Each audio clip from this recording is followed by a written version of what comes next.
What's up, Koi? Just got here. I'm trying to fix the titling here. They changed it up a little bit on me. Every time I think I know what's going on, they change it just a little bit.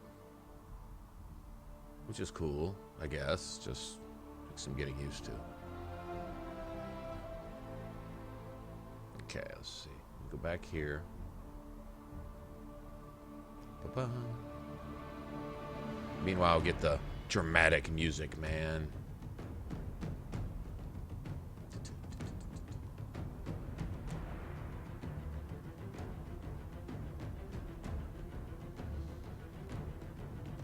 Actually got to take a nap. Had more than 1 hour sleep in the last 24 hours. Isn't that awesome?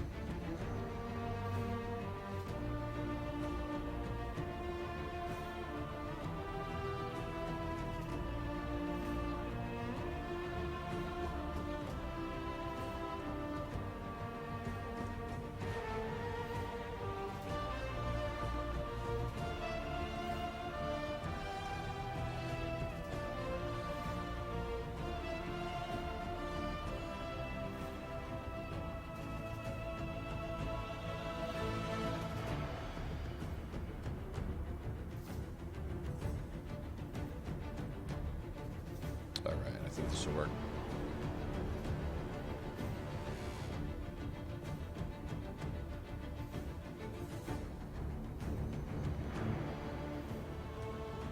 And 1 second.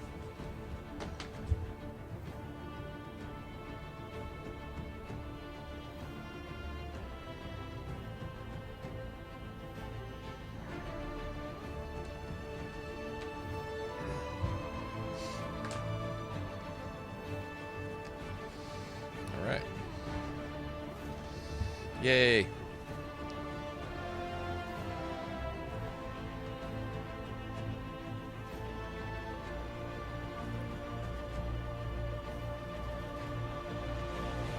Saturdays are for video games. We could have started earlier, but like I said, I want to take a nap. Got this habit of getting up at like 3, 4 in the morning. It'll last for a while, so I can grow out of it, and then good way to break that is force a nap in the middle of the day, especially if we're going to be up late tonight type of thing. Just get straight up and go after it. Still almost have sleep in my eyes. Almost. Alright. Where were we at? I think we made a shit ton of progress last night. We were just kind of getting the character along. This build, this has been fun. This is like a totally different thing for me. I'm trying hard not to fall back into habits that I had playing an assassin forever, which is the only rogue I really ever liked. This is a whole new take on it, but tonight we'll get to see if this is really as effective as I think it'll be. We've come pretty far, considering I think we're only like level 8, and we've got all of our followers. We've done everything in the hinterlands, like everything. I think I just got my deft hands and just grabbed the last of the locked doors here. We've already got Dorian, already met everybody. It's fast forwarding through a lot of stuff. But hey, Malice, what's up, man? You are on time. In fact, we're just loading the game. God, last night I was so tired. In fact, I think the last hour or two of stream, I think I was just sitting here like mumbling. I don't even remember. I remember we got way off topic on something. I think Colin Kaepernick triggered it last night. That asshole. But yeah, I was like out of it. And then literally got back up a couple hours later this morning, and so I was like, okay, I was gonna do a little work, this and that, uploaded a video, sat around staring blankly like, I'm not fixing to get on stream. I don't think I could make it for very long. Anyway, actually did a little bit of stuff, ordered some pizza. Actually, pretty much everything but pizza from Domino. I've decided I like Domino's, and no, I'm not. Hey, Huntress, what's up?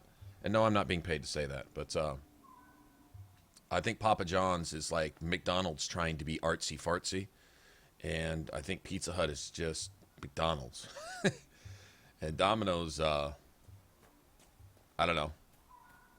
The pizza at least still sort of tastes like pizza. So anyway, I've become kind of a fan. Plus, they have some other cool stuff. They have sandwiches and they have even salads. I am one for salads sometimes. I get in the mood for that. So anyway, ordered some of that, ate a salad, and said, man, I'm going to go get some sleep, and then we're going to get on stream tonight so we can play for more than 30 minutes without passing out or start talking gibberish again, you know?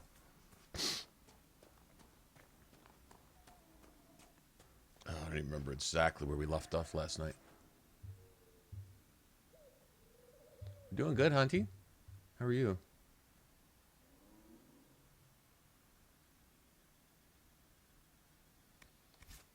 What pride or thought? What? That's the end, right? Isn't that the end? Or close to the end? I think that's close to the end. I don't remember exactly. Is that the Elven Temple stuff? Elven Temple's pretty cool. The puzzles, the little puzzles with the little light up boxes that you have to step on. I think that's kind of cool, actually. I'm glad to see that they still tried to incorporate some puzzle type stuff in there. I think we're done here. I know I came back to get my stuff, right? Came back because I just got deft hands. Met everybody at Redcliffe. That's done. It's just requisition stuff. That's all done. Mercenary Fortress. I don't really care about all that.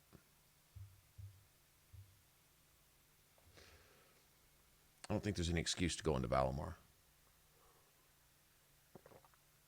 I think we're going to do the Descent with this character. I want to see how that plays. I want to see if it's even possible.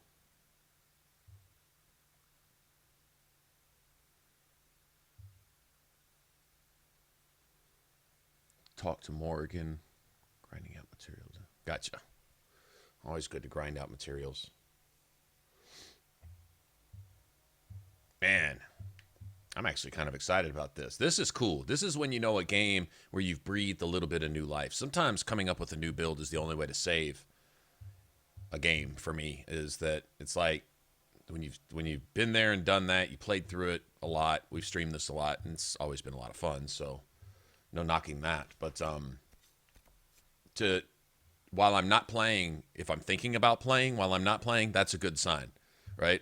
And I get to kind of double dip because I have this, and then I'm doing the video walkthrough of Oblivion, and that is, man, I'm not even gonna lie. I am already looking forward to streaming Oblivion with what I'm learning playing Oblivion, playing it on max difficulty, because that game just went from the best game, my favorite game of all time, to my even more favorite game of all time. I just realized the mastery and the thought that they put into every aspect of that game, including combat. And every knock that game has had is just, it has to be from players who have not looked into just how much genius they sunk into the balance of the game and everything they put into it. As simple yet complex as their combat and leveling system is in Oblivion. Friggin' amazing. Just I'm being re-amazed by a game that I thought I knew just not everything about, but pretty damn close. If I knew everything about a particular game, that'd be the closest. That one and maybe Fallout 3, you know, where I've probably forgotten more than I still remember type of thing, and I'm still getting surprised by that. So I've got that, and then I've got this.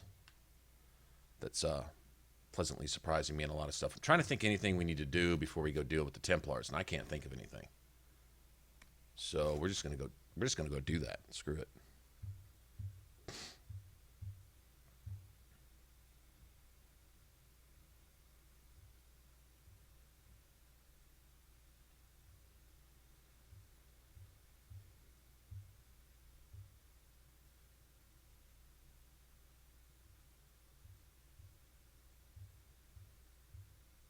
Oh, Emerald Graves. Emerald Graves is a beautiful area. That may be the best. I've had a lot of people on stream say that Emerald Graves is their favorite area. I think Kakoi even said that. I don't want to misquote, but I think so.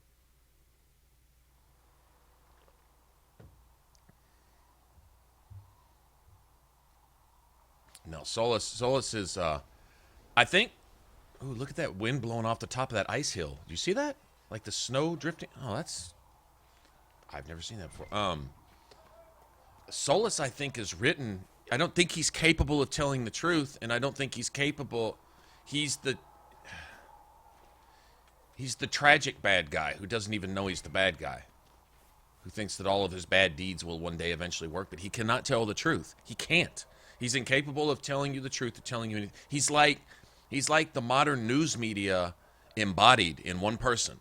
He can't tell the truth. He can't do anything outside of his agenda. I mean, seriously, it's almost genius in and of itself. Speaking of genius, I was this build right here with this rogue. I'm looking at some new balance things in the way that they design the skill trees and stuff. They give it to you, although the game could stand to be a little harder. Some of the things that are in trials could be incorporated just in the game itself and make it right there, you know? I would like to have a couple more trials active if they didn't actually break the game. I would love to have them active right now just to give this a real run.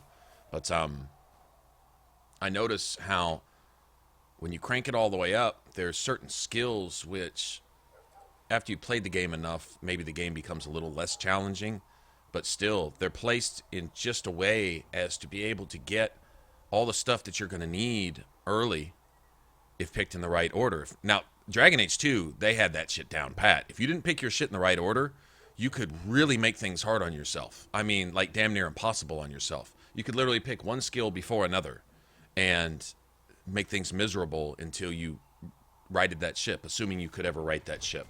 I mean, that's how meticulous the builds were there. It was friggin' amazing. They still got a little bit of that here, where things done in the right order and certain things grabbed earlier can make the party much more manageable. It's pretty impressive, actually. I'm enjoying it. Yeah, this build is making Inquisition great again. My last Reaver build made Inquisition great again also.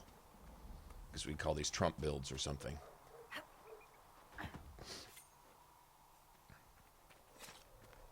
I got my evasion, got my block, got my closer move, got my back stabbity stab. Good to go.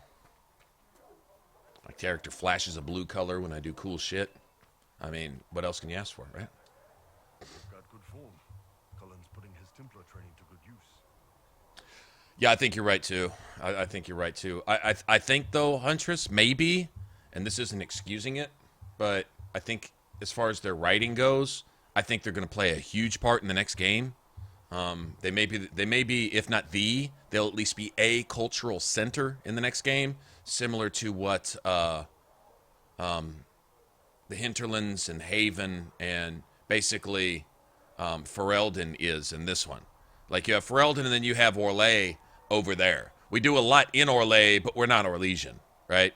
The Orlesians are those guys. In the next one, I think it'll be the Canary Lands. What is it? What is their anyway, wherever they live. It'll be Canary territory, and it'll be Tevinter and that area on the north of Kirkwall. That whole landmass up there. And then the Fereldans and the Orlesians will be those other guys, right? It'll be them. I wonder if Ferelden, I think maybe they've played this out a little bit. Between Origins and Inquisition.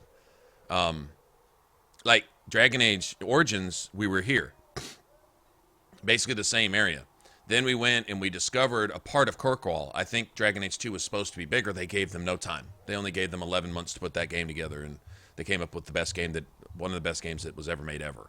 But it was small, and that's not their fault. But I think they meant to introduce Kirkwall and that area. Oh, what did they call the people from around? Basically everyone other than the Tevinters.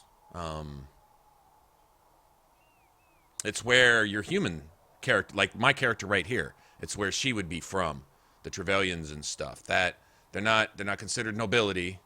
They're the same as the people from, say, Ferelden and Orlais, but they're up there. They're not nobility, but they're not the peasants like in Ferelden type of thing, right? They've got their own thing. The marchers, free marchers, right? Exactly. So you got the free marches. I think we were supposed to be introduced to that. You got a lot of their culture and their stuff. You had Kirkwall, and you had some hint of ancient Tevinter influence there, just like you have some hints of ancient Tevinter influence here. But here we're down here around Orlais and Ferelden. But so you got Ferelden, then you got the Free Marches. Then we're back in Inquisition, and you got Ferelden expanding to Orlais. Next, we'll probably have the Free Marches again, or something like that, expanded into Tevinter and the Canary lands, right?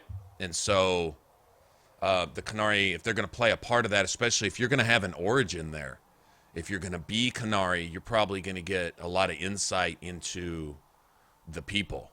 In fact, I would guess that you get to not just have, like, see, in this you start as a Canary. If you start a Canary, you start as a Canary rebel, a Talvashoth.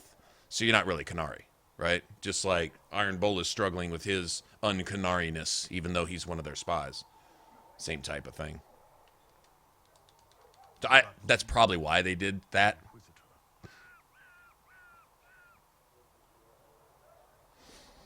Yeah, it looks like Hawk will probably still play a part. I mean, that's where she was sent, right? With the Wardens.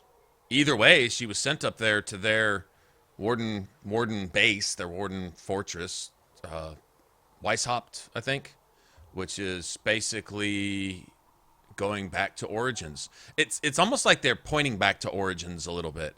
They introduce all these people, so you have a possible Tevinter, a possible Dwarven, I hope. Probably not. I don't know what they have along the lines of deep roads up there. We know there's some deep roads up there because in Kirkwall you even go to the deep roads. That's at the end of Act 2. Or no, the end of Act 1, I'm sorry. Yeah, the end of Act 1 is the deep roads. Then you get to go back there a couple times in Act 2, so there can be some of that.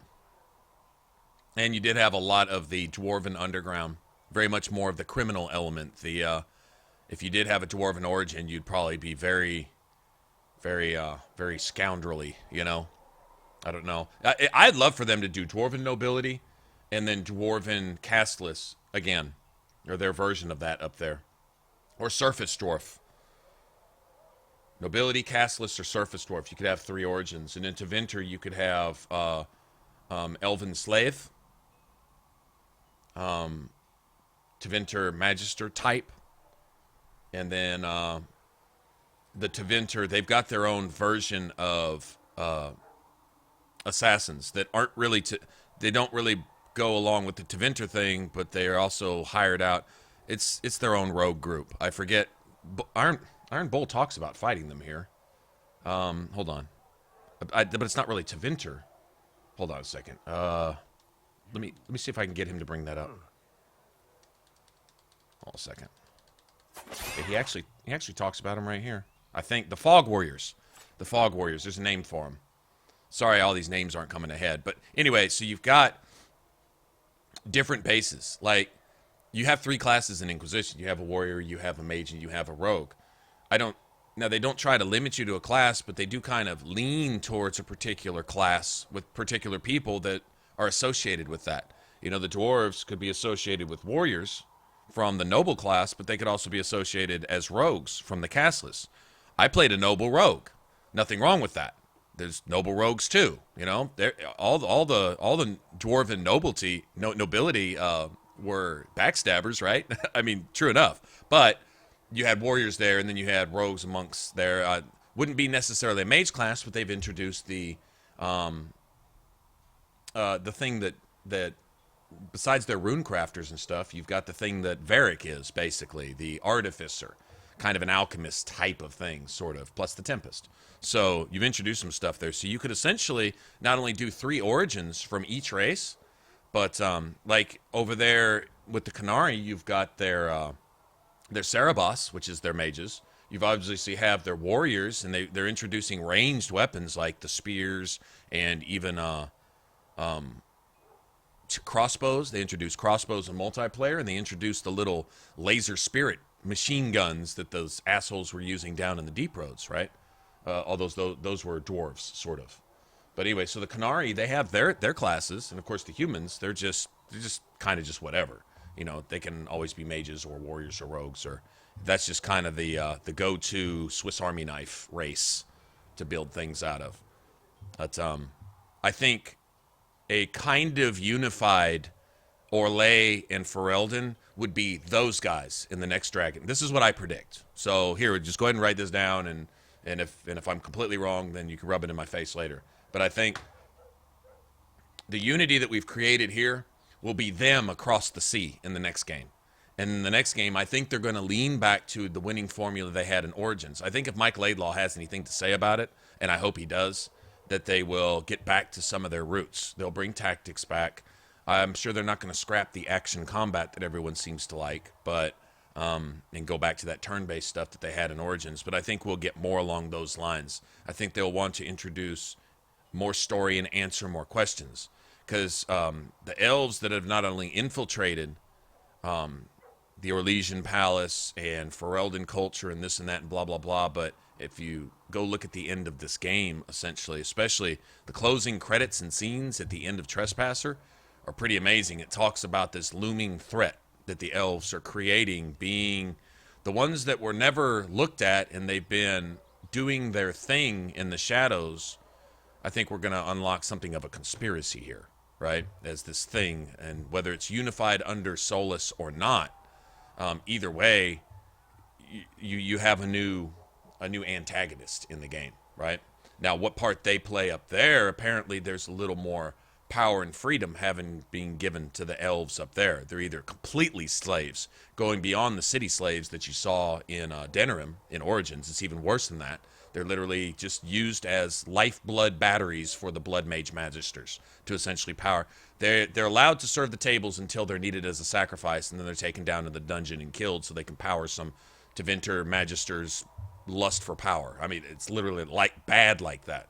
But then on the other hand, you have freed elves that take on their power as spies, which would be rogues. And then, so, I mean, you could have three origins amongst the elves also. Elves in amongst the Tevinter Magistry, elves as complete slaves under the Tevinters. You could maybe escape being a possible sacrifice to a blood mage and have a reason to, have a stick up your ass against the Tevinters for the rest of the game. That's what they need. They need that back from Origins. The revenge thing in Hawk's story in Dragon Age 2 was always there, no matter what class you started as, but you were pretty much refined to Hawk, kind of like in Mass Effect, you're refined to playing Shepard, period. You can play any kind of Shepard you want, but that's your part in the story, right? Leaning maybe a little more towards the Witcher style, a little bit. You had more of that in Dragon Age 2, which I had no problem with that.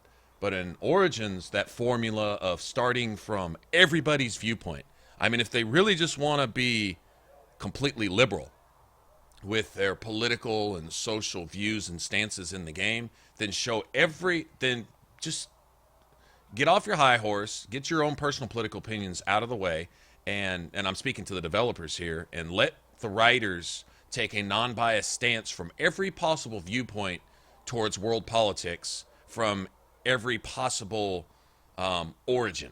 Right? The Qunari have their own thing, right? They're going to war for a reason. Whatever their logic and reasoning is, as flawed as it may be, they do what they do, and you're not going to change that, right? The Qunari are just going to be the Qunari. They may be the most stubborn amongst all the races, right? And then you have the sneaky-ass elves doing whatever they're doing. Apparently they've been doing a lot in the shadows, and so they'll reveal that. And then the Tevinters being, I think, misunderstood. Dorian winds up being potentially the most beloved character that you can meet in Inquisition, having all the different layers. I think he's the most well-developed character in this particular game, even more so than Cassandra, who's my personal favorite character, because I think her voice actor is one of the best that has ever been. But Dorian, as the way they develop him, he's got all of his personal things, but he deals with it. He's loyal. He's got his own thoughts. He can make a joke of himself, right? He's likable, and he's a good person, and he does things for the right reason. And he comes from a place where they're all supposed to be the boogeyman, according to Chantry teaching and according to Ferelden history, right? Which is all we've really got a taste of. So I think we're going to get another viewpoint from all the different peoples. How well they execute that, I think it's fair to say that only BioWare really could execute that. I hope they do a good job of it. And I hope they don't sacrifice the gameplay that they established in Origins and Dragon Age 2 to do it. In other words, let's get back to the origin story, and let's keep on with all the advances in the graphics and combat and animation, but let's also get back to the tactics and the difficulty and the stuff that was a trademark of earlier Dragon Age games on higher difficulties, right? You could always play the game on casual mode. That was never a problem. But there's no excuse for bringing casual into nightmare mode. That's inexcusable. That's something that's like, it's like a crime they committed in Inquisition to try to cater to a crowd of people, and I think they did themselves more harm than good. BioWare, a bunch of their writers and game designers fled. Their social network has been destroyed. They've literally shut it down and stuff like that. I would blame 90% of that on this game, and I don't know that they can even see that. I hope they can. If I can see it, I hope they can, right? But if they could get back to their basics and incorporate all the things that made the first two games great. In fact, it would do a lot of justice for Dragon Age 2 if they put the time and put the difficulty and the balancing into the next Dragon Age that they had in Origins and Dragon Age 2. It would actually do that some justice, to show that they're sticking to their guns and what created the BioWare fan base in the first place, that they're getting back to that. That'd be awesome. So I predict something of an Origins style storytelling. So the next one should be as good as the first and second one put together if they just do the basics right. Because they've opened the door for all that. That's what they've done in Inquisition. Through the DLCs, which were by design and meticulous and put there specifically for a reason. The end of those DLCs opens up things for you to think about and options for them to write stories about in the next one, and secrets to be unveiled and things that you thought you always knew. You know, the way you thought things were in Dragon Age, they aren't anything like that type of thing. Trespassers tells you volumes along those lines, you know? Hey, what's up, Justin? Autobot, what's up, man? I'm just sitting here babbling. Anyway, but that's my prediction. So more of an Origins style thing going on. They've opened the door for it. I hope they take advantage of it. I hope they walk through all those doors that they open for themselves in this game. Because what they may lack in some of the combat stuff, the way they watered it down and stuff, they made up for with story. Like the DLCs for Inquisition, all three of them, they're amazing. I mean, they're not just worth it. They have as much, if not more, story than the main game itself, to be honest. And really well done. Really well done. They introduced some things, almost an apology. But they didn't put trials back into the game with the Trespasser DLC, with all kinds of new skill upgrades and different build options. They didn't put all that shit back in for no reason. Now, they didn't execute it well. Okay, true enough, half the trials don't work. Did they break the game? Yes, they do. But the attempt was there. And maybe it's a sign of a slight nod and apology. Much more classy an apology than my very gutter-like foul-mouthed accusations towards them, as well-founded as they might be for the crimes that they committed against the Dragon Age franchise with this game as far as combat and tactics go. I'm still sticking to that. Maybe I was a little classless in my accusation. They were much more classy in their apology in coming out with trials and coming out with some things to put back into the game what they had no business taking out in the first place, because it was almost criminal.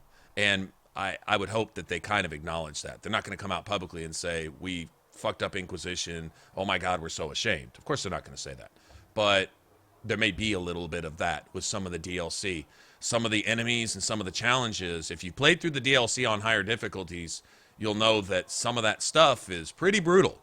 Those little bitch dwarves with their laser submachine guns, the archers in Jaws of Hakon that one-shot you through your armor and your guard and your shield and everything. Those little spirit arrows they shoot and all that stuff. There's uber spiders down in the river in Jaws of Hakon. In Trespasser, it's the Cerebos on crack on a whole new level, like super uber Cariffy tits Cerebos that just do all kinds of crazy shit. Like they're completely magic gone chaotic, which opens the door for something in the next Dragon Age, actually. But it's even a character you can play in multiplayer where you don't know what's going to happen when you press the button because your shit is unstable, but it's extra powerful.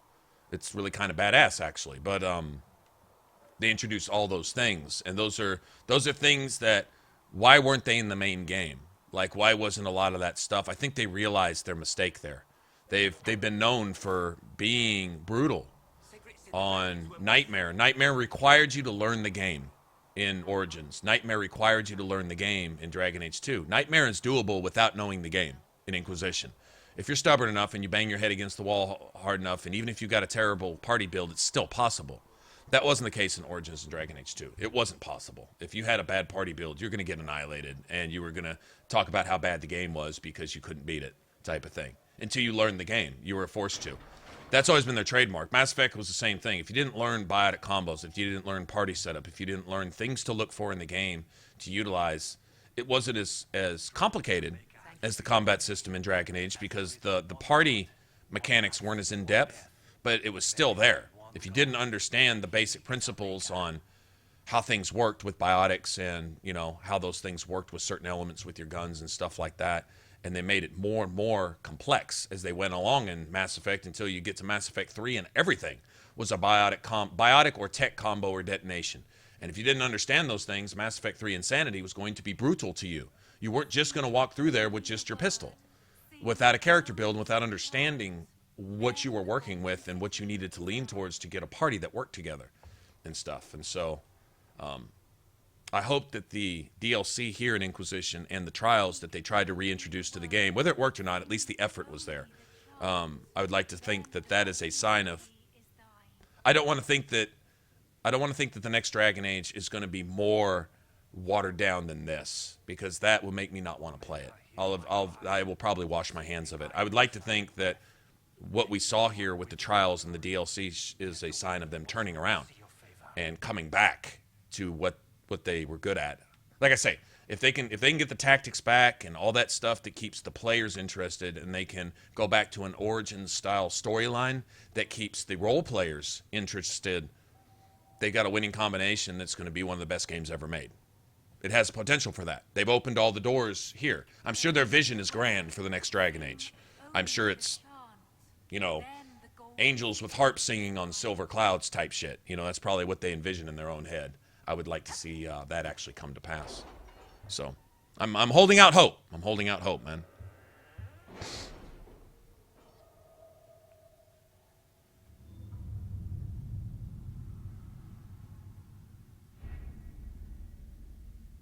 How's work? Manual labor.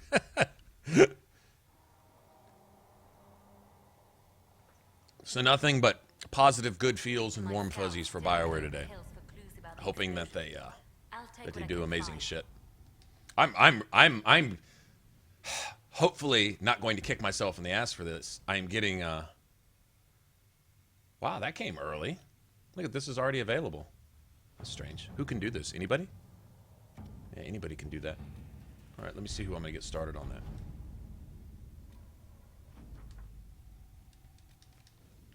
Actually, I don't really have any more.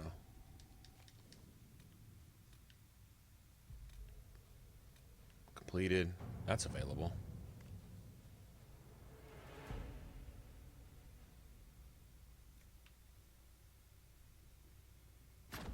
To work? Interesting. I've pretty much done everything here, haven't I? Very cool. Okay, so let's get somebody on this. Whoever can do it quickest, I guess.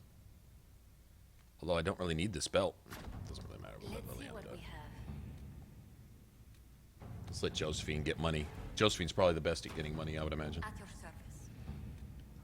I'm gonna go darken my character's hair and change some colors. I'm gonna leave the face alone, though. I like the face a lot.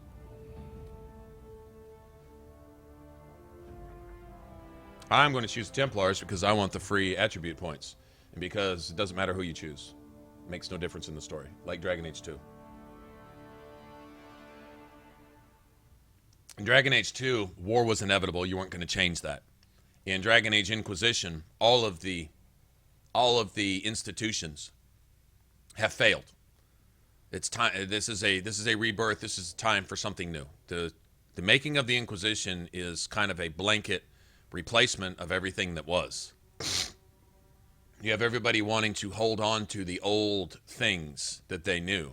Oh, the Templars. I have a nostalgic attachment to the Templars, so I think I'll go with the Templars. Oh, the mages represent this. I think there is no more circle. The mages aren't mages. In fact, what mages were left The first thing they did as an act of freedom was sold themselves to Tevinter, into slavery. There is no more, there's not only not even a circle, there is no more group of mages. That's like, how can I compare? The mages now, with the downfall of the circle, the downfall of the chantry, to be honest, and now we're finding out, and I don't think it's any coincidence with the DLC, that nothing the chantry teaches was right. The chantry was propaganda put in place by the last Inquisition as an offshoot of the Inquisition. And the Inquisition was basically divided up like a pie into parts, so everybody could have their piece of the pie and have something to do to keep themselves busy. You had the Chantry created, you had the Seekers created, sort of over the Templars, who were sort of over the Circle, and they created this hierarchy and a system to bring order where there was none. Now, here's the problem. Here's the lesson we get from Dragon Age up to this point, is that mankind left in charge of keeping order over himself, pride, wickedness, and greed will get in the way and become corrupt. Man is not capable of managing his own affairs, right? Without, quote unquote, the maker or some god figure or something, some higher power from above to do things. In other words, mankind only worshiping his own imagination is doing nothing else but serving himself and is incapable of managing his own affairs, because we will eventually do what we want to do for our own lusts and desires. The epitome of that would be mages giving in to demons to fulfill their lusts and desires. But everyone else is guilty of the exact same hubris, as the Chantry would say, to some degree. Everybody. The Chantry's corrupt. The Chantry's nothing but politicians worried about pontificating and posturing. And they accomplish nothing but take money from the common people. Of course, that's what all the ruling organizations are eventually going to do, right? Take money from the common people to lord it over the common people to take more money from them. If you see that they're willing and they're helpless to prevent you from doing so, mankind will abuse that. Mankind elected into a place of power that can put them in a position to take something from somebody who can't do shit about it, they will do so. And they will write laws making their theft legal while everyone else's theft is illegal, keeping everyone else's fingers out of the fucking cookie jar that you got your arm stuffed in. That's how it works, right? And so we see every institution, I'm trying to break it down really simple, but that seems to be the lesson so far, is that all these institutions have failed. They were all stopgaps. They were all people putting their fingers in cracks in a leaking dam that's fixing to just completely collapse, and then the flood comes. All right? Well, Corypheus didn't quite manage to do it, but he tried. The Blights haven't managed to do it yet, but they've tried, right? And this all points back to Tevinter, mysteriously, but not the way anyone thinks. They made that clear in the DLC, so we don't know exactly how that'll play. We just know that it all kind of points back there. So we're probably going to go back there in the next Dragon Age, and we're going to see the farther we go, and remember, the farther we go in Dragon Age, the farther we look back. We kind of started in the middle with Origins. We moved along in Kirkwall, seeing the threat of Corypheus loom, even though we didn't know it at the time, and a new intelligence behind the evil. We didn't just see evil in general, the mindless darkspawn trying to kill people because that's all they knew to do, because they're all a bunch of rabid animals. Now we saw an intelligence behind the evil.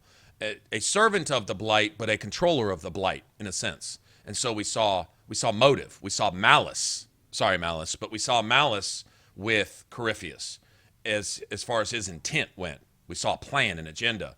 So the farther we get towards that with the destruction of everything that is, the farther we look back to the reason the first Inquisition was created in the first place.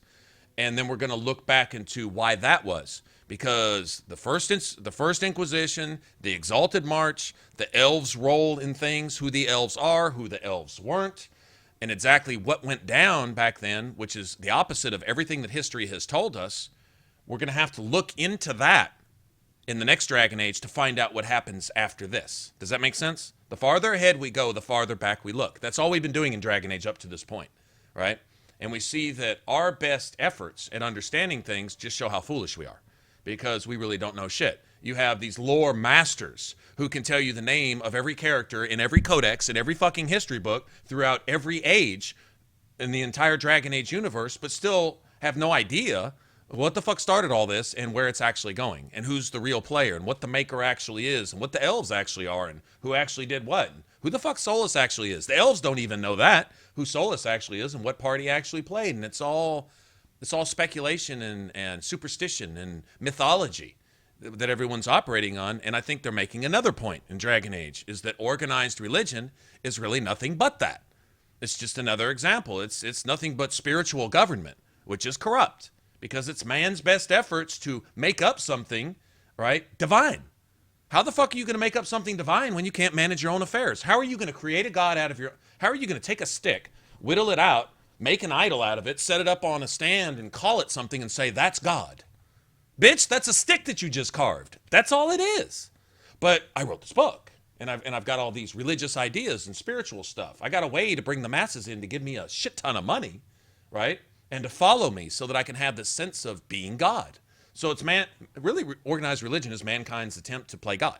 Essentially, it's a God of your own invention and a God of your own understanding that you make a thing and you offer some kind of shelter. Basically, you threaten people with some kind of spiritual doom, and the only remedy to that spiritual doom is your particular version of God.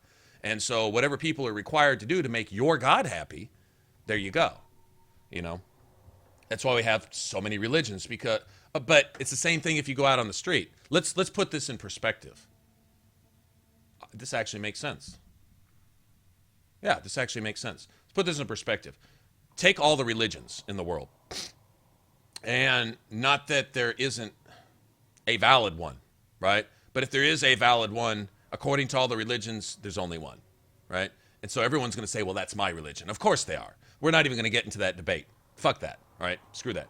Let's just talk about religion, not spiritual truth, right? But let's talk about religion, not God as he, she, it may be, depending on how you believe. I don't want to offend anybody, right? That's really not the point of this, because everyone's faith is theirs and theirs alone. That's personal. That's precious to you. You don't step on that, right? But take religions, organized religions, the concept, the dogma that people come up with to find some excuse to go make themselves feel better on a certain day of the week, so the rest of the week they can spend being an asshole, and they can go in at least one day a week and get their dose of forgiveness so they can go back out and do their thing. Whatever religion may be, everyone offers some version of that. Whether it's peaceful meditation at home or gathering as a group and singing real fucking loud and annoying everybody, standing up, sitting down, whatever you do. Regardless, organized religions. Now, let's go down to the street and let's look at common thugs. Not even mob-level thugs that actually have their shit organized into unions and political groups and stuff like that actually have bought politicians. And let's not even look at that. Let's go down to the common street. You got dope dealers. You got pimps. You got car theft rings. All right? And several different hustles. And these are sort of loosely organized. They have their own speech on the street. They have their own method on the street. They have their own way of doing things. They have their own hustle. There's different hustles. Some, like you've heard the word player. What player means is jack of all trades, master of none. I got my fingers in all the different hustles, but I don't stick to one in particular. That's what the word player actually means. That's the definition. But aside from that, and you do have those that religious people that say, you know, we're all one and all religions are right and all this and that. So it's really not a whole lot different. But the bottom line is you have different hustles with different speech, a different mentality, different principles that they operate on, and different things that are accepted or not accepted. There's an honor among thieves, amongst pimps, amongst dope dealers and stuff. They still may shoot each other just because they get emotional, but the bottom line is there's still a certain honor among thieves. There's a certain way of doing things. It's the same kind of principles that religions operate under as well. It's almost identical. It's a hustle. It's a way to... You know, I think dope dealers take as much satisfaction out of the ability to control addicts, to lord it over them, to pistol whip them while they're begging for crack, you know, that type of thing. They take as much pleasure in that as they do in the money. In fact, maybe more so. It's the opportunity to be something that you're not. You know, it's everyone else knows you're just a thug dope dealing piece of shit, worthless piece of scum that should be shot in the middle of the street to make the world a better place. But to the dope dealer, and to his or her homies, it's the ability to lord it over somebody or something. The exact same mentality that a priest or a preacher or a religious leader might have, pontificating to where everybody stands up and sits down at their beck and call. When that one communist said religion is something of an opiate to the masses, he wasn't completely mistaken. He was more right than wrong. So I think you have the exact same principles there. It's just, it's not put on the same level, so they're not recognized as being essentially the same mentality.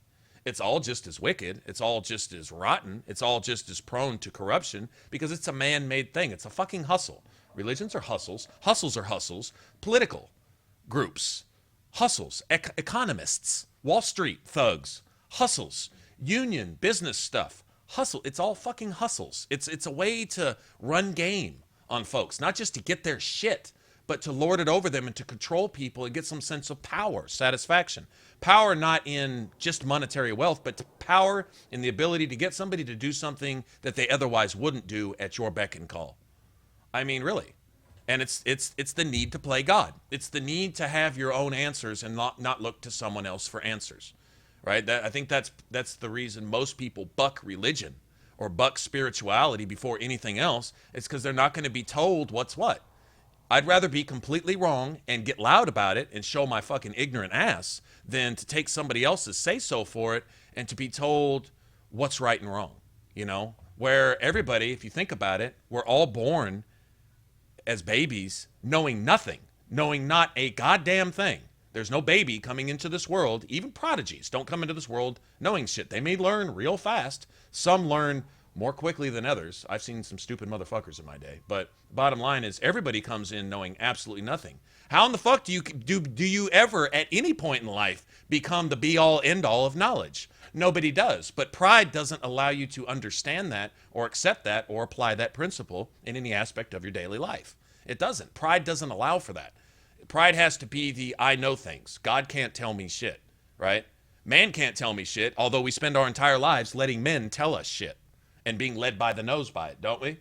But we'd rather that than a spiritual figurehead. Yet, when we do get led by the nose and when we do write our own laws and we do decide for ourselves what's right without any higher power telling us what's what, we get what we get. Look at the destruction of this great country. This great country was founded under God. Agree with that or not, it doesn't matter. That's what this country was founded under certain, I'm talking about the U.S. because I live here, so I can speak with some knowledge of that. I'm not from anywhere else, so I can't speak for another country. But for this one, you have a country, one nation under God. That's how it started. What little bit of prosperity we still have left today stems from that. That is what people flock to.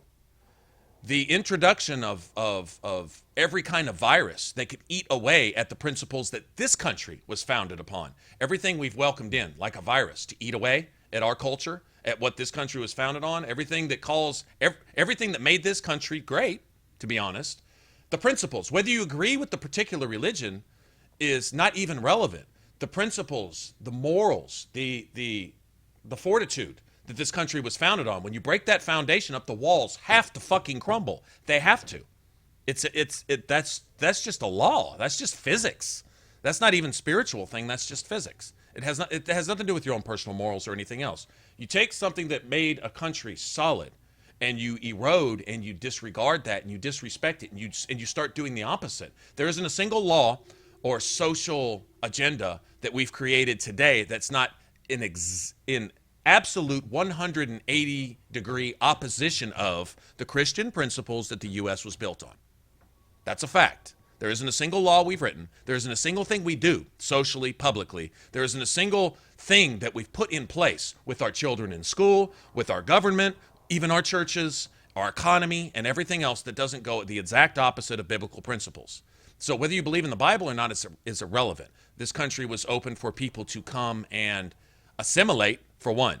Not to come and be somewhere else in America, but to come and be American, right? You don't go into somebody's house and make it your house. You go into somebody's house because their house is nicer than yours, and if they're letting you come in to stay, you go by house rules. Because that's what built that house. If you go in and start knocking the walls down, do not fucking complain when the roof lands on your head, which is what we're doing today. That's a fact, right? So that's the lesson of the day. And there's no bias there in anything that I just said. There's no agenda there. That's just simple observation of fact. But the whole point of that is like, well, why are you even bringing up? I'm saying is that the principles there, the laws coming down from above. You're talking about spiritual principles. These were not man-made laws that America was specifically built on. These were God's laws, right? Whether you believe in that God or not, that's irrelevant. The laws passed down following those principles made this country what it was. Well, bad things happen in the process. I'm sorry, look at the overthrow of every country that's ever been on the face of the planet. The thing is about the laws here is you're allowed to come and complain without getting your fucking shit chopped off like you would anywhere else. Go complain about your civil rights in any fucking country. You will disappear. You will wind up in a prison that no one's ever heard of, and who's going to come get you? Who's got a fucking attaché or an ambassador in that country that can pull you out of that prison if you piss them off enough? Nobody, right? But you'd have to actually be accountable for your words there. So no, people come here where they exploit rights given to citizens here that are American. I'm not even going to be American, but I'm going to exploit those rights and claim those rights for myself, even though I don't belong here. And I'm going to criticize you for what you do, right? And I'm going to open my mouth because you can't shoot me in the middle of the fucking street. Go somewhere else and do that. See what happens. That's fact, right? Anyway, but you have spiritual principles which, disregarding those, coming in and saying, yeah, that's all fine and dandy, and I see what kind of country you built. The prosperity you have here was enviable. That's why I was drawn here, like a moth to a flame, like a piece of iron dust to a magnet. That's why I came to America, because of what you have. What you have is responsible for what you built on, right? This big storehouse you have with big, strong walls is because of the foundation that you built it on. And I come here and I whittle away at every single one of those principles. Oh, you say this is right and this is wrong. I'm going to start doing wrong and I'm going to call it right. And that's what we've done in every single aspect. We have rewritten every single law. It is not coincidence that every law that we've got in the fucking books goes against the laws upon which this country was founded. And that's really a fact. In principle, the spirit and letter of the law. If anyone's ever been into criminal justice, they'll have heard that phrase, the spirit of the law. All right. And then you have the letter of the law. The letter of the law, taken literally, can be misconstrued. The spirit of the law, understanding the motive and reasoning behind which that law and to what that law pertains, right, is a different thing. So what they've come in is they've corrupted and polluted the spirit of all the laws and all the morals and all the foundations and all the principles. And rather than assimilate and bind myself to those laws to prosper accordingly, knowing that following those rules keeps me in the game, I've decided to come in and rewrite every single rule, change the game completely, and wonder why the refs keep blowing the fucking whistle. And nobody gets it. Nobody gets it. So it's irrelevant what you believe or don't believe here. There's simple rules and guidelines, which rewriting all of those, the game is now not the same. What you've come to America for, once again, speaking of America is my analogy, my comparison here. What you come to America for essentially no longer exists. It's not here. It's not here. The politicians now are giving away that which they do not have. The citizens here have been bled dry. We are in so much debt for a country that can produce enough food and materials to keep the world fed year round, but we can't even feed ourselves. That's not by mistake. That's not by accident. That's mankind's best way of coming in and doing things. But the bottom line is when you've got a country and the rest of the world is not exempt from this. So anybody who wants to point fingers, they need to realize that pointing one finger means 3 or 4 fingers are pointed back at yourself. Every other country needs to understand that the concept of being run by a hustle, being run by thugs, being run by the mob, regardless of what kind of suits they wear and regardless of whether they were elected or not, it's irrelevant. They're all corrupt. We know this. You know your politicians are corrupt. If you say politicians are not corrupt, wow, how does it look inside your colon? Because your head is so far up your ass that I don't see how you can even breathe or talk. All I'm hearing is this. That's all I'm hearing. Because if you don't see that, then that's a kind of naivety and blind that's self-inflicted, right? So I'm talking about those with at least their eyes cracked open, is that when you're run by the hustle or different versions of the hustle, you're going to get what you get. All right, you're going to flee from one place. You come here. Bad news, we got it here too. We didn't have it here, but we welcomed it in, and we wrote our rules to, kind of like a whore who decides she doesn't want money anymore. Kind of like a whore just laying down in a gutter and lifting the skirts and saying, anyone come on in. And that's kind of how this country's been played. And a bunch of thugs and tricks come in with their own rules and rewrite everything and say, I'm going to make this house like my house, but I expect this house to still be profitable. I expect to still get the same stuff, right? And basically that has been bled dry. Like I said, we have a president right now printing money that doesn't exist. Well, I don't have $1 trillion. Go print it. I'm sorry, you can print as much money as you want, but without anything to back it, right? The last president that tried to do something about that was assassinated, Kennedy, and that wasn't by accident. He was the last one that tried to give us some substance to back our currency on. The one before that was assassinated, Lincoln. He was the last one before that to try to go back to a standard that kept our money solvent, meaning that we actually had something. The powers that be, Lincoln was a long time ago. Well, you're not allowed to look at that, but the bottom line is this has been going on for a while. This didn't just happen. This shit didn't just occur overnight. It occurred over time. It's kind of like throwing a stone into a river. The next day, it's still going to look like a rock, but you come back 100 years later, and it's going to be a smooth stone. But it was a round rock when I threw it in the river. Why is it a smooth stone now? Because the currents eventually erode that rock and smooth it out. They eventually erode away. So the foundation which we had, the principles operating by which made this country, for example, solid, a country to be envied worldwide. There were several others. The British had their reign when a little island that essentially owned most of the world. Rome had their day. Napoleon had his little complex going on for a while. And so you had this throughout history. It's nothing new.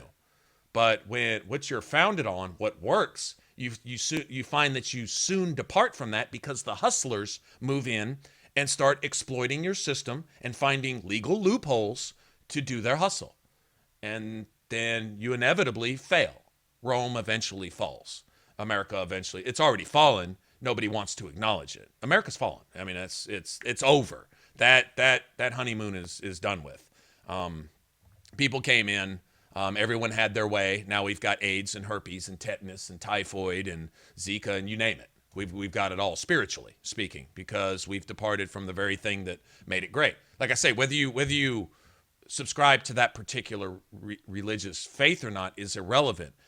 You have to understand that history proves the solidity of those particular laws and principles, and that a country founded on those exact laws and those exact spiritual guidelines became a world superpower in record time. We're only about 200 plus, 240, 250 to 1776 to whatever. And we were going on a little bit before that, but 1776 is the official date. So we're not that old here. We're not thousands of years old like some other countries. We're relatively new. We didn't rise to that power accidentally.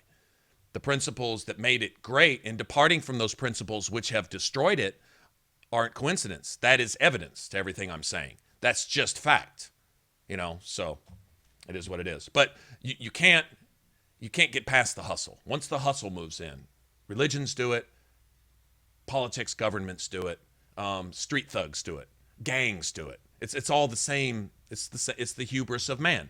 And the Chantry actually mentions that in Dragon Age. It's what got me off on this whole tangent. Is they talk about the hubris of man, and that's specifically what they're referring to. Man left to his own devices is incapable of functioning, right? Is our best efforts at an organization, like the Inquisition here, will crumble, will fall. You see it at the end of Trespasser, you're able to make a decision as to what you're going to do with the Inquisition one way or another.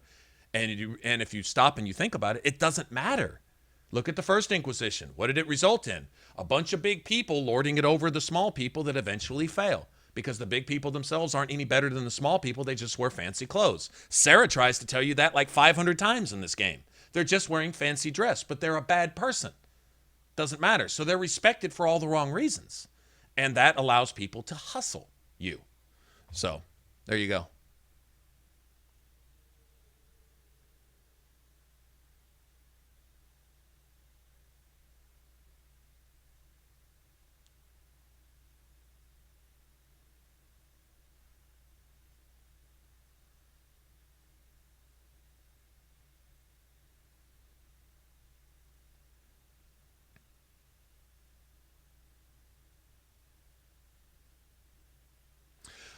Oh man, I wish, you kind of wish it was on the disc so that you don't run into what I ran into. Where am I going? Black Emporium? Doesn't even matter. I'll just run with whoever.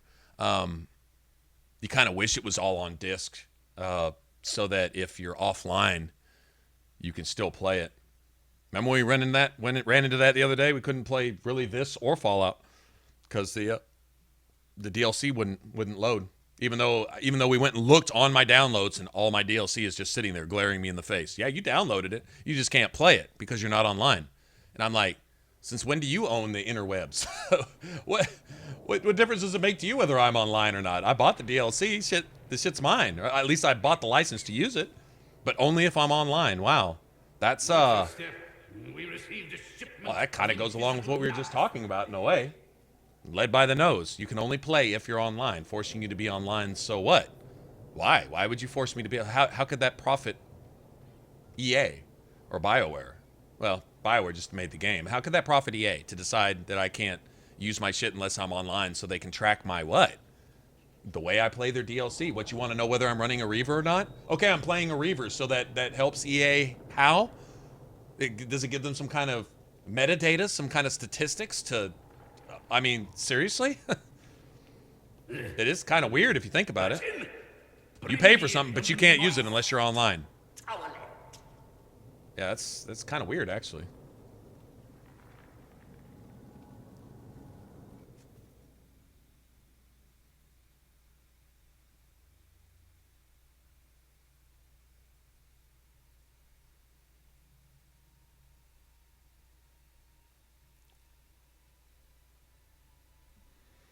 Yeah, Game of the Year used. Yeah. So making sure that you buy the new one, and then once you do, like I say, then making you that the playing online thing, that's just weird. All right, I wanted where's hair? Is it under general? Hair color, there it is. Kind of wanted this a little darker. Not that dark though. Let's go with that for right now. I'll take that. Let's go down here.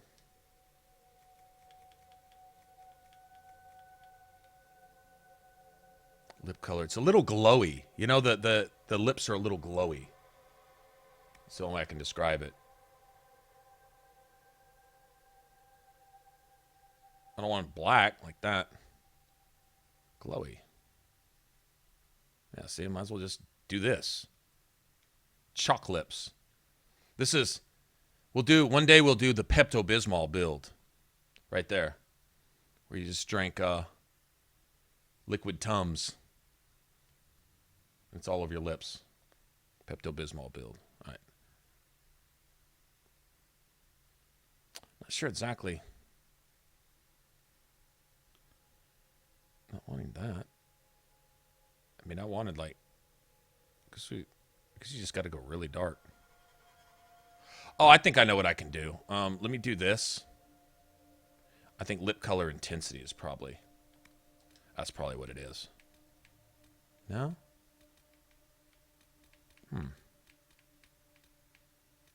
That's no good either.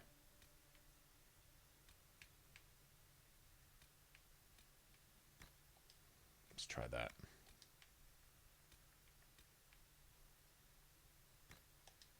I just want my character's lips to look amazing in cutscenes. Like it matters. Okay. It's still not.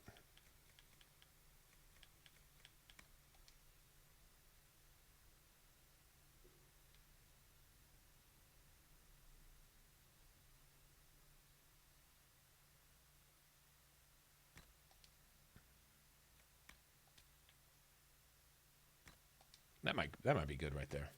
Let's try that. So I might be able to tell right here. Accounting for taste.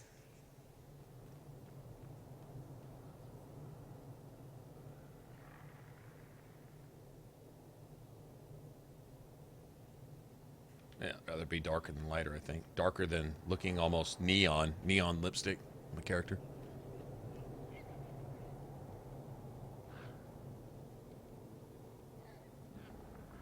Three weeks. The town.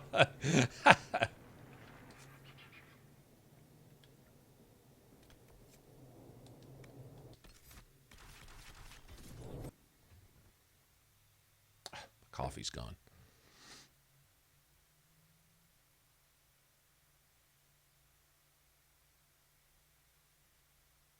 Yeah, that's true. I mean, that is your online access. So if you buy a PlayStation, all interwebs run through PlayStation. They do, too, your web access and all. I mean, I guess they'd have to. You're playing through the console. But that your download is, what, managed by some cloud thing or something? Still, I don't see any reason to not be able to access what's on your hard drive. It's like when you download DLC, which if it only comes in a digital download, then you have no other choice, right? But if you download DLC, it's tied into their PSN somehow, so if PSN goes down, they like pull some certain code that your console has to have access to just to access the deal. I mean, like, I still don't understand how they could profit by that. Okay, knowing that they do it is one thing. Why? Like, why would you do that? I don't see what they get out of that. That's all I'm saying.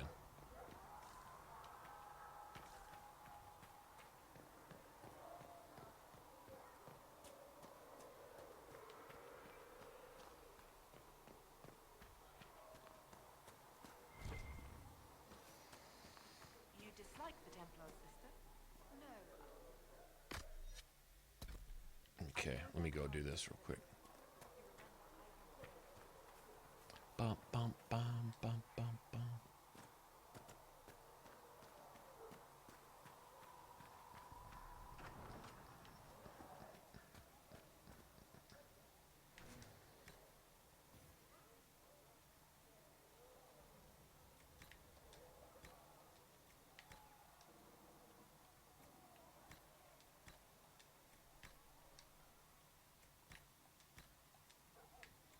Okay, this is what we needed right here.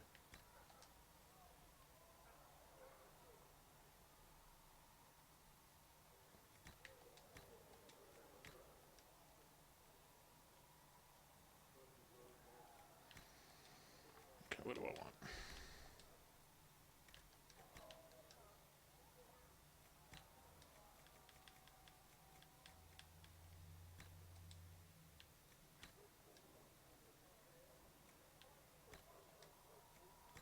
Gotta give her bees, man, just because.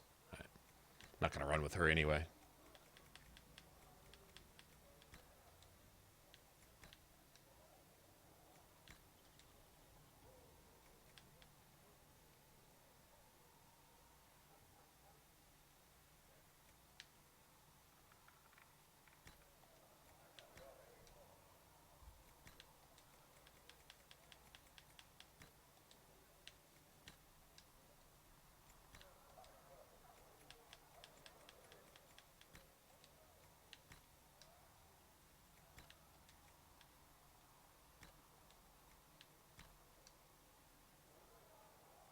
Okay.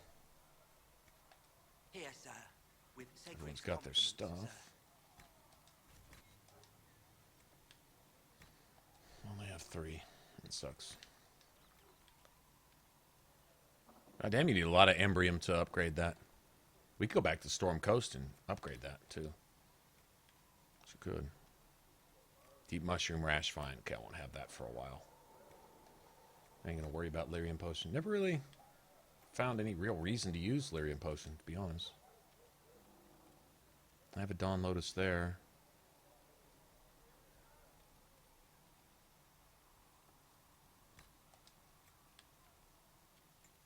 Rash Fine Nettles, Deep Mushroom. It's going to be a while before I get that.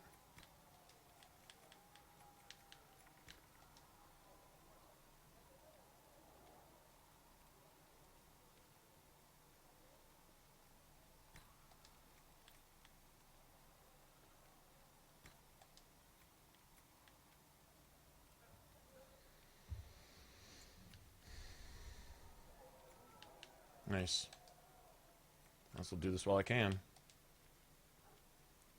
I don't need Panic Chance. Ooh. I don't have enough anyway. Blood Lotus? I have no Blood Lotus. Okay, I'll tell you what, I burn through some Blood Lotus in this game. I do. Hey, what's up, Robin? How's it going, man? Vault? What's up? Plus, I think the herbs were going to go off, but nobody wanted to buy them. I think Segrit wanted people to like him. Well, good enough. No mods. So, oh man, Bethesda's not gonna like that.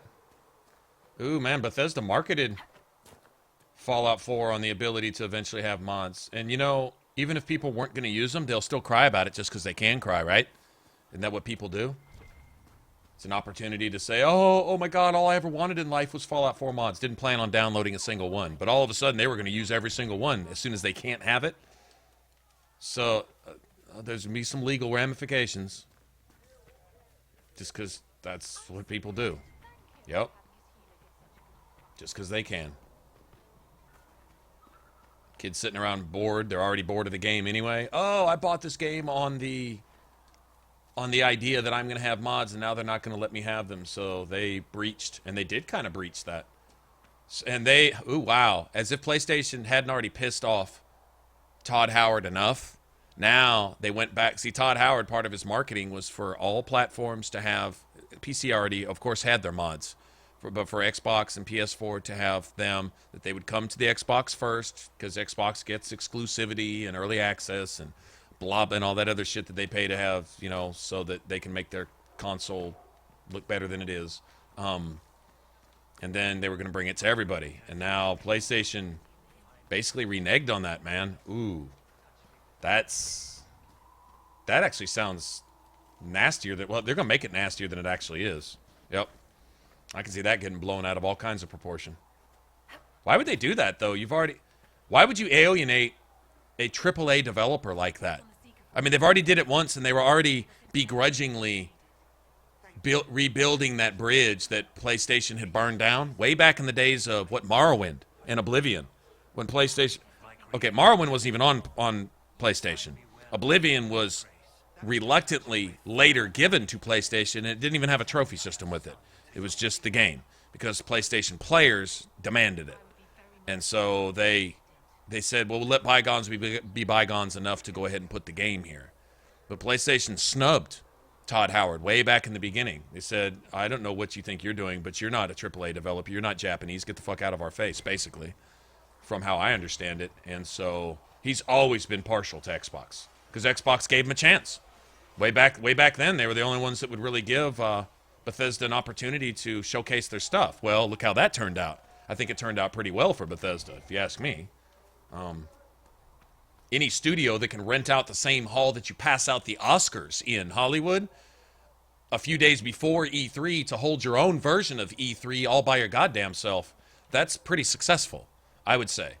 And then for PlayStation to turn around and snub them again? You know, I'll bet you that's not even the Western director's choice to have made, because he's not that stupid. He wouldn't do that. In fact, he's just been kind of building that bridge between East and West with PlayStation for the Western market. And he's done a pretty good job of that. He's brought PlayStation into the norm and actually took a step above Xbox. So why would you intentionally take a step back with a completely misguided political move like this? Why would you snub? That'd be like snubbing EA or snubbing BioWare. That'd be like snubbing, who else is big these days? Why would you do that? I mean, wow. Todd Howard's going to find some way to get him back for this, because they're showing mud on his face, and that's not his fault. I seriously doubt that's his fault anyway. Wow, that's a pretty shitty move by PlayStation. This is where PlayStation takes a step back and through some idiocy of their own lets Xbox trump them again and leapfrog them again. They had leapfrogged Xbox. They'd taken a step ahead of them with the PS4 over the Xbox One. No doubt about it. But I think they just took a step back, and they didn't have to. That's crazy. It makes no sense. I don't personally care that much about mods. I did want to look at mods. I guess that kind of decided. By the way, I did pay for my Skyrim Remastered the other day, and guess which console I ordered it for? The Xbox One. And sadly, I don't have one of the Xbox One actually capable of running the graphics that the PS4 does, like the new ones. I don't have any of the new stuff. You know, the one with the 1 or 2 terabyte hard drive and all the extra processing power and blah blah blah. I've just got the bare bones Xbox 2. Maybe I ought to buy that external brick or something. I would like to see what Skyrim Remastered is capable of. I'm not going to get into the politics of it. I just want to play the game and have it look as sexy as it can look. I would like to see it. And I would like to run a couple mods. I would like to run some armor mods, see what's out there, run some new cool armors. Kind of tired of the old fur armor and iron armor. I'd like some cool stuff. Maybe some weapon skins, different weapons and things. Short katanas would be cool. Big Final Fantasy style, Dark Souls style swords would be cool. Stuff like that. I have no problem with that. That doesn't affect the lore to me. You know, if you have access to a blacksmith, make your sword look however you want it. If you can pick it up and swing it, that's on you, right? I'm cool with that. That makes no difference to the lore to me. So, yeah, there's a few things I'd like to look into. But I ordered it for Xbox. I had a feeling that if there were going to be mods on the PS4, there would be problems. I had not heard that they wouldn't have them at all, ever. I mean, it's nice that they drew their line in the sand, but at the same time, they shot themselves in the foot. That they were towing that line in the sand, they shot themselves in that same foot. And that makes no sense. Why would they do that? So now we have Xbox sabotaging themselves at the reveal of the Xbox One, where they just shot their whole company in the foot and committed suicide for no reason. Now you have PS4 committing suicide. Smaller version of it, but the same thing for no reason. Like, does it all boil down to somebody not liking somebody in the back rooms at the upper levels between these guys?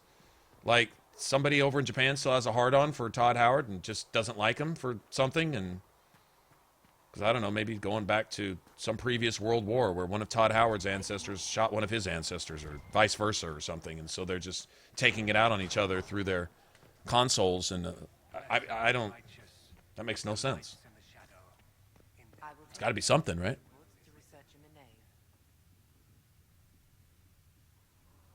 Yeah, Todd's gonna. Yeah, he's not one to let a grudge go. He's made that pretty clear. He will still tell you that what drives him at Bethesda is the fact that when he was a kid, he got verbally bullied a little bit by kids telling him he was never going to amount to anything, and they laughed at him because he said he wanted to design video games. He never forgave that. You can interview him to this day, and he's never forgiven that. It's what drives him. He doesn't let a grudge go.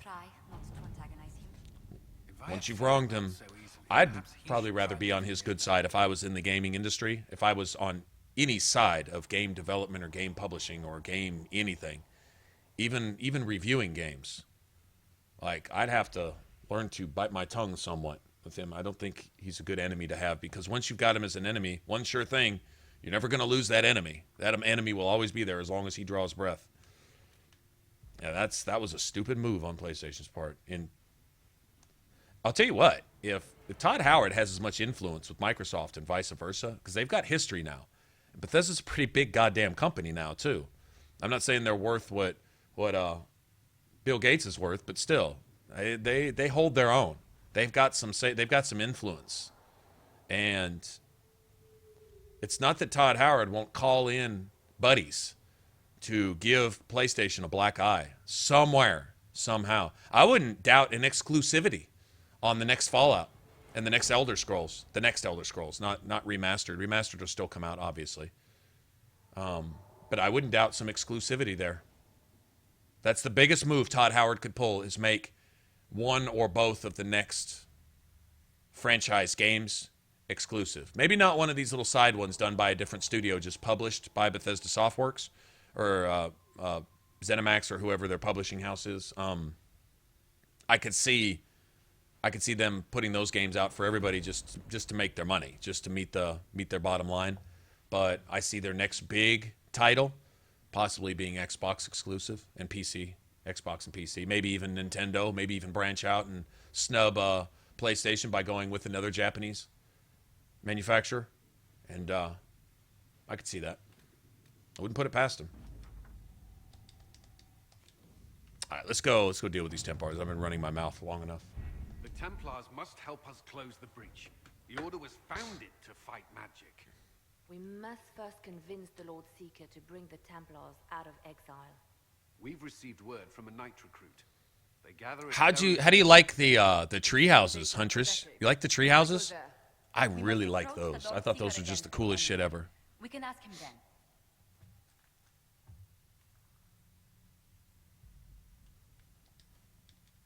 Yes, especially when that same herald returning with noble support. Good news. Several noble or legion houses will petition the Templars to help us stop the breach. Lord Bum, bum, bum. This is a strong party to do this with. Sir, it is. Okay, I think what we'll do here... Should have made some weapons for this. That's cool. Doesn't matter. Oh, what are the Templars weak to? Fire, right? Actually, I think they might be weak to electricity. I'm not sure.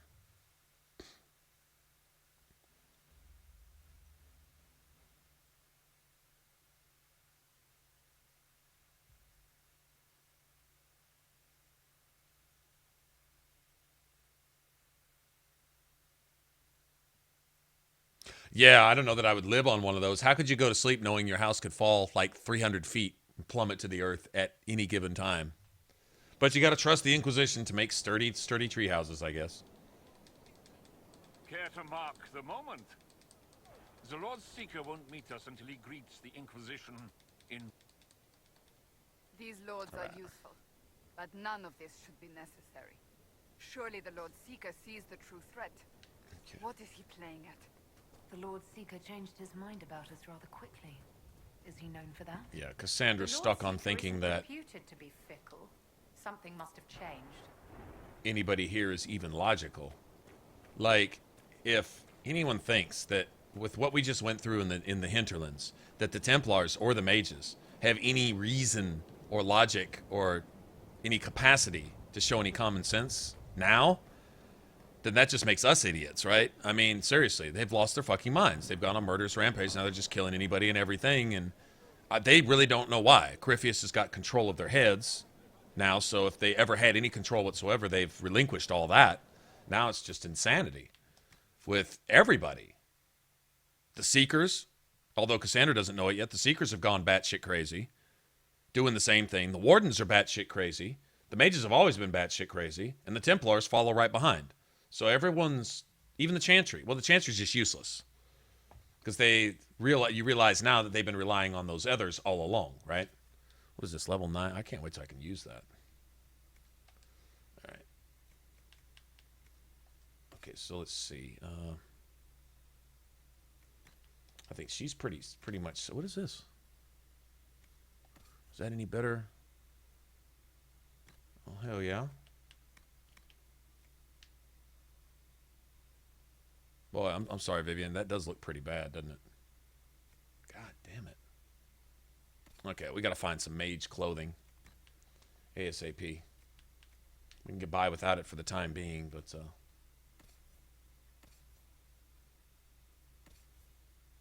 Okay. Oh, I was going to look at my staffs here. Let's see. What do we got?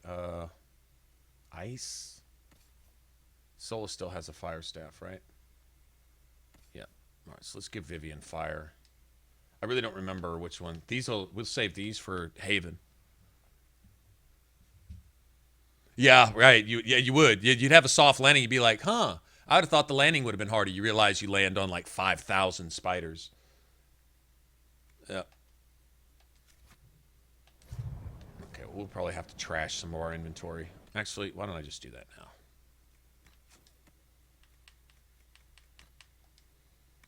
Okay, that's not worth anything. Nothing. It's actually worth something. That's worth nothing. Oh, there's a staff. Let me pull that out. That's better than what Vivian's got. The rest of this is trash. Trash.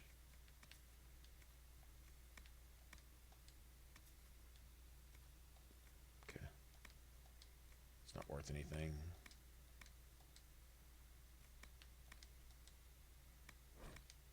Let's get rid of these. I don't need the gold. I'm not going to need the gold. So I'll make sure we can't use any of this stuff. I don't know if I should save these. I don't remember if they're... Ooh, actually, we'll sell that, though.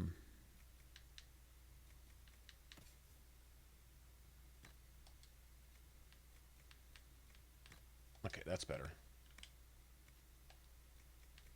I don't know if they're immune to electricity or weak to it. I can't remember.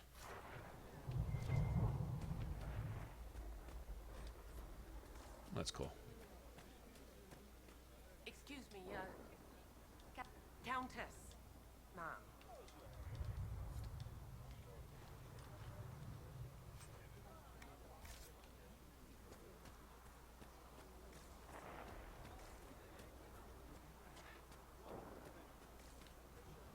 Ring of Life Drain.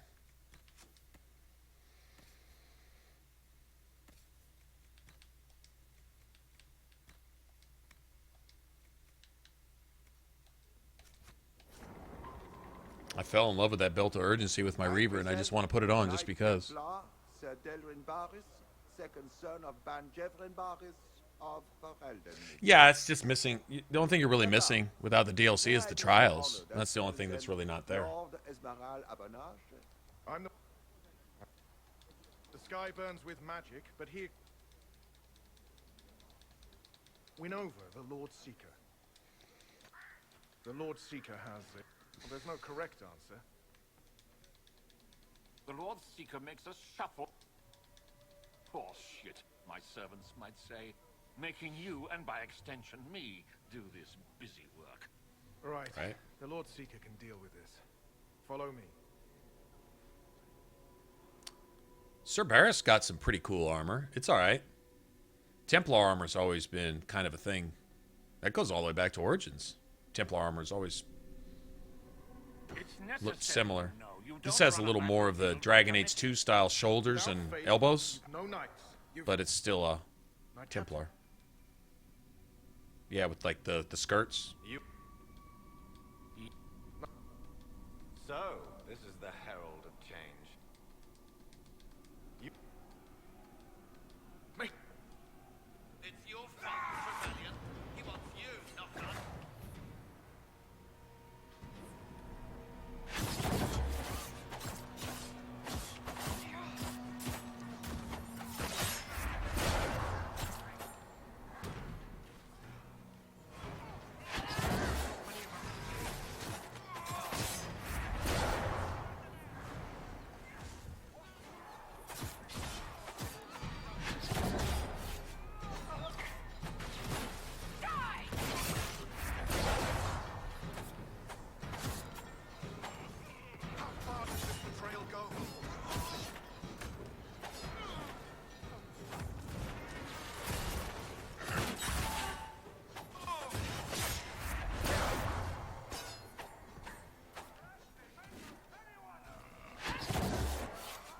Gotcha, you bitch.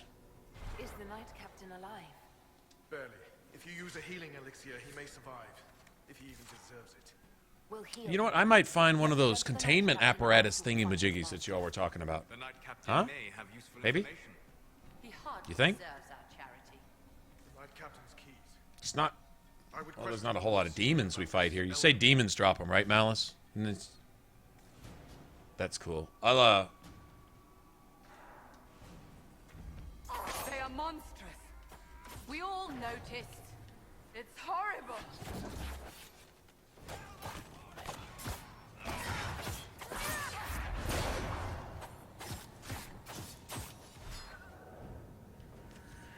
Well, hit me. Well, he AoE'd me, I think. Get mine. That's fine.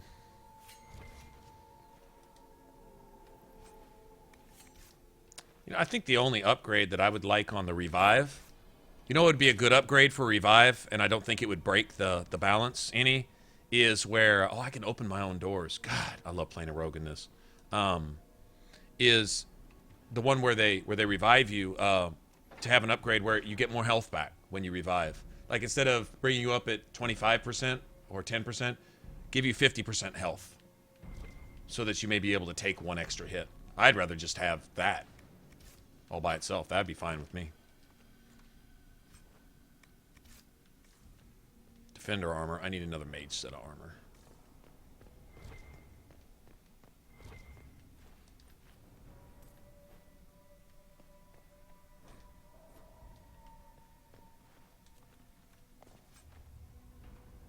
There we go.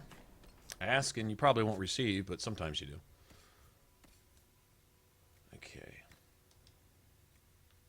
Yeah, that's definitely better.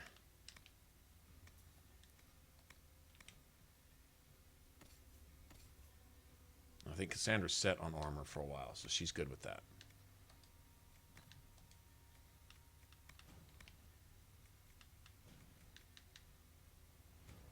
Okay, let me see what kind of numbers are coming off these guys.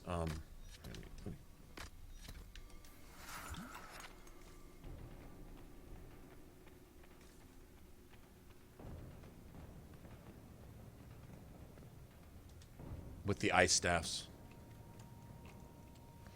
Or fire, I mean.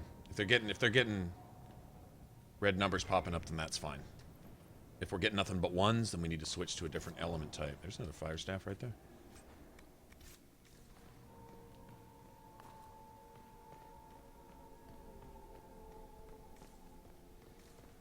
Okay, problem with this is I can't pull the archers. Was that the Lord Seeker? Where? I do not hear anything.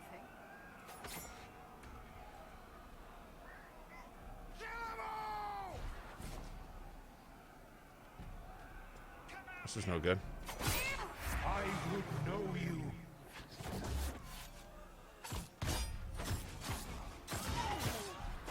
Yeah, we're getting burning. Are they on Barris over there? Look at these arch. Oh, there's a bunch of them. You will be so much more.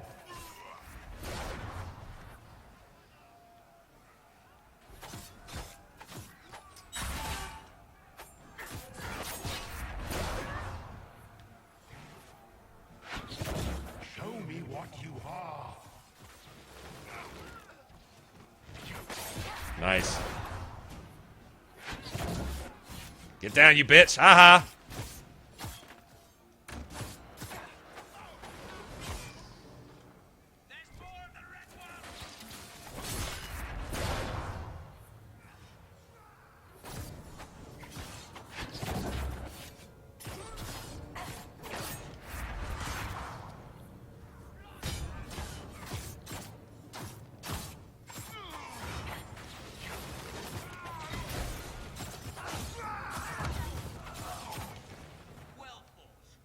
Did we save that dude? Hey, we saved that Templar. I always wondered if you could. He usually dies by the time I roam off in here because I'm busy elsewhere. That's cool. That's cool. I mean, one of the few that hasn't turned themselves into an abomination. But that doesn't mean that next week they won't start drinking the red stuff and follow up what their compadres are doing, right?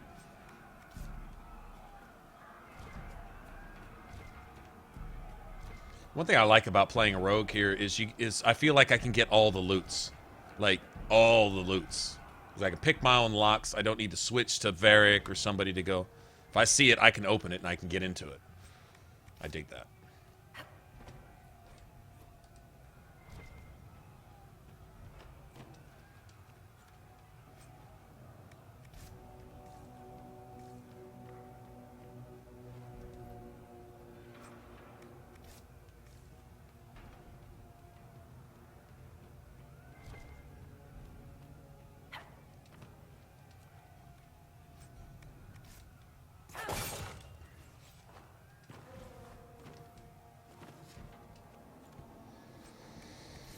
Oh, are we going to find anything worth having here?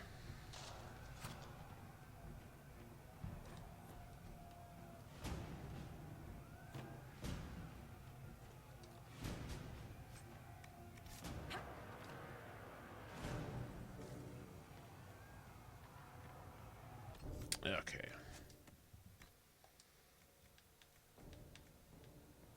All right, so these are good.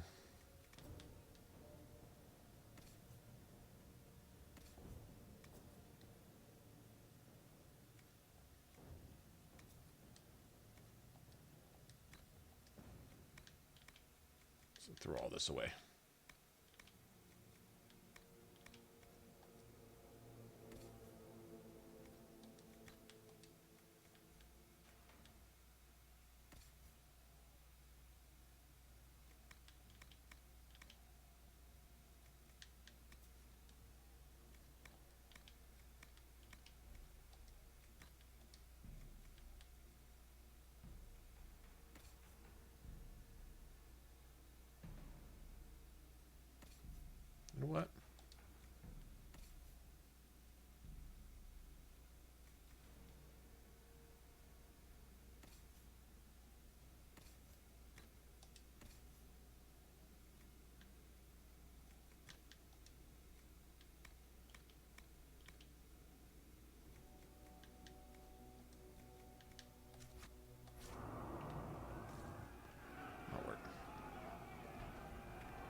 Stop getting away, asshole. The archer is just being annoying.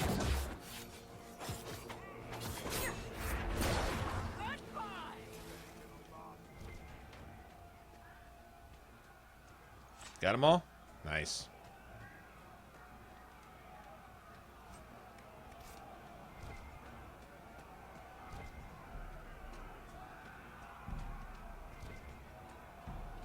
I'm sorry, I want all the loots. We might get some fade touched. Lamb's wool, fade touched, shit, anything. I'll take anything. Doesn't matter. Hey, he lived again. At least this Templar's willing to fight a little bit. That's nice. Very good.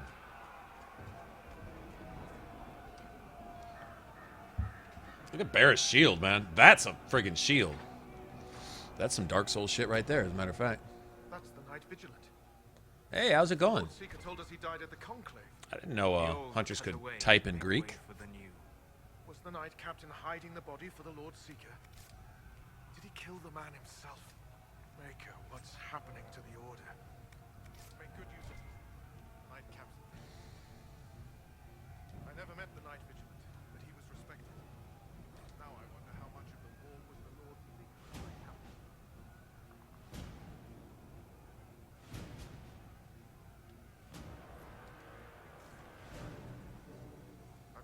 Yeah, so they didn't just drink red lyrium. I mean, they had an agenda. They actually manipulated each other, drawing them in. Like, they didn't just kill the Knight Captain. They lured him away, deceived him. So that shows mental effort, not just something they did under some guise of red lyrium, but something they were actually planning to do. So in other words, it shows motive and reasoning. I don't think Gryphius necessarily controls minds. I think he takes what's corrupt there and manipulates it and has it override your morals and your reasonings. I don't think he just straight up controls people. I think he finds a weakness. He works like a demon does, essentially. Probably because he's working under a demon, honestly. Oh, son of a bitch. You serious? No. Watch that be the one fade touch thing. You know what? Fuck that. I'm going to grab it.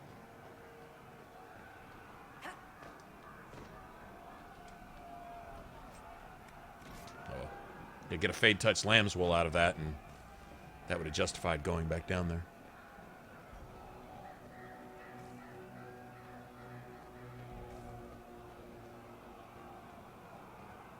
Okay, so for those of you that haven't done this part, I'm going to fast forward through a lot of this. Don't want to,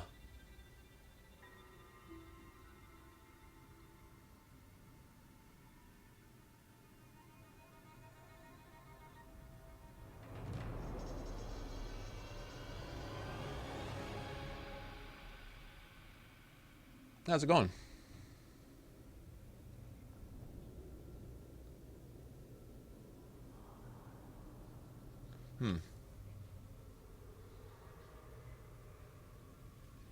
I have no idea how to speak Greek, but I'm familiar with the alphabet. It's a tiny bit. It's not that far different from the English alphabet. I know you have, although I won't necessarily pronounce it right, Antonia, I believe? Anthony? I guess that would be our Anthony in English. But I'm not quite familiar with the letters. Yeah, I won't even try to murder it. Everything so will this. Watch.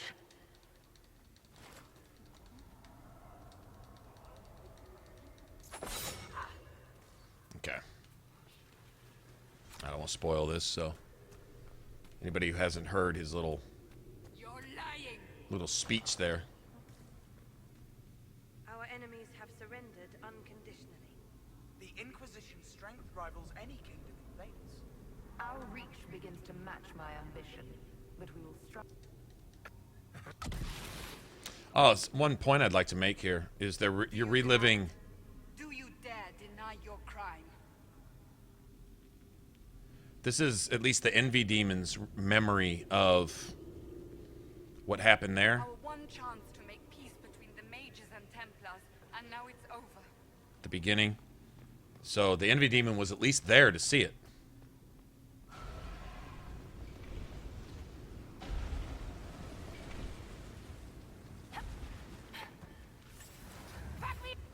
Do you see how glorious my Inquisition will be after you die at the hands of the Elder One? You're hurting, helpless, hasty. What happens to the hammer when there are no more nails? What are you? Get out!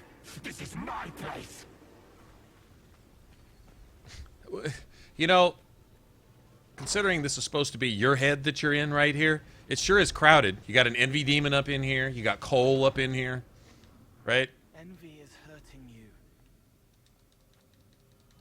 Envy.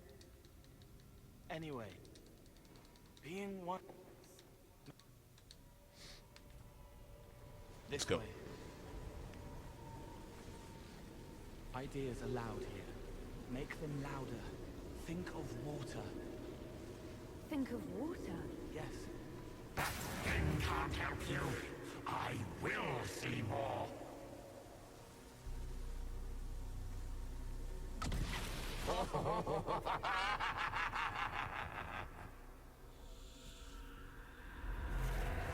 Oh, I get the whole prison thing here. We're imprisoned with our own minds, with our memories locked away. Memories locked away. All right, let's take that and kind of run with it. Unless you don't. You don't have to. None of this is real unless you let it be. Okay, so that would be our character right there. That would be our character right there. Chancellor of the Chantry, I hereby order you to take this criminal to Val Royaux to face execution. I'll come back here in a second. What do you say to your crimes, heretic? This is a farce. I demand justice. Have it. Take her to the gallows. The people will turn against a despot, demon. I will clear their doubt. As herald, the lash will follow my word. This demon's a real asshole. Yeah, see, your memories are locked away here. But why would you have, like, okay, you got the Darkspawn hanging there, the little dwarven rogue type dude, Deep Roads. What memory would we have of that? Or here you've got Cullen. What memory would you have of that? Why would that be locked away? This would be an Orlesian noble. Probably the one you had killed at when you meet Vivian. Assuming you... Let that tyrant charge me to my face. Heresy against the Inquisition is the only charge we need. I am a grand cleric of the Chantry. Or these are people that the Envy Demon is against, maybe. That work against his best interests. Showing you that Cullen's kind of a good guy, actually, then, if that's the case. I don't know. I'm not sure what they're trying to symbolize here. I was kind of... I can't see how the Carta would be against the Envy Demon's personal things, plans, or whatever. You're more you there than you are envy, and that tires it out. Good, I think.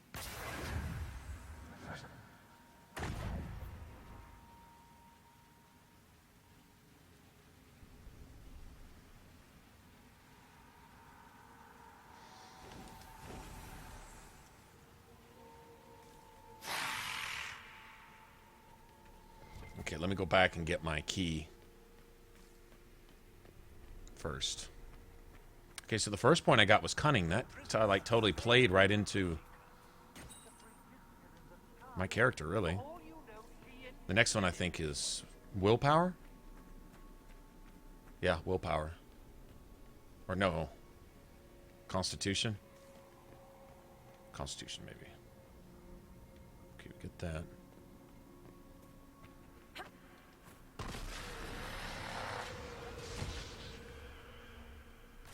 Oh, so this takes away the jail keeper each time you light one of these.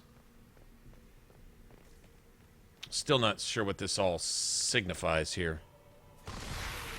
Like it sends, yeah. See, it sends the jailer away when you light these, but What does that mean? You're freeing yourself from your mind here. I know what that's supposed to symbolize. I get it. This would be your subconscious down here, your memories and stuff, but I'm not sure why that's important. Not sure why that's important. Memories locked. I don't know. We don't want to go that way yet. And then that's the divine. That's divine Justinia right there on the Ferelden throne.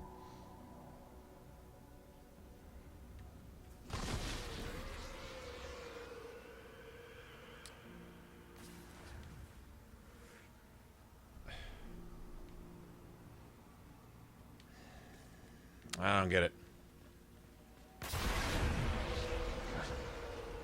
But the divine is basically Orlesian, right? So what would the Orlesian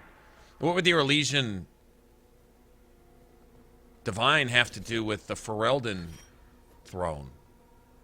Unless, I don't know. Yeah, Constitution. Okay. So the next one will be Dexterity. Since I'm a rogue. If you're a mage, I think it gives you like +3 magic. And if you're a warrior, it gives you +3 strength. I'm pretty sure that's how it goes. I haven't seen enough. Like, they don't put this shit in here on accident. They've always done this. Like, any little detail you find, like, just on a wall somewhere, in some random location that you could run past 1,000 times. There'll be some significant lore revealed there. Like, something that's in a certain place that's not even supposed to be there. The fact that it's there says more than anything else they could tell you. Like the altar to Dumat down in the Deep Roads in Dragon Age 2. What the hell are the dwarves doing worshipping Dumat? Why is that even there? Unless the Tevinters had a presence down there in the Deep Roads, using the dwarves as slaves or something? Don't know. I saw your other love. Determination. You're letting the... Quiet.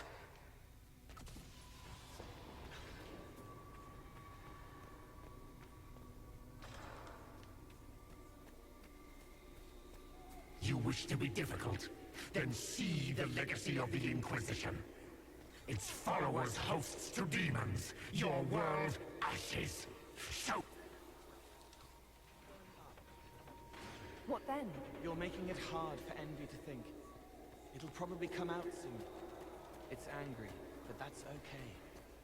So are you. Almost there. Keep going up. They say the Herald summoned these demons after Celine was murdered. The Herald summoned these demons after Celine was murdered. That's the plan. Murder Celine, and then the Envy Demon would take the place of our character and finish summoning demons into the world to help raise that demon army, which is what the Wardens are trying to do also.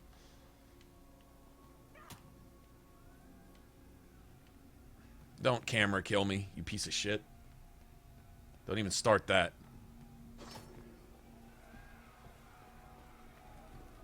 Almost there. Keep going up.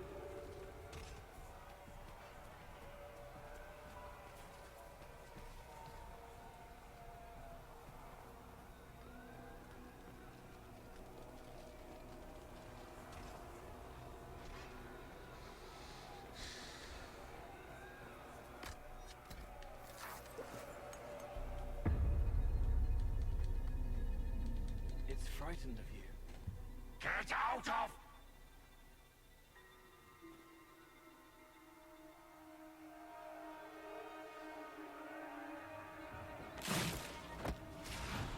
Salted Plains. I don't...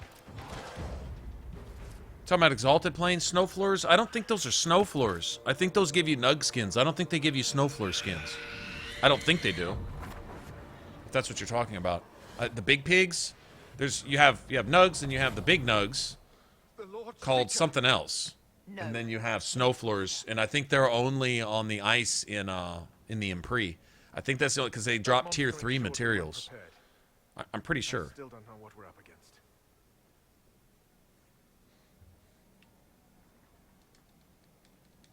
knights would have been next. Alright. Oh, we're not going to grab our potion stash yet. We're going to... Okay, so if you're looking at the little barriers there, you go left first. That's the way I always go, anyway. Go clear out this courtyard. Clear it out completely. Come back. Help the Templars.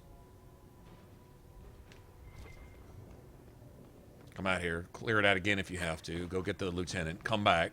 Kill more Templars.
Okay.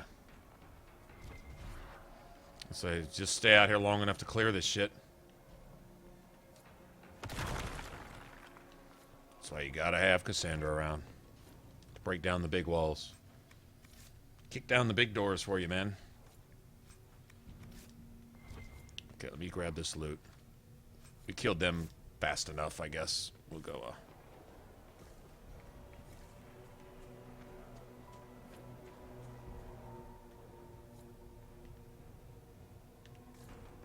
let's go back here.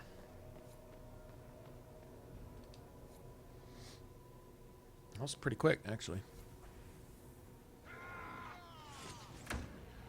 Really? Okay, I've never seen them there.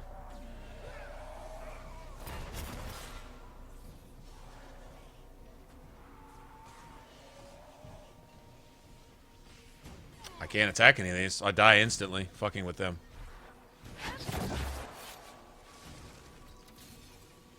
There we go.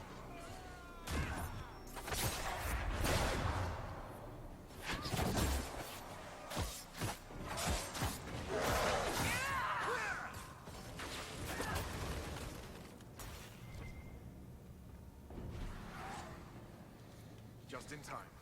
How many Red Templars have you fought? Some broke through to siege the hall. More will come. Okay, so no matter when you come back here, there's only a handful of, God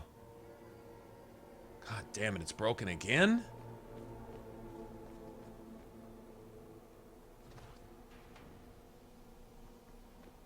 There we go. Yeah, if you're running and your followers are running ahead of you, that's no good. That's usually a sign the game's probably going to crash pretty soon. That's no good. Okay, got any more loots? All these research materials they give you. Gotta love it. Alright, so hopefully we won't have to clear this place out again completely. In fact, maybe we can just run past these assholes.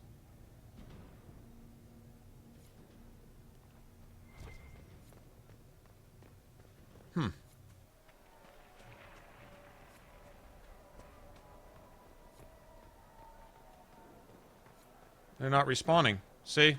This is what I'm talking about. They're not respawning, and they're not supposed to.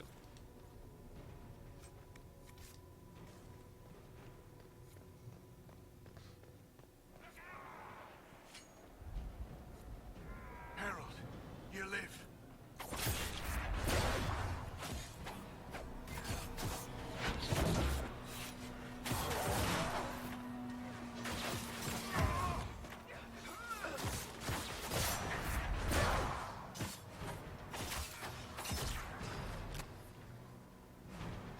Oh, that spirit damage is so excessive.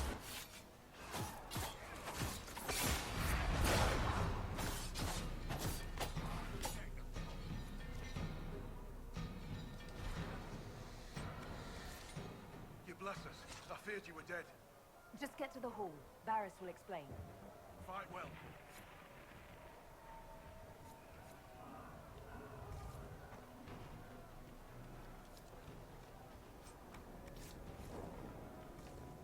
Take stuff.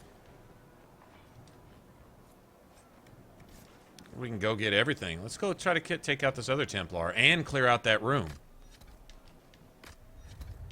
Can I drink a potion, please? See why you're not letting me drink a potion. Not really understanding that. Come on, let's go.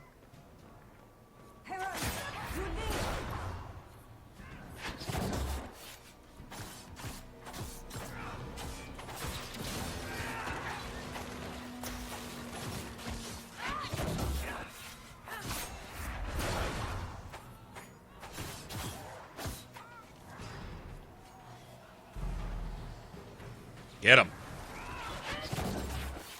One down.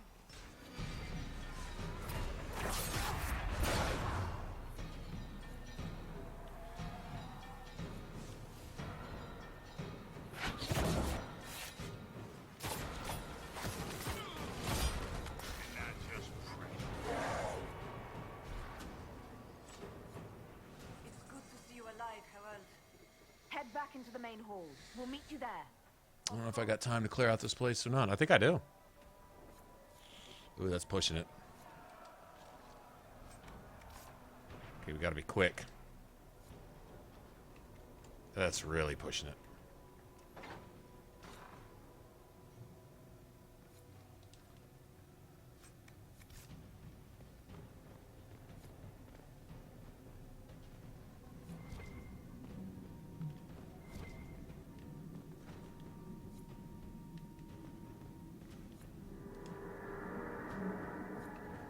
I may not make it. Yeah, I may not make it.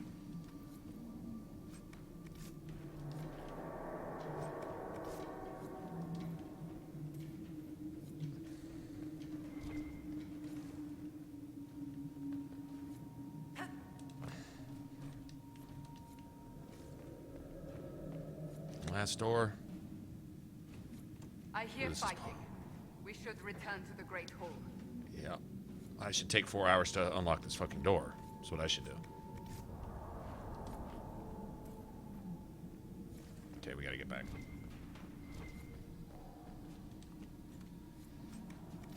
Kinda not worth it. Look at that. Barris's life in stake. Life is at stake, and we taking our time fucking around for like 50 gold.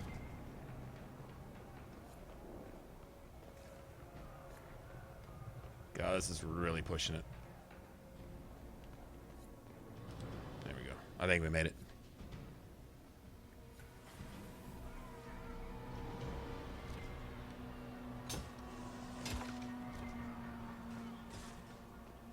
Okay, they can fight it out down there.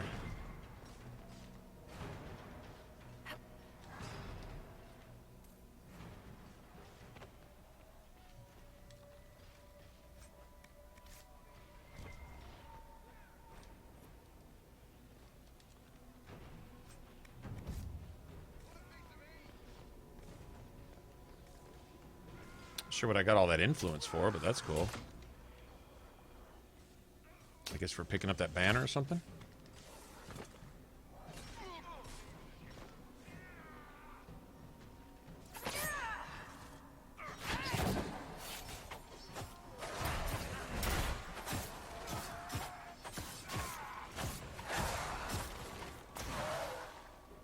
That's all of them. Back to your posts. Beautiful. Horror claws, red lyrium.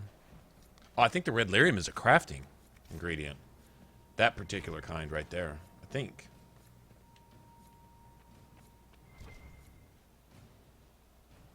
Okay, so we got the left side cleared.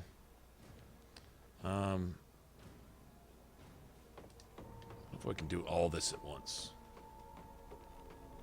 Make this one trip. It's honestly better to make this all separate trips. Seriously. Each time you come back in here, you can grab a few more research materials.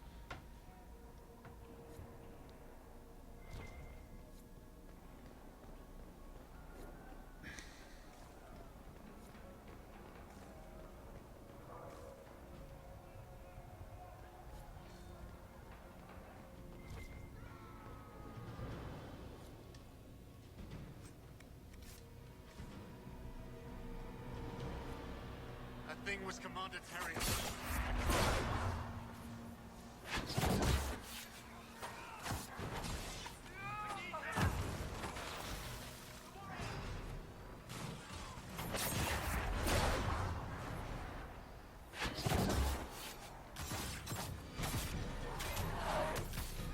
I can't get away. I'm just sitting there stuck attacking when I'm not attacking.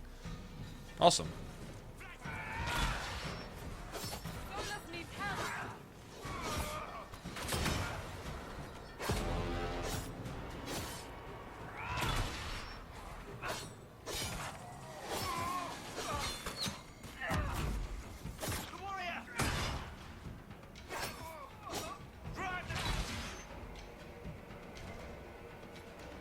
Can my character get back up today, please? Thank you.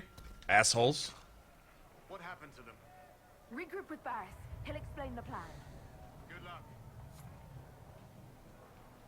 Stuck attacking when I'm not attacking to kill me, and then not get back up. Okay.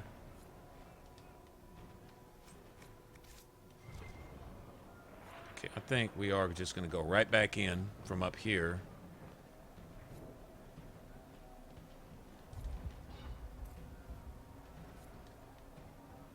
Yeah. Yeah, I think that's what we're going to do. We'll go grab this loot real quick.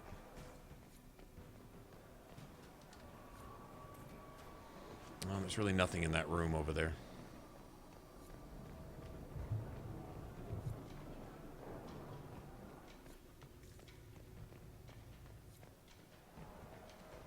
Yeah, we'll just come down from downstairs next time. Yeah, Brandon, I saw that note you left where you got all warriors and everybody's using grappling chain. That made my day. That just sounded funny. I'm like, I can just see everybody saying, get over here. Get over here. No. And y'all fighting it out. You grab one, they grab him from you. You grab them back, and everybody's just getting yanked. That actually sounds funny. That sounds, yeah. I mean, if you're gonna do it right. That's what I'm talking about.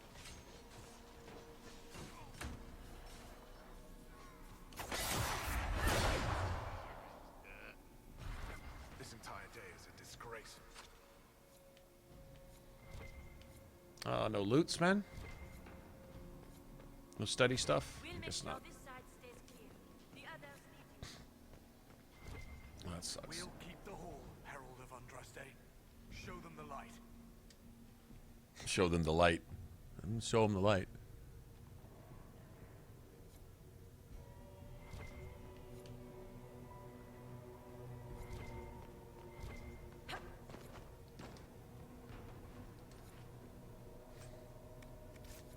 That's not a wrench, that's a hammer. That's a wrench-shaped hammer is what it is.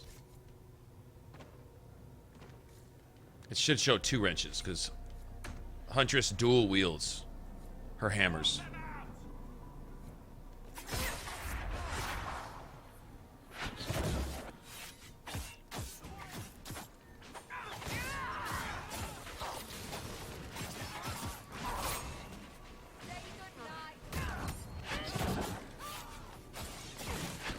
Nice move. Got his little sniper perch and everything.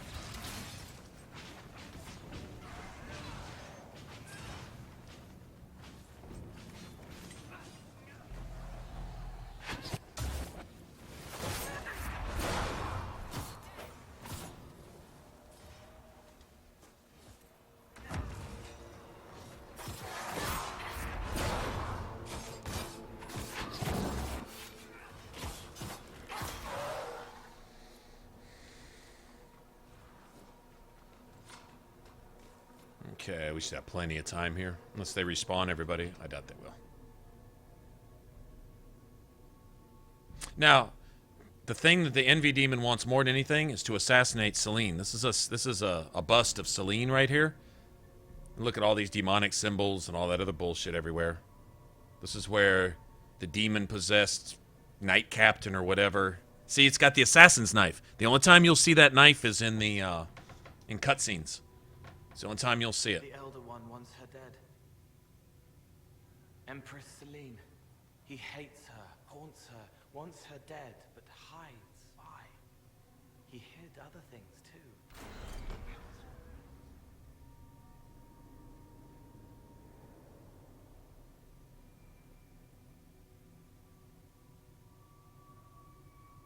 Yeah.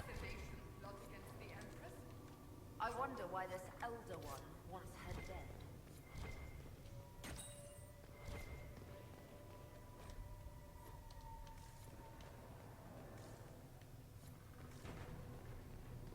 Okay, that's it. We ought to be able to get some stuff we can use out of these chests here, too. They usually have a lot of blue items. We got time. Should we look through everything?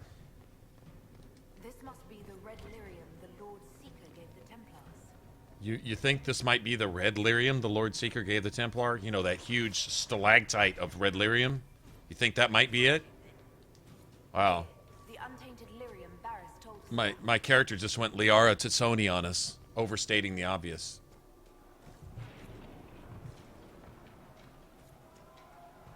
Why is he over here? You see my character's breaking? They're not supposed to path like that. Like I said, usually a sign that game's about to crash. If we get blue screened in the middle of some hectic shit, that's going to be annoying. We're ready to follow. On your order.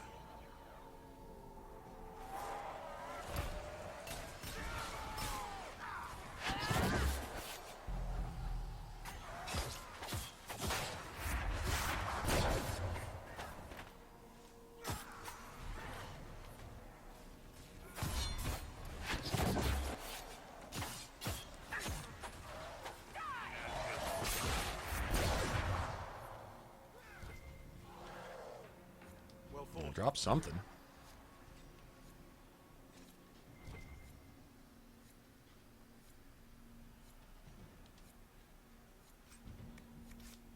Essence containment apparatus. That's it? Essence containment? Is that what I'm looking for? So I guess these Red Templars are considered demons then. That's what that tells me. Interesting.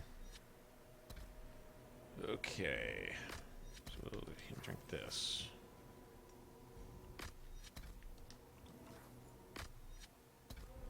She doesn't need that.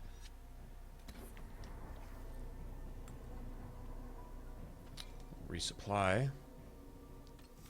Now, let's see.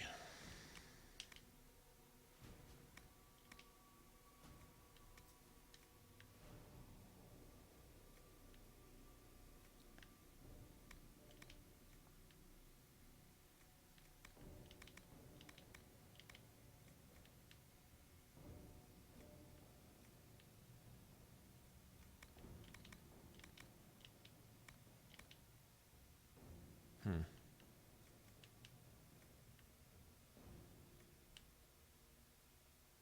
5%? That's 1 point of damage. Literally. Fuck that. Still can't use this. I cannot level at all. Sure seems to be taking a long time.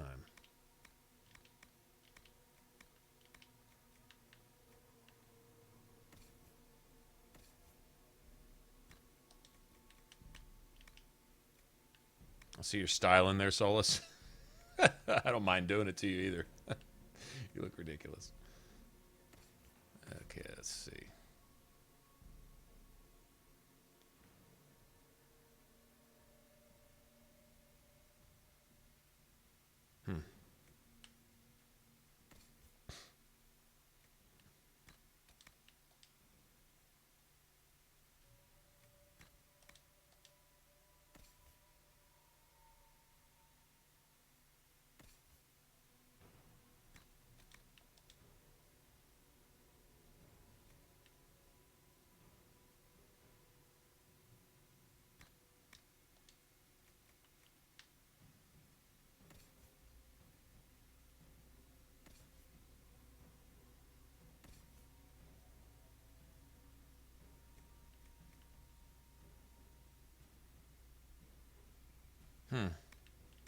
It's interesting. Guess nobody needs that. Okay, let's see. Yes, trash. Trash.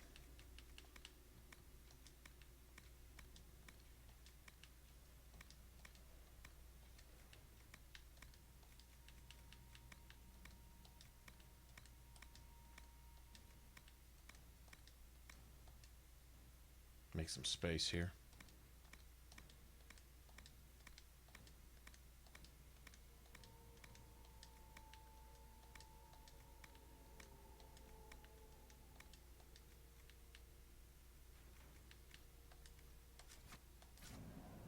All right, very good. Okay, any more loots?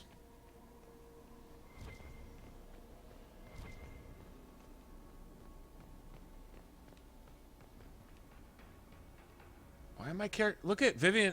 The pathing is horrible. I got characters running all. I mean, they're not going to be here to fight either. I'm gonna go ahead and save. I'm gonna go ahead and save right here. Let's go ahead and do this. Let that finish saving. We're gonna reload, refresh this because something's really fucked up. It's doing what it does.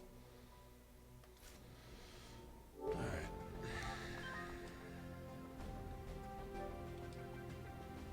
I was going to look at that too. Here, while this is reloading, let me see. Update 1.1.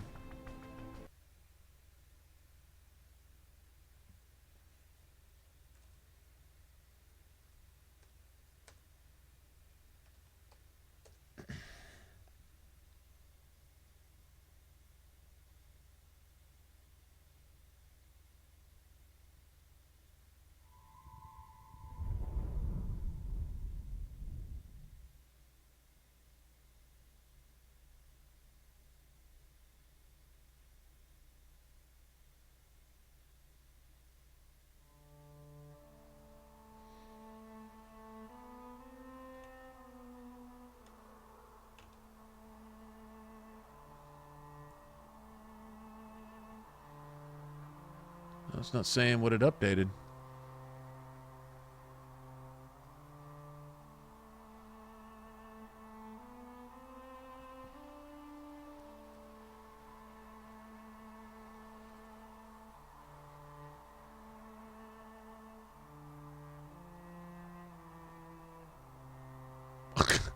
That's the update. They don't fix survival mode. All they do is make sure the monorail in Nuka World works properly.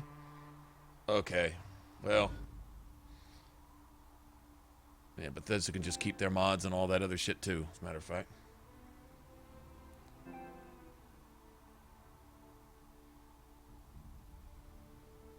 No, I had to restart it. Did you see the way my followers were pathing? I was running here and they were running ahead of me 40 miles over there around corners and into walls and in the next room and shit. That wasn't going to work. You got a boss fight coming up and I got characters over in Haven running around the Chantry while I'm over here in the Templar Fortress fighting, you know. It's not going to work. All right, let's try this. Yeah, that's a hell of a update patch they did. Sounds like they wasted a lot of space on my hard drive is what that sounds like.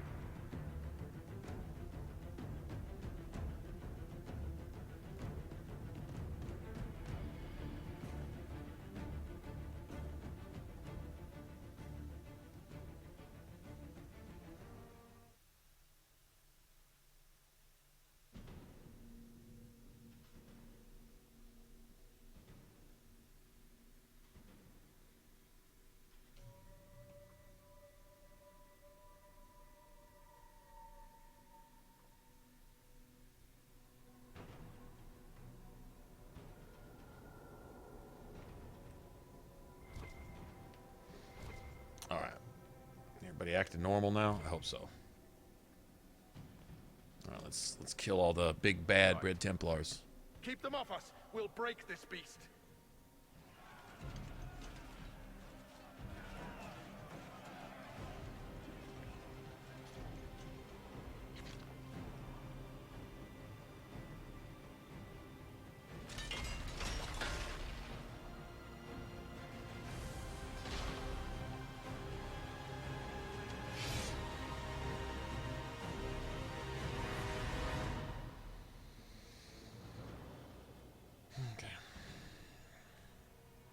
This will be interesting. The reason Red it won't Templars, load? coming through the barrier. They're in place. On your order.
I can't do anything about it.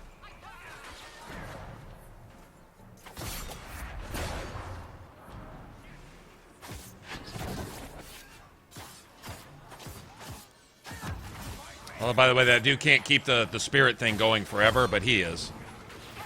Yeah, I win, you assholes. Okay, and by the way, they're all supposed to be dead, too.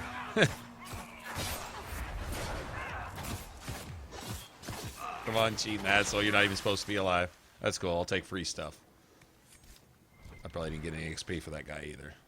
Not cool, man, not cool. Phantom enemies to come attack me after the fight's over. Awesome. Look at all the stuff they drop, man. Good shizzle. Essence containment apparatus. That's 2. Oh, shit, hold on a second.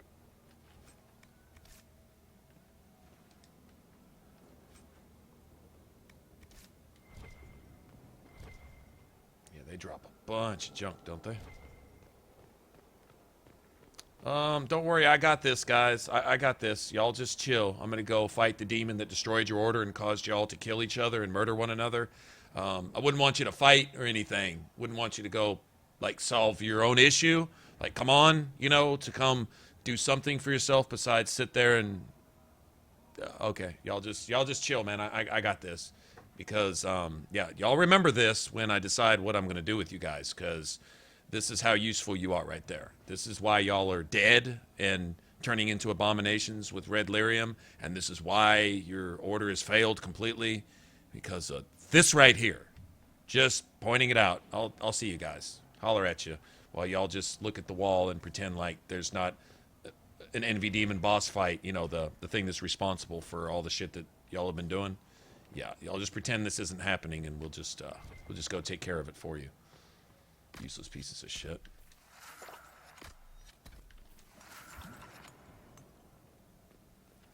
Yeah.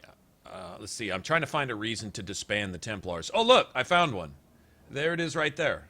Yeah, that'll work for me. So sad, man.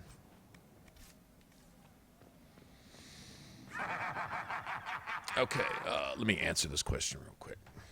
Get back to you guys in just a second.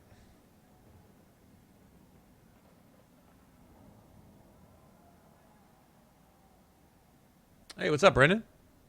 How's it going, man? Y'all give me 1 second.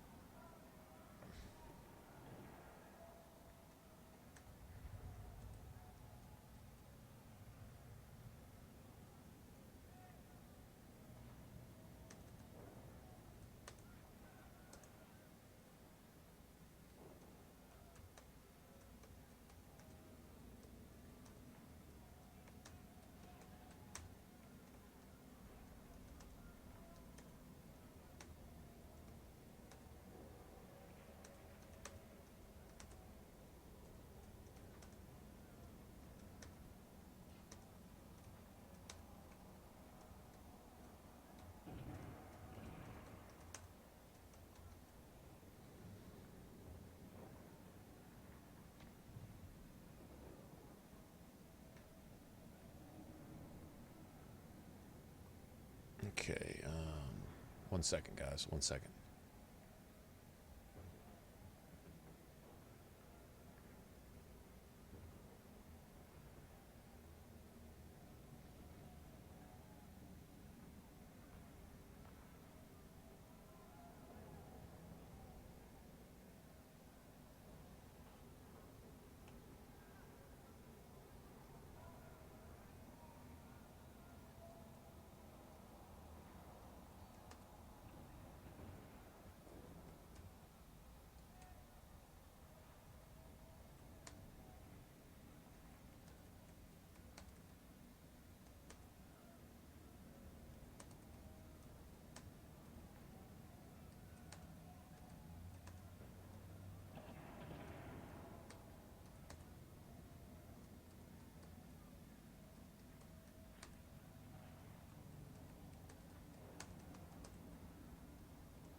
All right, sorry.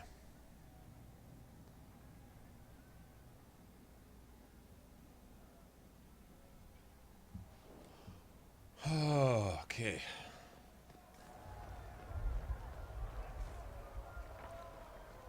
Bump, bump, bump, bump, bump, bump.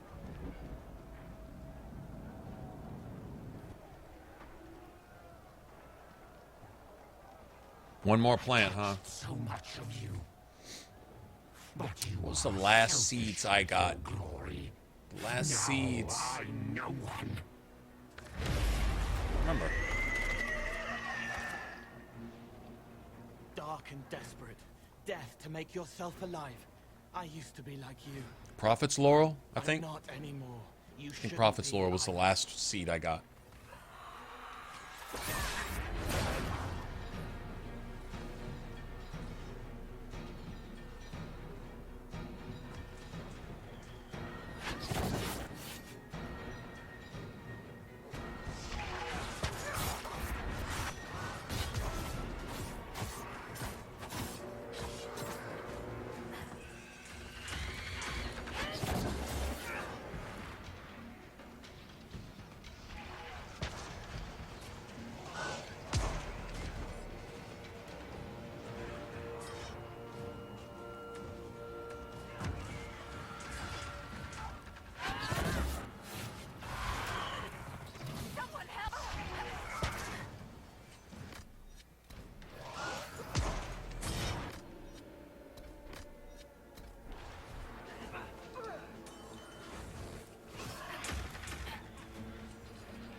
And I realized he was over here wiping my fucking party.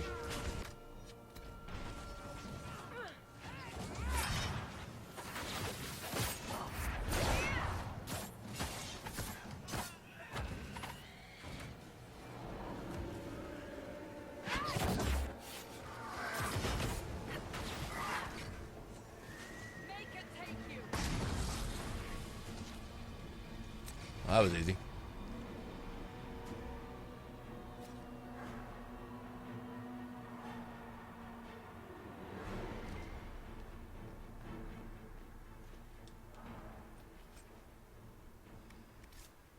I got a new dagger. I got a dagger.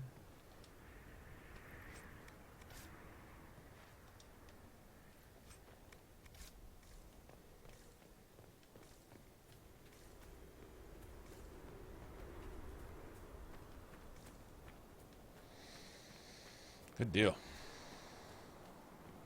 That could have gone worse. Still haven't leveled up, though. I do not have that trial active. It's strange. I do hope it won't affect our concord.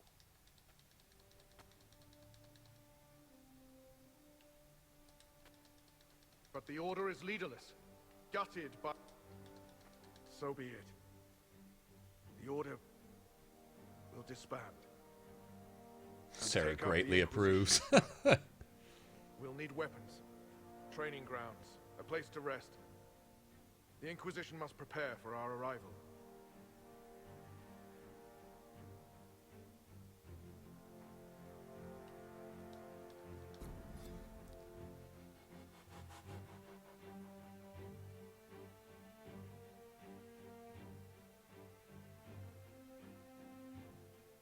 It's a good question. Sure, it's a lot like Corypheus, isn't he? Sort of.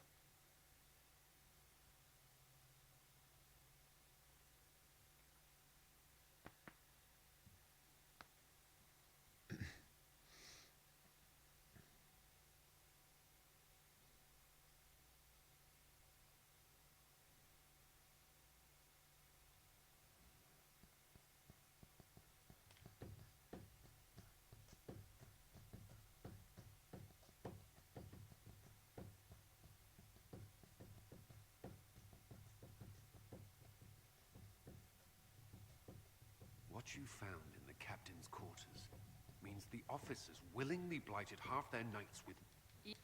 Even so, disbanding the...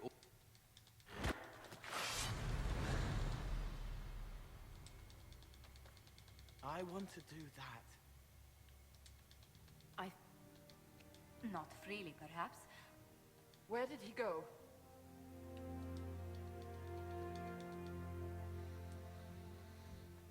Yeah, I saw Iron Bull and somebody else disapproved when you decide to disband the Templars. I'm thinking if you got a little bit of approval, there's a trophy for getting to Skyhold with all of your party members with double disapproval. There's a certain way to do it. You got to keep track of who likes what. Be real careful about that. I should tell you, Ambassador, the Chantry raised some fuss when they learned about our arrangement. The Inquisition must certainly seem an audacious idea to the Grand Clerics. We hope to convince them it is a necessary one as well.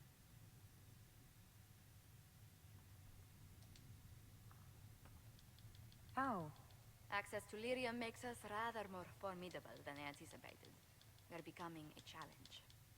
That is the crucial point. We must learn to think beyond our own wants, to secure peace. The remaining Grand Clerics sent a missive inquiring about the events at the Temple of... Okay. Well, we finally leveled up now. Very good. Okay. Don't think anything I need here.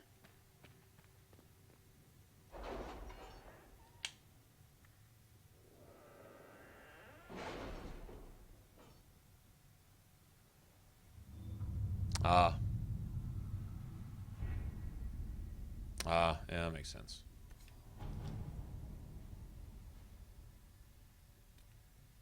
What have your ears heard, Leliana? Anything new we don't already know about? No, nothing.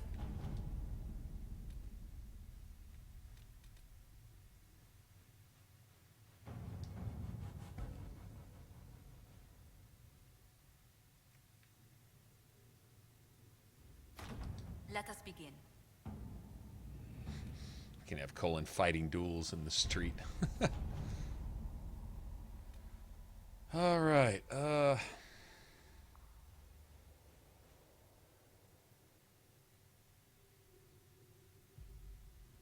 to think if... Yeah, there's something I need to do.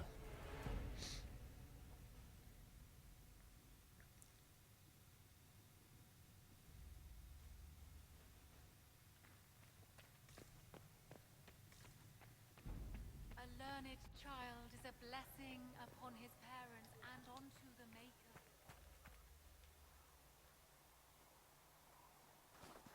That's a nice skyline right there.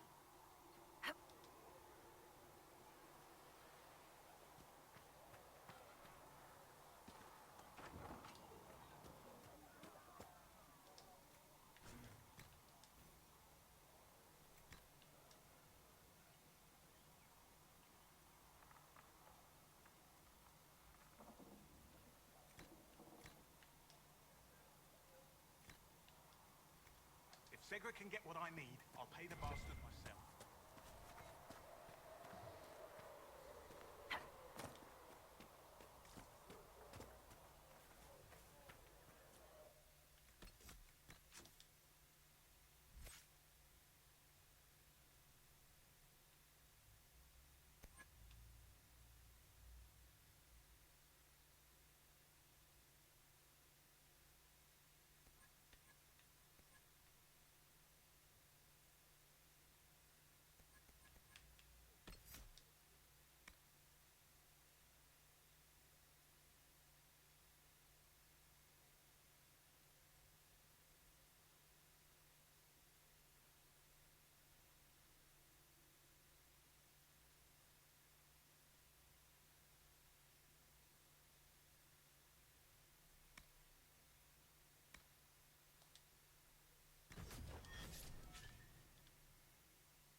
Where do I want that? I guess I want that there.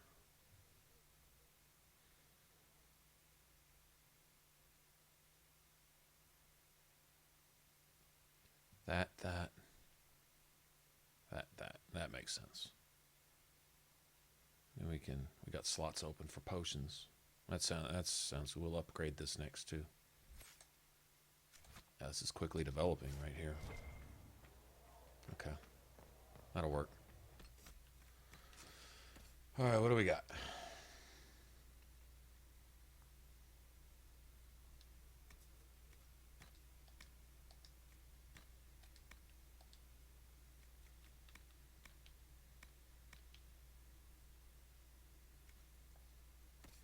Actually.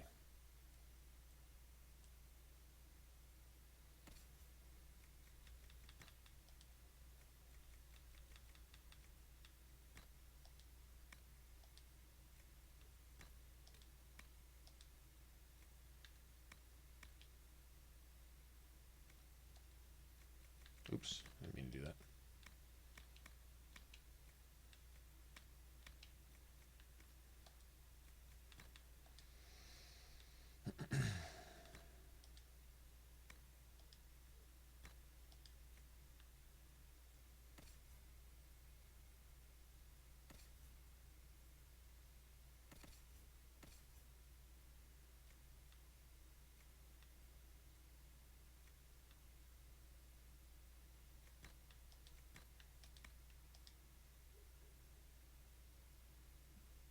I don't think that's going to matter.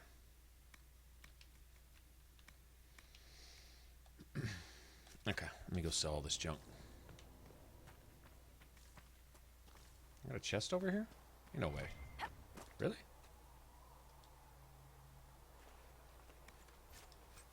Okay, whatever. I don't know where that came from. I could swear I've already looted that, but alright, cool. I'll take it for free. Does the darkness creep? your cloth for bandages.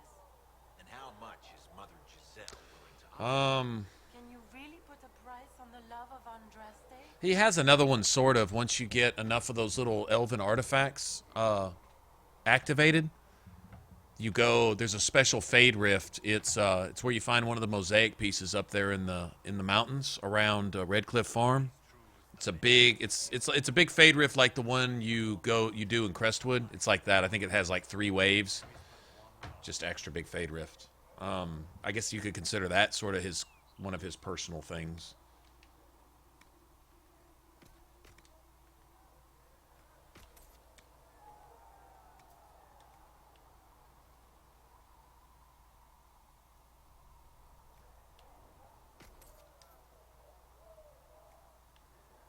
Oh, I can do that.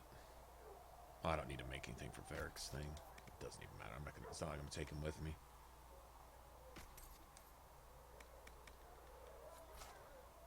All right.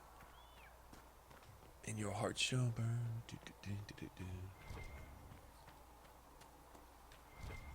Alrighty. Well, do I not have any rewards in my little thing? Hold on. That's a good question. I think I'd have one by now.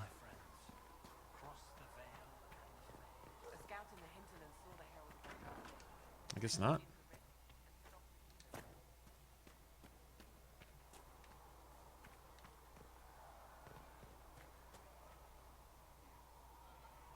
See that dagger on the left? That's what my blades are going to wind up looking like. I'm going to find a tier 3 material that looks... I'm not even going to use dragon bone. I don't like gold. Just don't. I'll take a slight dip in the damage.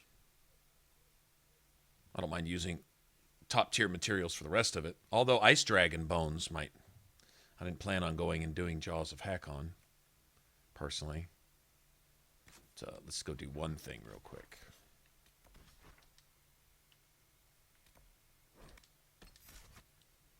I don't know if you guys knew this, but after you're done with siding with the Templars or the Mages, if you want to make runes, you can go to oh, it doesn't matter who I take. Let's take Sarah, Iron Bull, and Cole. It's a Valrio. Ah, Dawn Lotus. That's a rare one. They're hard to find in. There's only like 2 or 3 places in the game that actually have Dawn Lotus. Weapons and armor regarding second. I have no idea what you're asking, Brandon.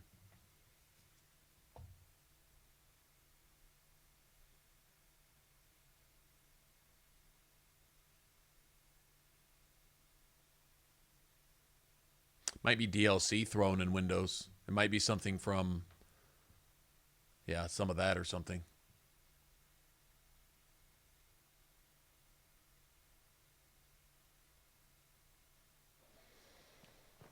Okay. Yeah, this guy sells blank runes.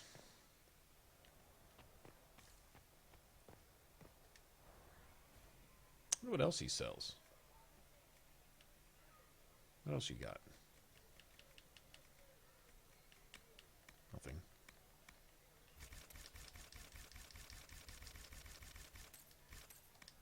Yeah, that ought to be enough. Ba, ba, ba, ba, ba.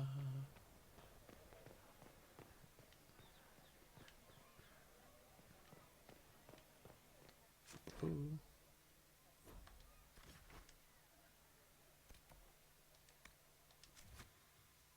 Okay, so I need to make sure I save some spirit stuff. I won't make any spirit runes. I want to make at least a frost rune for one of my daggers.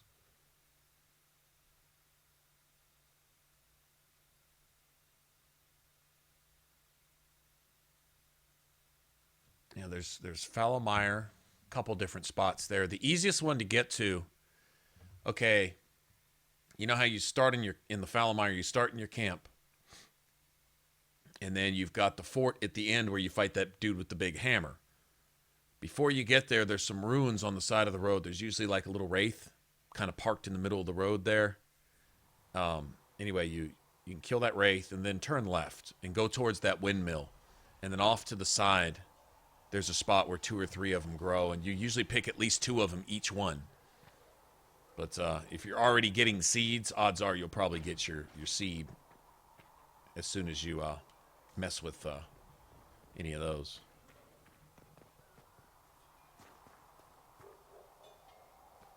Have you seen the horses Master General sent the Inquisition? They're magnificent.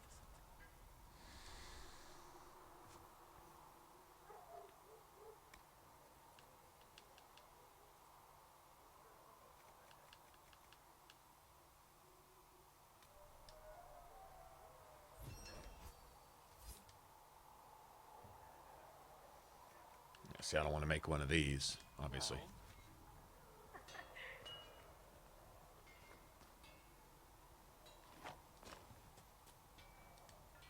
And to actually walk out of it. The breach, the Divine's death, the Wardens. It doesn't make sense. There's so much. What about you? How do you fit into all this? What the hell is this? Why do I have an exclamation point here? Is that Blackwall? It's probably Blackwall. Hold on.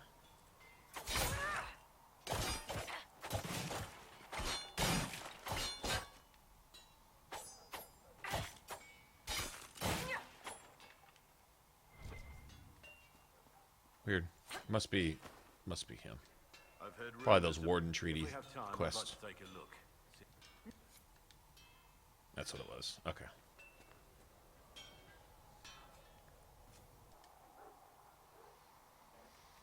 Okay.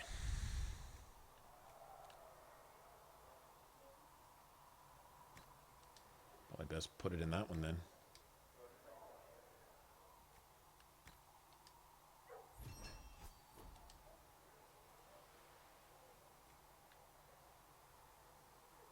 I can't even put a dagger grip on that one.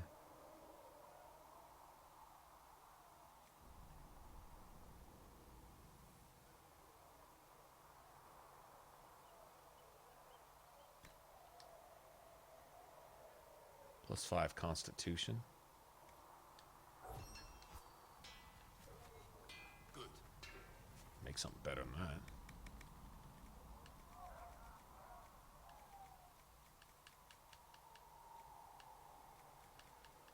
I'll even make a tier 1.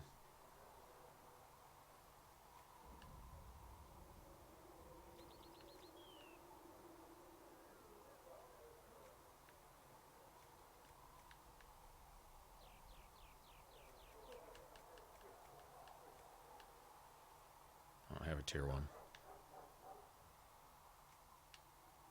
No, I'm in tier 2 area anyway. It doesn't matter.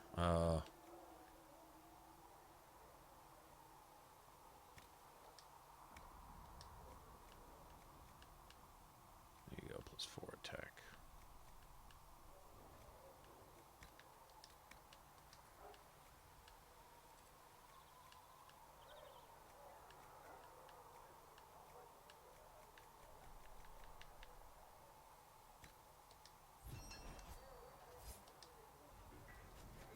Good.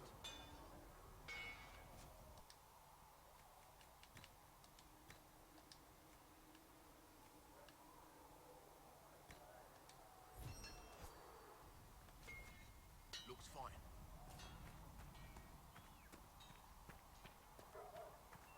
Good looking dagger, man. All right, we're good to go. Let's get this started. Let's see. Let's get Vivian squared away.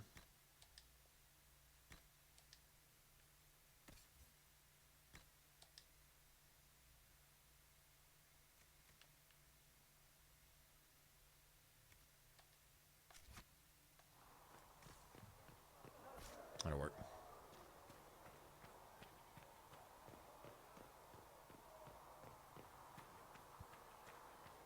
Flips all the tables.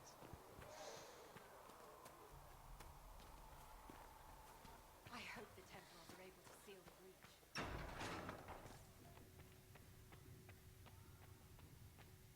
Oh, I never got that thing for Vivian's books. Let me see. It is Let's good just that do you sell. We also need to increase our lyrium supplies considerably. The Chantry may still have stockpiles we can use.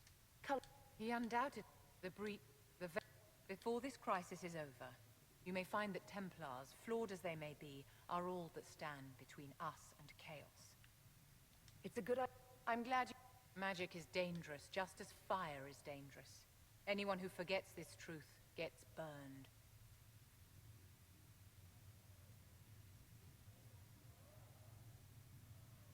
You're right. They are men, and all men are flawed. The fact someone... You told me that you'd see the Chantry restored. What about the Circle? It's something... Okay, I'll tell you what you want to hear. There it is. I've received news that some if you... Okay, we might get those for Vivian. I don't know. Depends. I will take these injury reports to research in Nave. Okay, let's, we got everybody but Dorian. Gotta remember to get, as soon as we get to Skyhold, to, get Dorian in the party and find Cole. Just because. Alright, let's see. They don't have points yet. I don't need to level Sarah yet, either.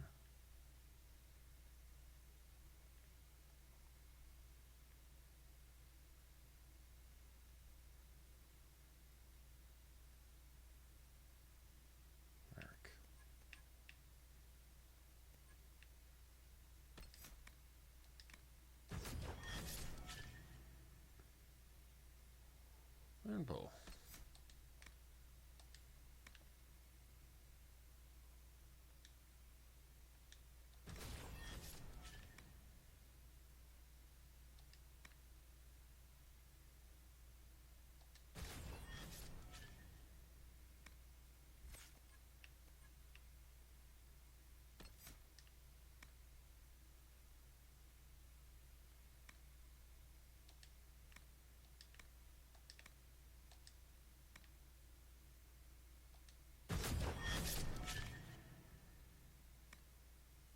Use that. I'm gonna favorite that.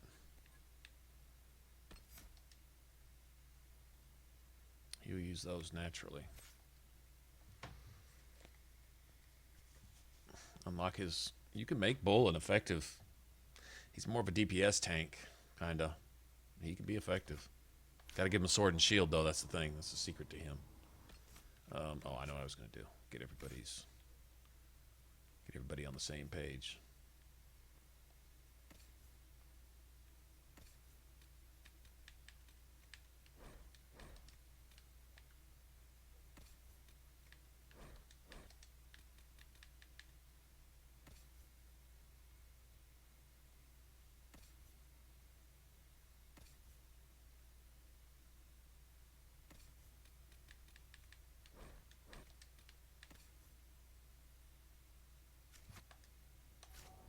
That'll work. All right, we're good to go. Let's do this thing.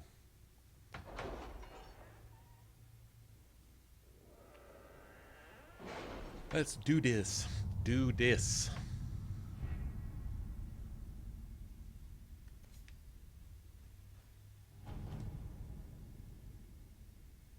I don't have any perks available, huh?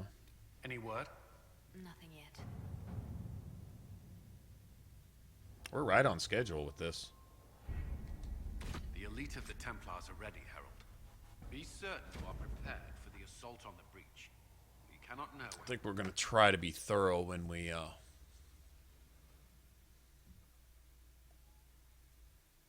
Okay, this time we're going to unlock everything on the Storm Coast, too.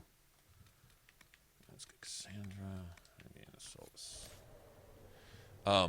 I want to unlock the Red Templars down there where Varric's Red Lyrium shit is. I want to kill the Darkspawn. I want to go to the Deep Roads. Not just that one in the hinterlands, but then we might even go do some part of the Descent. I don't need to finish the Descent. I just need to do some stuff there. Focus past the Herald. Let her will draw from you.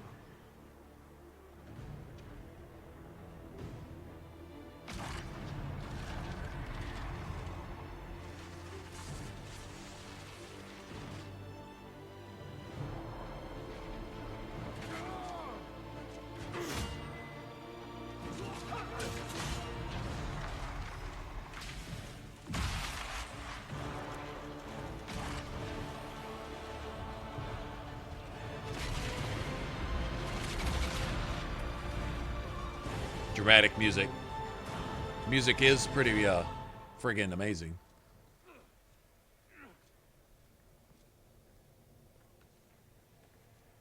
Elephant skin spotted ass jack fucks. Wow.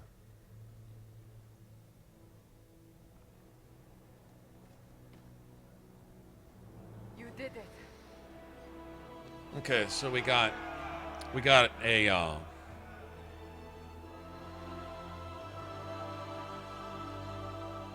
got two combos here. These are quick combos.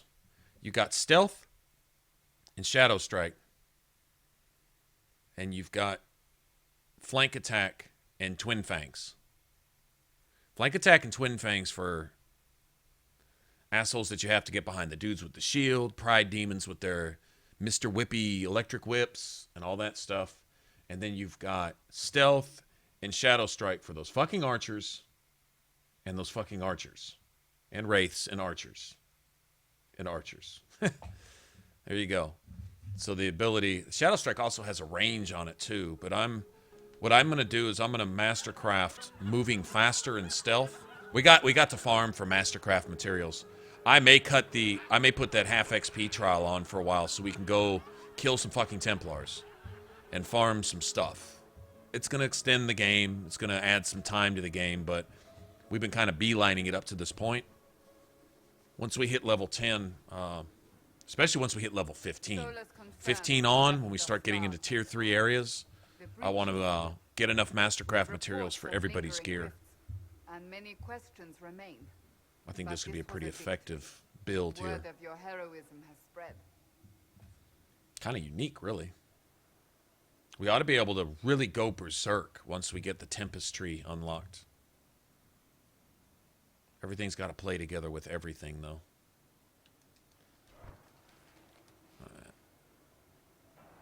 What threat could the ground hold?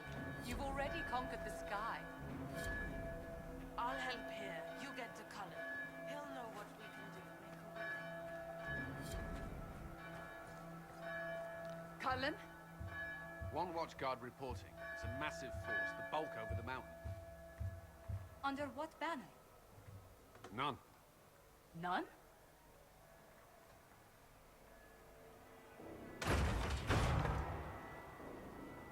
If someone could open this, I'd appreciate it.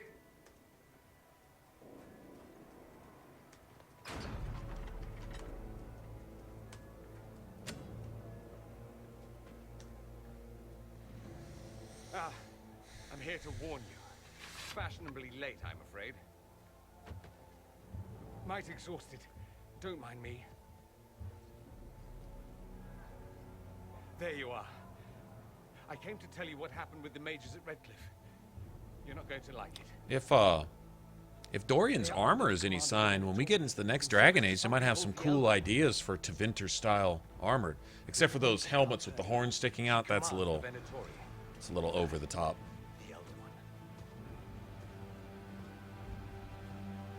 The Elder One. Mr. They were already marching on Haven. I risked my life to get here. Mr. Geritol Face and his girlfriend. Haven is no fortress. If we are to withstand this monster, we must control. Okay, I just want to kill shit.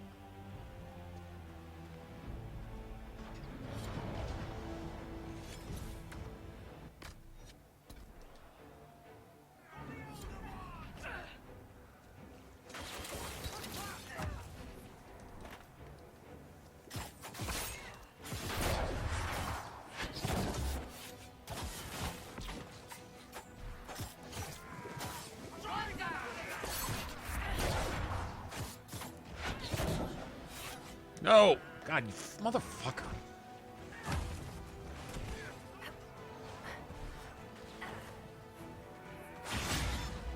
Bitch.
get used to this.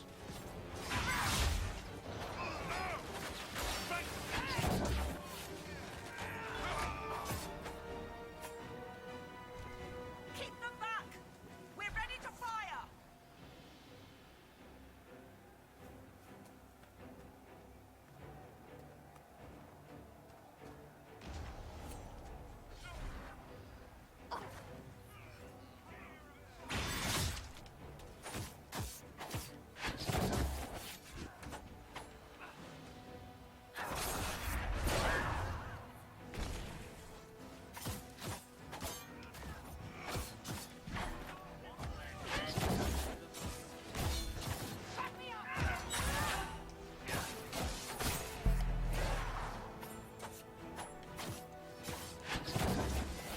Just die, asshole.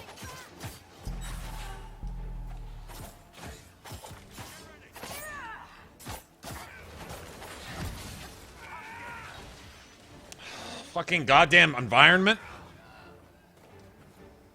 Ice fucking mines everywhere. We'll reload. You get to the other trebuchet. It isn't firing. This way. Can I get some Fade Touch stuff here? Okay, we'll get the trebuchet firing. Can I get some Fade Touch stuff here, though, first? Please. Thanks.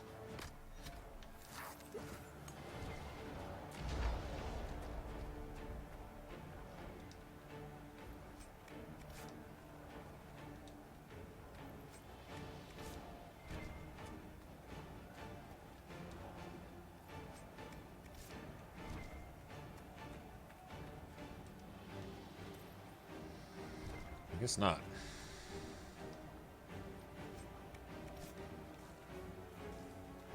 Oh well. Well, y'all start shooting that damn thing. We helped you defend it. Now do something with it.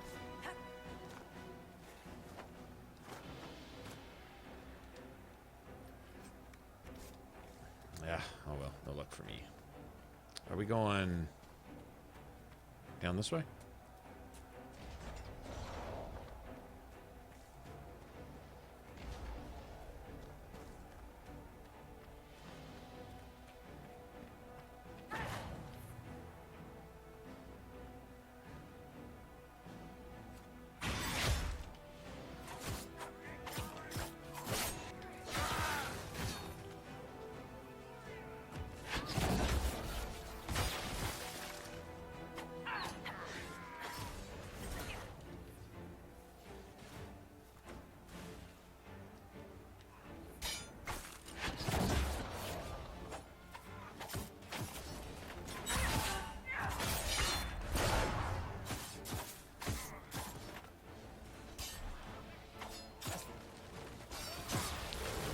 He won't die. He won't die. That fucking archer's died like 8 fucking times, and it's still not dead. Dead, but not dead. Interesting.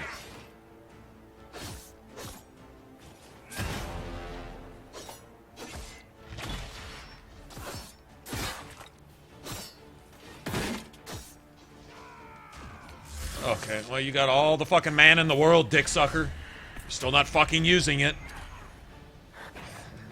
Whatever. Fuck you.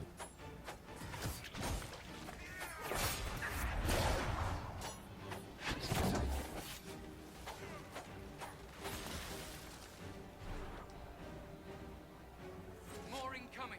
Keep them off. Did it just make me take my supplies now? It just made me take my supplies. Wow. I can't drink a potion either. Awesome. Gotta love it.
he got a free warp and free health. A full free bar of health when he warped. Which is impossible, by the way.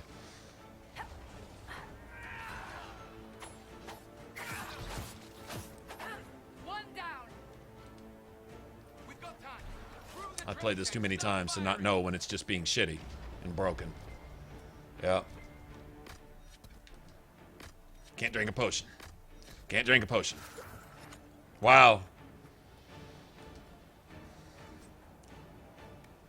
Damn. Damn.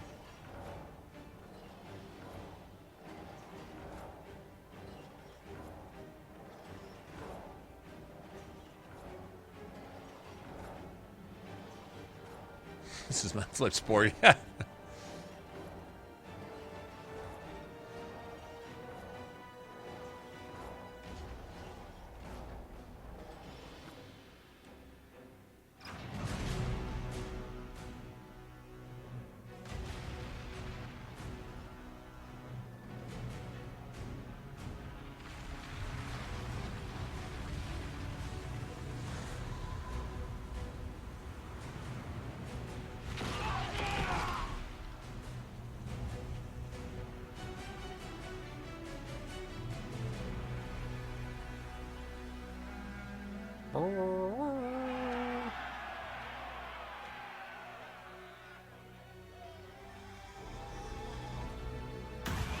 No one saw this coming, though. Now they bring in a dragon. Well, it just figures. A hasty retreat would be in order. Everyone to the gates! Really takes that long to get up? Really?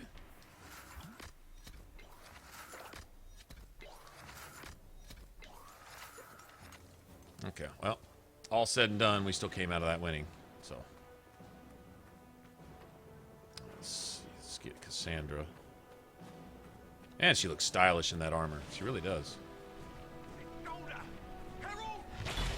me with this door. Good one. Just grabbing essentials. Won't die for the forge.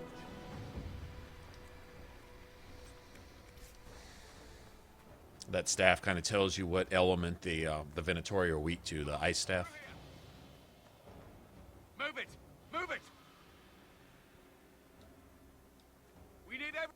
But this. Colin sure is quick to give up.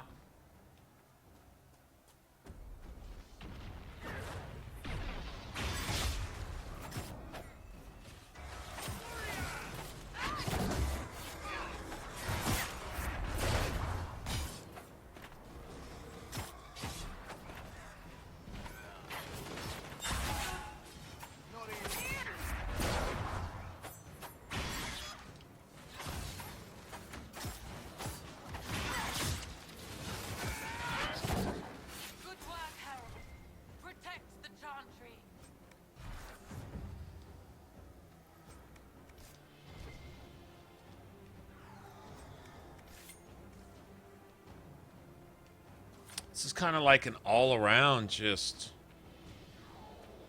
a utility rogue build, man. A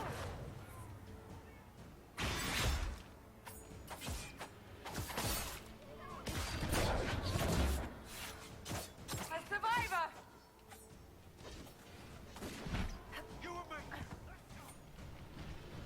Just throwing shit everywhere, huh? Just throwing shit everywhere, assholes.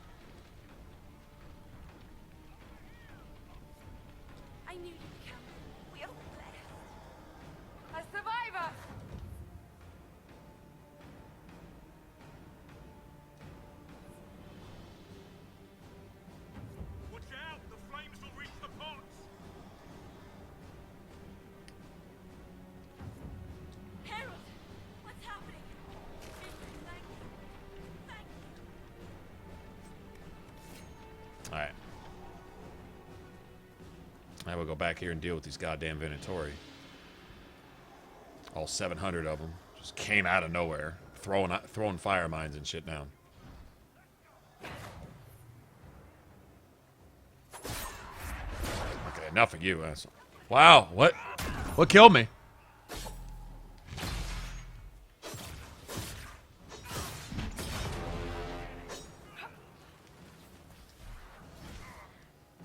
Okay, since my mages aren't doing anything because I don't think they're even in the fucking map right now.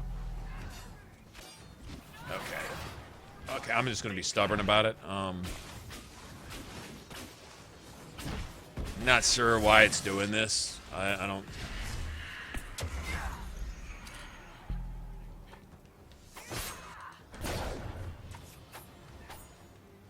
Got free life again? Fucking bitch!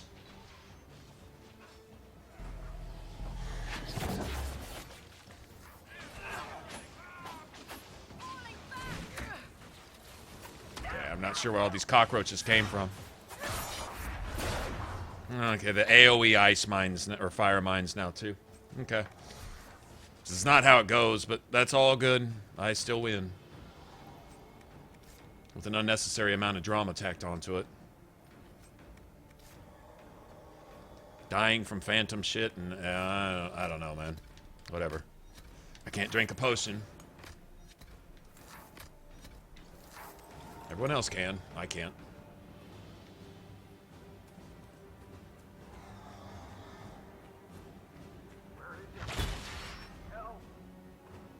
A voice, Herald. Annoying. Game needs to just work, that's all.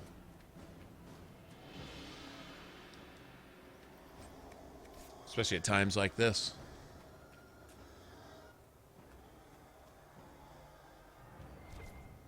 I hear a survivor.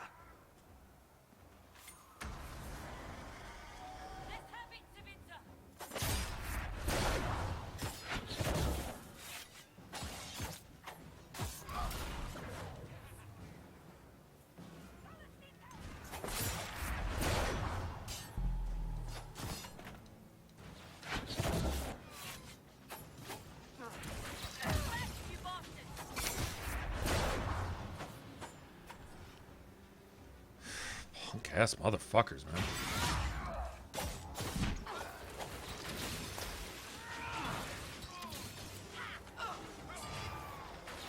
Thank you. These shits almost had me. Let's go. We've rallied everyone into the chantry. No, whatchamacallit? No Fate Touch stuff. Been nice to have had one in there somewhere. Okay, we got that. Yeah, I think I was going to just upgrade everything.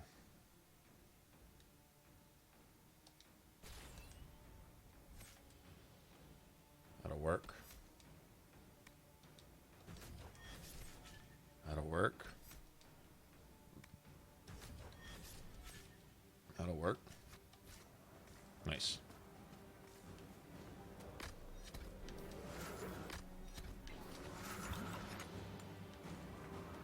We still win. We still come out ahead.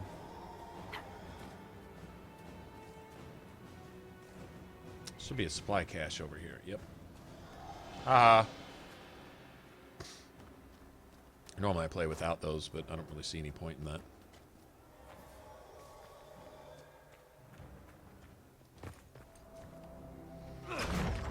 Just another one of those trials that I wonder if it doesn't cause more bugs than it's worth. There was no bargaining with the mages either. This Elder One takes what it wants. You wouldn't know it was there unless you'd made the summer pilgrimage.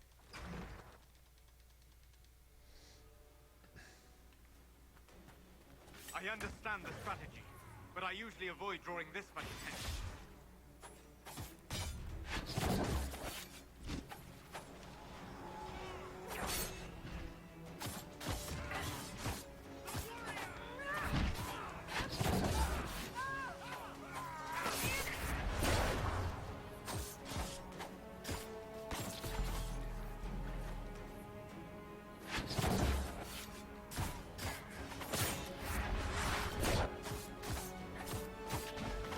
I got this thing against mages right now.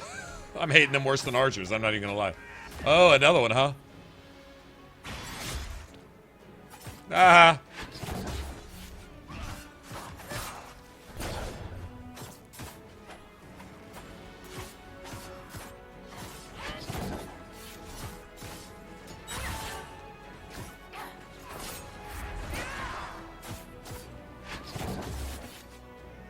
goes good, though. It goes really good, doesn't it?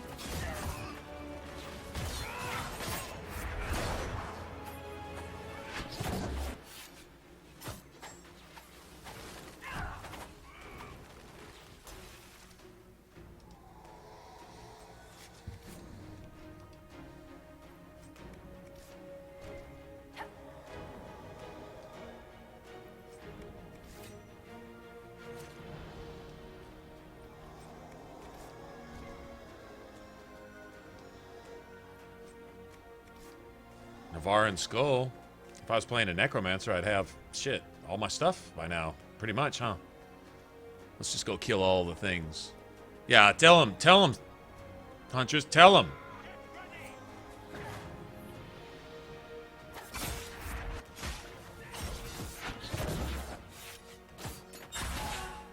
Get off me.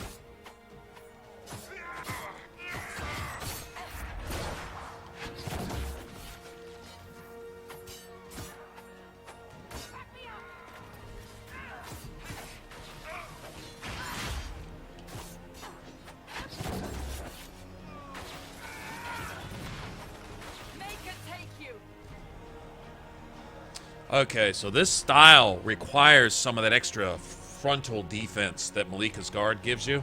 It's going to require some of that, too. I get it. Which is fine. Okay, let's go ahead and take advantage of this while we're here. Might as well. No point in leaving it.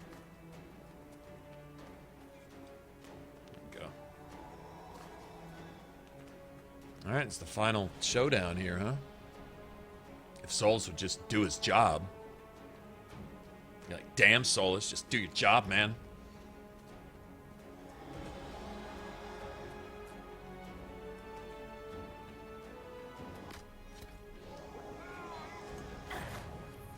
If you are committed to this action, we must aim the siege engine.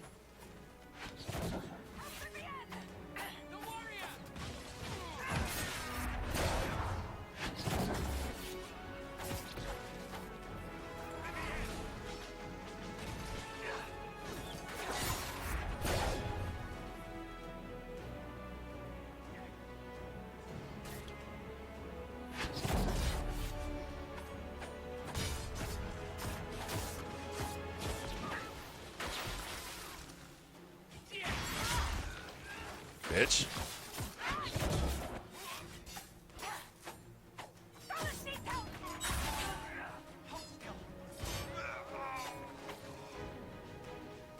Oh, I got another fucking archer.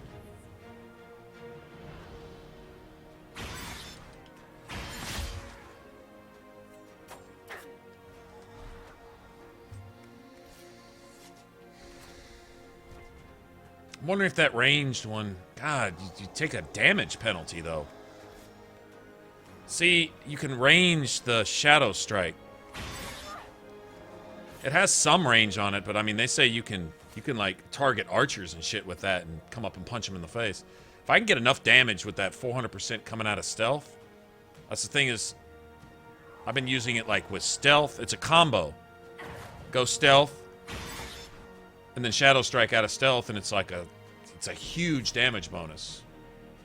Okay, I guess we don't need that supply cache. Here.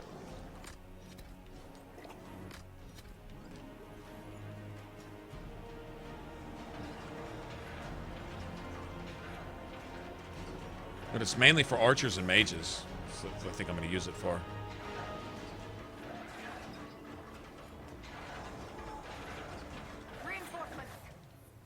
Yeah, see?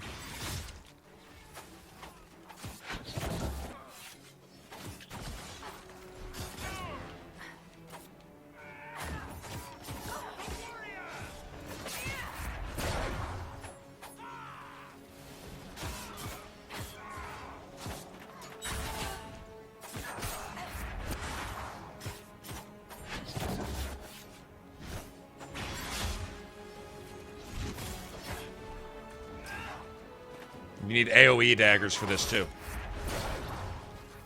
Gotta kill him.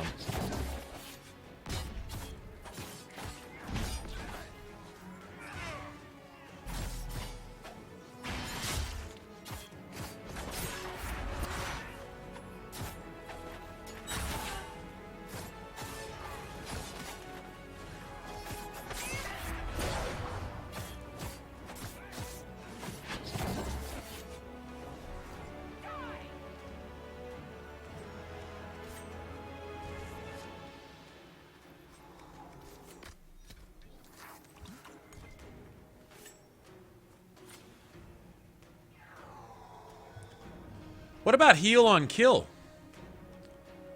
Heal on kill, lifesteal, built in. Get some AoE daggers going, get some kills going, get your damage up, and keep yourself in the battle. And you're talking about a kind of a tanky duelist rogue. You know what I'm saying? I thought maybe faster movement and stealth would help you get around a little bit better. Might build that. Might still build that into my armor and build heal on kill. Just some, you know, just like a 10% heal on kill. So you can take some of that. I mean, you get up against the real tough opponents and stuff, it doesn't really matter. But I'm talking about getting there in the fray, and you can treat your rogue almost like a reaver. Well, like a duelist, you know? Like Isabela, you see her, she fights groups of people, and she just kind of weaves in and out and does her thing, and uses, you know, somebody swings a punch, she ducks and lets them hit their fellow, and then, you know, doing all that stuff. It's the same type of mentality. Something legit to that.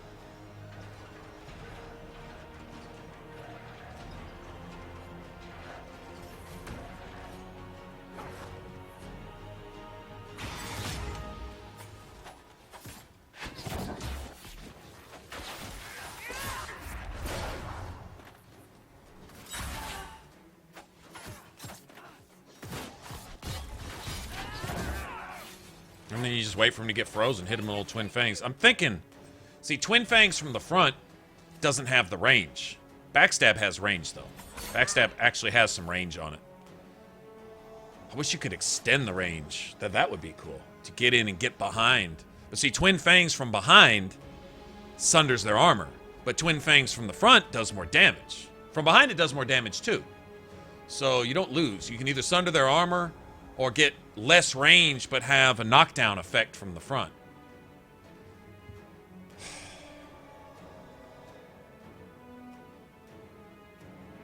I haven't decided. Like I said, the upgrades, we're just going to have to play with it and see what... You want to have at least one closing move where you can cover some ground. Just at least a little bit. With the Reaver, it's Grappling Chain. With a Mage, it's Fade Step. Or Frost Step, or Cloak Step, or Fade Cloak, or whatever you're using to get close to your opponents or get away. That also works like that. Like, Backstab's great to do all kinds of stuff. Now, you have Evade. Evade's good just to get out of AoEs. Like Dragonfire, anything that's creating like an AoE effect. See, I'm liking the fact that I can close on enemies like that. With the other upgrade, it doesn't do that. It's just for the front. But I think it's designed for this. If flanking your Twin Fangs attack will keep your target's armor sundered, then you get a damage bonus. Some. And also, it's got a detonator too. It does have a impact on frozen enemies mostly. Frozen enemies, disabled enemies, enemies that are knocked down. So anyone Cassandra stuns, knocks down, or anyone that your mages freeze, which between running with two mages, you've always got somebody frozen. Notice that they're staying chilled. That's the next thing we're going to upgrade for them is their Winter's Grasp, to where they do 1,000 times weapon damage each when they attack a chilled or frozen enemy. Well, the thing is that you get a Frost Rune, a Superb Frost Rune in Cassandra's weapon. Then you get Superb Frost Runes in both of your daggers. And true enough, there's a couple enemies that are immune to frost. But what you do is you give your mages either a fire or a lightning staff, which is what I'm going to do. And so probably one of each. Give, say, Vivian a fire staff. Give Dorian a frost staff, or a lightning staff, I mean. And then put spirit runes in both of those, and then they're running Winter's Grasp. So you're going to hurt anything and everything that you go up against. If you got frost runes in your daggers, you're not going to do that much damage to bears or witches.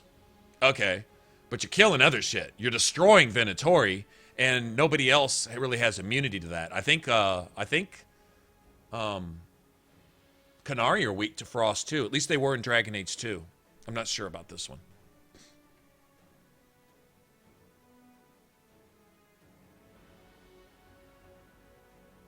Oh, yeah, I like what Sarah says about him. Just digging up old dead clothes and wearing them? That's just weird. Sarah's awesome. So I'm wondering from the front... See, I've got Backstab and Twin Fangs as a combo. Get behind your enemy And usually it's the bigger enemies you need to get behind. Shielded enemies that have a lot of armor. Pride demons, which have a lot of armor. Dragons, when they're about to bite your face off, get behind them and twin fang them in their legs from behind. They have a lot of armor. And so the Sunder armor effect I thought would help. Also, you can get to where flanking attacks have a lot higher critical chance. And I think you also have where your critical hit Sunder armor. Yeah, critical hit Sunder armor too. Sundering armor is going to be important for us. We've got 50% bypass some of the time. See here, right here. 50% bypass. So we do need stealth, and we need stealth as the upgrade for backstab. We need that. So we can ignore some portion of enemy armor. The rest of the armor, the mages don't worry about it. It's really just for me and Cassandra. I can bypass some of it. Cassandra can't. And I want her doing damage. This is going to be a group AoE damage style thing. If it weren't for Cassandra's sword and shield abilities, I'd have her run a two-hander. For just this reason, we could deal with mobs. Have her run a two-hander. Have my character run AoE daggers. Have Dorian terrorizing folks. But if I could just get Dorian to use static cage at the same time. See, that's what you need, tactics. If enemy is electrocuted, then hit them with fear. And you hit them with fear, you cause them to flee in panic. But you can't flee from static cage. You get grabbed and paralyzed and held back, and you take extra damage. And so you keep mobs in a circle and keep them terrorized and keep them taking more damage and doing less damage. And then you and Cassandra are in there just doing AoE and just destroying them. And this just up front. This isn't sneaky rogue play. This is you can't touch me while I kick your ass rogue play. So, but I can't, there's no tactics. You can't get Dorian to do that. That would be ideal if we could.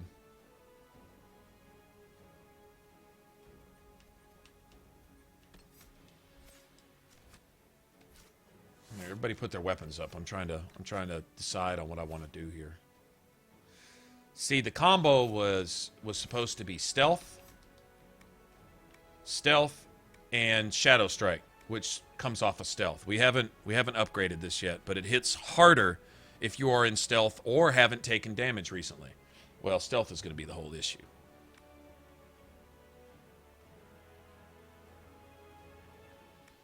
And the other one is, you know how to strike without being seen, even at a distance. You can now shadow strike against ranged targets.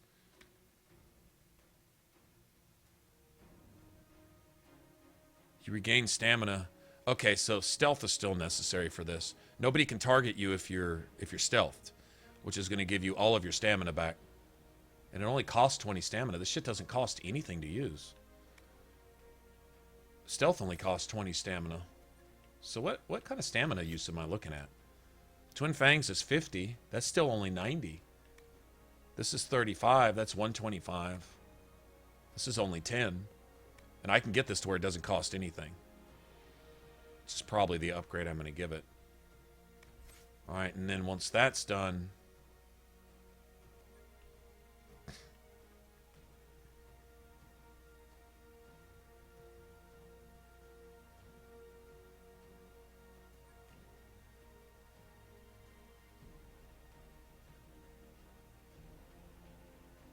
God, you could be all over the battlefield with this if you chose the range. But God, giving up 200% damage bonuses. That's boy, that's a huge. That's a pretty big sacrifice. Now, see, this is decisions right here. What's up, Pope? How's it going, man? I'm trying to plot and scheme here.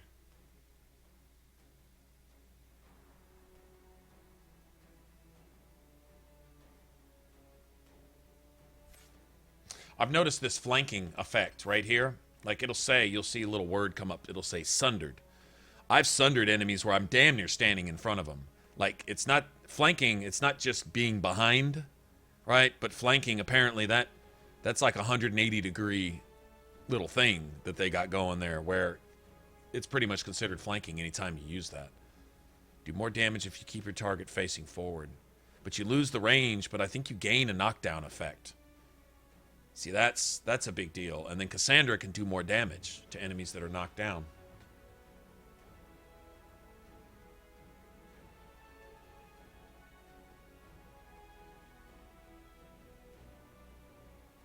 I'm usually using that after backstab, though. I really am. Yeah, this will be the one. I'll probably bring that up in the build video. I'll be like, you know, this works both ways. It's kind of a give and take. Kind of with Shadow Strike. It's kind of a... Okay. I'm just going to leave that for the time being. All right, let's do this real quick.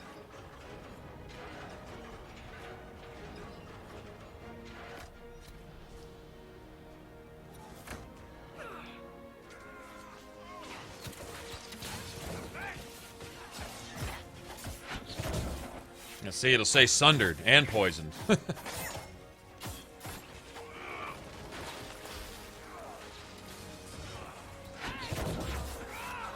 See, I wouldn't have the range right there either. I think I'm just more comfortable using it. But that's old habits, too, from playing. Go ahead and grab that. Might as well.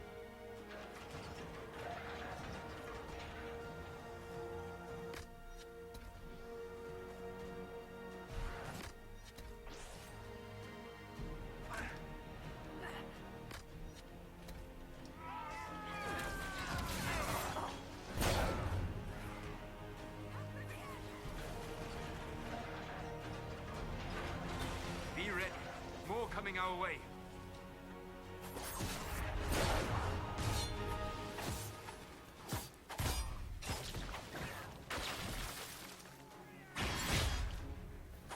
See, that's without the upgrade. That might actually be worth doing from a distance. I think we're probably going to wind up going with that. Well, it just goes against my nature to sacrifice damage ever, though. I mean, seriously.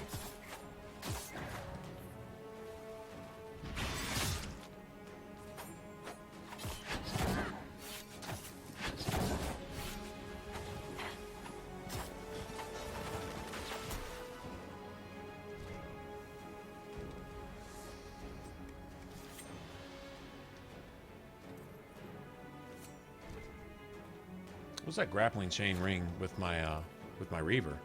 That's what I want to know. Where was that?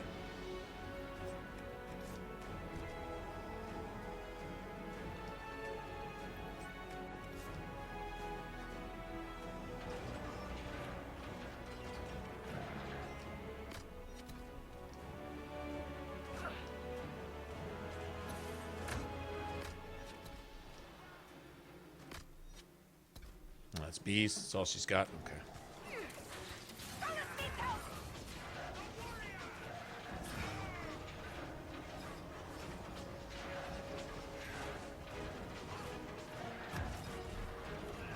Here they come. Get ready.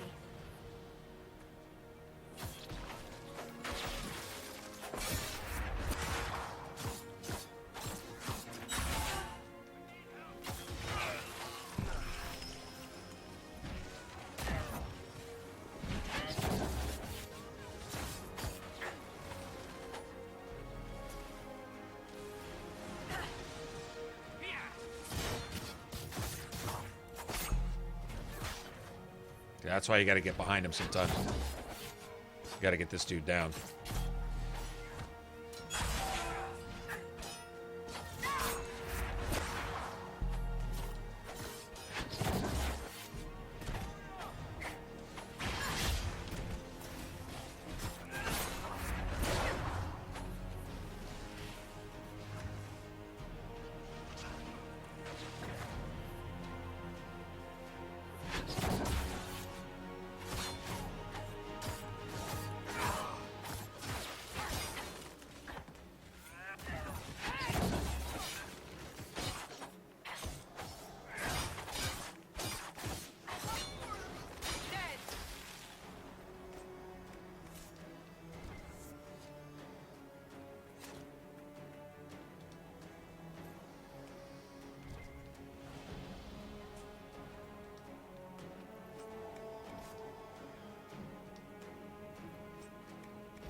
I got a lot of materials. Didn't get any Fade Touch ones, but I got materials. Materials is...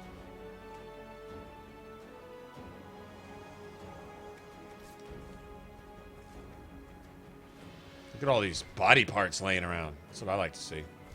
Because I guess I'm a sick bastard, I guess.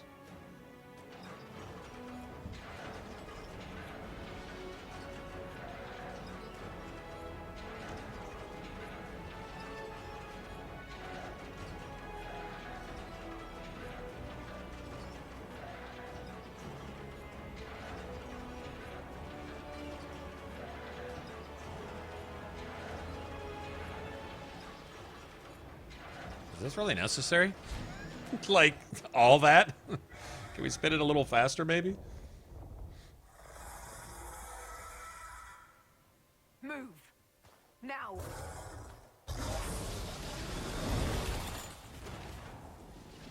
At least he didn't destroy this trebuchet. That would kind of ruin our plans right off the top, wouldn't it?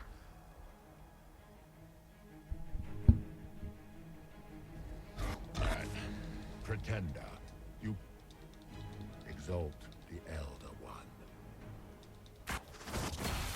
You use the anchor to undo. And you, I will not.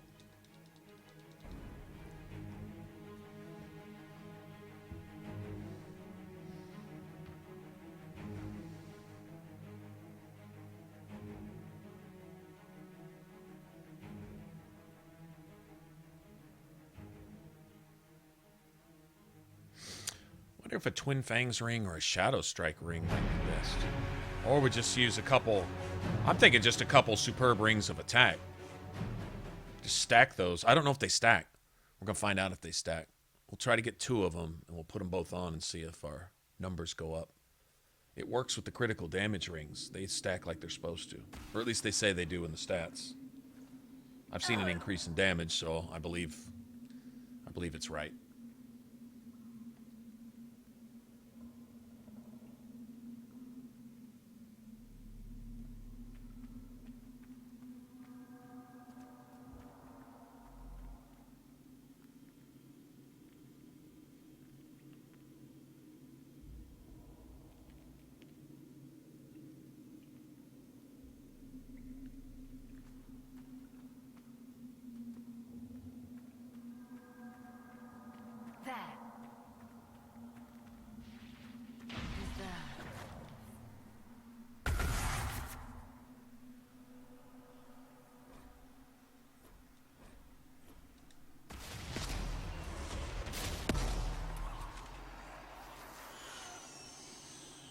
Oh, shiesty bastards. Okay. You drop anything for me? No. Shiesty bastards. Okay, I don't need to go that way.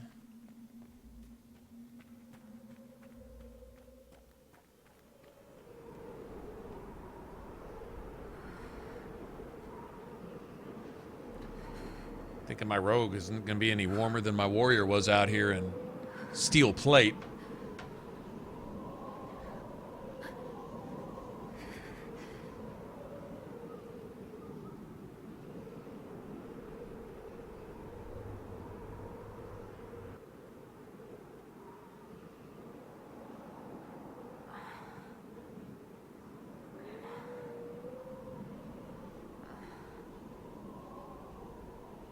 Well, distraction shouldn't affect him.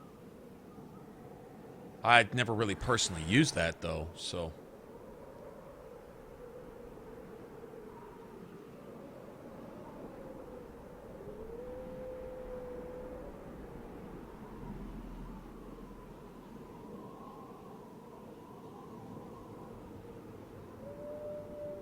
I never really consider abilities that take my allies out of the fight.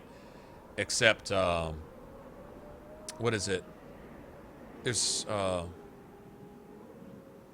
cage which makes Alistair invincible. Anybody caught in it, they're invincible, but they can't attack or do anything else. They take no damage, but I forget, it's like this paralyzing thing. Like this invincible little shell. I forget what it's called. Entropic shell, maybe? I don't remember. Anyway, I've used that before, and I set it to where if Alistair is below, what was it, 10% or 25% health or something, to hit him with that. Problem is, if he can't attack and can't do anything, he loses threat too. So that can come back to bite you in the ass. If he's drawing all the threat, it's probably why he's getting his ass kicked. It can create a problem. You can make him invincible. They'll still keep attacking him for a minute. But you better be able to get in there and clean up house real quick, or else somebody else is going to draw the threat. Probably your mages.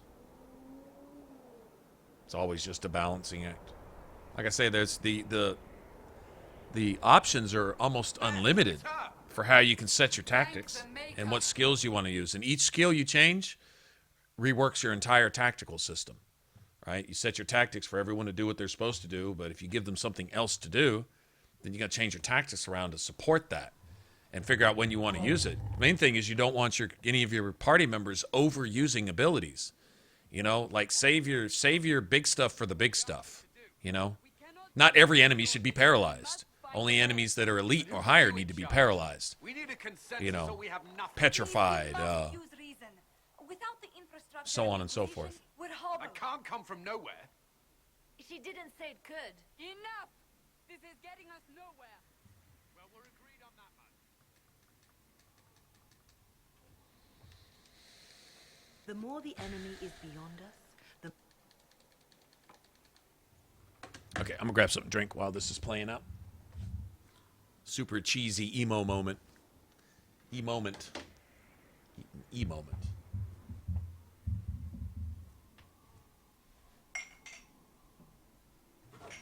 Shadows fall and hope has fled. Still your heart, the dawn will come. The night is long and the path is dark. Look to the sky, for one day soon the dawn will come. The shepherd lost and his home is far. Keep to the stars, the dawn will come. The night is long and the path is dark. Look to the sky, for one day soon the dawn will come. Bear your blade and raise it high. Stand your ground, the dawn will come. The night is long and the path is dark. Look to the sky, for one day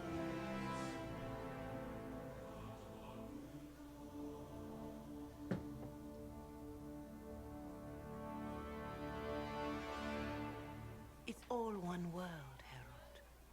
All that changes is our place in it.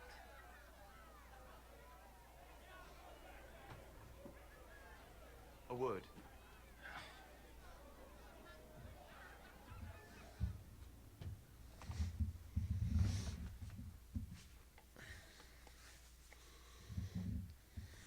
Oh, look, back just in time for Solus to lie some more.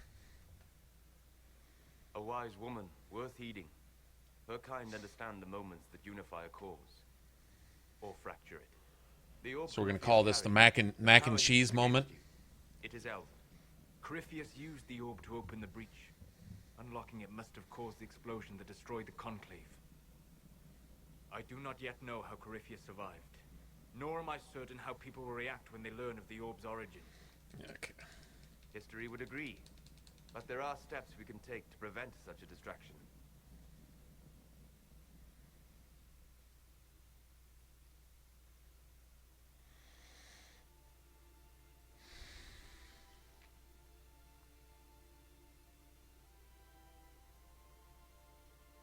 By attacking the Inquisition, Corypheus has changed it. Changed you. Scout to the north. Be their guide.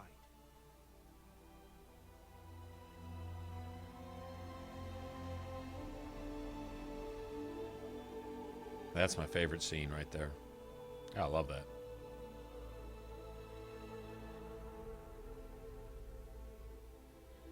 There is a place that waits for a force to hold it. There is a place where the Inquisition can build, grow.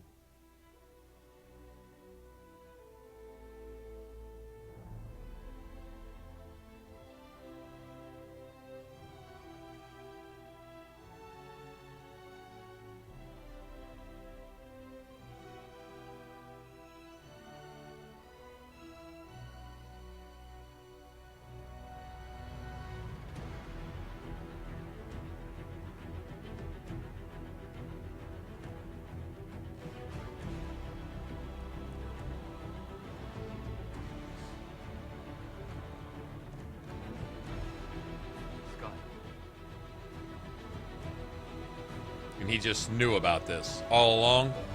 We're cowering in Haven, allowing this attack to take place. Solus couldn't get his hands on the orb, leaving all the innocent people at Haven, all the civilians, all the refugees at Haven, leaving them up as a sacrifice, hoping Corypheus will show up and maybe he could get a hold of his orb. Didn't work out like that. So now he tells us about Skyhold. Oh, so Solus, everyone that's died up to this point that didn't have to because we could have had this place is on you? Interesting. I'll go ahead and throw that accusation out there. Just saying. Watch someone die that you could have prevented. You might as well have murdered him yourself. Just saying. They arrive daily from every settlement in the region. And now we're back to where we would have been had we just been here in the first place. If Corypheus shows up, you got a much better chance on defeating him. Here, you got a fucking castle. Not just this village with a bunch of wooden sticks and a couple huts. We have the walls and numbers to put up a fight here, but this threat is far beyond the walls. And if it weren't for the human chantry, Solus's plans to get his orb back would have ceased right there. If it weren't for, what's his face, knowing basically a back door out of there.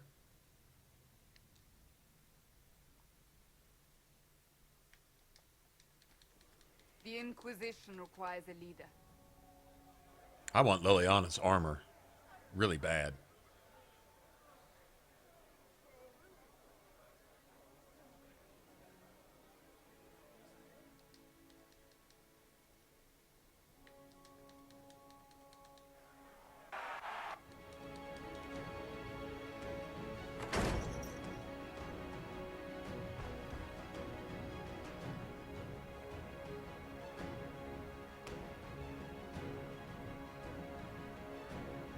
You don't want to explain where my character got the outfit? I mean, it's cool and everything. But kind of curious where I got it. Began in the courtyard. This is where we turned that promise into action. But what do we do? But you just got mac and cheese right there, Huntress.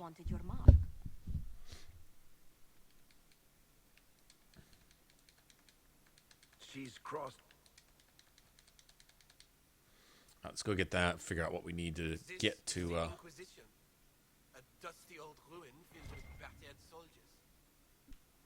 Your mouth and open your eyes. You'd see that the Inquisition is our one hope.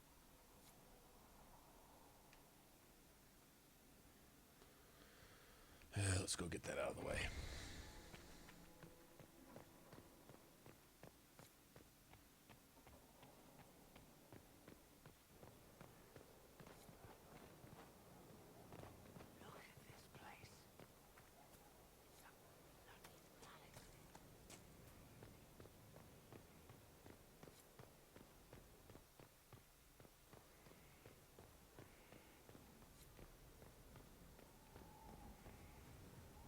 Is it right here? I think it's right here.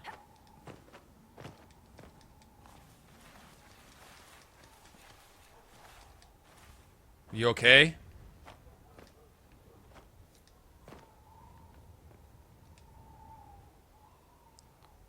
Get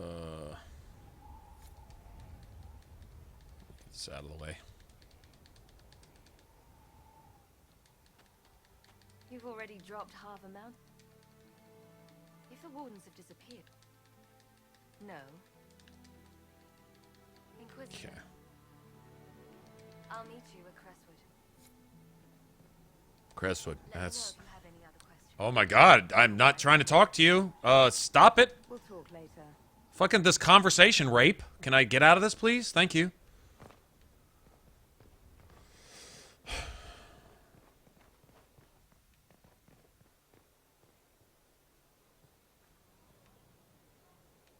Let's see. Should we do all this? I don't know. Heard there was a big getting into your head.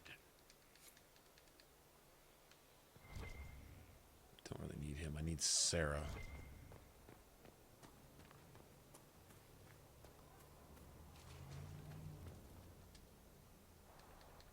Droste, what does... Impossible things aren't surprises. It's too far, isn't it? I just want to plug the Skyhold rubbish so I can go play.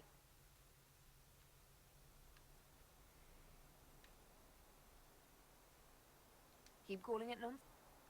A nice, well-paid normal.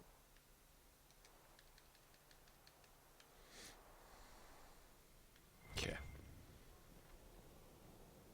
So, does she? Demon armies and wardens, and Varric has exactly who we need. The big talker just knows everything. Go on. Okay, I don't need approval or anything. Let me get... I don't know that we necessarily need coal. I guess we'll grab them just in case. The order was sent? It is a demon. Coal is unique, Inquisitor. Dead. It's all right. Yes? Every moment will be agony. Okay. Anything else? I don't think so. We're not going for companions and relationships and all that other stuff. Although I may get Vivian's books, maybe. Mate, are you all right, my dear? But the enemy struck. Okay. Fuck Blackwall. I wonder if we need iron bowls. Inquisitor. Speaking of which, when you... We can do this. Might as well do it anyway. Hey, what's up, Paladin? How's it going, man? What? She doesn't talk much. This isn't just about killing. We're helping. Okay, just get him where he's going. I guess we can watch Cassandra beat up Varric one time. That's always good.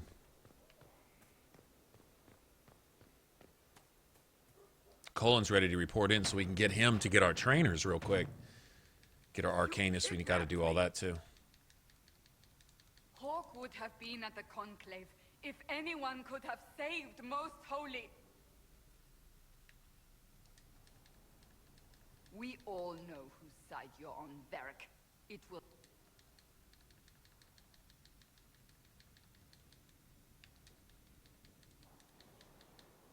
Okay.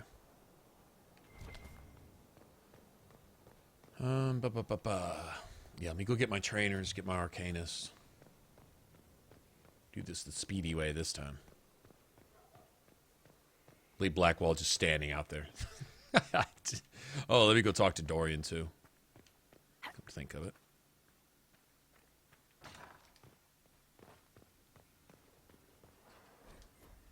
What was this place? So much room for... Still haven't leveled up. This is crazy. Does it seem like I'm leveling slow to you guys?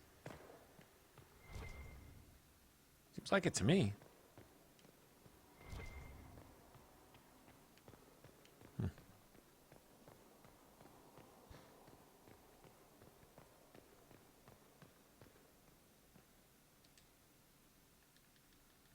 Am I speaking too quick?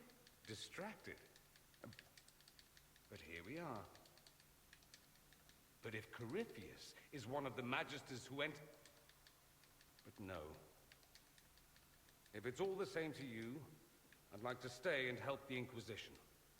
No one will thank me, whatever happens. No one... Okay. That opens up some things for Dorian, too. He actually has one of the best personal things, I think, as far as personal missions go. No research items, huh?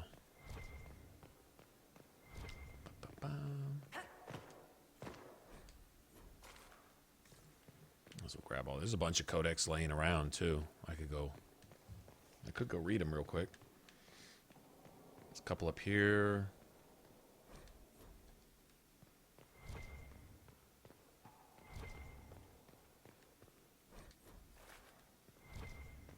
Sister Leliana will want access to the birds. Get the cages up here. Quickly. I can't move. I can't jump. I can't do anything without being forced into codex rape.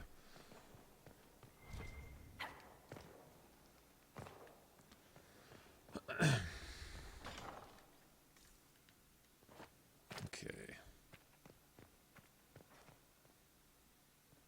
Yep, let me go grab these now.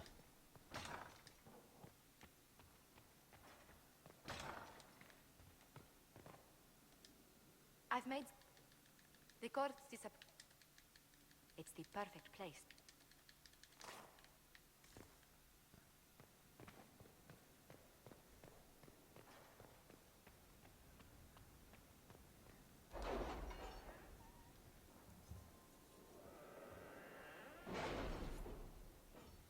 Yeah, you have to be an absolute dick to him too. I mean, he's hard to be enemies with, you know? I mean, he's kind of open to whatever. He's got your back. He doesn't mind being he's the one that actually tells you he's your friend. And then if you play Trespasser, you get to see even more of Dorian, and he just expands what you already know.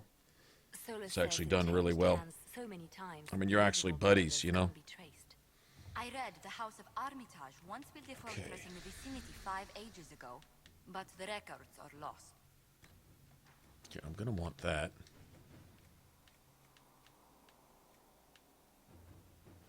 I'm gonna want that too.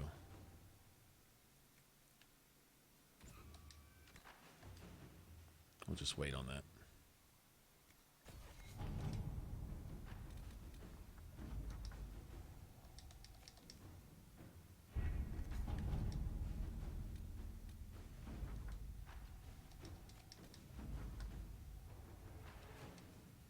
Amulet of power for somebody.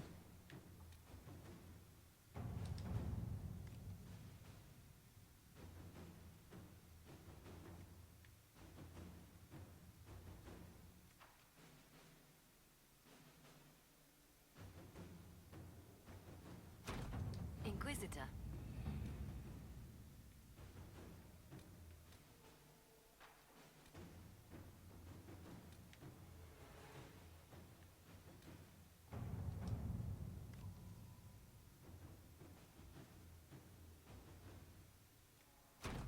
At your service.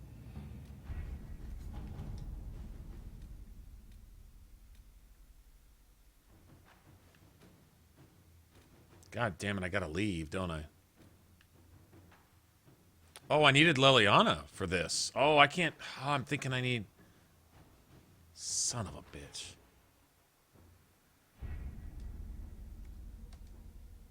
Son of a bitch. Oh, yeah, I need Liliana for this. And it's gonna save for me right here, too, isn't it? Yep, it's fucking saving. Son of a bitch.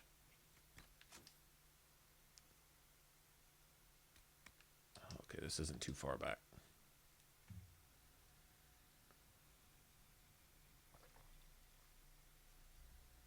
Yeah, I gotta send Liliana out for,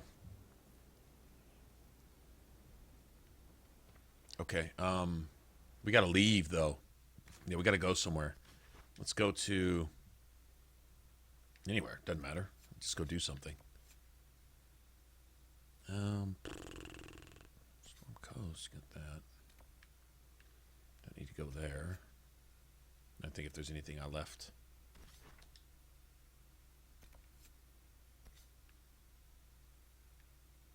Go grab some of those. Give us an excuse to be there.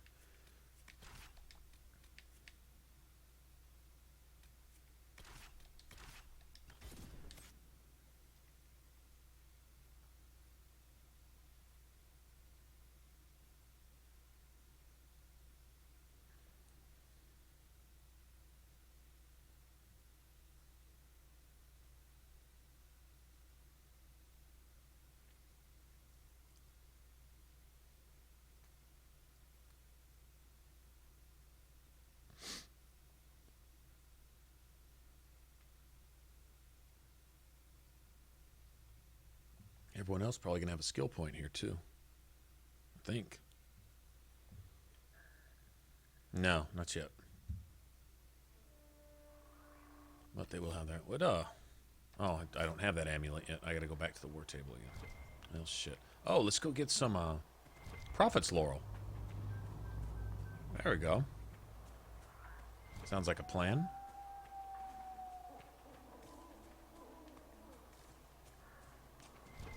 I think I'm gonna plant some friggin' Dawn Lotus in my garden, too. Come think of it.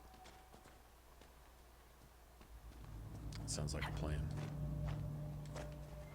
Think of all these things, and then when I get back there to actually do them, I forget what I was going to do.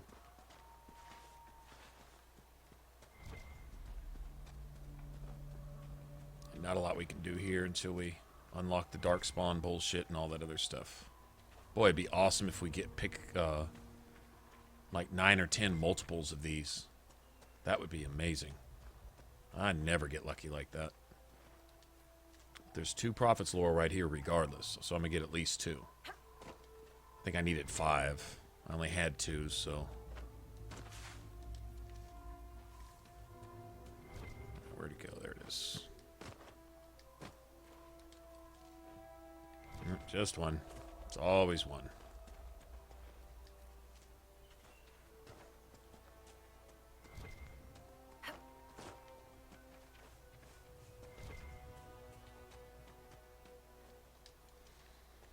Just 1. There's another one out on the edge of a cliff somewhere along here. I don't remember where. Go grab some more Black Lotus while I'm here, though.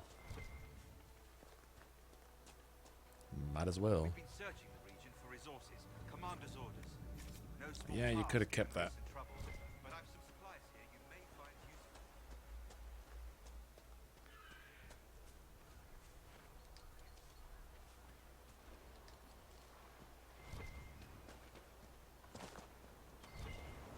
What we need to do is go buy about 300 Blood Lotus. That's what we need to do.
All right, man. Have a good one.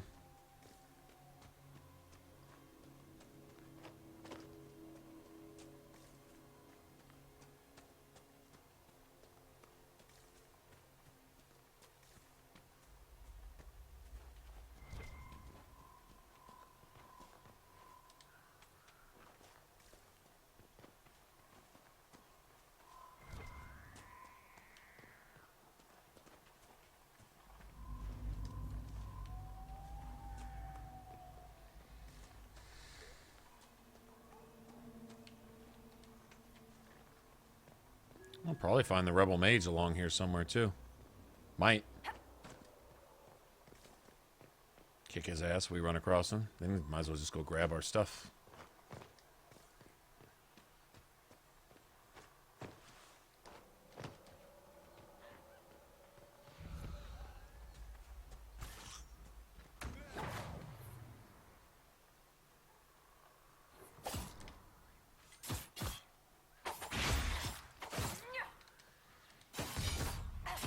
Oh, god damn it.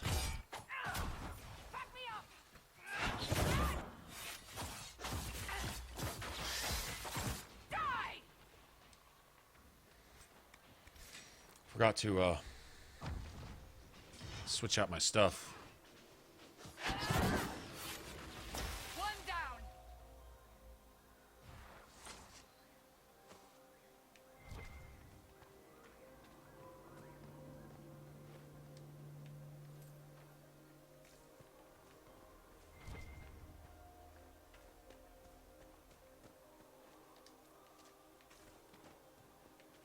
Okay, I was going to grab some of that warden stuff. Thought it was up here. It is. I'm standing right in front of it, actually.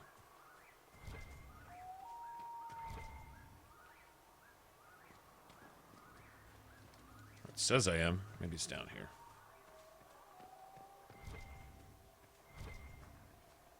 No?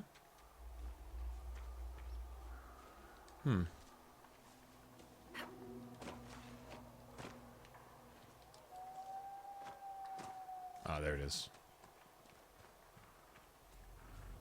Might be something here. Better take a closer look.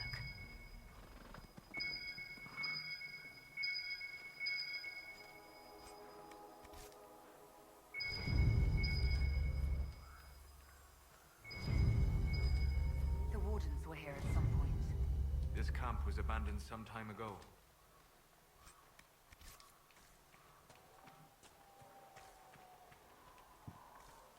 Shut up, Solus. Just for no reason. Just shut up, dude. What did I say? Shut up. Stop asking me what you said. Just be quiet.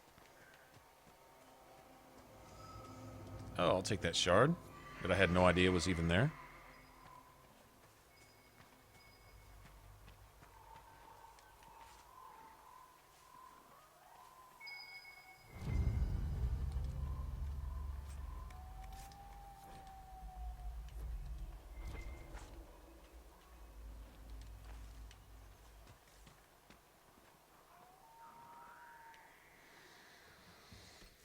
Okay.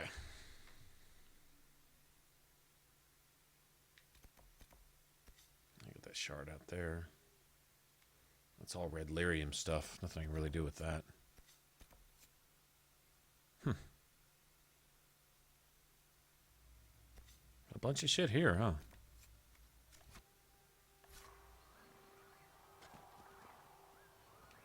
Okay, I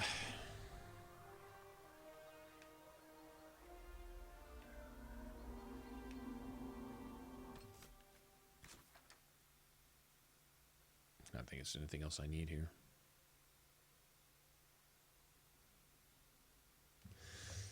Damn it.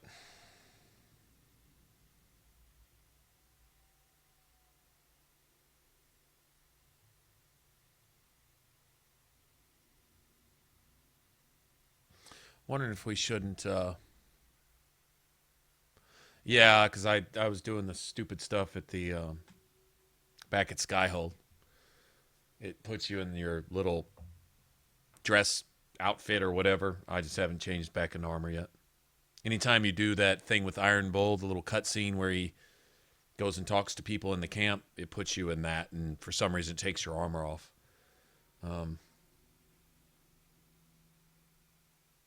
Trying to think if maybe I should put on the half XP for a while. I think I'm going to. Yeah, I think I'm going to.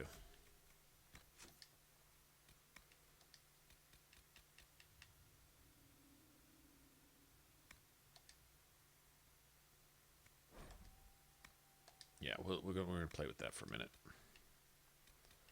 See if I want to do it. I don't care about the rest of that.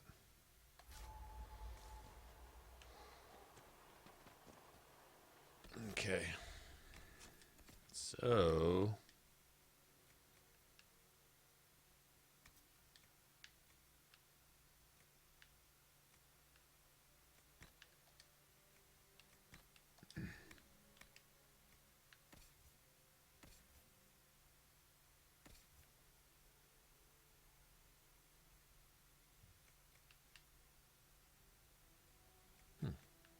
Actually, give that to you. Nobody needs that.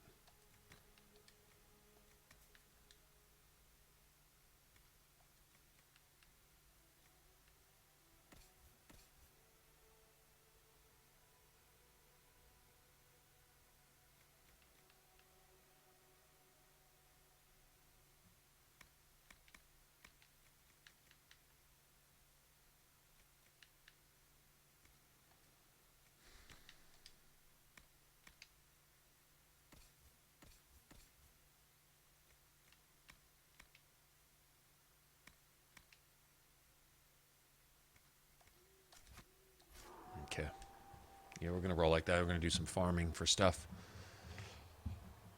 No, not really. No challenges. Not this time. No, actually, I wasn't really even paying attention. I only came here so we could unlock our specialist things. But nobody even has a skill point right now, so we got to go level up to 10, which is going to be a while now with half XP. But it's going to give us time to go do stuff. I want to, actually...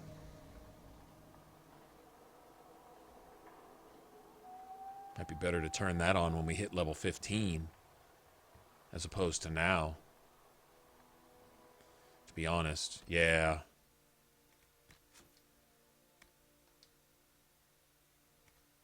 Yeah, we might wait till we're 15 before we do that. Mainly I want to get some Fade Touch stuff, but I'd rather have the Tier 3 Fade Touch stuff anyway. We're only going into Tier 1 and 2 areas right now, so none of the stuff there is relevant. When we go into the deep roads and go do some stuff like that, I want half XP so we don't... I don't want to cap off at level 25 before I even find a single piece of material to work with. That doesn't make sense. Last character was a great build, but we didn't find any focus material that would have really been better anyway.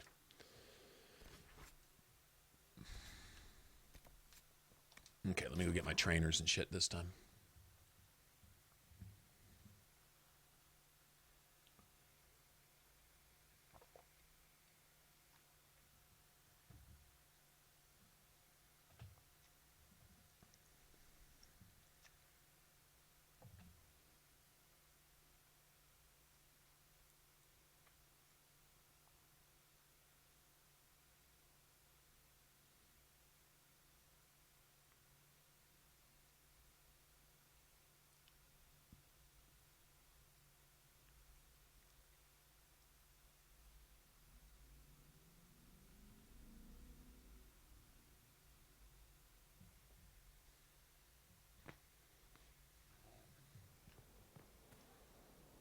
There we go.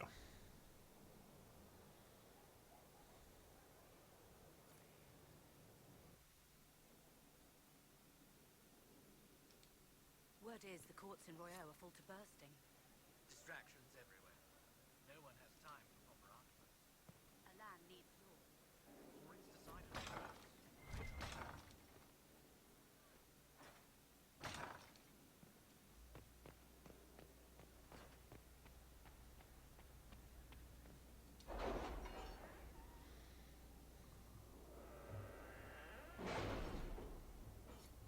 Finally shut him up.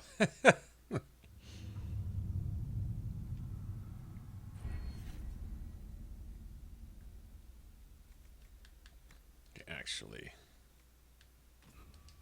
those, I'm going to grab these now. Any news on rifts beyond reach of the Inquisition? Yes. And it is not good. Requires 4 points.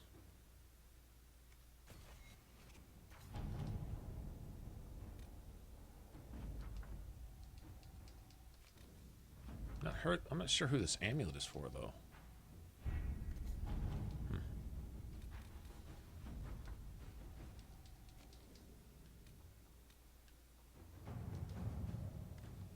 Yeah, it's got to be Liliana. Yep.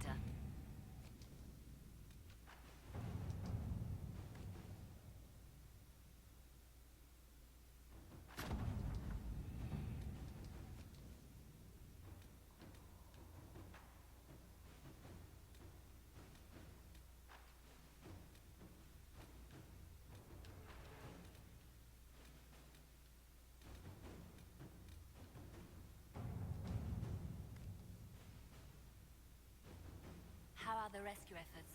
Have they found anyone alive? Excavation is slow, as you can imagine.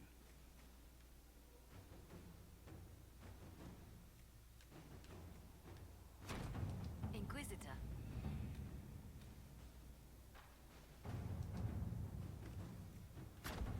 Inquisitor.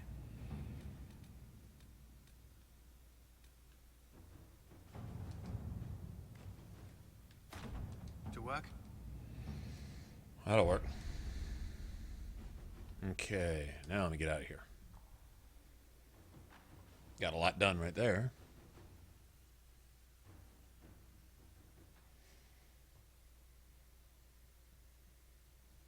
What's up, Raphael?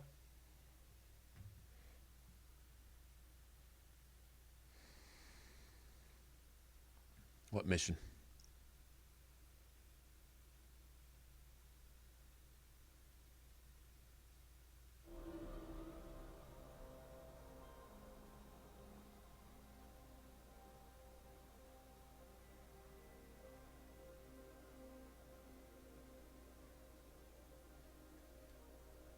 Looking all shifty.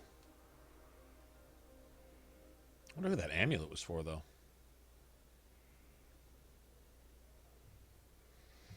Okay, I think they're down in the courtyard somewhere, aren't they?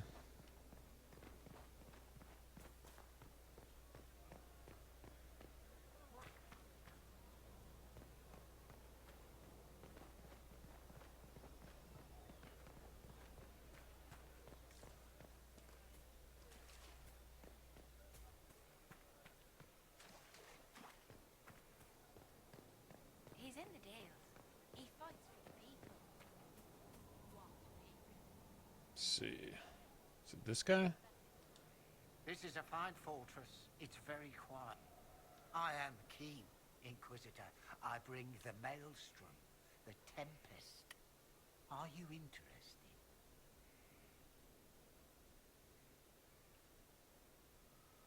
I am ready to... Your full attention. They say you're in charge. I say from...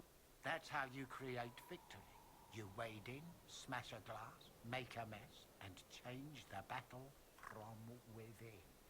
You may think you now lead, but when you're the Tempest, you're someone to follow.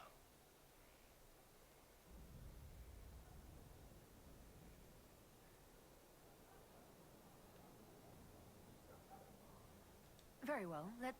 Grand. But first, this instruction, the first and least, will show the path. Small step. Oh, I only need one more? Never had better.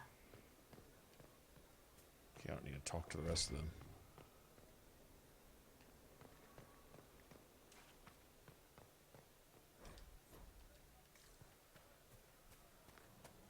Let me go get my book from Sarah.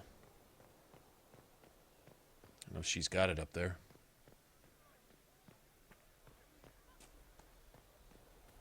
Lots of standards.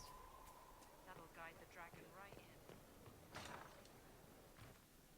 Someone left sliced plums on the windowsill again. The juice is attracting flies. There are spiders everywhere. The plums were right in front of me, but can't quite recall who took them. Cole running around doing things.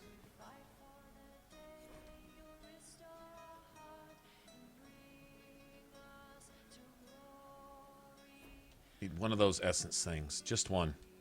Hey you, I have an Inquisitor favor to ask. Just a little thing really. A little march around for some of your people. It's nothing for you. All right. Jump right in, huh? I like that. It's a Red Jenny thing. Like, just walk through. Easy, right? All right. It's fun, right? Not everything. Not everything's bungholes ripped in the heavens and ancient assholes. Not everything. I mean, like, really? It's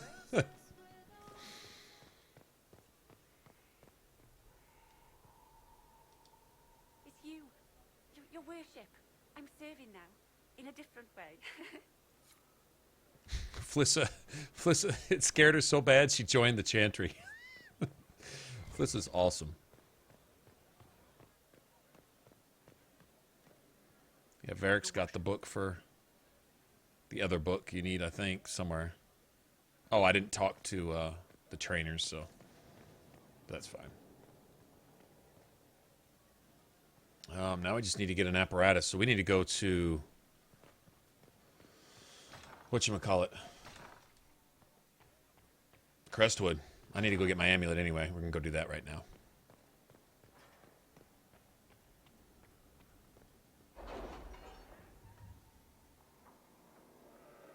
Now, let's see, where was that one? Superb Ring of Attack. I think it's in the Hissing Wastes. Along with dagger. I've already got my dagger schematics. I'm not worried about that. Let's go to Crestwood right now. Is it? Yeah. Have you heard anything? Not yet. I'll let you know as soon as I do.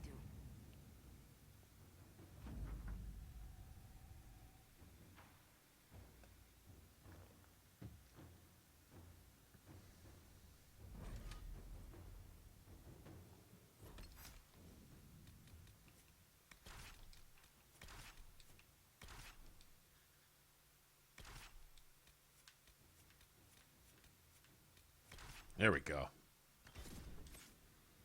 This is the crew.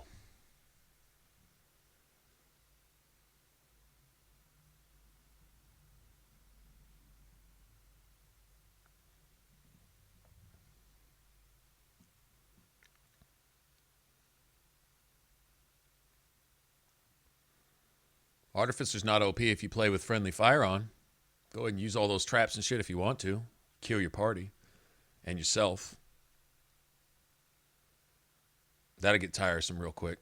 Play with friendly fire on and it'll knock about most of that shit out of the water. All that OP easy shit where you just hold the trigger down and the game beats itself for you. Put friendly fire on, it doesn't do that anymore. Half that shit you were doing, all that AoE stuff and trap stuff and mines and all this and that and et cetera, and firestorms and blah, blah, blah. Okay. All you're going to do is wipe your party. You're not going to hurt anybody with that shit. That's the way to go. Crestwood was the site of... You'll have to fight through them to get to the cave where Sir Hawk...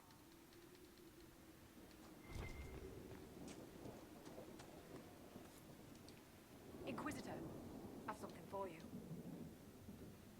What?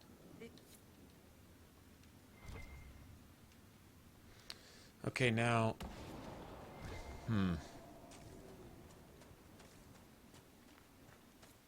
Let's just go get this done. There must be a way to get to the rift in the lake. Yes, preferably without drowning. Yeah, the only thing Artificer does for you with friendly fire on is you get two passives. You get a passive that raises everybody's critical chance by 5%, and the one that increases status effects. God damn it, I forgot to... keep forgetting.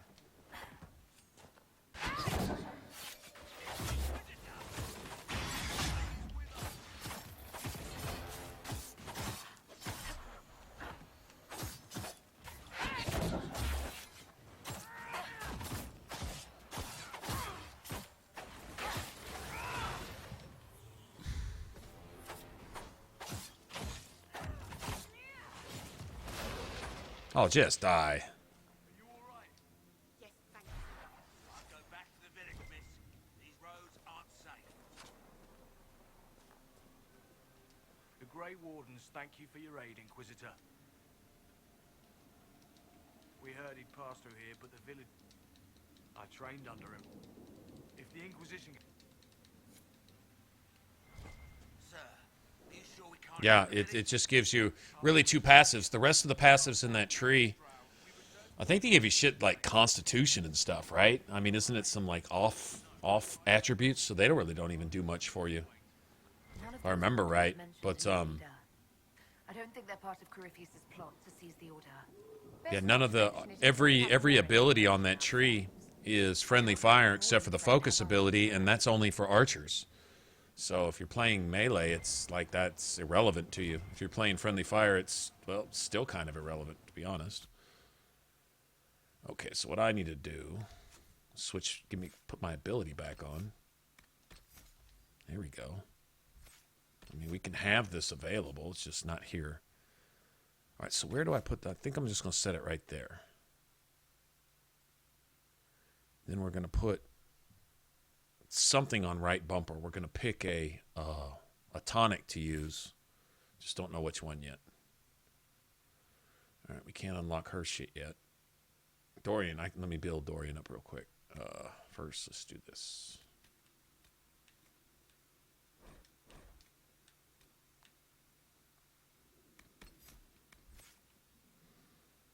Okay, he needs the same shit.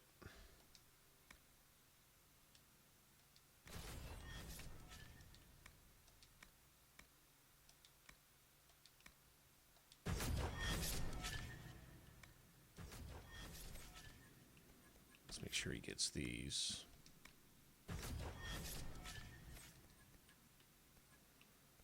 Yeah, let's go ahead and fill this out. Yeah, we'll fill this out. We'll just keep him right there with Vivian. The next point, they both need to upgrade Winter's Grasp. Make that elite even level 10. I just want to keep this in line for the... You know, that goes with any build. Not playing with friendly fire on is going to make anything boring. It is. Like, if you're not playing with friendly fire on, this is what you get to use. You get to use everything. If you play with friendly fire on, it takes out this. One of the upgrades for that, this, believe it or not, is friendly fire. Your mine is... Wall of Ice is not friendly fire. It's useless, but it's not. Blizzard is friendly fire.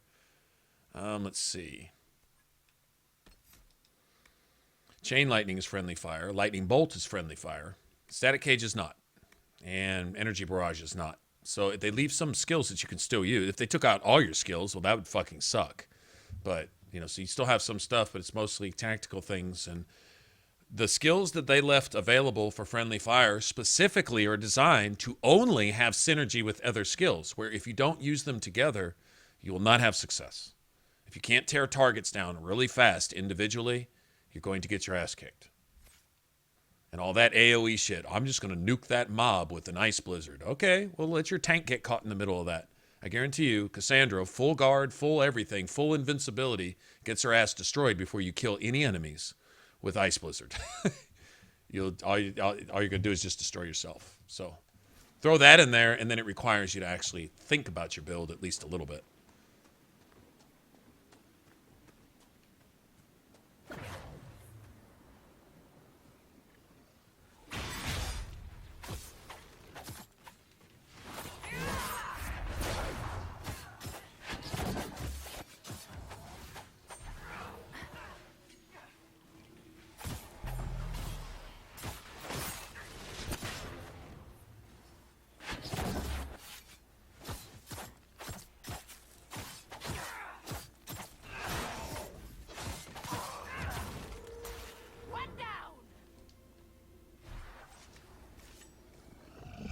Careful there.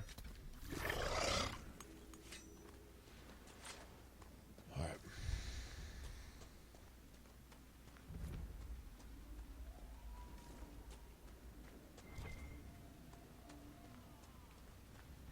Undead by the gates. Let's lend a hand.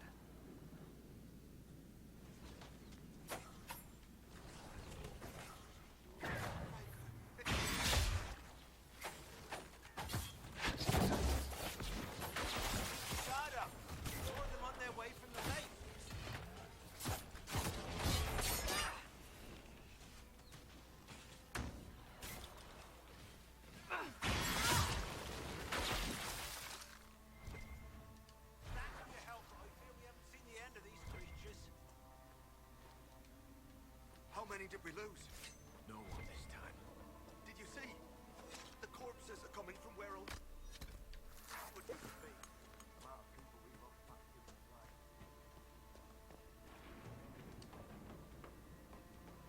Hey, Cassandra, share some of that guard, would you?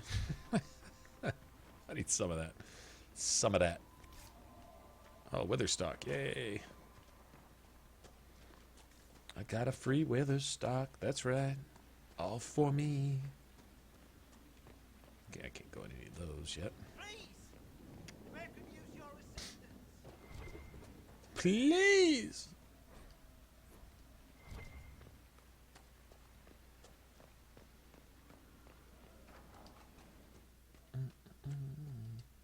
The Inquisition. Are you Darkspawn? You'd have to evict the bat. But Inquisitor.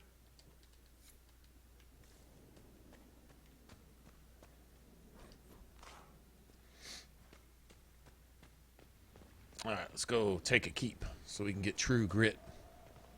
True grit. Actually going to be leaning a little towards defense on this character. Not in any of my abilities and stuff, but as far as some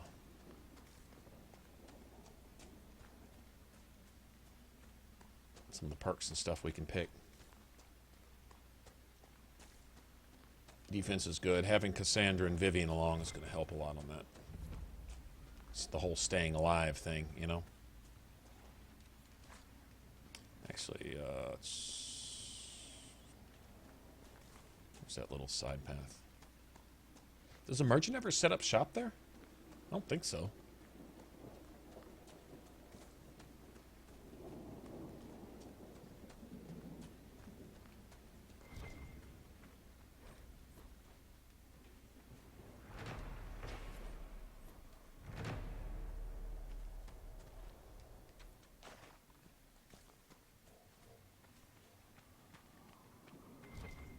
Now, see, now this kind of style of character, it's kind of a warrior rogue mix in multiplayer, had guard generating abilities. Don't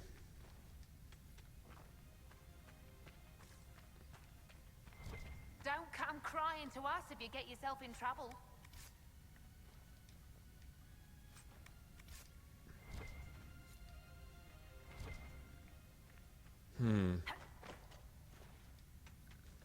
Okay. You know how you have guard on hit? Basically, in the multiplayer, there's a whirlwind type ability that gives you guard. And if you look at it, here, where is it at? Okay, you've got this. Whirling blades. Number of hits, right? 5 plus 4.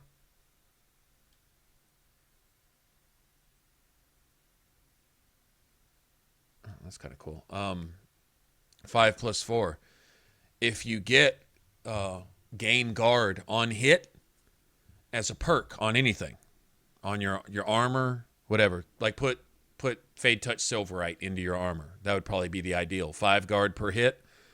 That's 45 guard each time you use that. Roughly half a bar of guard each time you use Spinning Blades, assuming that you connect with all those hits. That's kind of the idea, and that's how you'd play that. That's more of a tanky style. I don't know if you call that Duelist. That could be another build, but that build would pretty much be predicated just around that. It'd be predicated around that, and probably you'd use Whirling Blades, and probably use Throwing Blades also. And put guard gained, and then basically you really wouldn't have a closer ability per se. You'd be the same type of melee style. I mean, we could even, let me see, let me think about it.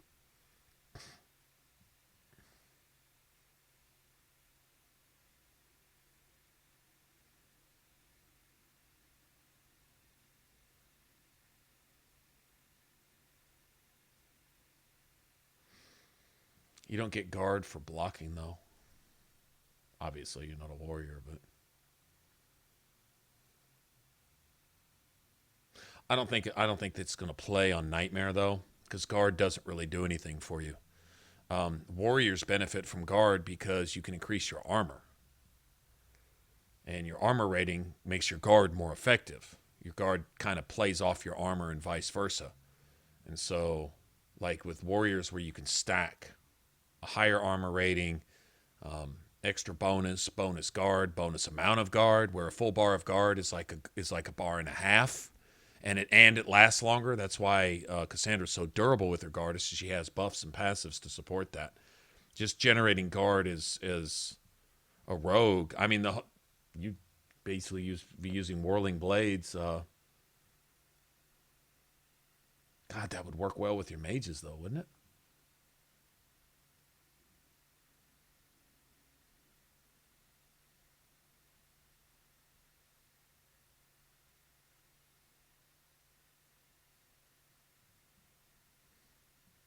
Because see, what it does is Whirling Blades strip status effects from enemies, and it moves them to nearby foes. So if you do the spin, you would gain guard, and you would also, if an enemy's frozen, you would freeze everyone around them.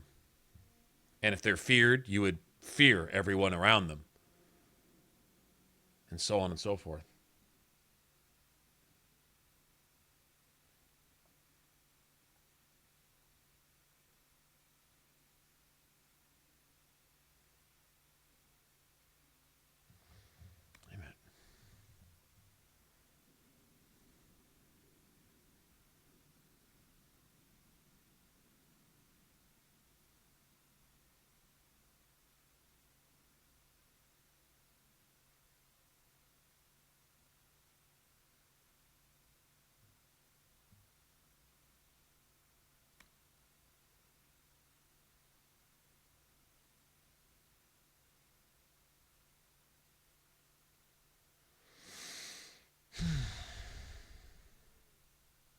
It's a whole different thing. It's a whole different play style.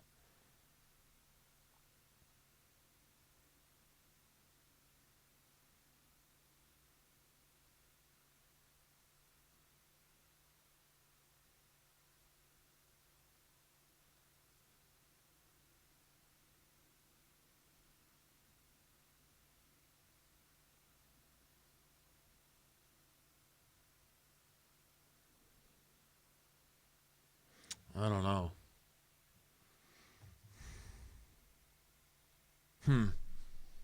It's two different ways you could go. Use backstab more as an evade.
I want to do both. Shit. It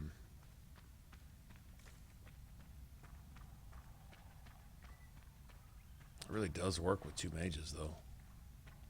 So you can just keep enemies frozen and just transfer status effects from one to the next, and damn, that's pretty malicious.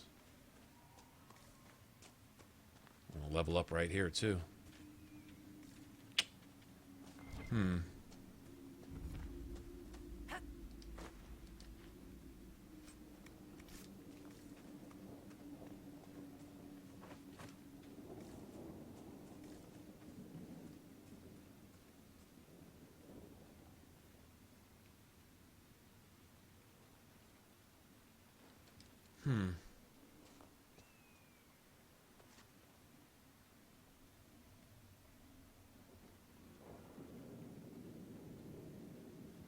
It's not really an Isabela style. It's like different, though. I mean, it's...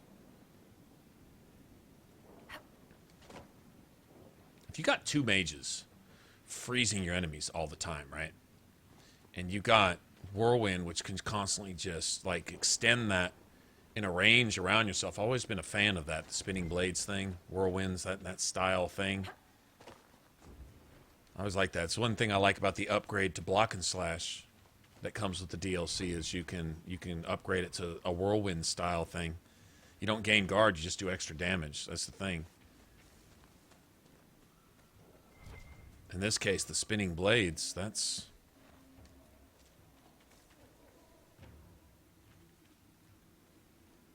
But I gotta take something out. I've got all my skills kind of set as it is. God damn it.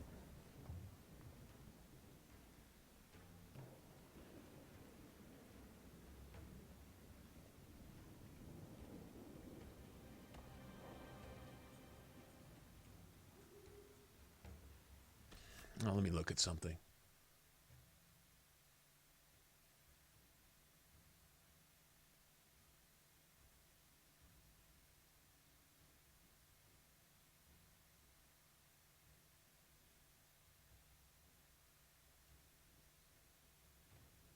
Yeah, I think Cassandra is like the default. To get, if you want Liliana in there, there's a way to get Liliana as divine. It's just you gotta make certain decisions at certain times. I made those decisions and still couldn't get her divine because I made one bad decision. But it's a secret. It's kind of a halfway hidden approval, disapproval thing because it doesn't show you Leliana's approval. But there is ways to gain and subtract their approval. Same with Cassandra and Vivian. Those are the 3 people in line for the Divine. And you can get Vivian in there too, also. But I wanted Leliana in there. I know where I made the bad decision too. It had to do with the Wardens. You have to send the Wardens away, and I didn't for some reason. Anyway. Let me look at this.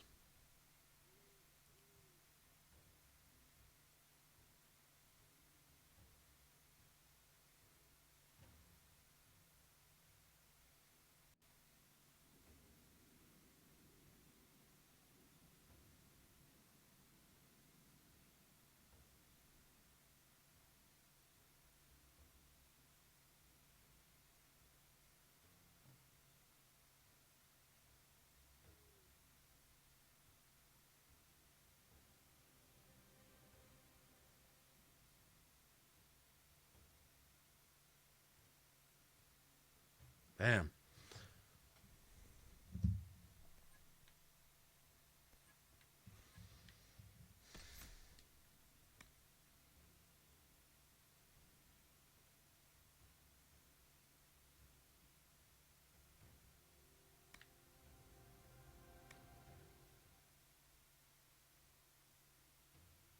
Oh, you take status from one and then send it to another.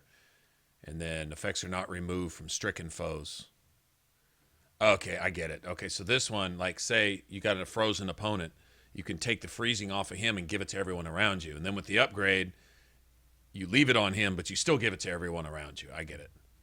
But then you wouldn't get the extra hits. So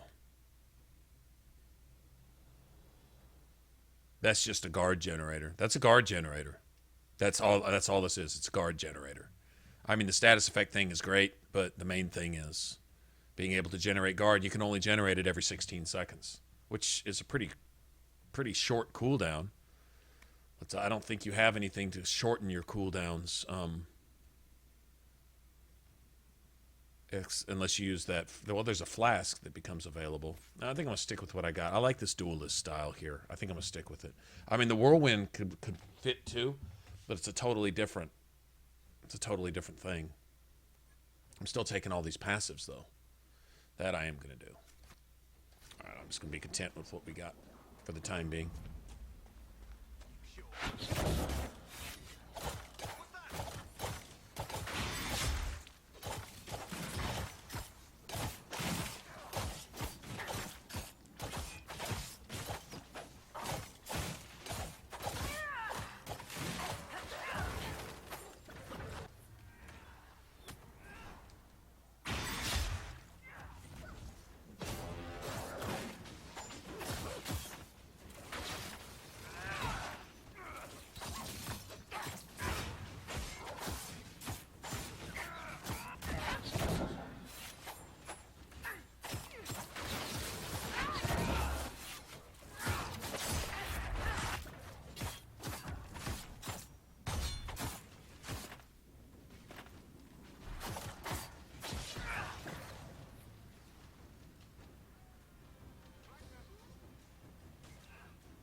Oh, take that, you big...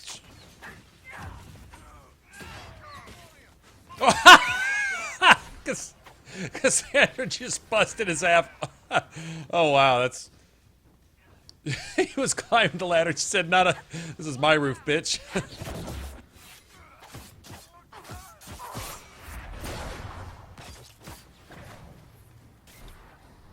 Oh, nice shot, even though I'm in stealth, asshole.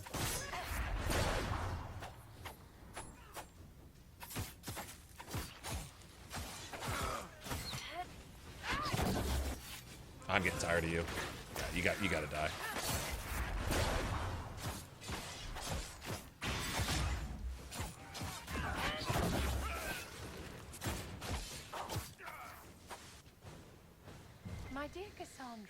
Whatever persuaded you to bring Varric to the Conclave? I wanted him to testify about the events at Kirkwall to the Divine. He wrote all of that down, did he not? He didn't need to come in person. The Divine also wanted him to autograph her copy of Hard in Hightown.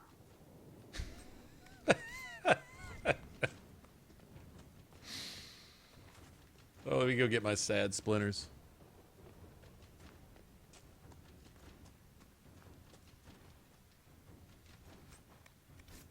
Is that why? Is that why? Is that the reason right there? Because they're assholes? That's it? In a nutshell? Cassandra just busted that dude off of that. That was pretty cool.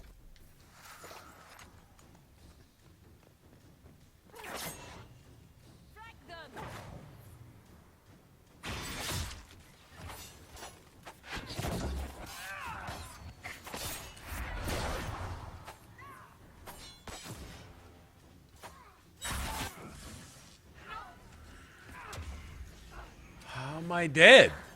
I'm getting some mysterious deaths here. This has been going on since Haven. Not really sure what killed me there. I guess the archers are keyed in on. Okay, maybe that's it. You having a field day up here, asshole?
Go down, bitch. Boy, parry needs more punch. A successful riposte should be a massive critical. I think parry should be timed, should require skill to use, timing and skill, but if you get it, and you get a successful parry, you should get a huge damage boost. Or have the other options where you can just hold it, and you just get a regular block. That's fine. But I think if you time it right, you ought to get rewarded for that. A riposte from a rogue should be devastating. I think it should be a huge critical. Something more like, you know, at least a 3, 4, 500% weapon damage. That type of thing. My opinion.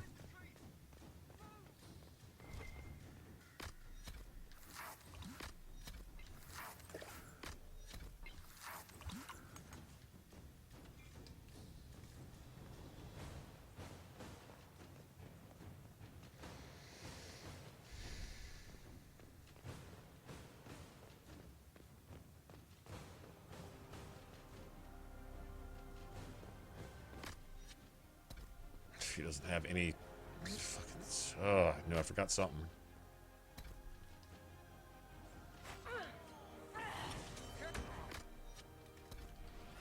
And she's out.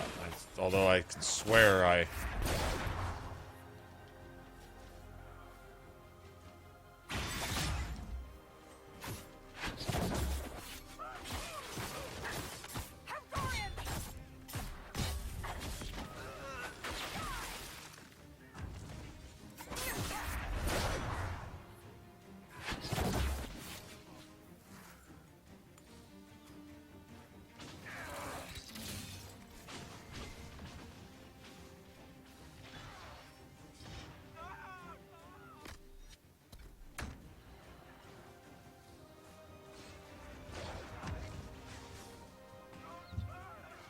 Ah!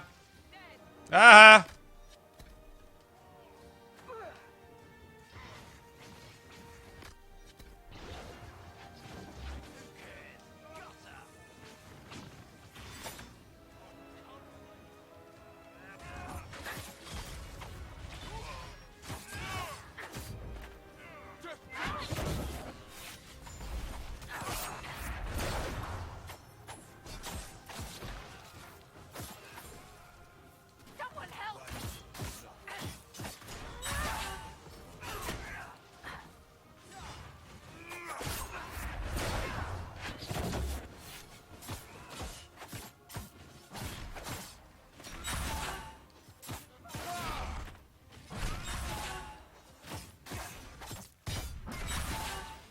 See that right there? This would be like a major critical.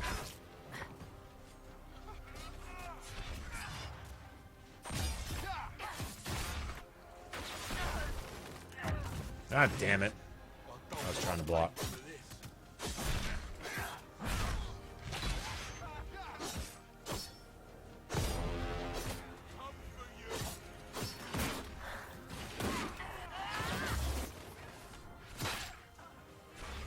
Okay, I don't get to control my character again.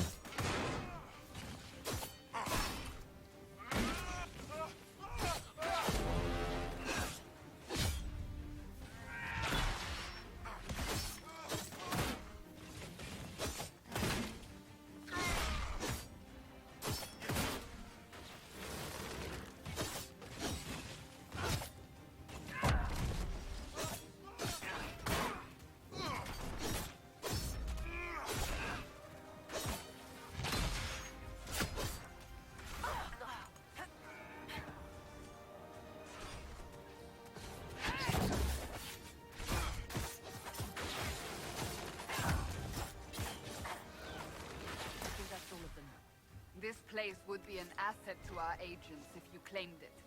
We could throw the Inquisition's banner over the battlements. The villagers may not even object.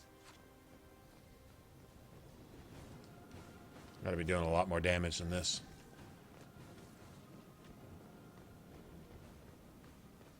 A lot more damage than this.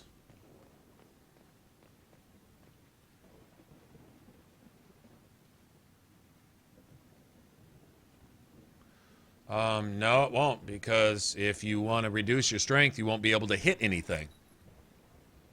Your main attack stat raises your ability to hit something. Remember, your attack stat goes against their defensive stats. The higher the difficulty, the higher their defensive stats are going to be, where if you don't put anything in your attack stat, you'll just be sitting there miss. You won't be doing anything. So no, it doesn't work. Dex is the rogue attack stat. Although you can change that up to where cunning is treated as an attack stat. I've never seen much advantage in that, personally, but whatever. Some people play like that. But either way, heaping a bunch of dex on your warrior is essentially going to be a battle of attrition. They will eventually hit you more than you hit them, and you will die.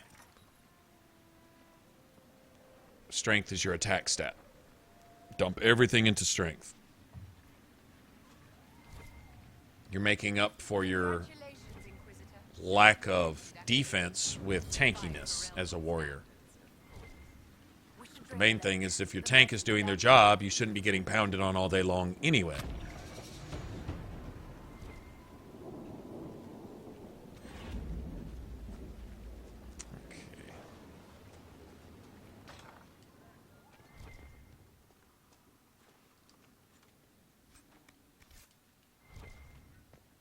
Take that for free.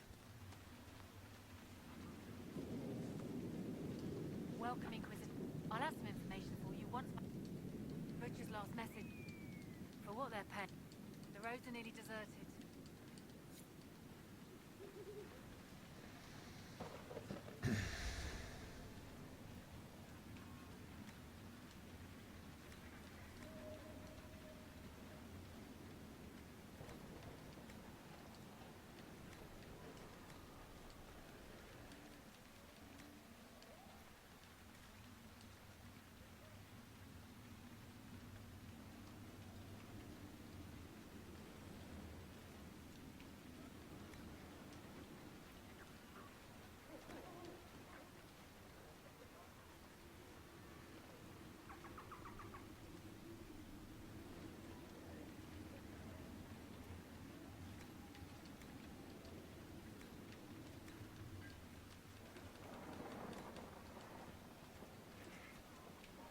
Okay, where's the store here? What do they got?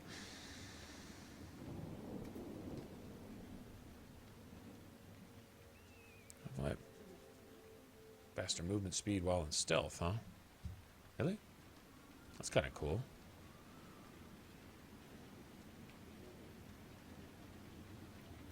Ah, I actually want to kind of play with that for a little bit.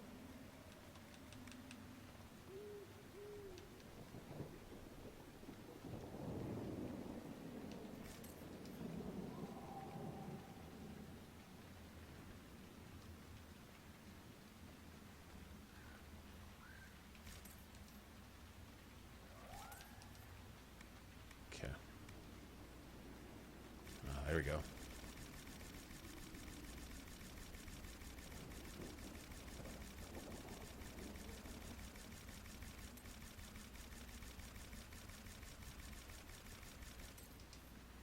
Be running out of that anytime soon, fuckers.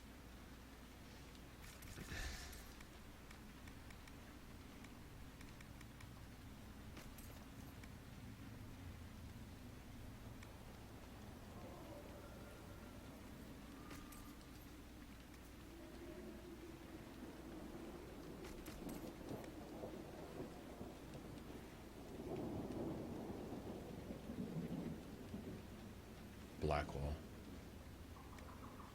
So keep that.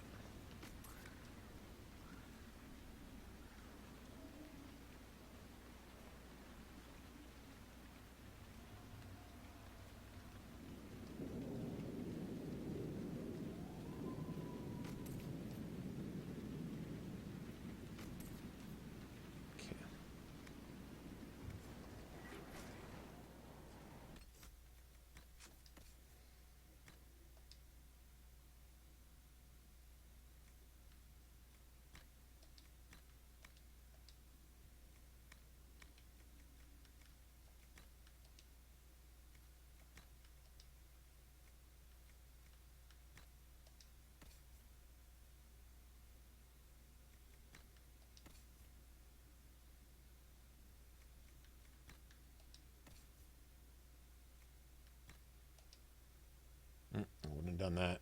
Wish I'd have known. Oh well. Not like it matters. Okay.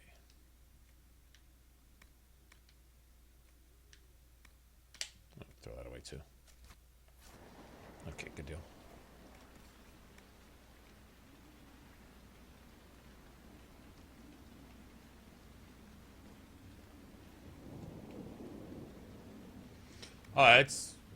It's a haunted house. That's really just what it is. It's a haunted house. I mean, it's fun. There's some good. You got a chance to get a bunch. There's a lot of loot in there. I mean, opportunities to get loot. So I mean, yeah, it's worth doing. As far as that goes. Inquisitor. Your worship. I think. And I get a Blood Lotus. Oh, speaking of that, let me.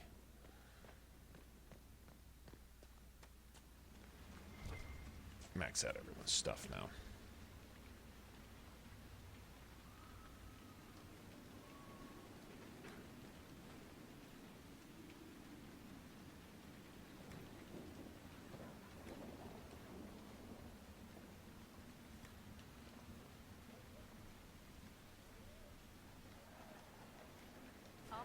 There we go. Another time. Inquisitor.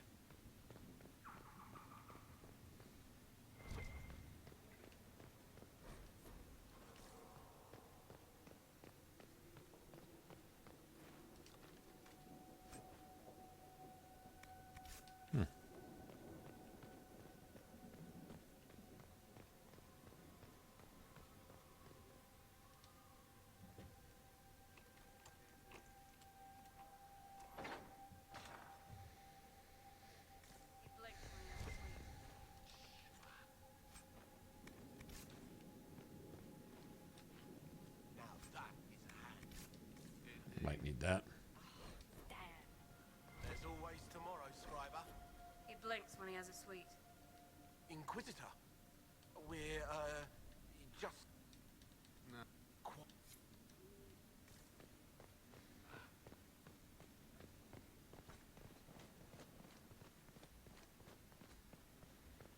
Well, I make some daggers. It's getting about that time.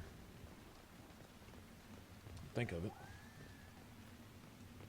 At least make one to match that other one. Someone needs to deal with the last of Crestwood's highwaymen. I can't loot as long as you're talking about something that I'm going to be forced to do. Okay. Asshole. What's the next symbol? Loop through a cross. Next? 6-pointed star. Big old gold boss chest with some level 1 item in it. That's getting kind of typical. This will probably have something better. Damn near.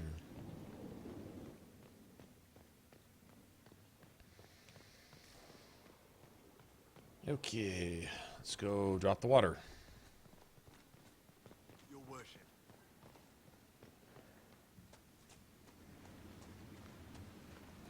Another time.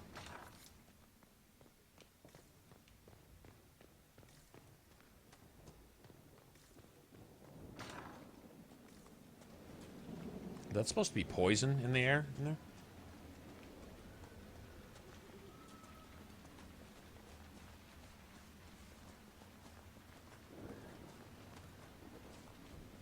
That building on the dam must be where we can open the floodgates.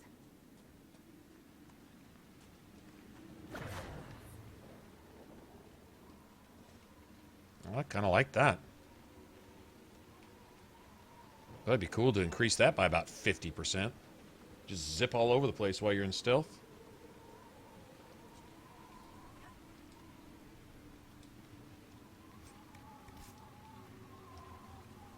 Got a deep mushroom. That's kind of nice.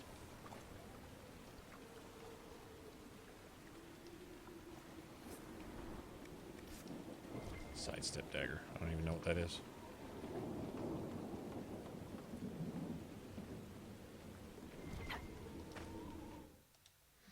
So I guess speed would be a thing. If you could really increase your movement speed and stealth, be cool if it increased your attack speed too. Now that's, well, it wouldn't really matter because as soon as you attack, you come out of stealth anyway. So I guess that's not a thing.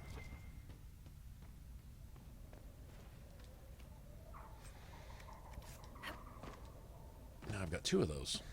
Guess I better look to see what that is. I knew this was a mistake.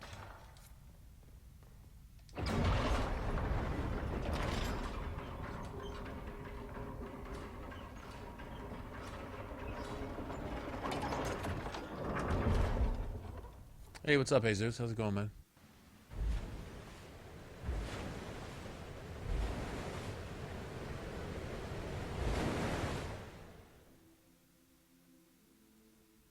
That sounds like it worked. Let's take a look. We didn't know you were here, sir. It's been a long time. I'm not going to tell you. I'm not going to lie. It was kind of difficult going back to Origins after Dragon Age 2 and Inquisition. As far as the combat goes, I mean, the story is impeccable, sure enough, but, you know, for a first Dragon Age, the combat, you know, it's just an excuse to be in the game, running around fighting stuff, I guess. But going back to it, after you've been able to zip around and jump around and actually do some fighting, going back to that is kind of painful. I'm not knocking it. It was a cool system for what it was, but I'm just like anything else. Once you've gotten past it, going back to it, it's kind of a step down in some ways. What does this do? Fade cloak? Like I would want that. Okay.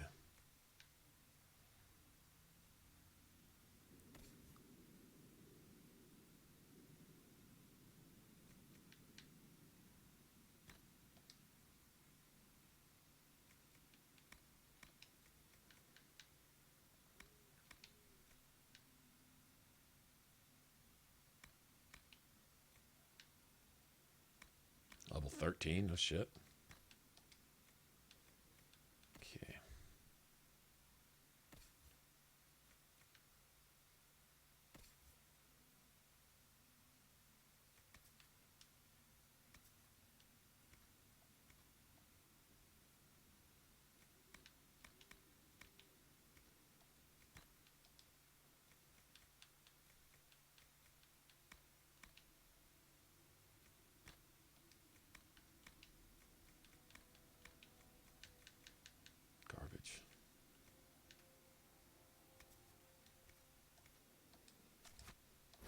just refuse to wear shit like that. I just refuse. I don't care if it makes it easier or not.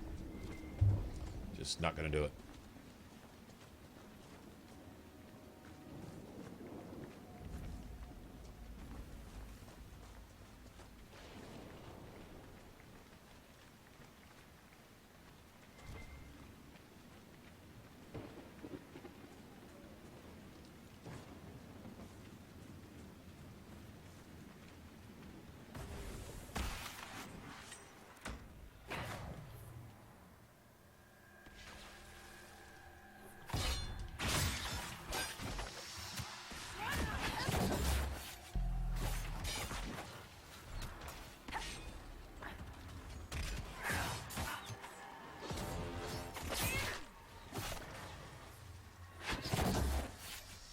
Shoot that with your arrows, bitch.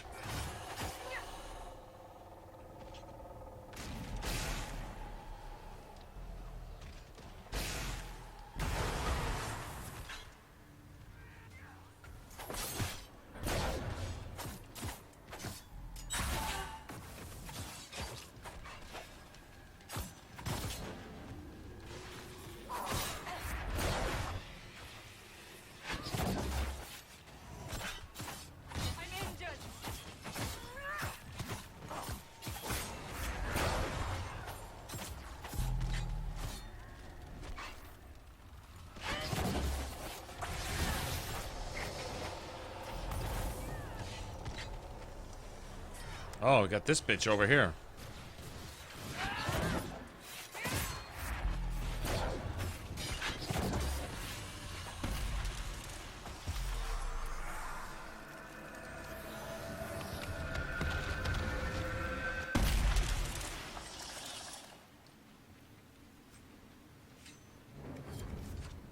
Yeah, where were those rings when I was running my Reaver? Block and slash, grappling chain, those would have been ideal.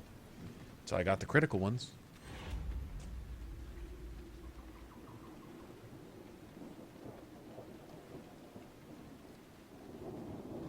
Yeah, I'm really particular about my armor. Like, I normally use my armor specifically to raise stats. Like, you know, and like for a rogue, I look for utility slots so I can raise my dexterity, for example, right? With a warrior, I look for utility slots so I can raise strength. So on and so forth. Well, actually, for a warrior, I usually make a rogue set and I still raise my dex for criticals, but same principle, anyway.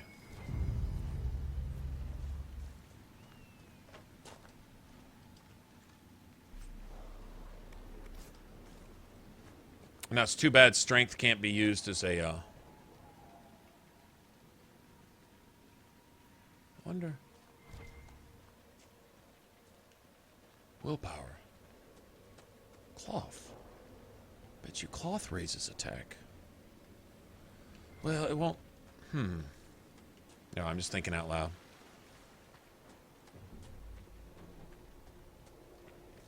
Might be something to that.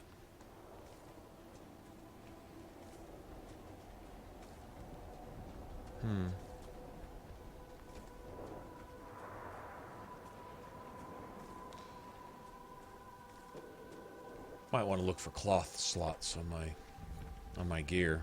I hadn't factored that in. Offense slots with cloth also provide for you can raise your attack with that too, with cloth in some cases. I think. I need to look into that.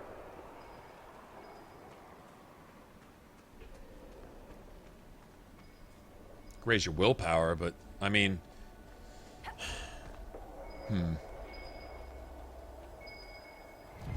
with the rogue, Dex raises attack and critical damage. So I mean, it's kind of pointless to get away from that, even though this isn't a critical build. Oddly enough, this is all about just pure attack. But I don't know. I think I pretty much decided on a set of daggers I was going to use. But as far as armor goes, I don't see getting anything outside of leather anyway, honestly. I'm going to say if there was such thing as an offense slot on armor, there might even be, like, say, a set of mage gear that might work type of thing. But, yeah, I don't think, not for this one. Where's my favorite spirit? There she is. You there. I ordered you to tell me why nothing here heeds my commands. I've never brought Dorian on this. What's it doing? Silence. Let the other one. Silenced. Is it harm? There's always nonsense. I am in control of my fate. I was not addressing... Are you a demon? Those dolts who would suck this world dry. That is command, yes. I'm called to higher things. Whoever voice acted this particular spirit here, I need to go find out. What is a spirit like you called to do? I lead armies, kingdoms, lords. I am imperial. I am command. Go then. Oh, come on, man.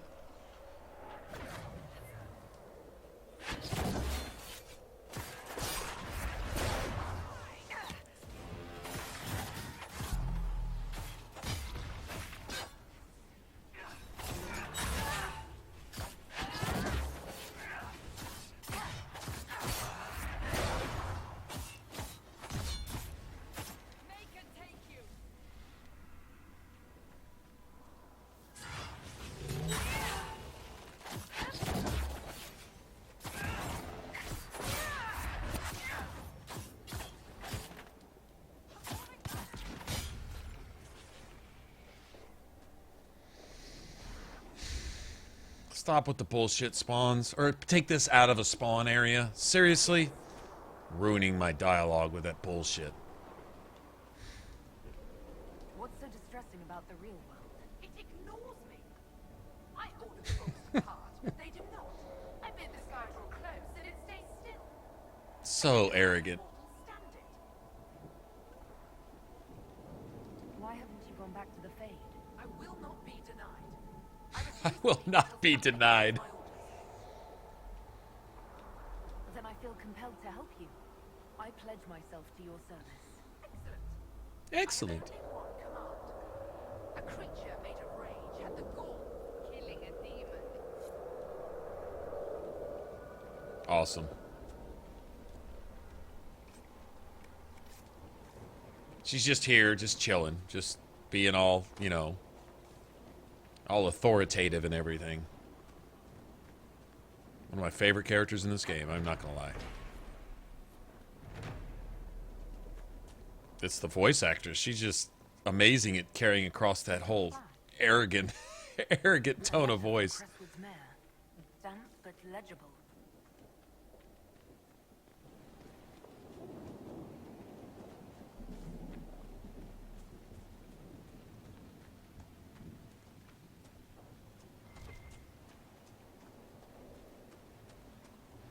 I needed some embrium for something. I think it was the pitch grenade, maybe? Let me grab all these. Maybe I can get lucky and get some extras. Or not.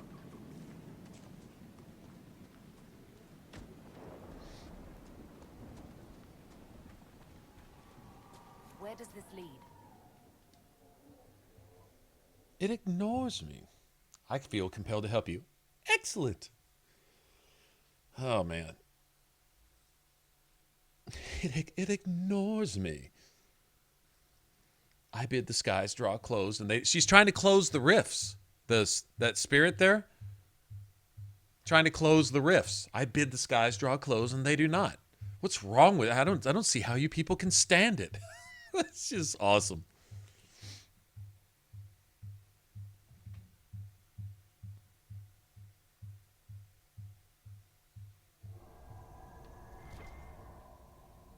Come on, let's find that Fade Rift.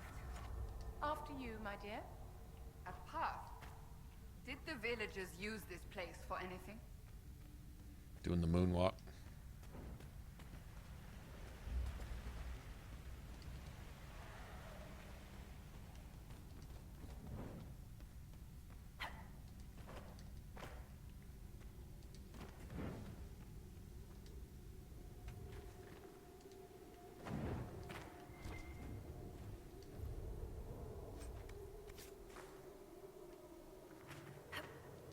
I need some rash vine for something too. I need a lot of that though. I think I need like 36 of them or some ridiculous shit.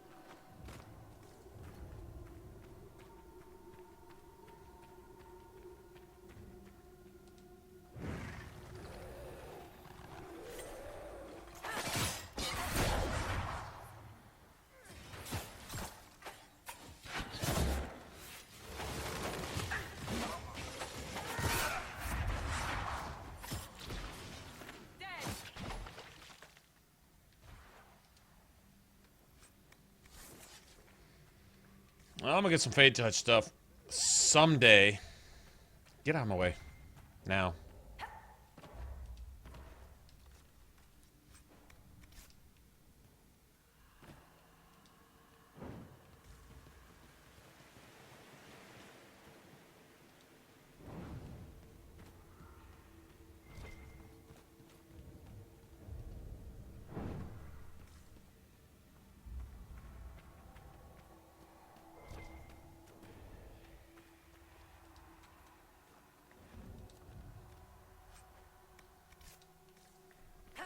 Okay, so when we get into the tier 3 areas, I'm going to turn the XP gain down.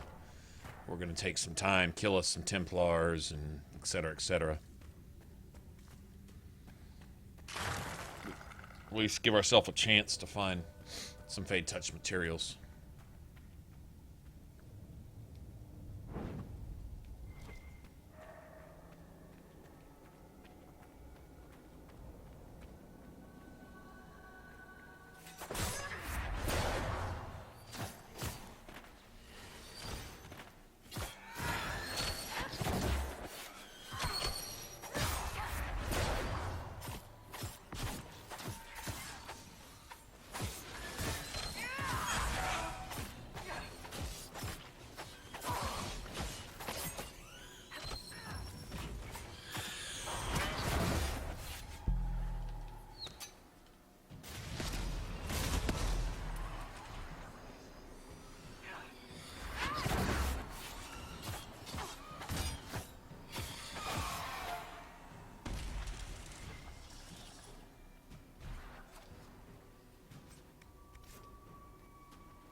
Oh, nice.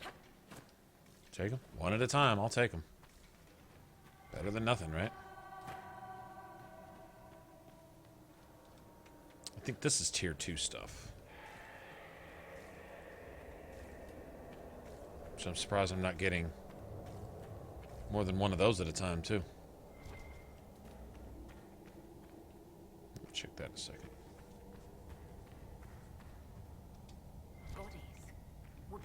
Down here when old Crestwood flooded. No, no, those bodies were placed here after they died.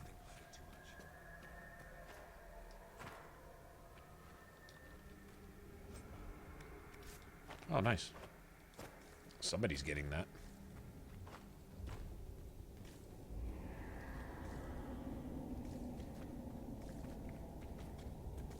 There's dwarven ruins down here. The whole area is still lit up. Remarkable. Dwarven ingenuity. Dwarven ingenuity.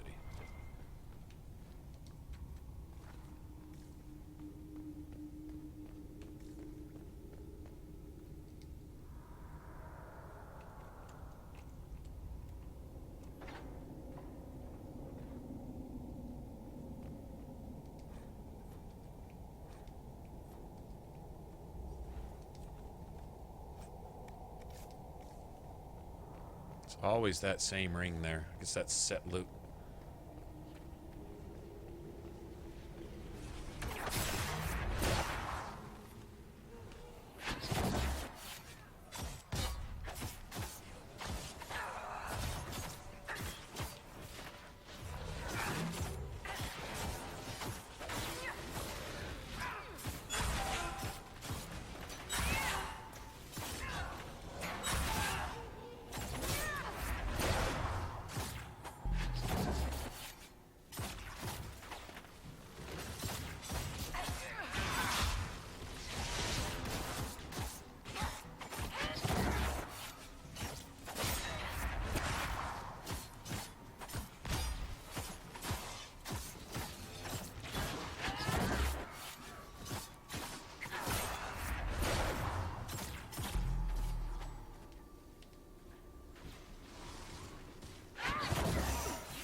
That's the one that chased her across the lake. This rage demon chased me across the lake. I mean, like, come on, man. Even that made me think she was cool. Rage demon chased the little spirit across. Poor little spirit of command. Now she needs somebody to go restore her honor, right?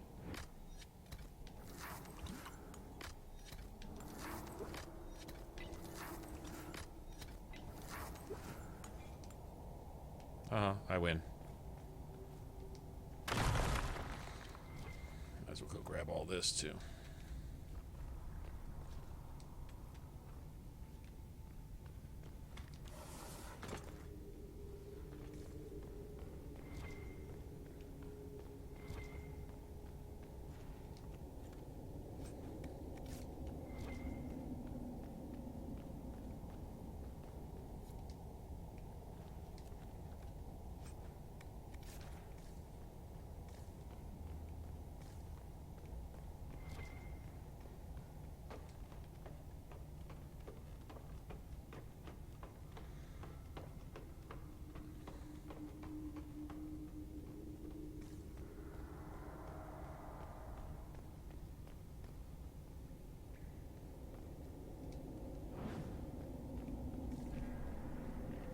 All right.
Fuck up.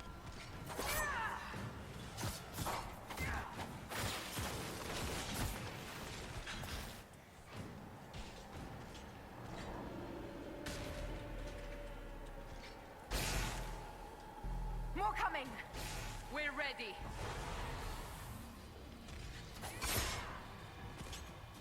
Damn, I'm getting sick of that.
Oh, you're dead. You're dead, you little bitch. I don't know how you're doing that dodge weave bullshit, but...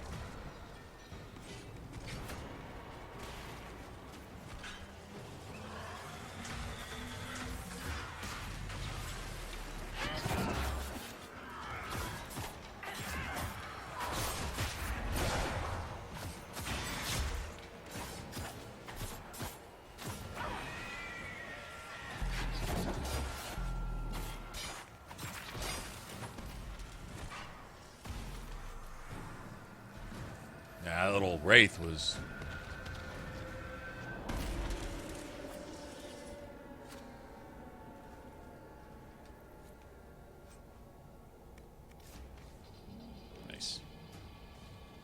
The dead will finally rest easy in Crestwood.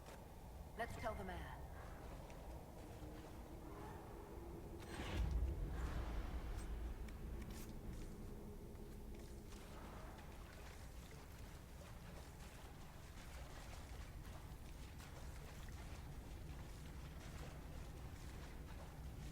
I didn't find a containment apparatus. I'm wondering if the Templars don't drop that.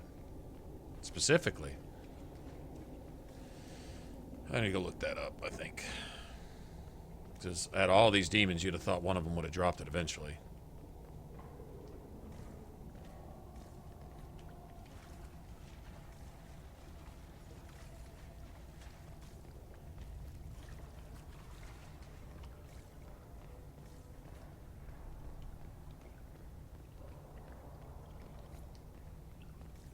Are you sure this is the way to the surface?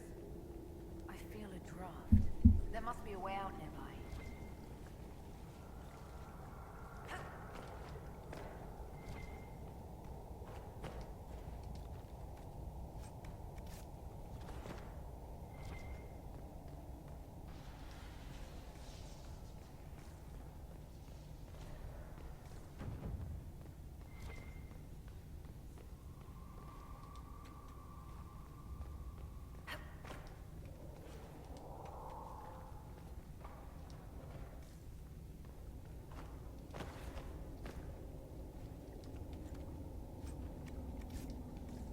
I'll get some gold out of this at least.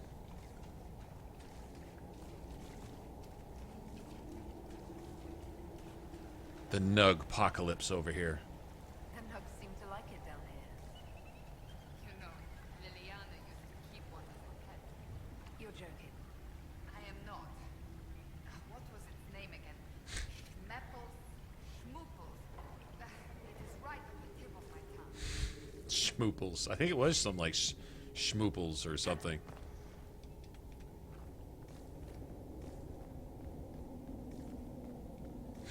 Schmooples. You're Cassandra trying to... That's funny. Okay, yeah, that's what Malice was saying too. But, demons along the Storm Coast, there's only one... Yeah, there's another Fade Rift there. We'll go close it. In fact, how about we just make a beeline over, talk to the Warden, get them on their way to the western approach.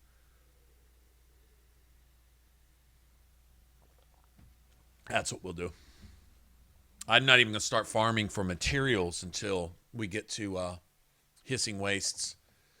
We got to get some more red lyrium deposits broken up too. We can go kill the... Oh, I need my superb belt to focus. We need to go kill the dragon. Kill the dragon. Kill the dragon. We need a lot of mage gear. While we're farming for Fade Touch stuff, we're going to need stuff to make mage gear with anyway. Because I need double the fusion velvet and whatever the hell else you need. Yeah, because I gotta equip both Dorian and Vivian.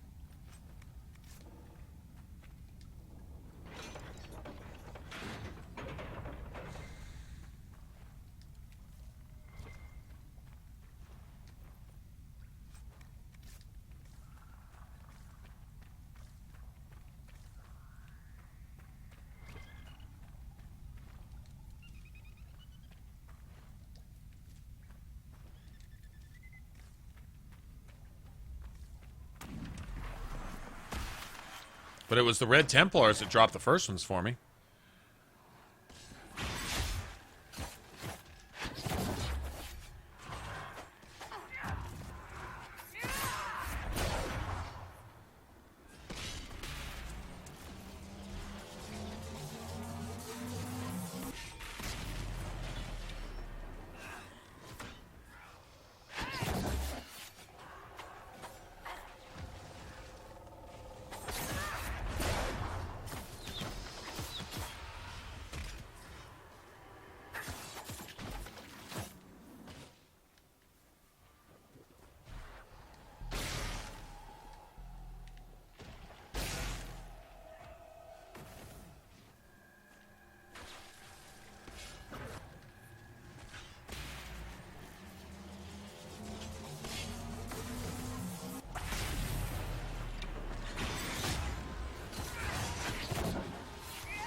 Oh, if I get stuck attacking?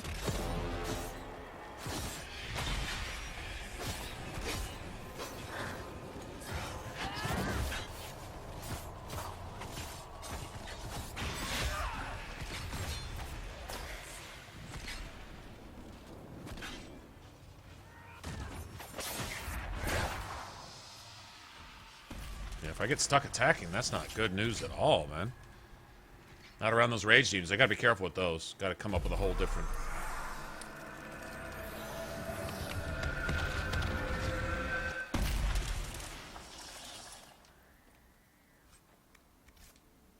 Alright, so we're gonna go ahead and adjust this real quick.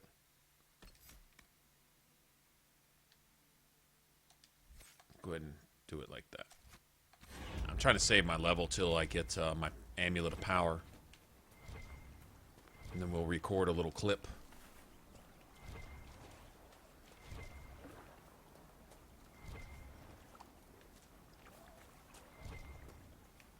This should kind of sew our character together a little bit.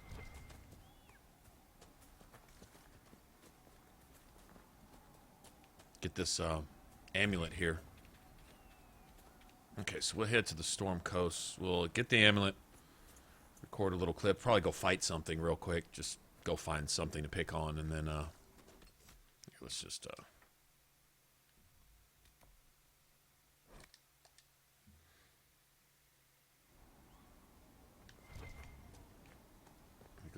go find something to fight. What I try to do is show a basic clip of whatever abilities we're working with. Let's see. Where am I going? Right here. What do you mean the mayor's gone?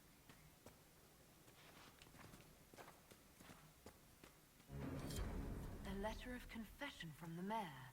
It says he was the one who flooded Old Crestwood 10 years ago to stop the blight from spreading.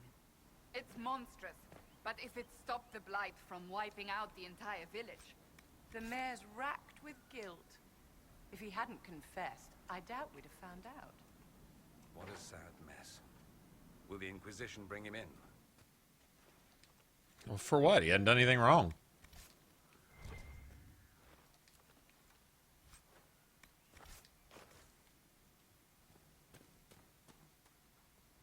All right, let me record this.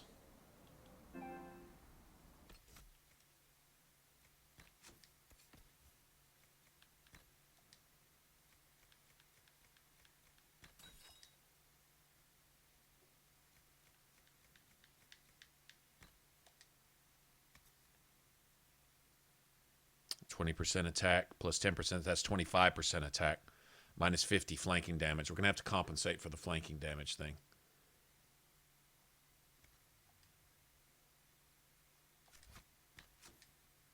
So what we'll do, come down here.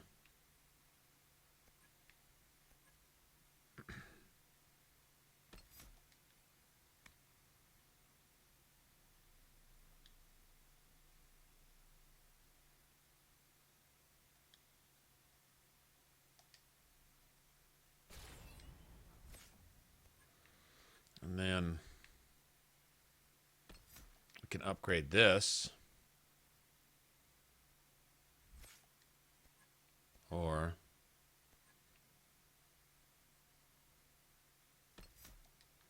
we can upgrade this. I think we're going to upgrade the I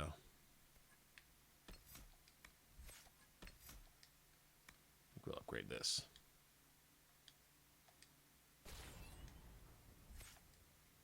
That's my free point. And Cassandra, we'll get her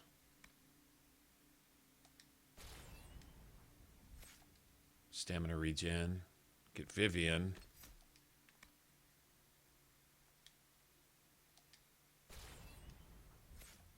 Winter's Grasp, and then get Dorian. It's Winter's Grasp.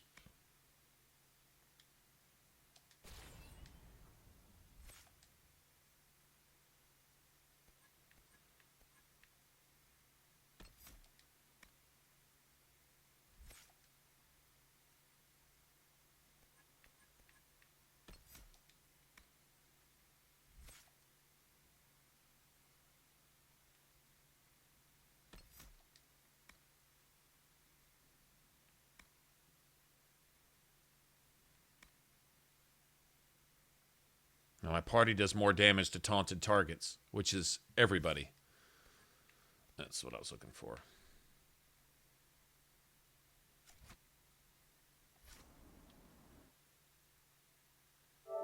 Let me save that. See, Xbox One does not have that feature right there, which makes me hate them. Okay, so no looking for... So you can get your assassin weapons here, too, as an assassin, but I think we need to go around this way.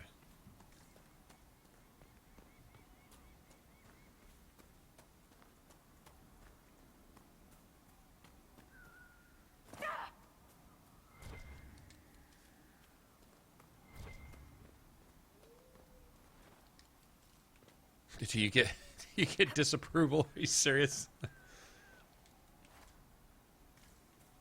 Oh, kind of like when you land on, there's a planet you can land on in Mass Effect, and there's all these monkeys running around, monkey-like little creatures, and if you kill one, somebody will say something. You get, they get pissy about it. Like, you see, Commander, this is why this is what gives humanity a bad name, or something. I mean, you get these little comments. It's pretty funny. It's like, it's honestly, it's like, you see, Commander, that right there, that's what we're talking about.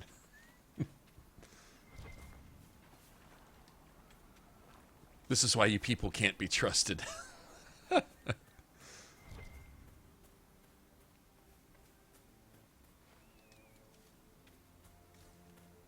Nice.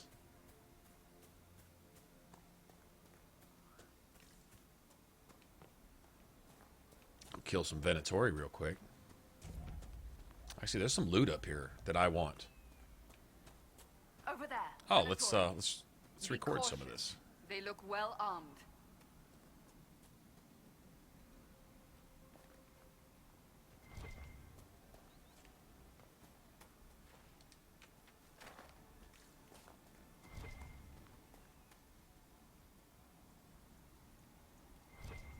I see a target behind the tent.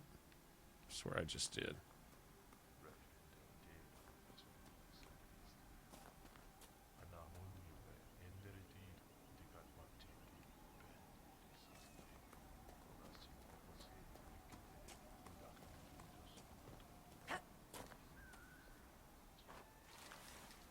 Is there a way to get up there? Past. Okay. Apparently not.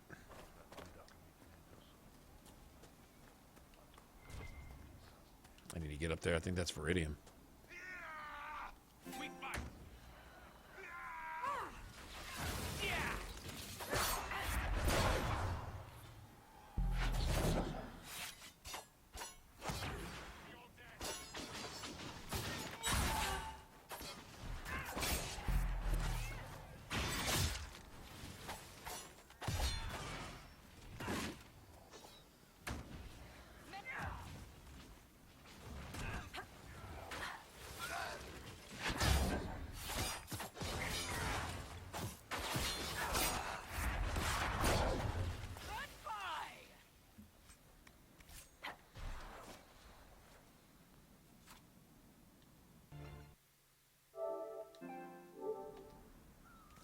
Go make some daggers after this. Also. Something we can use until we get some prime materials and shit. Alright, so I think I know Obsidian is... Oh, we'll go ahead and solve this too. We get the ah. I love the ah music in the background. Yeah, we streamed a mage for a while. We did 2 mages, actually. I did my build video, which you can go check out if you want, and that was done on stream. We built it on stream, and then once we got everything said and done, and put a video up about it. There we go.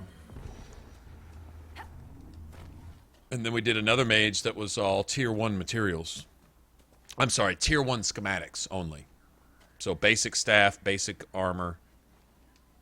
I made new stuff as we got better stuff. But honestly, there wasn't a whole lot difference between dragon webbing set and the set made out of cotton. Really wasn't a lot of difference. A few points, but it kept up nicely. It balanced the game really well, and it made looting relevant. Like, you weren't really looking for schematics. Once you found the tier 1 schematic you wanted, you know, that was that. But materials, you know, go kill a dragon to get a couple pieces of webbing and scales and stuff so that you can, you know, make a new set, make a new staff, make a new whatever. Fade touched obsidian. That's what I'm talking about. See, that made it totally worth coming up here just for that.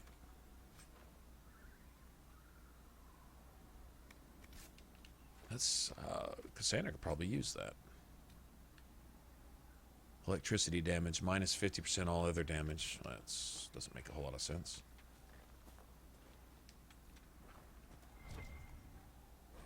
I'm like, why would I want that? There's a lake like this one near my family's estates. Fewer demons. Fewer demons.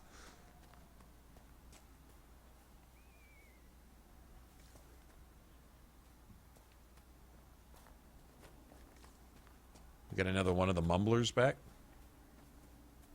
Sounded like it. Thought I heard one. There he is.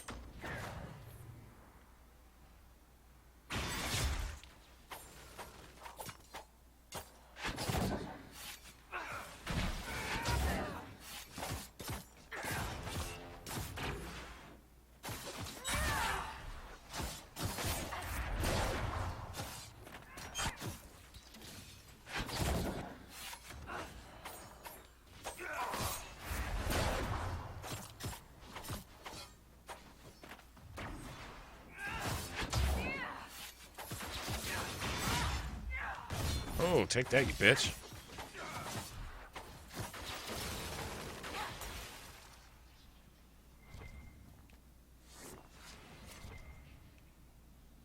Okay, what's cool about this is now everything on the main battle menu is all just face to face. Let's go toe to toe and let somebody kick somebody's ass type thing, instead of all sneaky sneak. I still get a stealth out of it. And I still get a stealth out of stealth, obviously. But, like, I can go here, and I can get stealth. And I can get a bonus from Shadow Strike out of stealth. And Shadow Strike also works anytime somebody's frozen, as well as Twin Blades. But notice it doesn't have range on it anymore. It's just a straight punch straight to the face. Which is cool, because I can do a flank attack and wait a second, and the enemy will turn around. Thought about maybe doing the flank attack with the poison, but I like the free stealth you get off that, so you can use Shadow Strike out of flank attack too if you want to. Seeing as I don't really get flanking bonus, but I do get an attack bonus, so.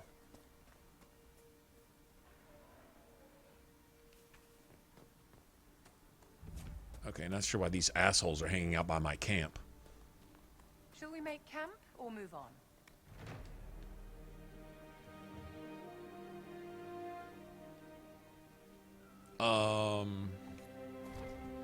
I don't know. I'm pretty partial to the assassin, but I really like the Reaver too. So either one, they're a little different.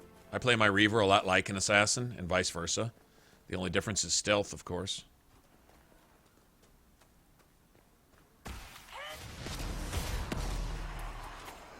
Aha.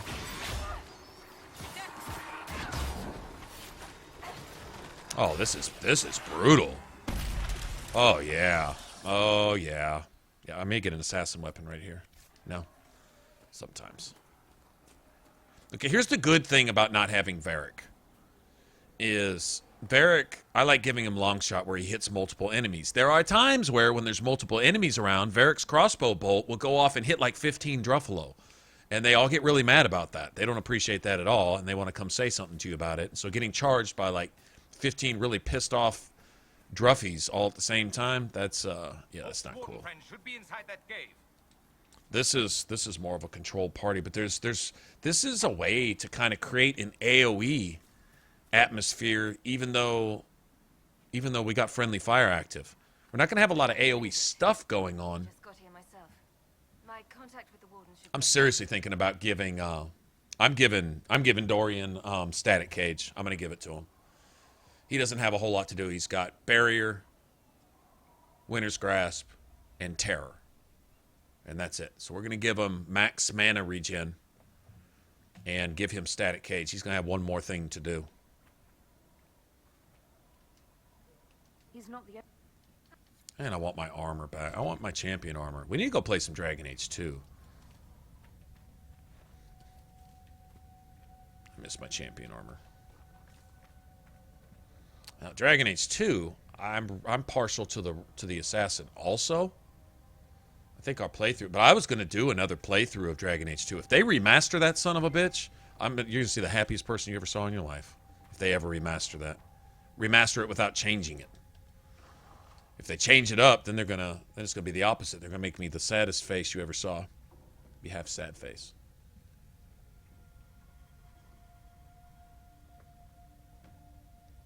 What's the darkest tier 3 material? Like, I don't think it's Obsidian. I think it's Onyx. Onyx is tier 1. And then tier 2, I don't think it's Obsidian.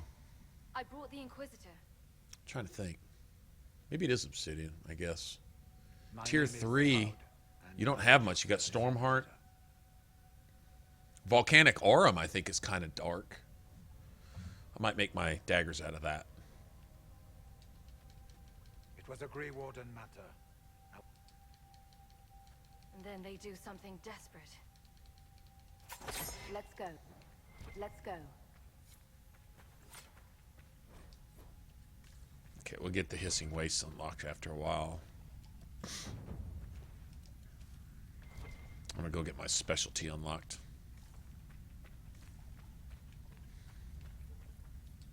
We should get to the ritual tower in the western approach as soon as possible, Your Worship.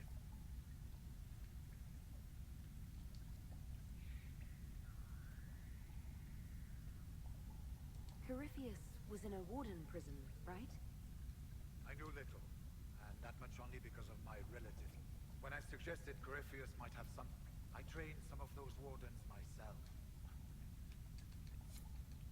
Yeah, well, those wardens are killing each other. And other people around them. To help raise a demon army. So the Envy Demon wanted to raise a demon army. After Selene got taken and used the Inquisition to do it.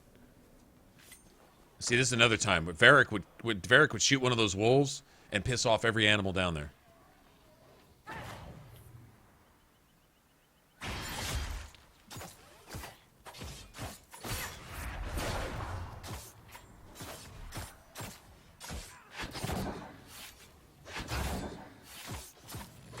Oh, you can knock someone down from the front now instead of having to be behind them. I get it.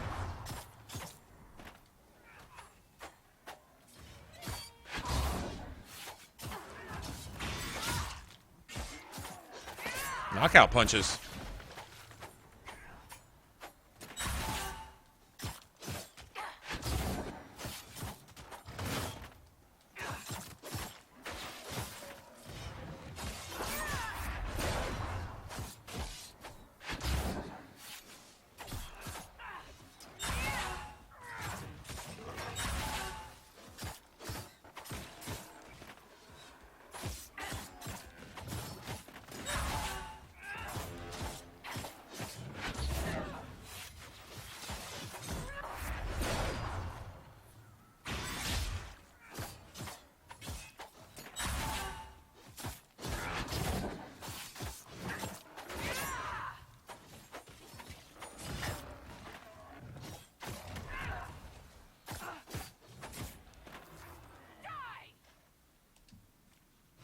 And then yell at him afterwards, die!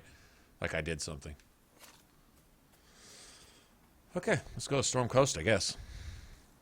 Got that taken care of. I just wanted to get them on their way to the western approach. Might as well, while we're here. There's nothing this dragon here has that I need. And it's more of a pain in the ass than it's worth, actually. This dragon fight is annoying because there's really no... Unless you're a mage... There's really no way to avoid going into your tactical menu and fight it because you have to keep debuffing yourself from those stupid AoE electric things that it gives you. It's complete bullshit. And if you're a rogue and you do the whole stealth thing, even if you've got it upgraded to where it's supposed to remove status effects, it still doesn't. Not with that stupid dragon bullshit. Like I said, those little electric dragons are really annoying. They're much easier to fight as a mage. Most easy. As a warrior, where you're reliant on melee, if you're in there with Cassandra especially, you and Cassandra feed off each other, and every time he buffs you or debuffs you with that bullshit, you're just destroying one another. Cassandra doesn't take it real bad. Reavers do. It's just really annoying. All right, so let's see. Let's see what we got. Up and down the Storm Coast. The only other demons... There's only one other spot with demons, and that would be down here. So I guess we'll go here. We'll go get that shard while we're at it. Hopefully one of them will drop one. If they don't, I'm not romancing anybody on this one. I'm not. I'm just building a new rogue. Thought up a new build and thought we'd just roll with it. Just to see. So far it's worked out. Now that we got this amulet, it's a lot more stout. Everything's factored in too. You've got anti-mage, anti-archer, melee defense as a rogue. It's tanky. It could be even more tanky. I thought maybe getting using whirling blades with the whole gain guard on hit thing. Although on Nightmare, that's the only real downside is guard doesn't do you a whole lot of good if you're not a warrior on Nightmare, because you can have a full bar of guard. You can have a full bar of guard as a Reaver, and it can get knocked out in one hit by just about anything. It just essentially just allows you to take an extra hit. And wasting a upgrade slot with that you could use on something else. I don't know. Guard on hit takes a Mastercraft slot, and I'd much rather have that for... I don't know. That's still kind of... The jury's still kind of out on that. I need to make a decision. I like this little setup we've got here. This kind of allows for everything. Parry is amazing. It really is amazing. It's a lot faster style. This is actually faster play style than playing an assassin. It really is. It's a whole different thing. You're not going for criticals. You're going for attack. And you're playing almost a... That's why I call it an Isabela build, because you're playing more of a duelist. You're parrying and dodging in return, and if you stealth out, it's only to slip in and do, a major damage type of thing. Which assassins do that too, to be fair, but that was more Isabela's thing. The only thing I'm not sure on is Shadow Strike. I still wonder if I should make that ranged. Thinking about it. I lose a lot of damage doing it that way, though. I don't know.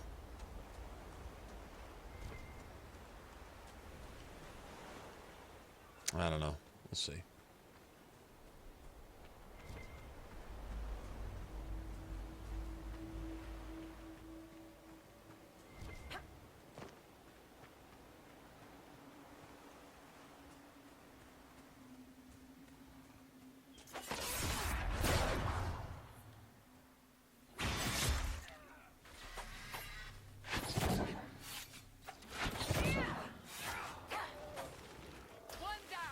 I guess he was already dead. We just didn't know it. There we go.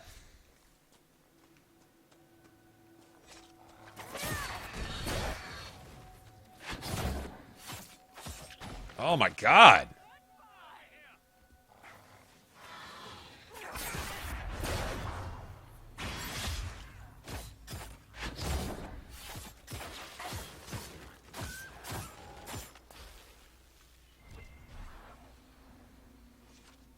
I haven't even done anything with this yet. Could be interesting.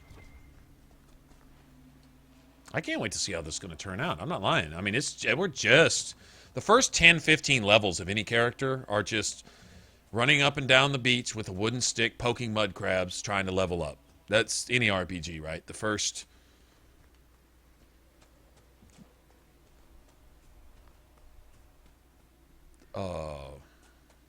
Yeah. Yeah, you've been missing out.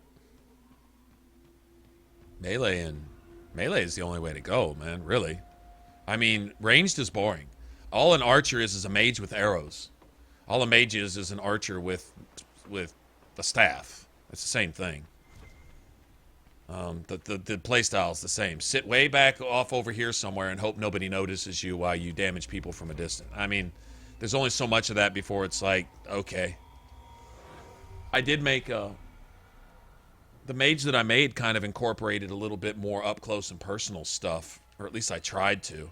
I mean, you're going to still spend your share of time as a mage trying to kind of stay out of the middle of it, but it at least offered more of a, I don't know, more of a combat style thing.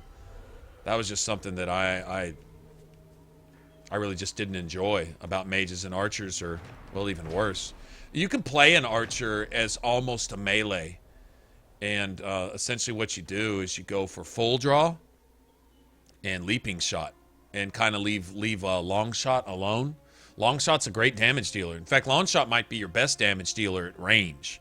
But what you can do is you can go for leaping shot, throwing blades. If you take assassin, don't go artificer, go with assassin, and take leaping shot with mark of death, leaping shot, hidden blade, stealth, and then full draw. And what you do is you create a combo. You hit mark of death, and then you immediately hit stealth, and then you throw your throwing blades, and then you do leaping shot. But you take the upgrade that gives you free stealth, which they included with the DLC, and it puts you back into stealth again, and then you hit them with full draw. Full draw, whether you're close or far away, it doesn't matter. It's going to do this ridiculous amount of damage. Up close, it's a higher damage dealer. Up close, you can do more damage with full draw. From a distance, long draw is actually a benefit, especially if you've got the one where it hits multiple targets and does increasing damage. If you hit with a critical on long draw or long shot with multiple enemies in a row, it's almost impossible not to one-shot the last enemy, even if it's a dragon. I mean, it's ridiculous how much the damage stacks, especially if it's a critical.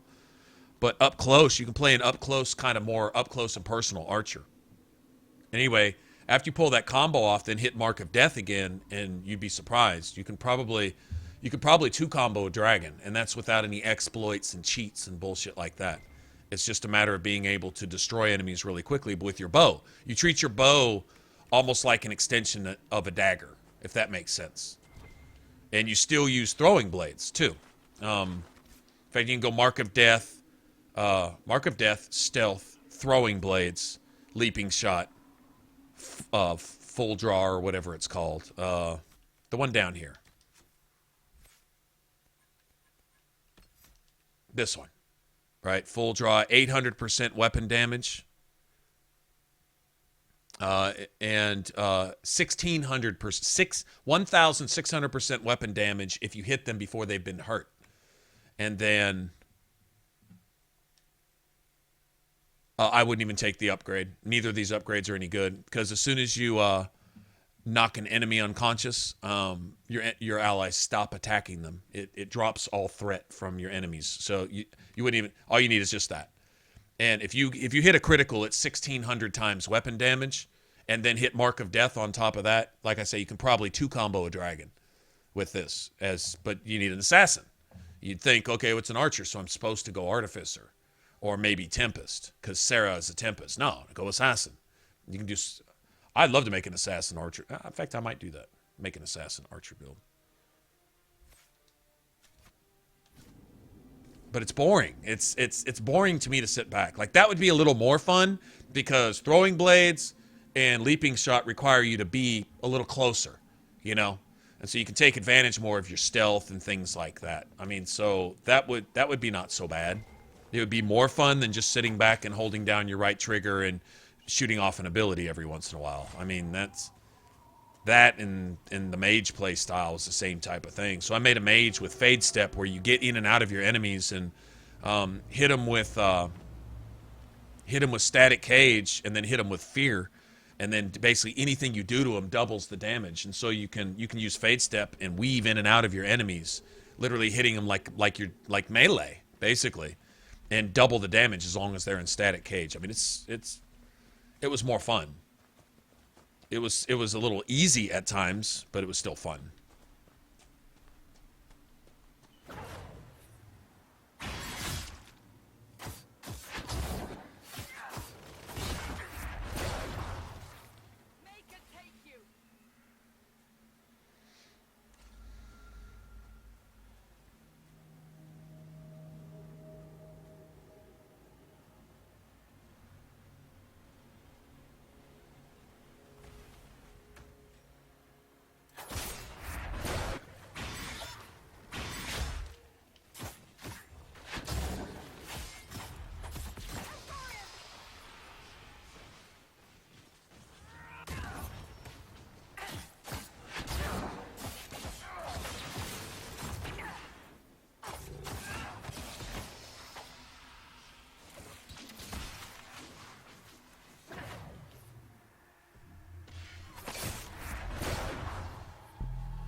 This is amazing.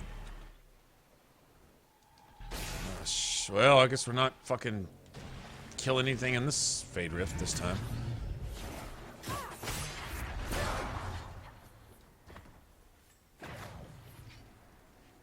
Okay, look at Cassandra's got everybody now.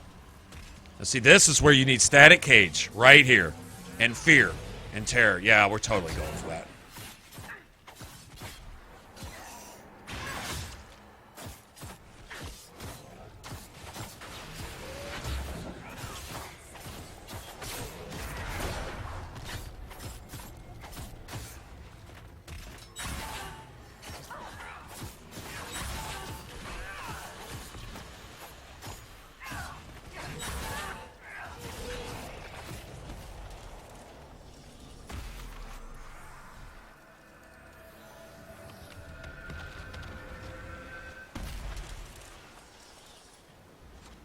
Okay, I gotta keep that. I gotta keep that right there. I know it's recording like the last 15 minutes, but I don't give a shit. Darkspawn, madness, relic of an unwanted past. Don't keep me in suspense. They will say he is Tevinter. No. I'm aware you claim to be here to counter that, but the damage is done. I'm not here on behalf of my nation's reputation, Vivian. I'm here to do what is right. If only more of your countrymen felt as you do.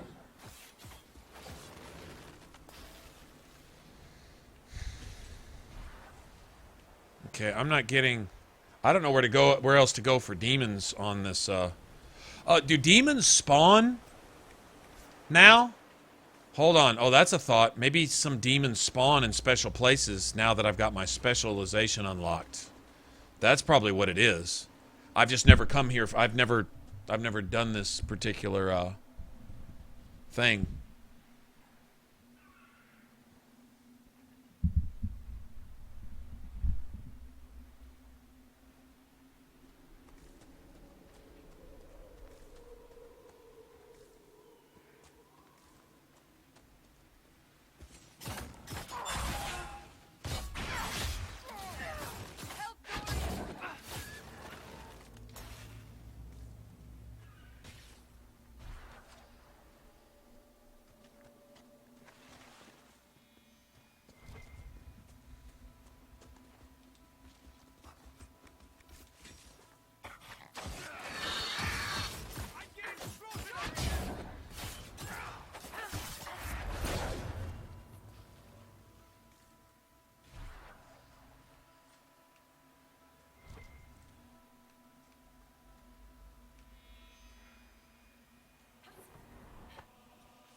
See, those Dragon Bloods are what, for corrupting runes, I think?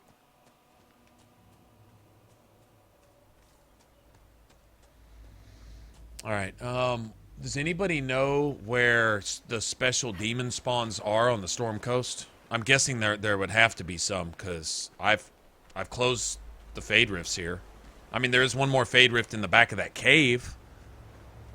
I could go close that, but I'm thinking that's not what we're... Like, if you go to Crestwood for your assassin weapons or your infusion primers for a Reaver, they spawn in certain locations. You can find Reavers elsewhere. There are other places. Like, I've gotten infusion primers in Exalted Plains before. And there's demons that wander around the Exalted Plains, too. So, and I've already found 2 apparatus that I found 2 of the 3 from Red Templars at the friggin' fortress. So, I don't know. But I'm guessing there's some uber high level 12, 15 something demons that roam up and down the coast here. That's my guess. 3 locations? Okay. I guess maybe I should just wander. I could make a guess where they might be.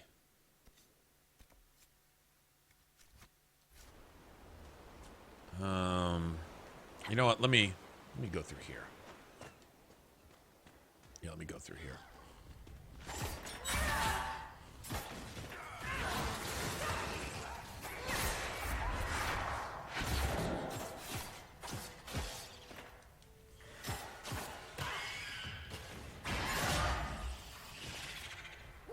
Little shit.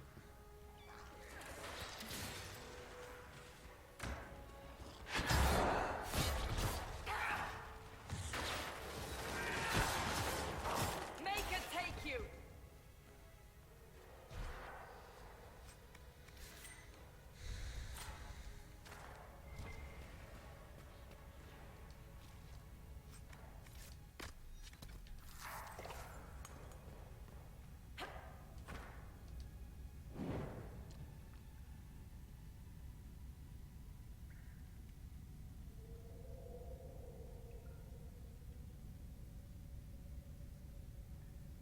Apostate's Landing. Okay. Over there by the...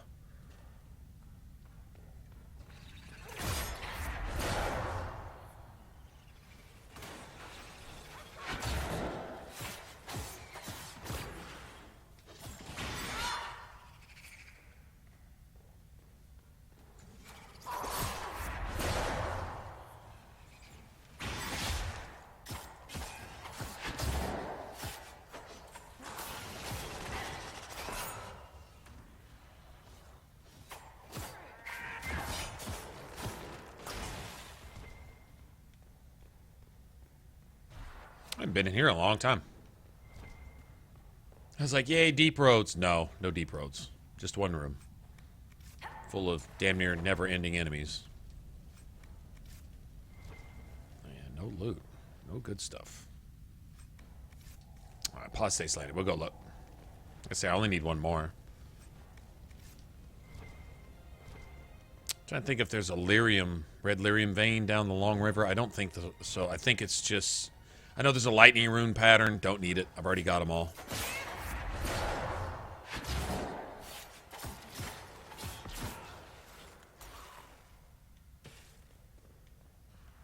Okay, these 10s and 50s and shit that we're putting up, we need to start putting up thousands.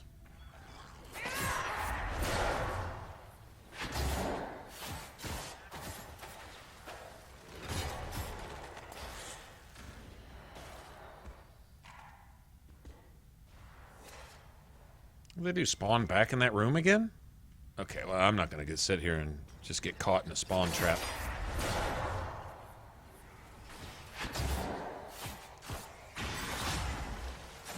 Stop doing that, you little shit.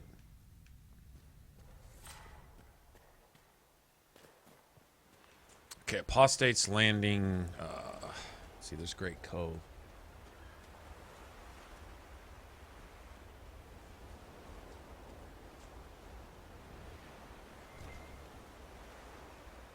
Apostate's Landing. Trying to remember where that's at from where I'm at.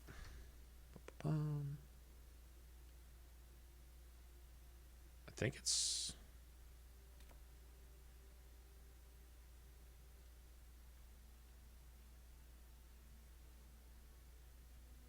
Okay, well, you know what? For right now, let me go get my shards. Might as well grab these. We haven't even gone to the Oasis yet. I don't think.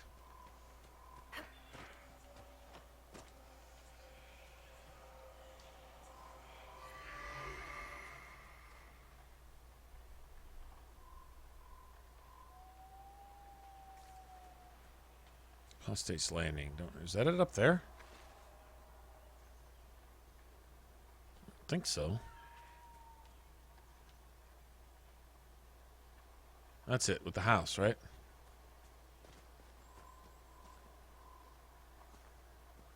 That's it. All right, well, we're going to go find out.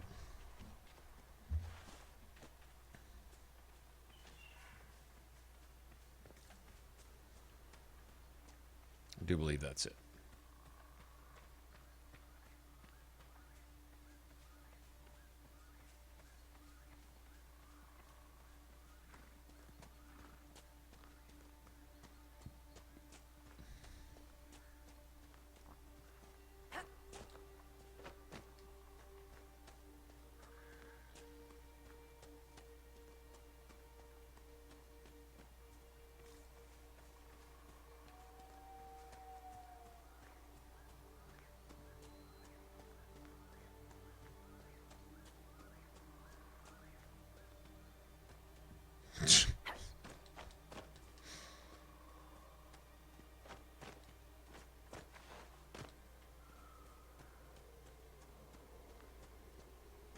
Oh, you just got done with the coward dragon fight? The one where if you hit the dragon too hard, it goes and flies around for 20 minutes, shooting ice balls at you, telling you how bad you hurt its feelings? That one?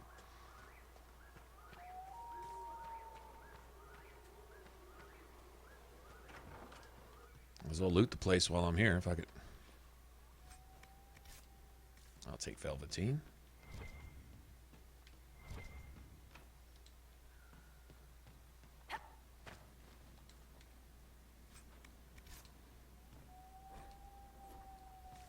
Parvalin. Okay, let's see if we can find a demon to drop my last apparatus thingy.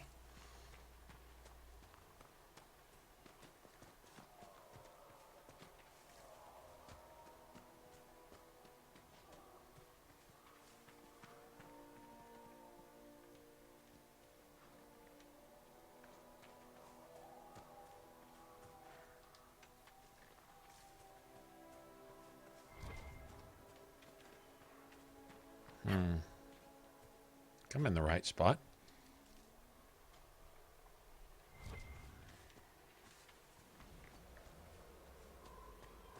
Yeah, that's the only thing I don't like about the Frost Dragons is half the fight is spent watching them fly around. Because they're all demoralized because you're kicking their ass. Alright, well this is Apostate's Landing here. I don't know where to look. That's what y'all said, Apostate's Landing, right?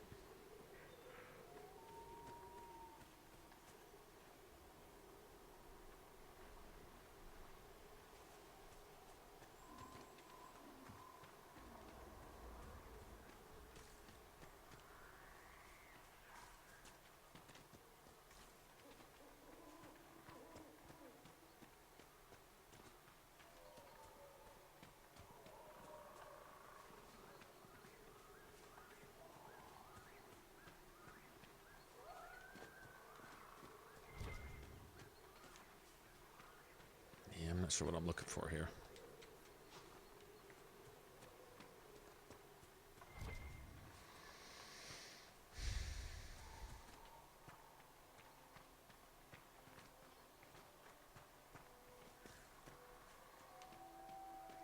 Okay, I'm demon hunting. I can't seem to find any. So, the Long River, you said? Fuck it, let's go to Long River. I guess.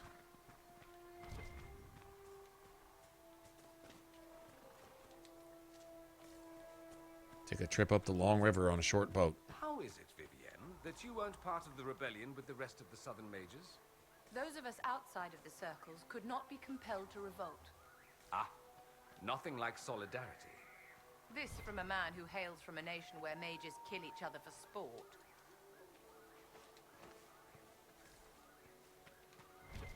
Yeah, they're at odds right now, but they'll eventually kind of grow on each other. Dorian really likes Cassandra secretly, and she kind of likes him too. But they have to learn to trust each other. That's the thing.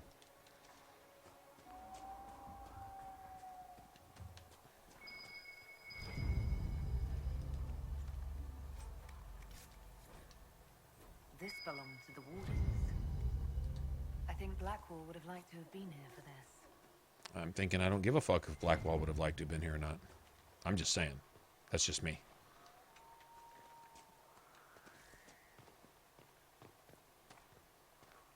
Well, we'll keep looking around a little bit.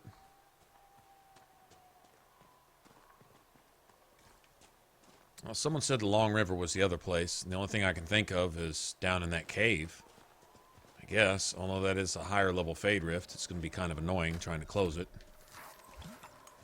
I think we'll manage.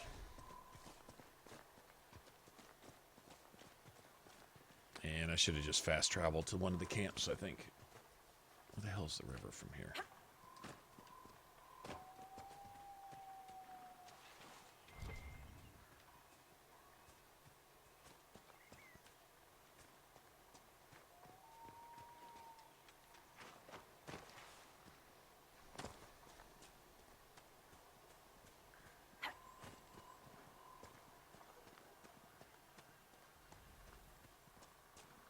Who the fuck is this?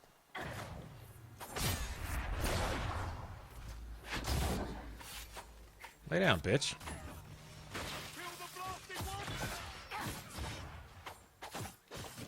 Who the hell am I even fighting here? Oh, that's the Rebel Mage. Oh, okay.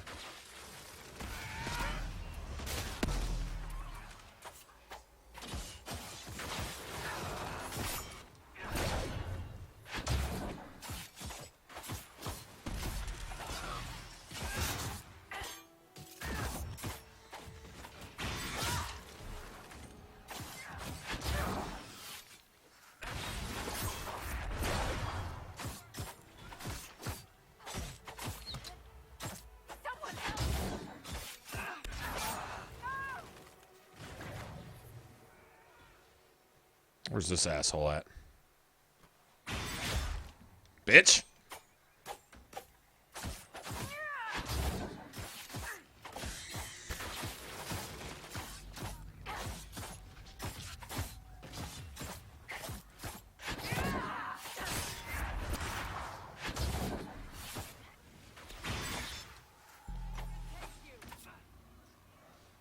All right, asshole.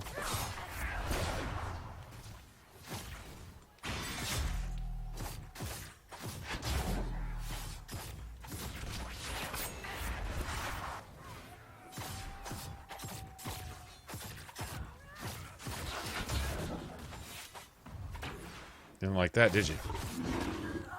Oh, fuck you!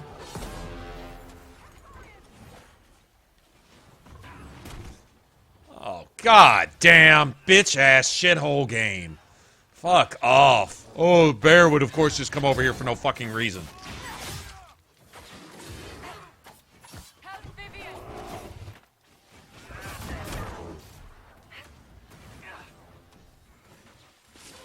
Oh, he gets to fucking spam that shit too?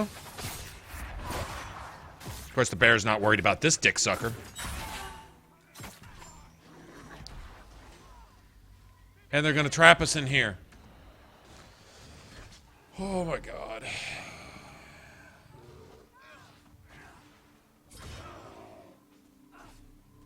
Makes the game bad, man. Okay, let's see.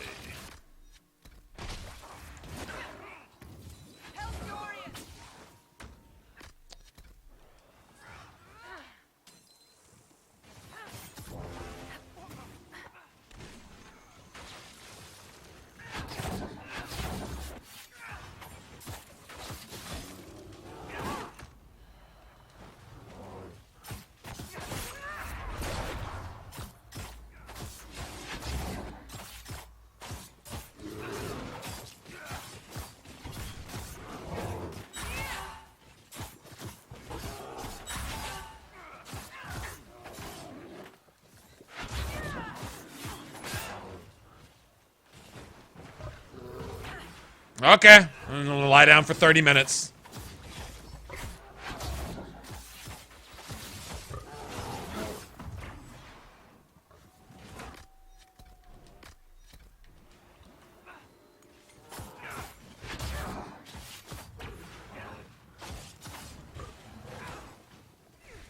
Shithole environment, man.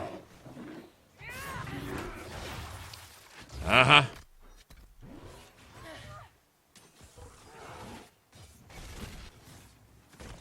Okay, we're all gonna be stuck in the fucking tree, making the game bad. Gotcha.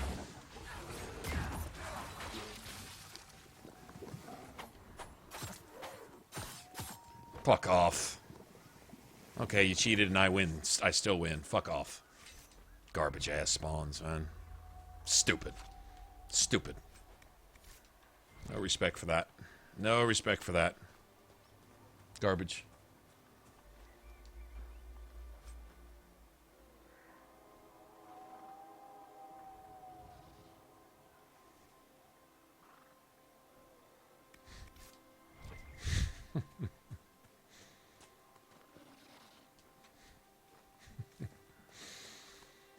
The cat. Alright, where on the long river am I looking? Anybody know?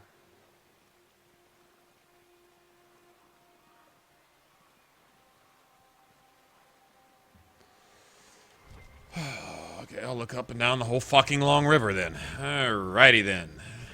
Okay, for a demon that may or may not be here.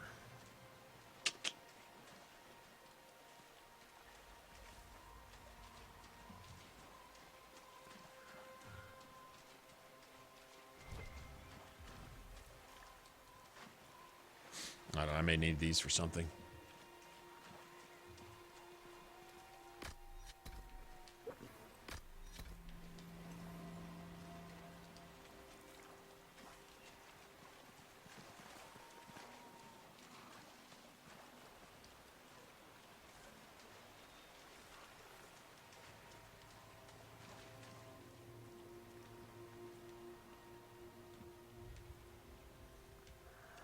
I don't know, man. Let's see, where am I at from?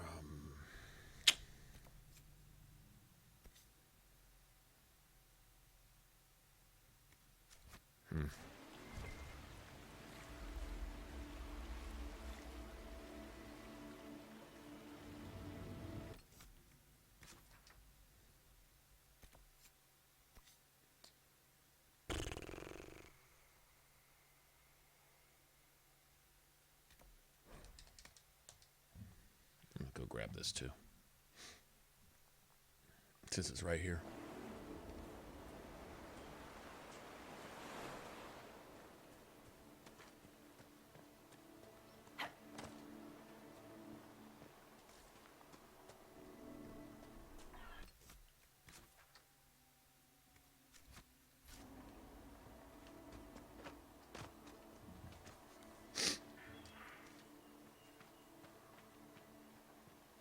Can you get through here? You can't. I thought you could.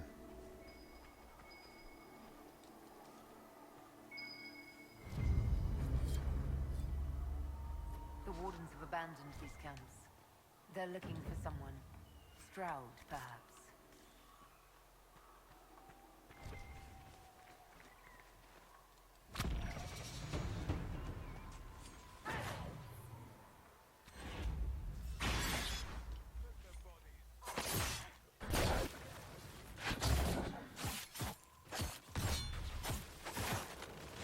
Make it take you!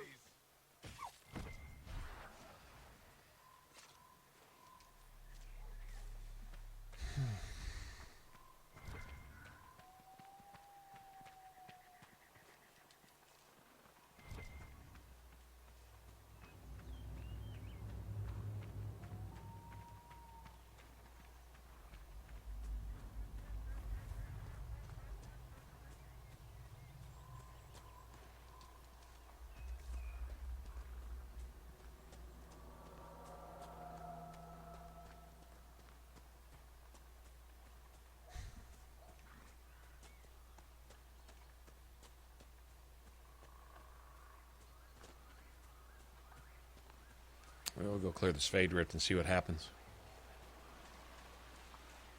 See, these are the guys I thought you were talking about. These aren't snowflures. These are just really big-ass nugs.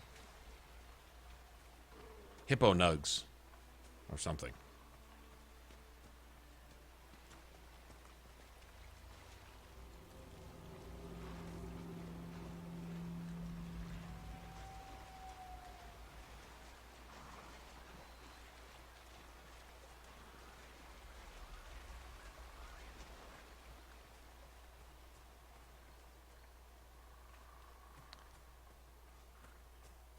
On the right side.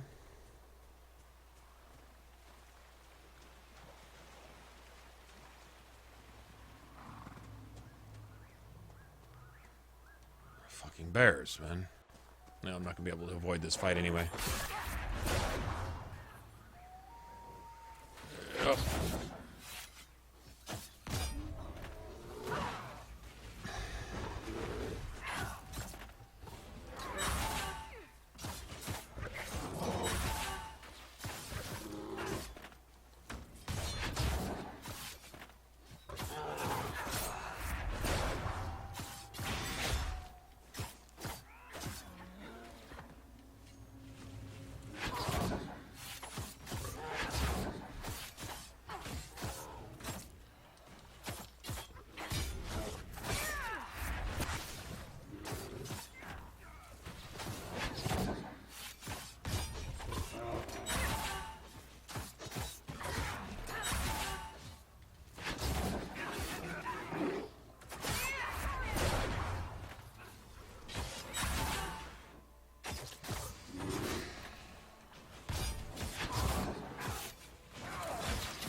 Bitch.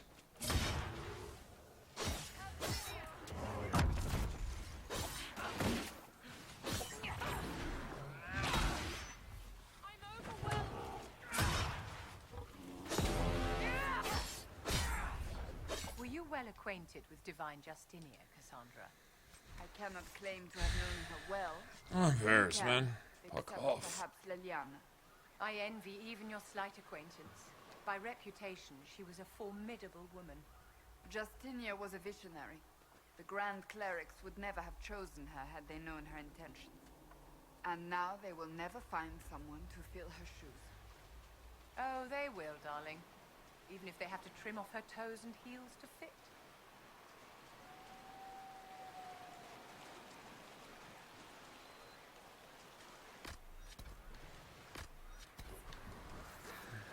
Boy, I drank a potion 6 times to drink a potion. Guess that's legit. Somebody.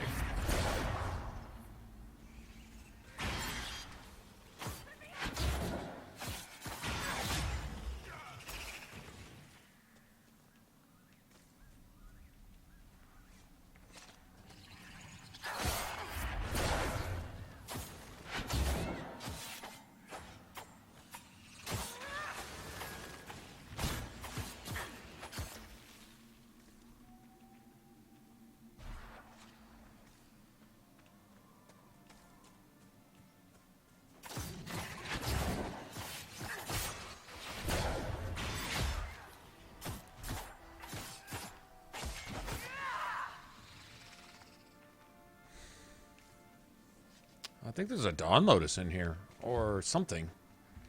Prophet's Laurel, maybe? Gotta close this Fade Rift to find out, though.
Wow.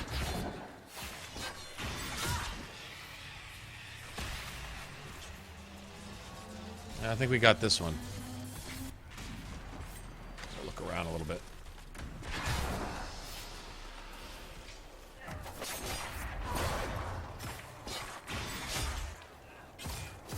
God damn it. Almost got him.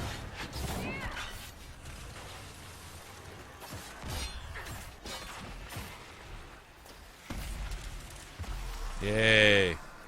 That's a level 12 rift, so.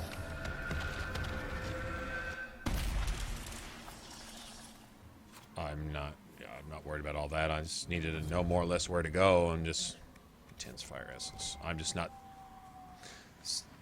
I'm not looking in the right spots, apparently. I went up all over the Apostate's Landing. Nothing there. I'm down here. We'll see what happens. Don't mind really closing this anyway. Get a couple extra shards. I think there's a few rare plants in this cave. Gonna be a shit ton of spiders here in a second, but that's alright.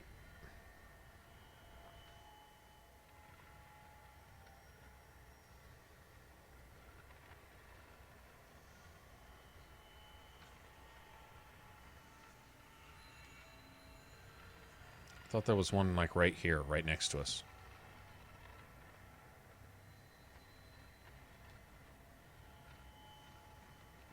Yeah, I was about to say, I didn't look. Never mind. I was gonna say I already looked over that twice, but all right, whatever. I don't care about that rune pattern. I really don't. Already got it.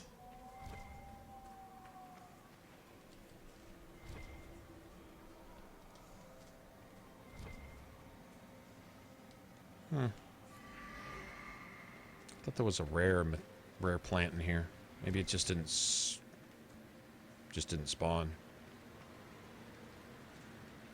I don't know.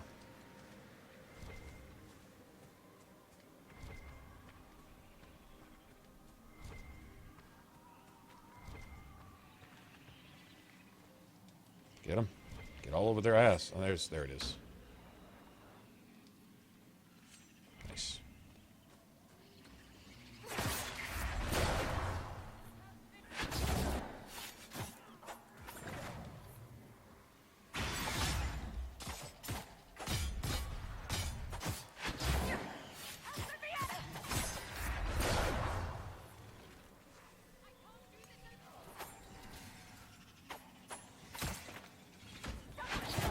Fuck your cheating ass. Oh, now he's on an area where he can hit us, but we can't hit him. Because of the terrain. Because of the fucking environment that they never factored in when they designed this goddamn game.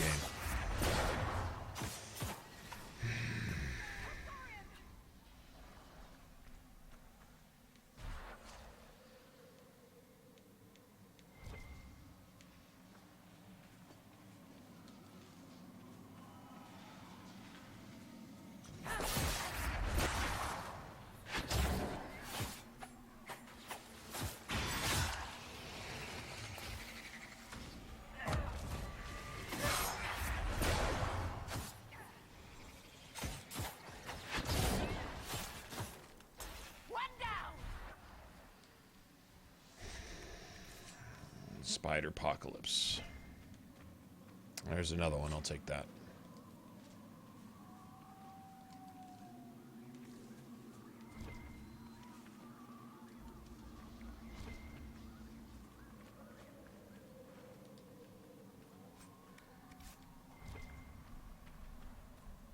Isn't High Ever Weave like the whatchamacallit? Like Plaid Weave, kinda?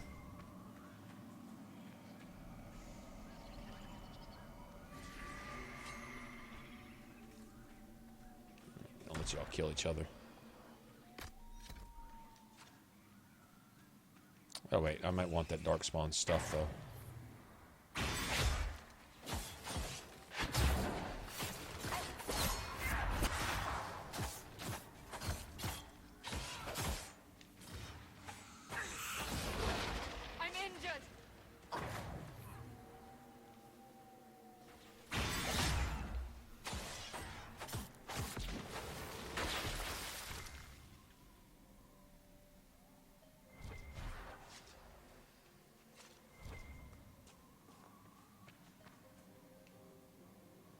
Oh, I don't think Vivian can close this right now because we don't have the quest, right? Yeah.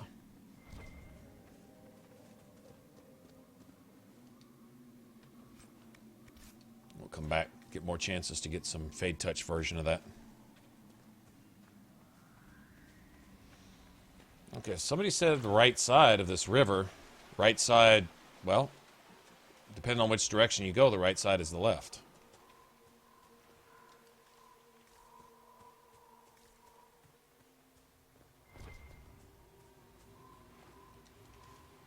We'll crisscross back and forth and aggro every fucking bear on the river. That's what we'll do.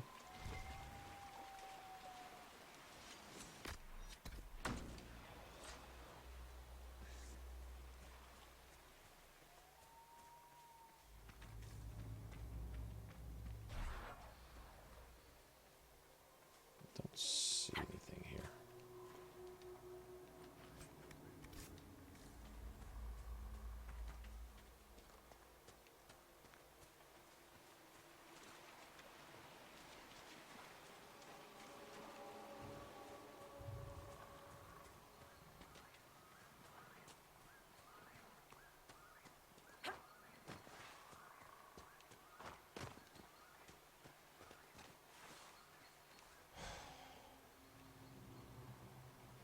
I just don't feel like spending 20 minutes banging on a bear.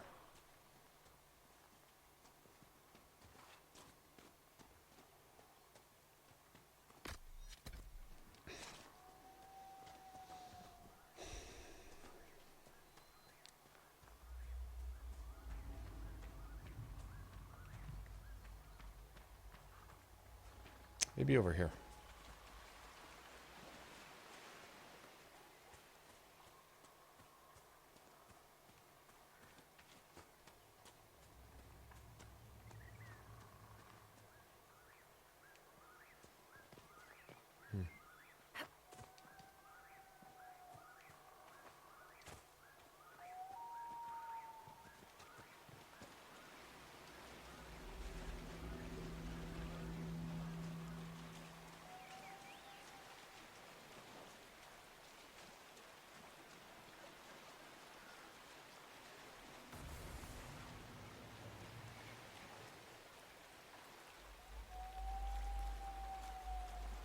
Heard something.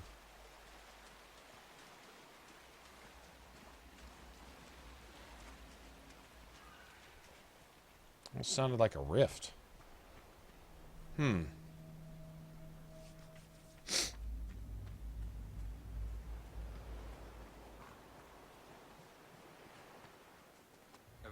mage to the Orlesian Imperial Court.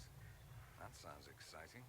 It is That's an just a esteemed bear. position, darling, that many mages would envy. Yes, being paraded about like an exotic peacock Random is annoyance better spawn. than running frantically from Templars. Better an exotic peacock than one to Vinter rat amongst many. Oh, a dig at my homeland. This should be fun. Oh, you gotta be fucking kidding.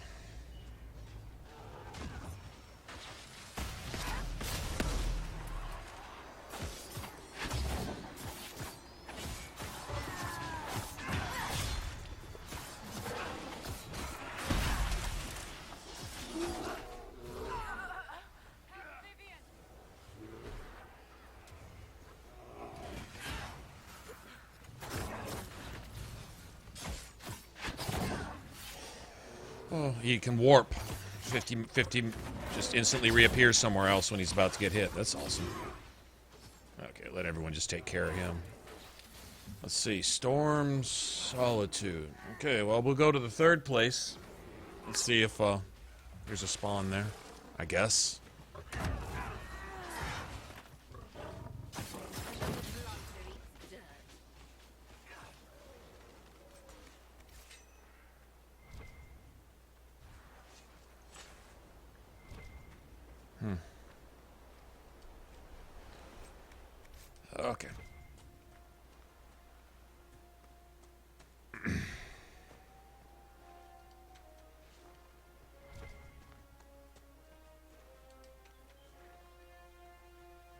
Oh my god. Oh my god.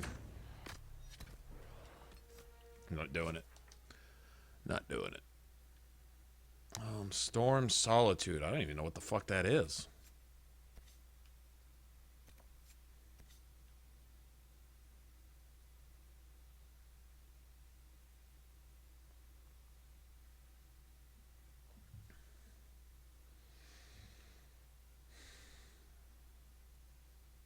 That just shows where I'm at right now. Doesn't give you a location as you move over it. Fuck, I don't know. Go back up to Apostate's Landing real quick. Okay, let's see.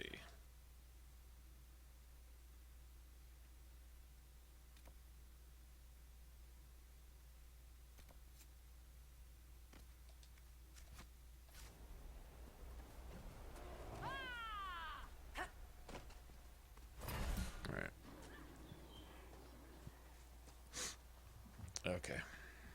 Well.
Get up right there.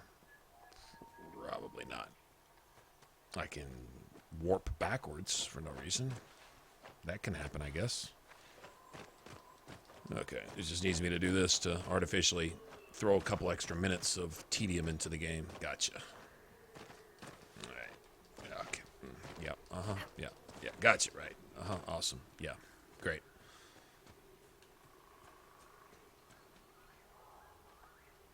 Well, I'm not seeing anything here.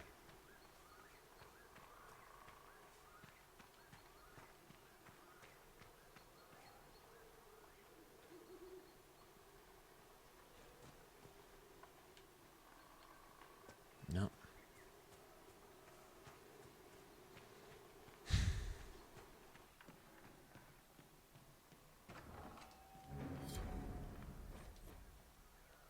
Maybe down here.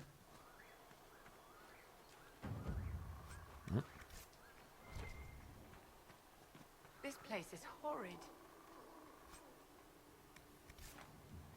I'll take that.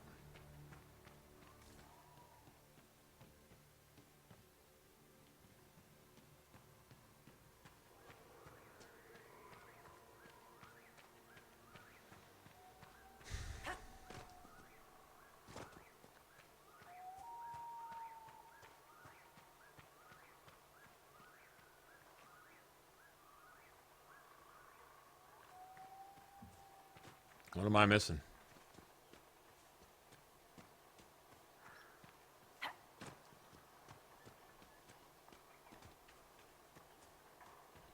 Fucking bears, man.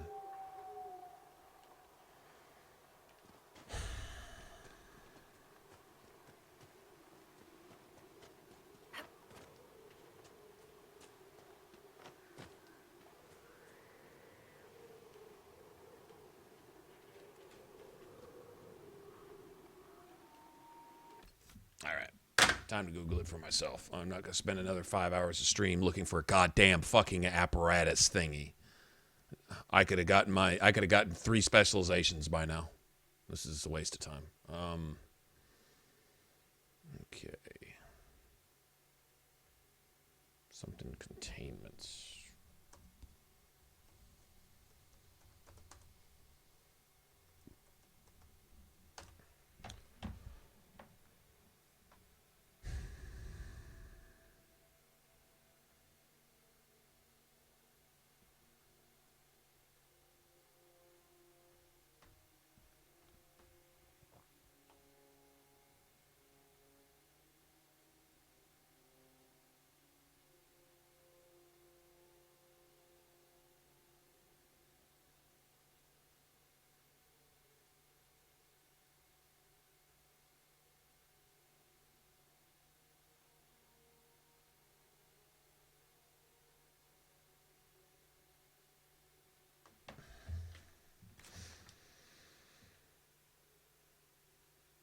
Is this the one?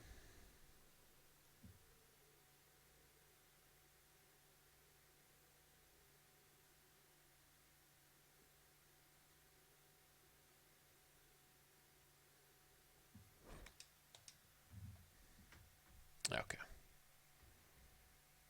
Yeah, I wasn't going to spend well, I've already spent all day on it.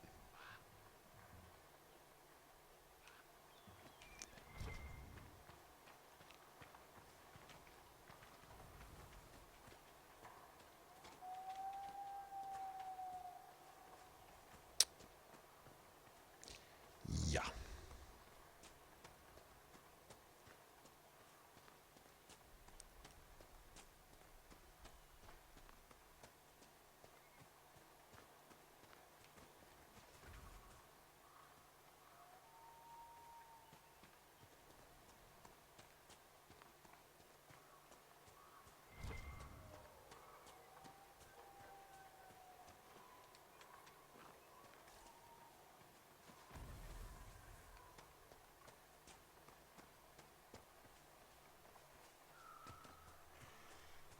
That's what I was hearing.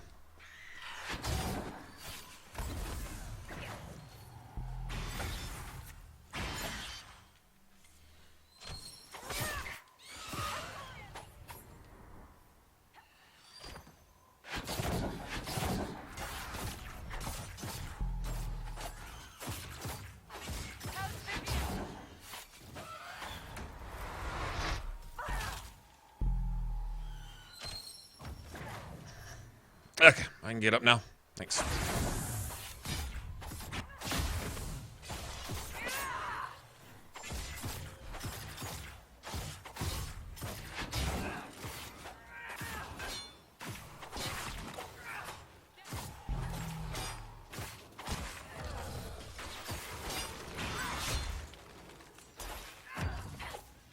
Is it dead now? Okay.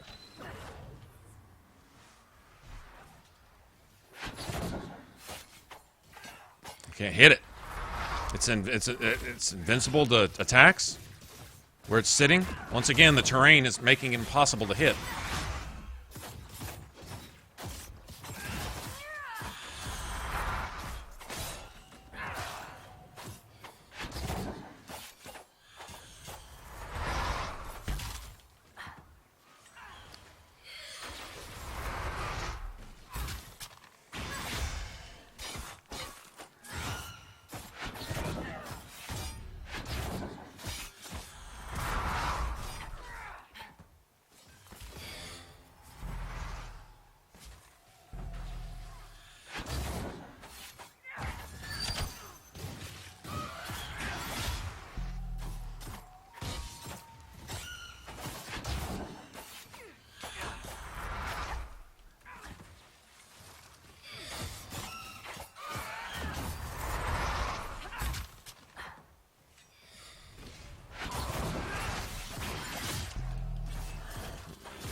Wow, this is an annoying motherfucking demon.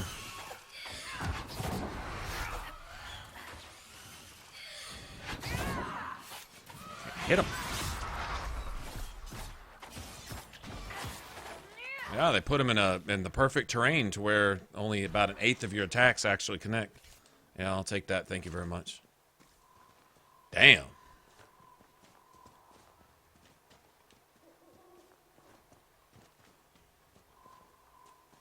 That is an annoying demon. It's the fingernails across the chalkboard screeching non-stop. Like, oh, please let me kill you faster so I don't have to hear that anymore. Please. All right, that's what I'm making, right? Yep.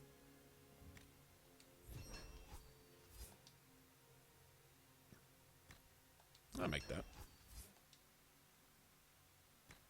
Make that too.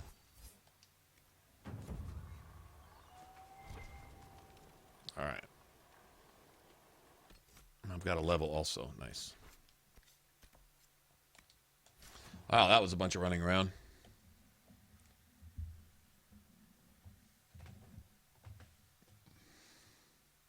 No, I think I heard the thing spawn a couple times. I'm like, damn, that sounds like a Fade Rift. I think one time it was like on top of the mountain when I was walking underneath down the river.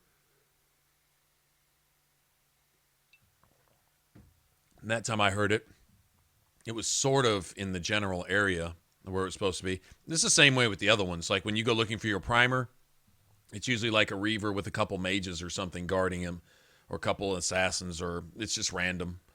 And they'll roam a certain area. They'll be in a certain like zone, and you have to go find them. Same thing. But in that case, it gave a general location of following a certain trail. So I was like, okay, well, that made it easier to find.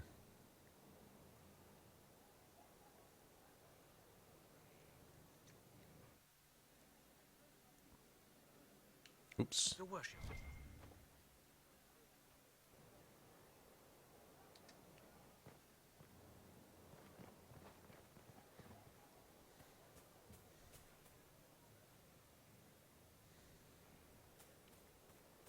Glad I'm working with you.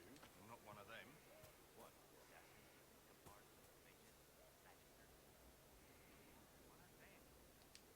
You finished the recipe for the rest? I have. Then I have a question. Would you leap with me out of this car and prove... I'm ready. Well.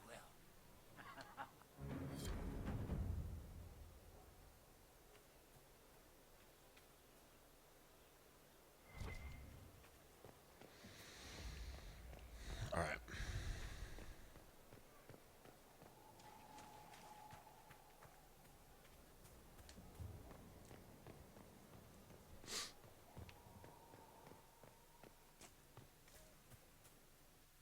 Now let's take a look.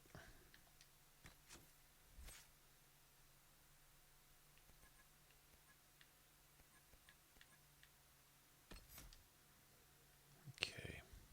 Constitution. Interesting. Usually, a lot of times, what the passives give you will hint at what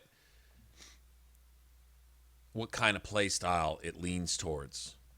Like Dex is attack. Dex is attack. Constitution is obviously health, right? And so it's like, okay, anything under 50% stamina, you get a 10% damage bonus.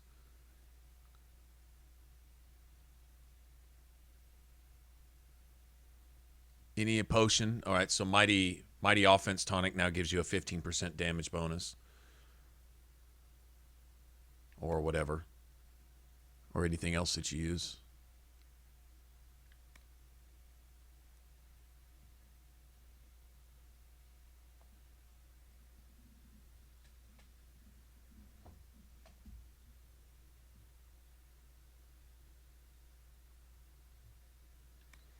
Okay.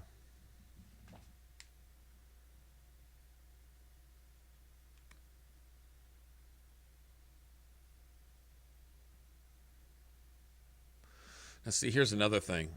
This flask coats you in an icy skin, blah, blah, blah. You can't use this ability while another. That's fine. You can only use one elixir at a time. So I'll probably just pick one. But this would be ideal if you're using the Whirling Blades. And if you freeze your enemies, you could hit your enemies with Whirling Blades and freeze everybody else around them, too. Damage resistance 85%. That's crazy. That would be for Whirling Blades.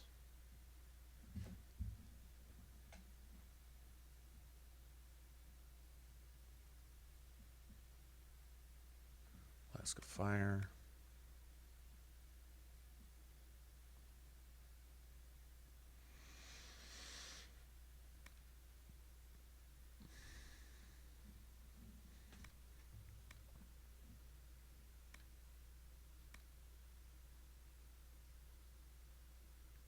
Okay, so that's like haste.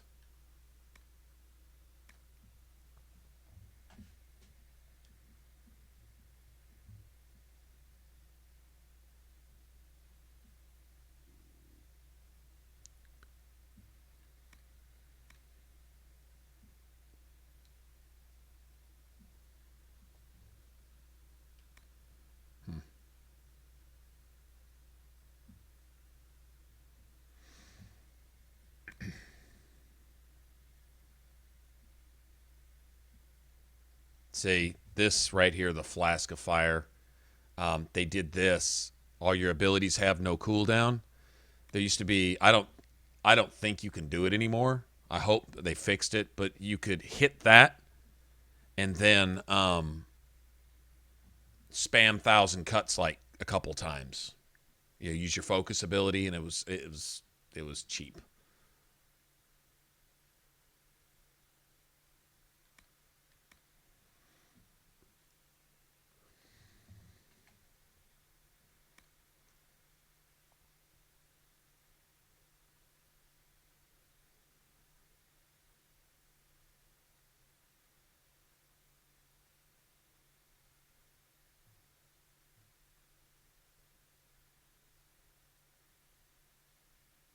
Okay, so these elixirs, though,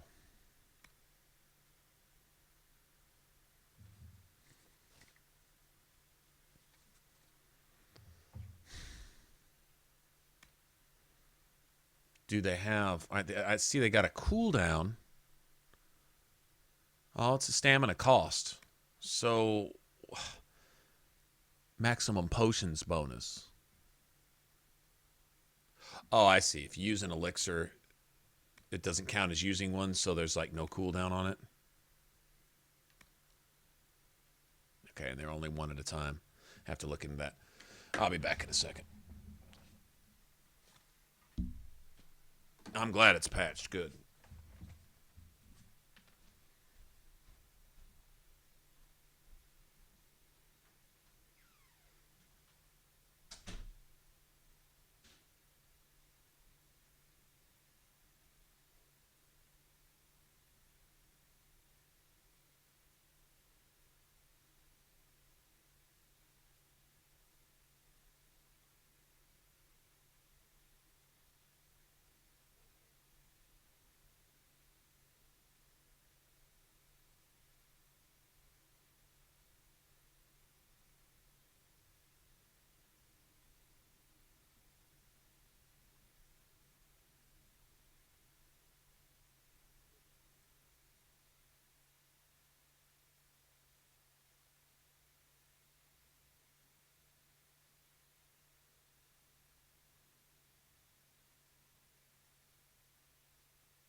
Okay.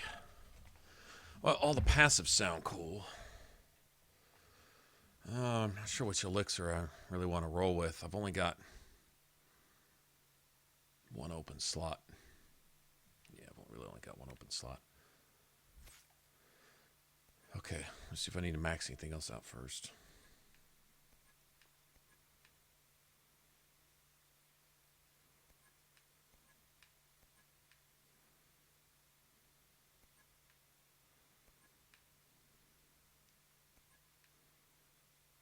place to go.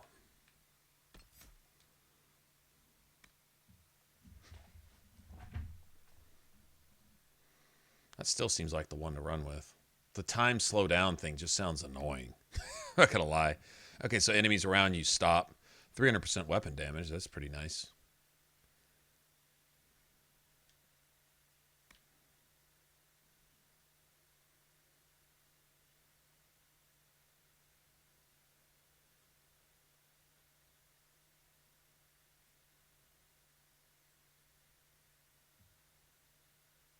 It's essentially what they do. They just stop.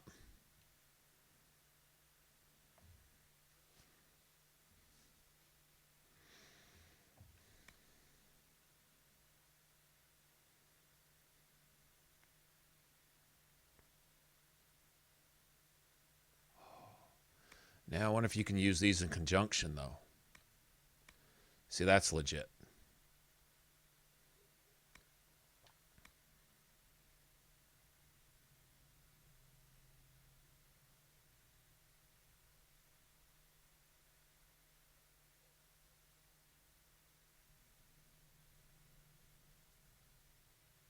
Yeah, that's what I think. I think...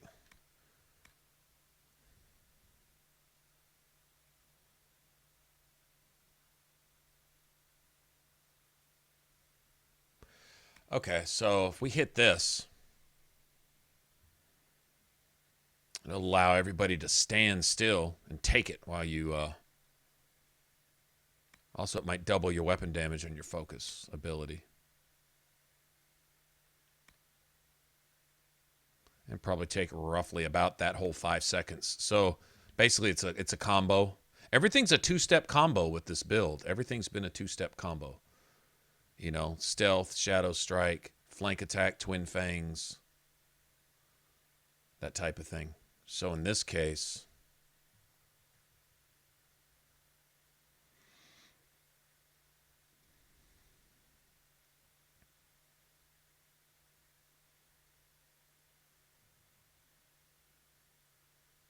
okay. 12, 13.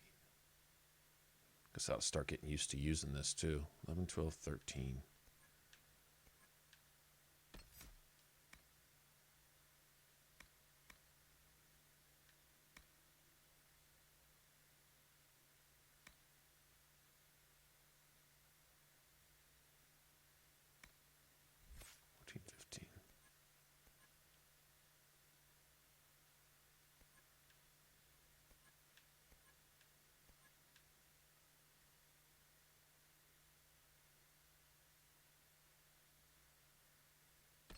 Okay. A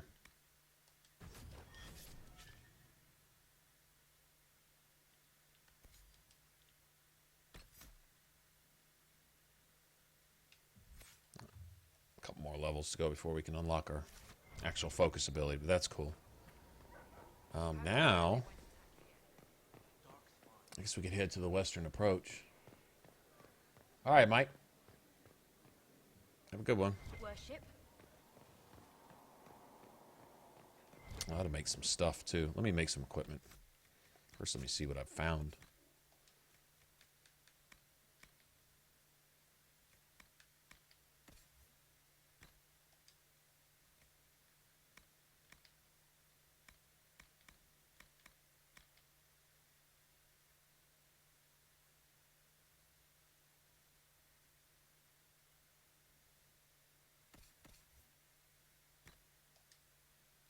Well, that fits, doesn't it?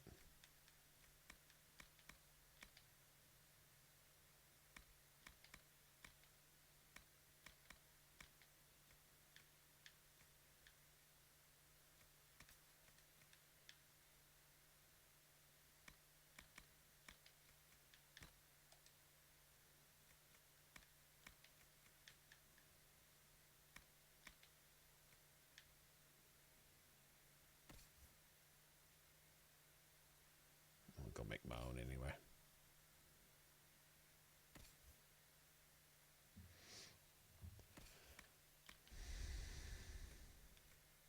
I can't use that yet. Okay, well, fuck it then.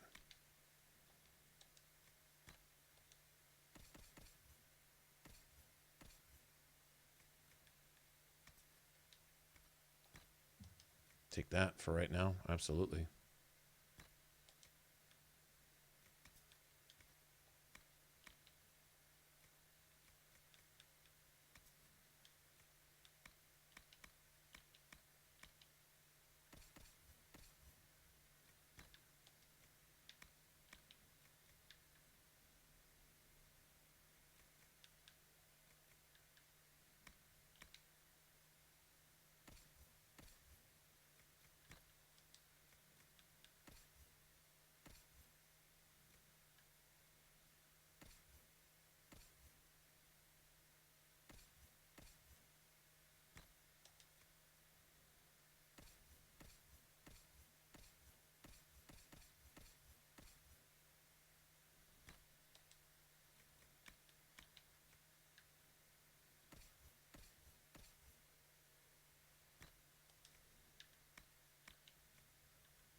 Doesn't matter.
All right.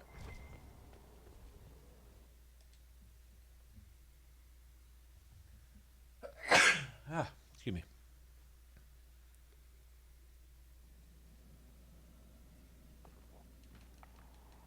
Well, don't just stand there slack-jawed. Let's figure out what you need. You're the magical... Breach was...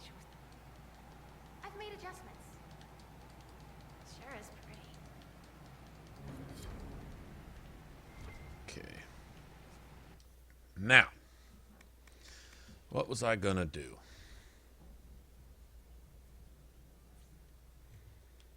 Cloth.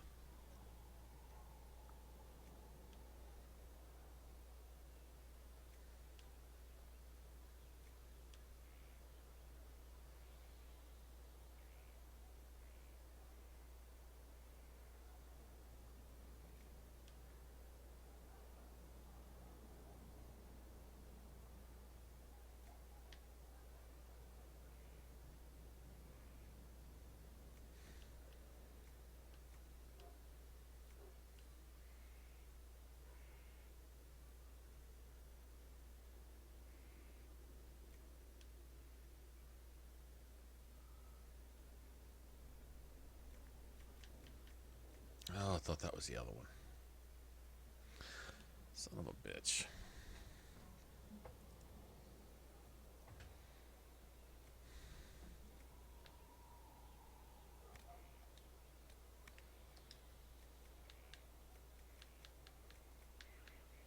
Attack.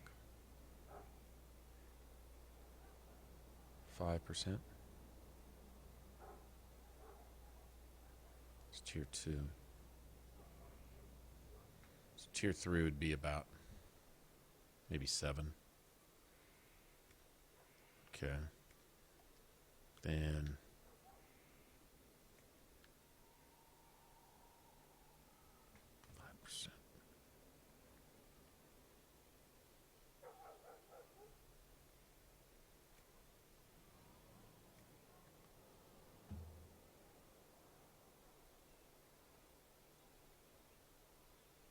no, that's not an advantage.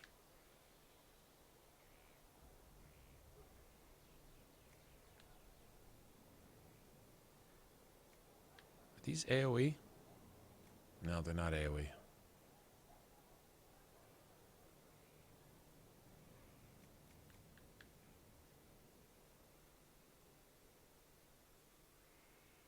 It's a lot of attack on those, too.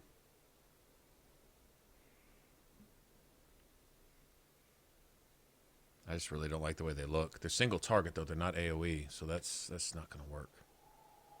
Those are... I don't even know what those are. I'm guessing those are single targets, too.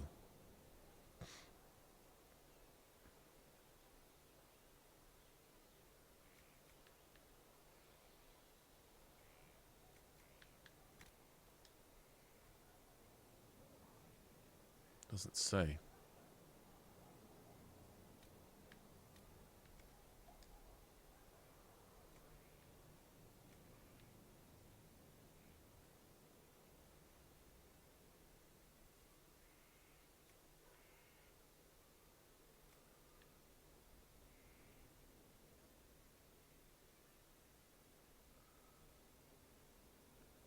Suck anyway.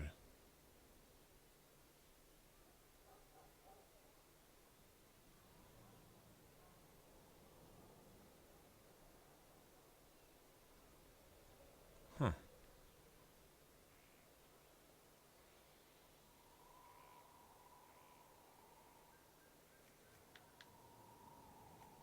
Okay, I think we're going with these.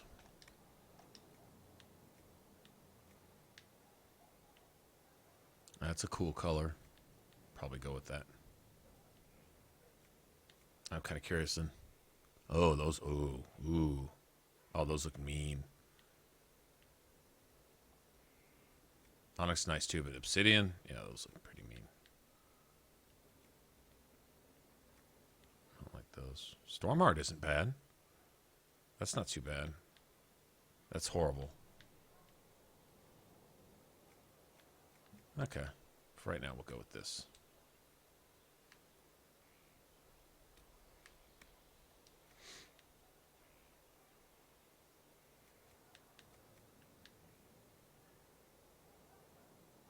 Ooh, I'm not going to have enough of those. Let's just go with this for now.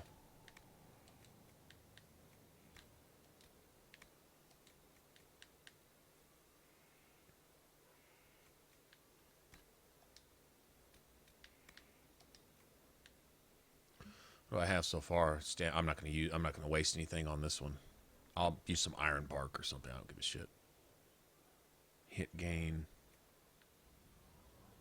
Yeah, see, that would be cool to use on... Also, I think you can put that on both daggers, so you essentially can double the effect. Hey, what's up, Vin? How's it going, man? Yeah, I heard that too. We were talking about that, thinking that maybe Todd Howard is gonna strike back. I think PlayStation done pissed him off for the last time, because that really makes Bethesda look bad. That was a selling point on the game, is that they would allow for console mods. I mean, you know, I'm not all heartbroken about it necessarily, but I would really like to have played Skyrim with the power of the PS4. I think the PS4 probably has the capacity to make it look better, play at a higher frame rate, with higher definition, because the Xbox One falls behind in that category unless you've paid for all kinds of extra bells and whistles, or you got one of the new systems. And I don't. I have a bare bones Xbox One. So, but that's looks like the only one that you can play with some mods with. There's a couple mods I wanted on Skyrim. I don't care about Fallout 4. I really don't. I wanted a butt slider. I'm not going to lie. I did want a body slider so I could give my character a butt and maybe check out some new weapons. you know, some actual Fallout guns instead of this steampunk bullshit that they threw into Fallout 4. I would have liked that, but I'm not heartbroken over that. But well, I paid for Skyrim Remastered and I bought it for Xbox One, just because I didn't know if there was going to be a problem with mods for Skyrim like they were having with Fallout. At the time, I didn't know they weren't going to have them at all. I was just thinking, you know, I don't feel like sitting here and waiting, you know, to figure it out when I can just, you know they're going to have them for the Xbox. They already got them for Fallout. I'm not going to go buy a copy of Fallout 4 for Xbox just so I can check out some mods on a game that I'm relatively burned out on. But, yeah, anyway, it was, yeah, not cool, man. Not cool. Like I say, you know Todd Howard's going to have something to say about that.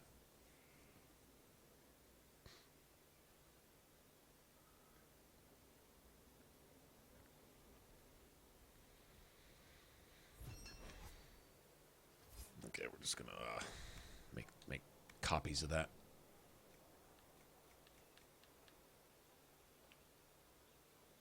That looks sweet. I hope there's a tier 3 material that looks just like that.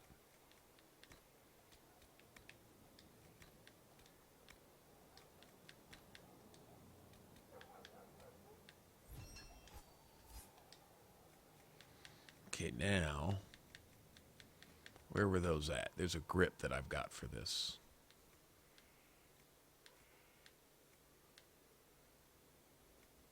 That's not it. That's the one.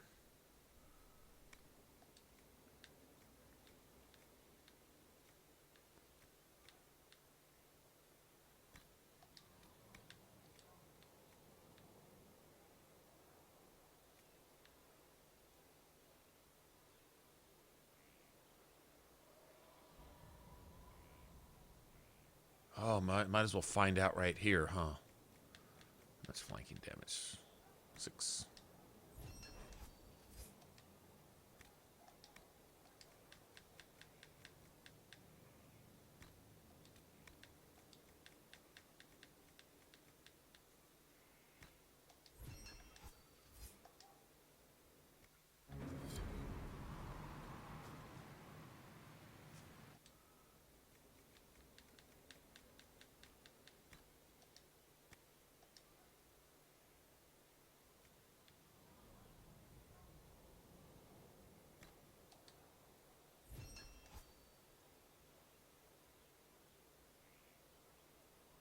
That's interesting.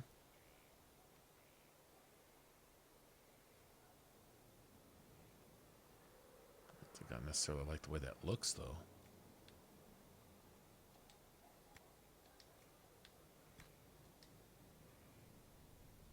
I don't know. It's cool, kind of. Kind of fits.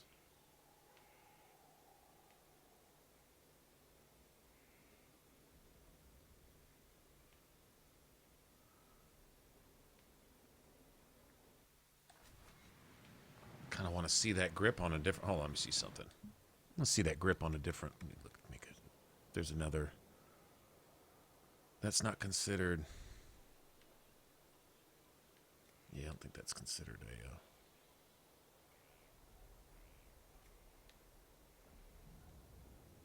That's single strike.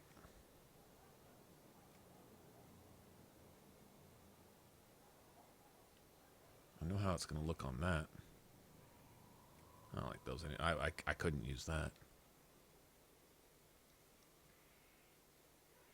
Does it have this listed as a... I think it's got the wrong... This is not... Split blade? Is it considered AoE? I'm just going to make one. I'm going to make it out of just anything. Hold on.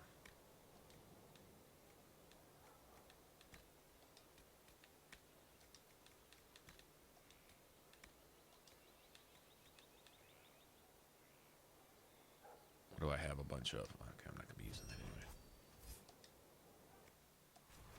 Okay, I want to see something. Brutal flanking dirk.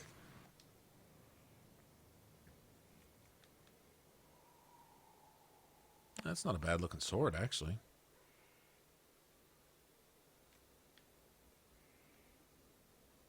interesting. That's kind of cool. I don't know. Looks kind of stupid, actually. All right, let's see. Nope, single strike. I thought it was. Yeah, see, these are AoE. That's I gotta have AoE regardless. Those are single strike. Those aren't gonna help.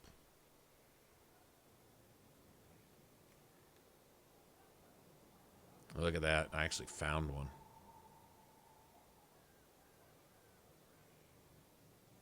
Man, those look cool. That is a cool looking knife. Too bad they're tier 2s.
Oh, I was going to see some. All right, so let's see. Okay,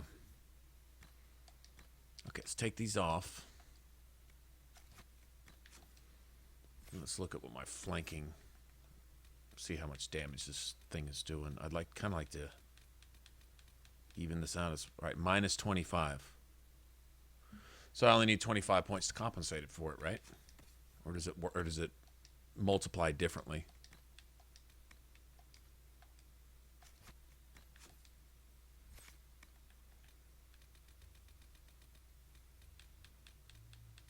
Minus 13. Okay, so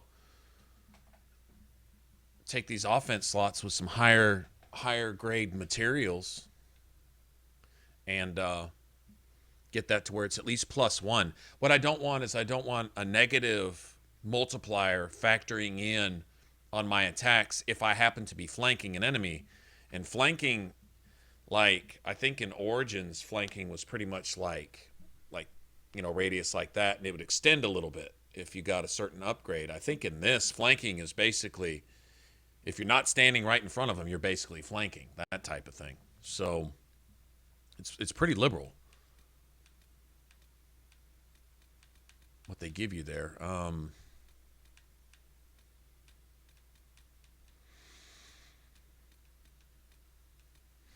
me see something. So what's our attack rating right now? So far it's at 68. So that's going to jump to 108 with when we get the, no, I'm sorry, 88 when we get the rings. So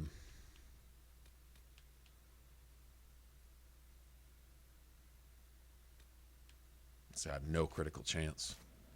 But that changes. There's passives for that are going to affect that a little bit.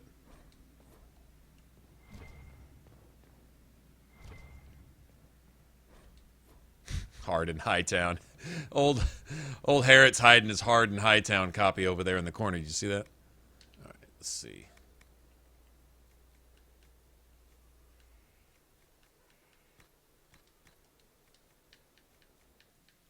sell all the rest of this shit.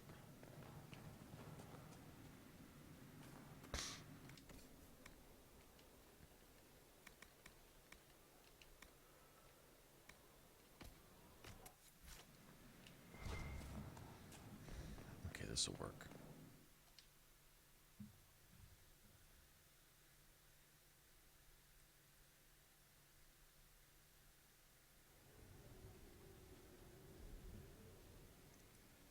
Console gaming is on its last leg?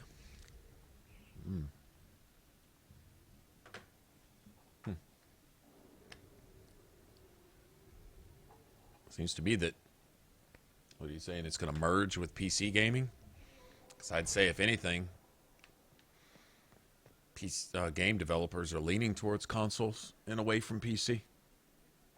That's where the market's at. That's where money is.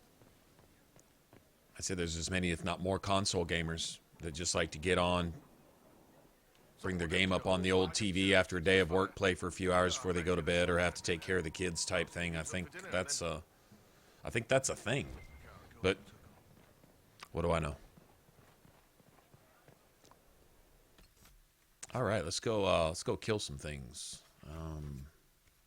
Oh, I needed to go unlock the Western approach. Let's go ahead and just get that out of the way.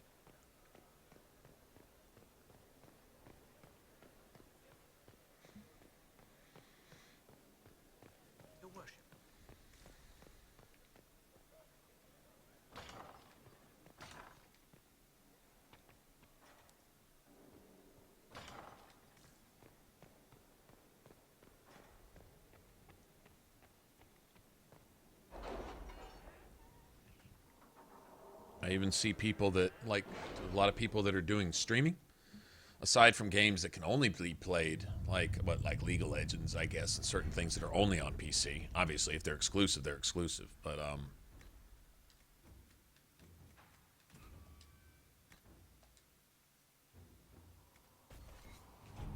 I see even streamers moving to console to stream with. Not raw recruits. Damn, Luck, nice they'll know rewards. which end to grip a sword by.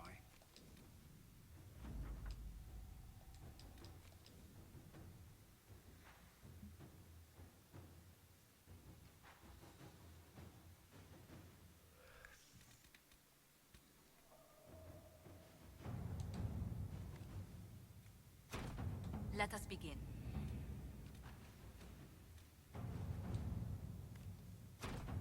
Let's see what we have.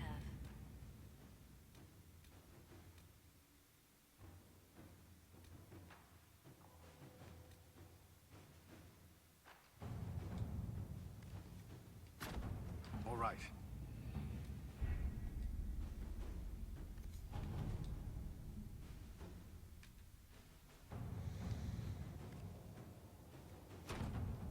Okay, now I'm thinking we can actually go kill some shit.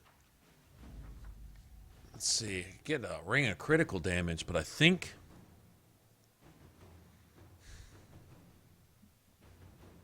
Who would I let wear that? Nobody, really. It's interesting going for all different stuff. This is an entirely different thing.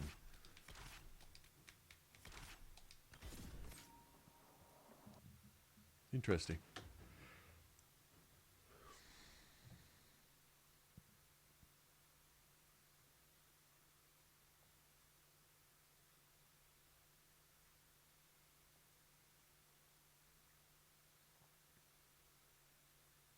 You what?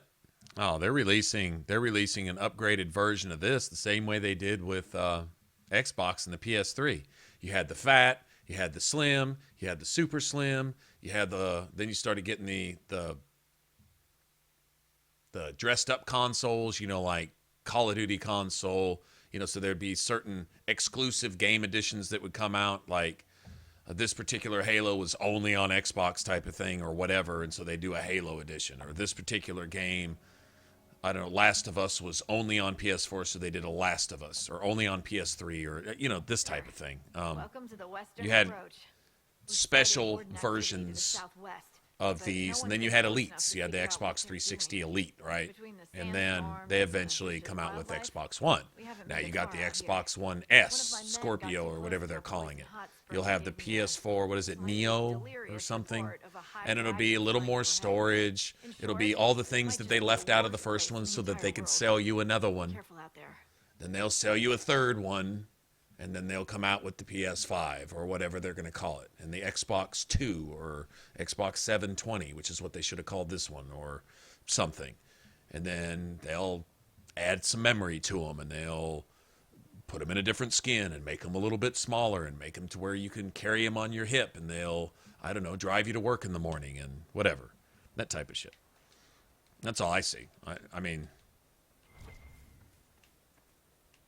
You may be right. I'd sit here and look stupid if you're right, you know, where they're just phasing in consoles out altogether. I don't personally see that. I think all the money's in consoles right now.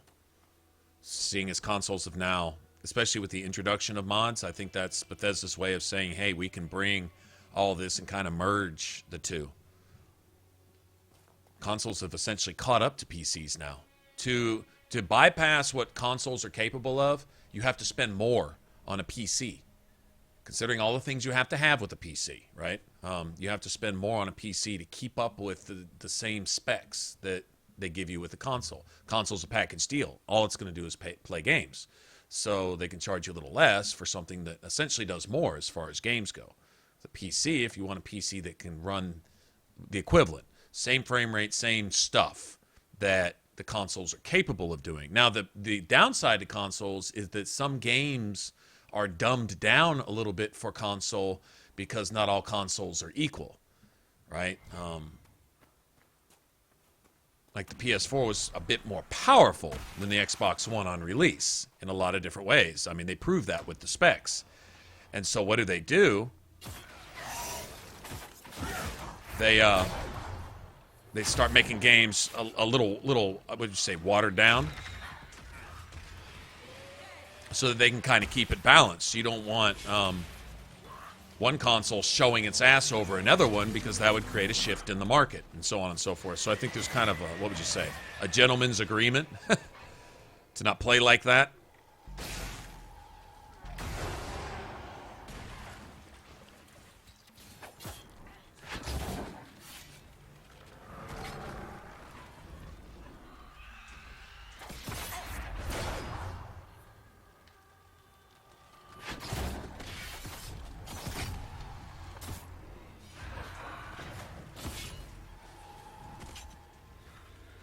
What's going on? I'm just sitting here dying and taking damage.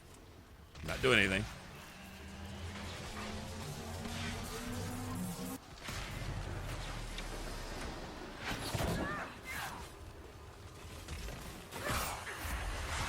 Oh, there's like 85 fear demons here.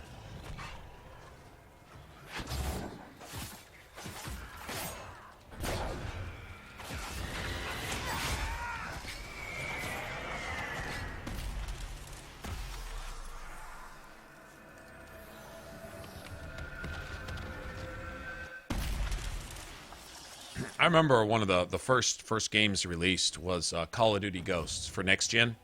There wasn't that many titles available for Next Gen, really, when they started. Really, I mean, if you think about it, there really wasn't a lot. You had a couple that kind of went under the radar. Bound by Flame was one, you know, and a few things like that. But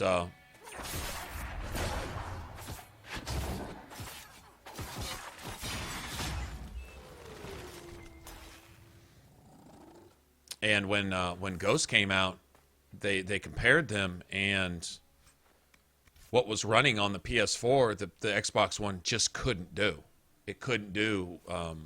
It couldn't keep even a basic 30 frames a second at 1080. It just couldn't. And the PS4 was running it with no problem. And so essentially that created a huge discrepancy. This was by no means a game that was straining console capabilities. This was just a run-of-the-mill first of the next-gen games before the developers were even starting to push the limits, and it couldn't run it. It had to run that shit at, what was it, 720 960 or something. It had to run it at some weird number just to keep the frame rate right, and that was maxing the Xbox One's capabilities. This is a fact. This is just what happened. And shit that the PS4 was running full 1080 with no problem. Because just the specs weren't there. What they basically gave you was a slightly upgraded Xbox 360 with the Xbox One. Wasn't a whole lot different. So that I guess they could come out and sell you another version a little while later, which is essentially what they did. What they wanted to do is they wanted to say it was already $100 more. And then on top of that, they wanted to say you needed to buy an external brick and you need to buy all this extra stuff. So by the time you're done, you're paying $900 for an Xbox One that was identical to the $400 PS4. And it was like, wow, that's pretty shitty right there. That was one of, well, essentially every business decision they made with the Xbox One reveal was a bad one. That's why they did a complete 180 on everything they said they were going to do at E3. And I'm like, these bitches planned for a decade to release this console, and when they finally do their big reveal, every single thing is wrong. Every single thing they say is the exact opposite of what their market might actually want with their product. And I'm like, how the fuck do you get a bunch of suits to sit around a table and stick their head up their ass and say that this smells like roses? How does that happen, you know? But it happened. It was very strange. Someone's been busy. Made me get away from Xbox entirely for a while. Now they're catching up. Now they're leveling out. You know, I guess you could say you're run-of-the-mill PS4 right now, and you're run-of-the-mill Xbox One or Xbox Scorpio, whatever they're calling it. It's probably about the same thing, I guess. But they took features out so they could sell you some shit version, so that they could put those features back in, and do what they should have done in the first place 2 or 3 versions later. Same thing. It's like the cell phone scam. Okay, this cell phone does this, but if we take this off, and this off, I can sell you the same phone 4 times. This phone won't have this, but you're going to feel like a bitch in front of all your friends and feel like some kind of noob and some kind of loser if you don't have certain features on your phone. So we'll take them out, and then when we add them back in, we're going to charge you another $500,000, whatever, to get this phone, because you're going to feel inadequate if you don't have it. Because of course everyone's addicted to their phones now, right? If your phone doesn't have the latest little bell or whistle or light or buzzer or something on it, then you feel inadequate. So you need to go replace your phone every 6 months. And they can just keep selling you the same phone over and over again. But the phone you get 3 years from now is the phone you could have had last year, but they sold it to you 10 times. So they literally made 10 times the amount of money that they would have normally made had they just given you that phone in the first place.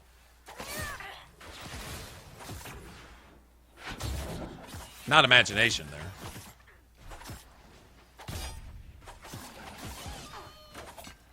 That's not exclusive to just phones or games. If you think about it, you got to go back to the, very late 50s, early 60s, when they were capable of sending men into space and putting men on the moon. The computing power that it took to do that was extensive. Now, true enough, they had rooms full of computers that nowadays they've refined to, you can do on a computer chip now what it used to take a room of supercomputers to do. True enough, but they still had it then. So let's go ahead and fast forward the time from 1961 to 1981, or 1959 to 1979. Let's jump 20 years. 20 years of technological development. Now, you know how fast technology develops, right? Okay, so 20 years later, after they were capable of putting men in space, and they had the computer power and know-how to do it, the best they can fucking come up with was the Atari 2600, this Pong bullshit. That's all the civilian sector had. That's what you're telling me. That's all the computer know-how that they were capable of mustering for a home console.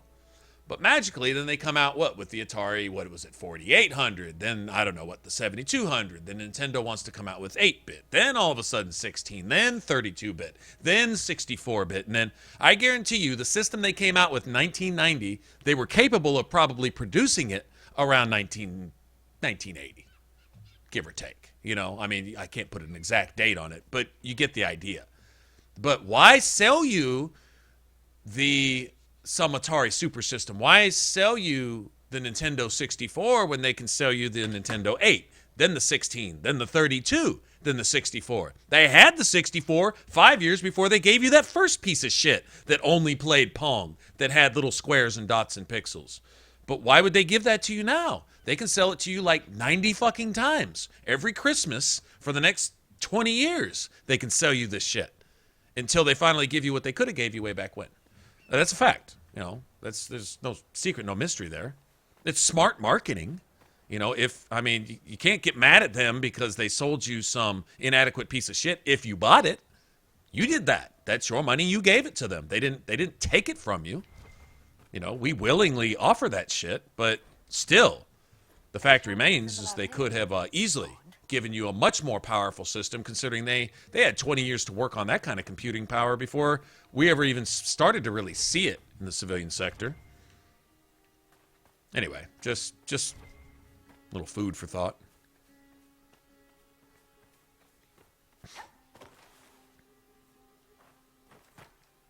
Can I get up here? I want these death roots. I'm probably going through a lot of trouble for a death root when I can walk around the corner and find 50 of them. That's probably what's happening here.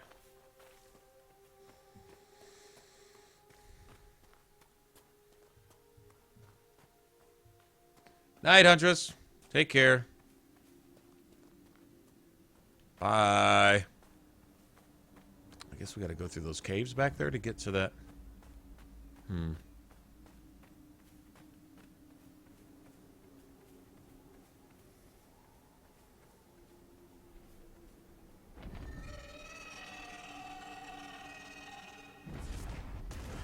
Lovely. Tell me we won't be fighting that creature. She said lovely.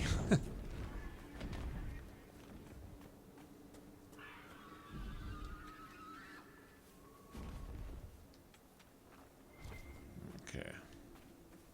Well, while old Dragon Lips flies off over there, I think we'll go back and go through this caves over here. He sure acts like he wants some trouble right there, doesn't he?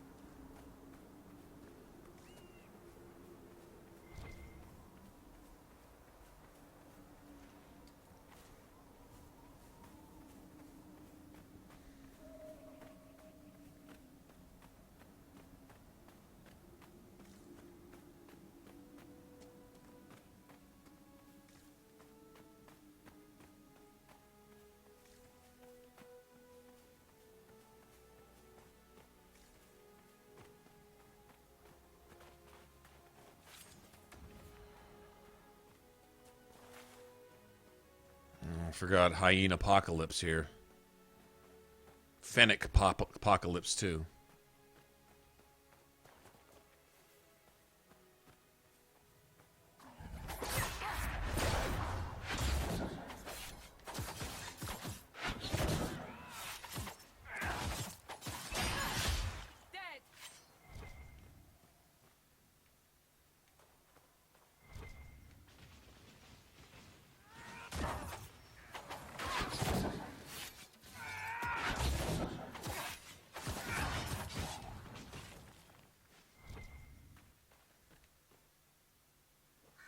The fuck am I detecting here?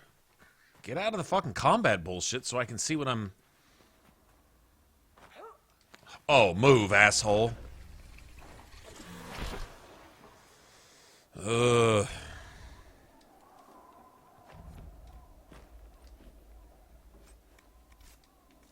Alright.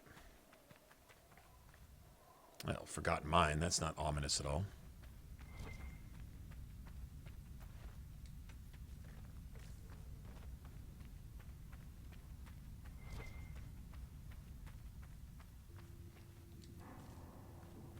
Okay, let's kind of see where we're at.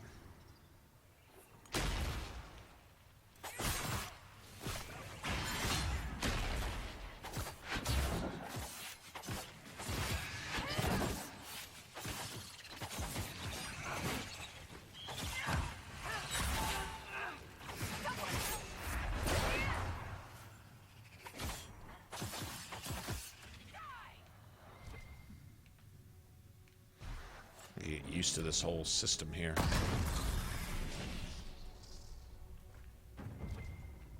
More spiders back there, I think. This was an atrocity. We will put an end to those responsible.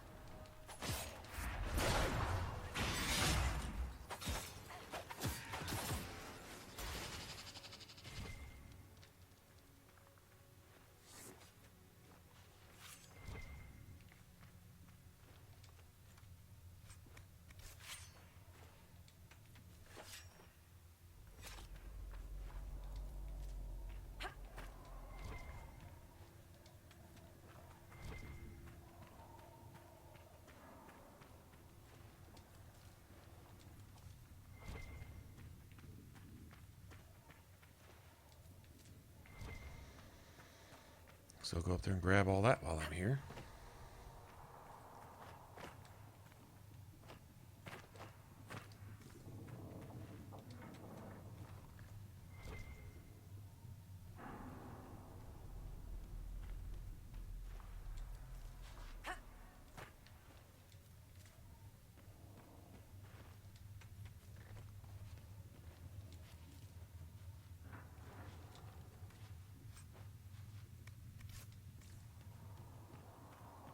Finding quite a few of those, too. Do we really want to come out here? I guess we do. Okay, I think everybody's pretty much ready to start getting their, yeah, we better start working on this.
Okay, okay. I don't know where that other cave comes out, but you know what? Fuck it.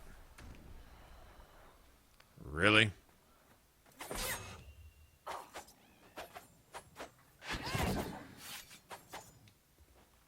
Oh, you got to be fucking kidding.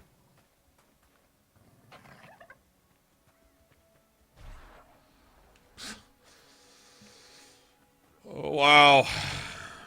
Annoying. Damn.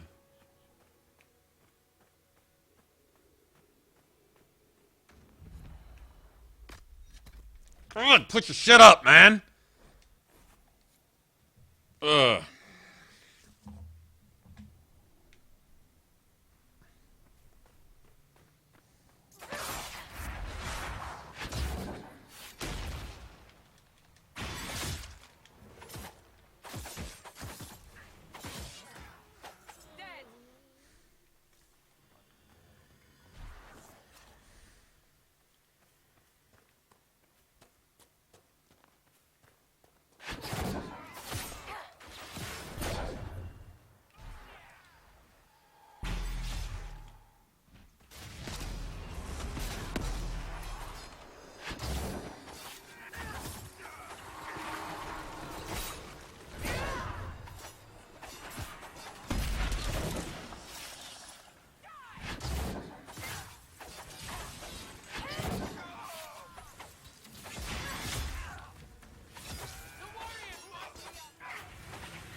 What is this fucking mage's deal, man?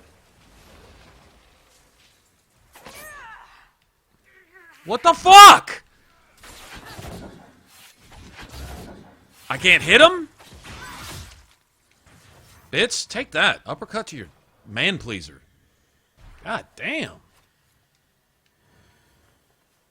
Flying. Never mind. Yeah, it's making it hard to play.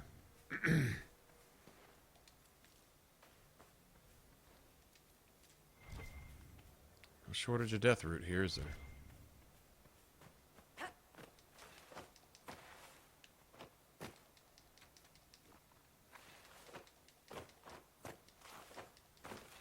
Okay, I won't grab that then.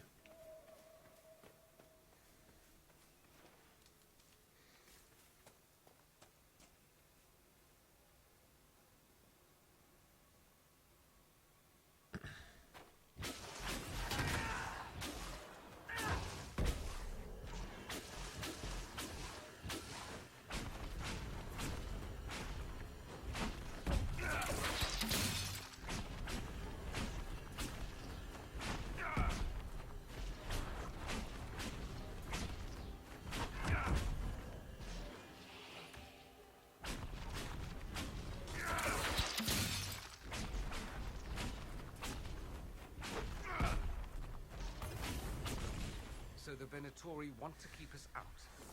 Shall we disappoint them?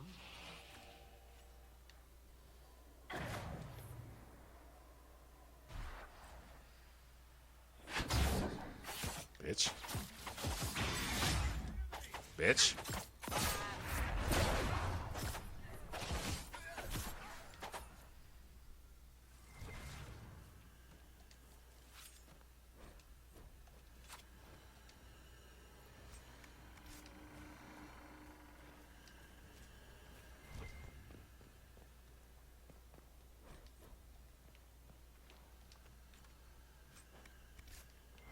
Okay, let's find some cool stuff in here. All the good stuff.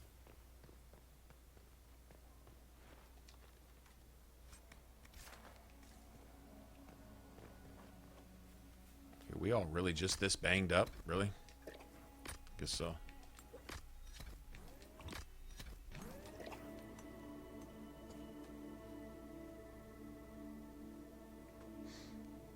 Let everybody heal up real quick.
Everything's frozen.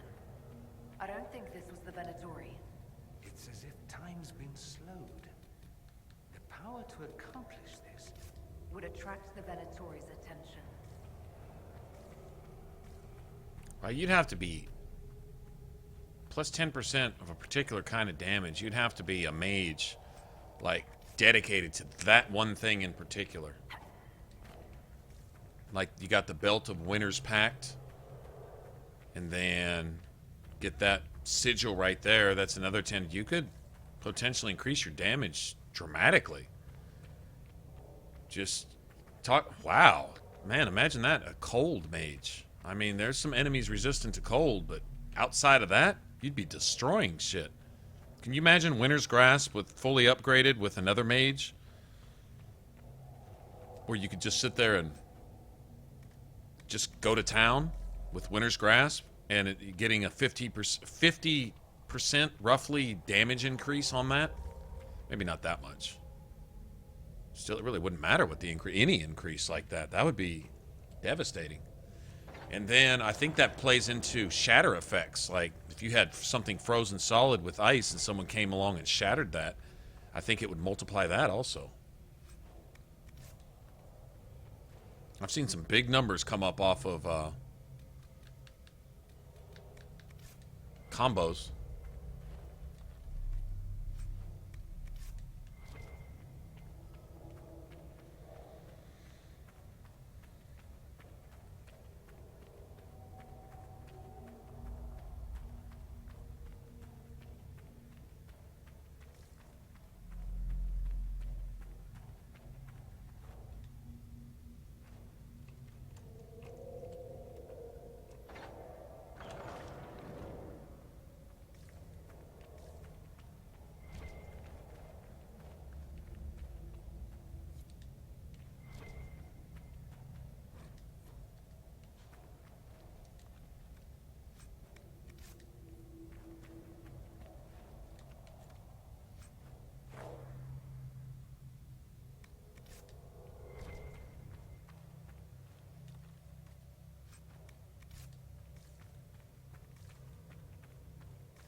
Clump, clump, clump, clump, clump. There it is.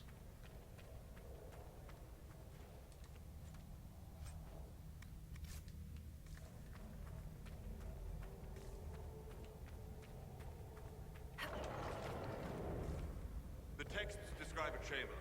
This must be it.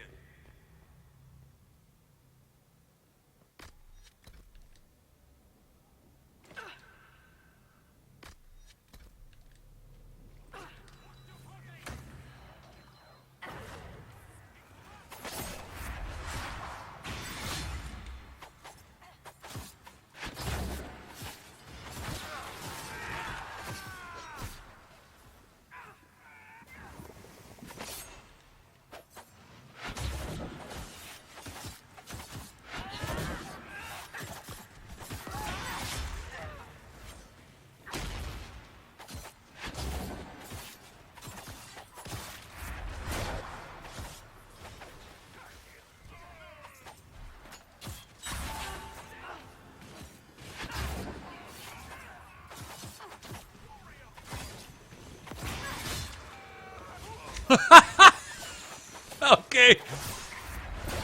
That Shadow Strike, man. Okay, it just makes the game fun. Fuck it. I mean, that's part of what it's about, right? This may not be the biggest damage dealing juggernaut or whatever. But, I mean, it's effective enough anyway, but seriously? You can uppercut somebody halfway across the map? That's fun. Keep searching. There may be more. Big old spiked fist uppercut. It's funny is the animation for it is like the same fist that they fist the door with when you go to attack the wardens.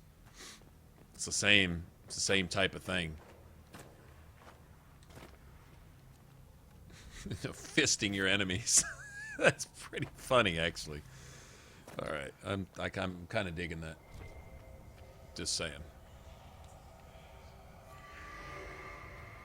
Vivian, are you saying you wouldn't rather live in a land where mages aren't herded into cages like dogs? Which land is that? The one where mages are feared and despised as tyrants? I'm the first to admit magisters aren't perfect, but they've also done great things. They're allowed to. Monstrous things as well. Or you wouldn't be here, would you? Locking people into cages isn't the answer. Naturally. First we execute those who will not submit, then we deal with the rest.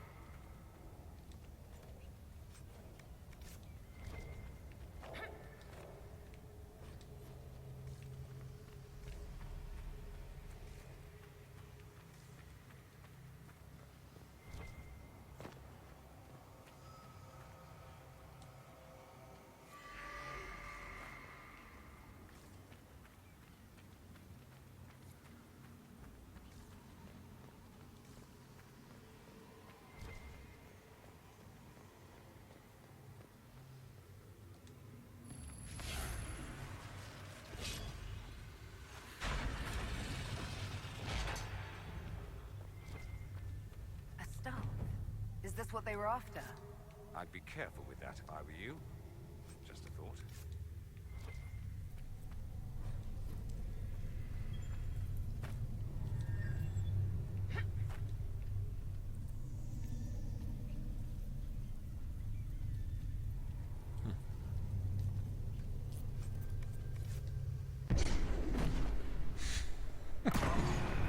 Careful! I think time's flowing again.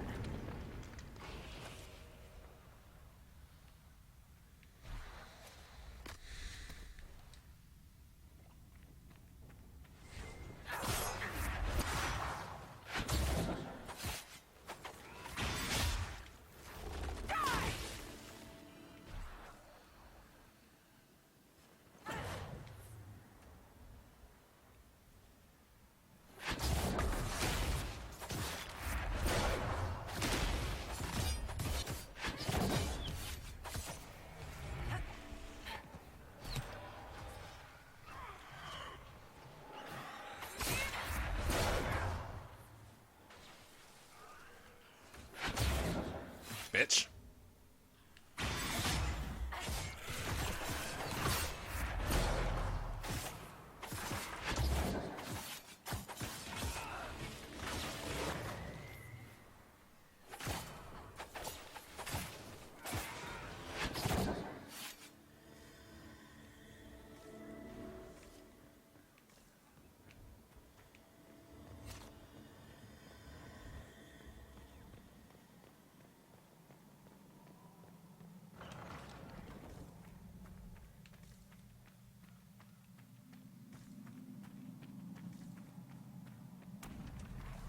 Hurry, before this gets worse. A bit late for that now, darling.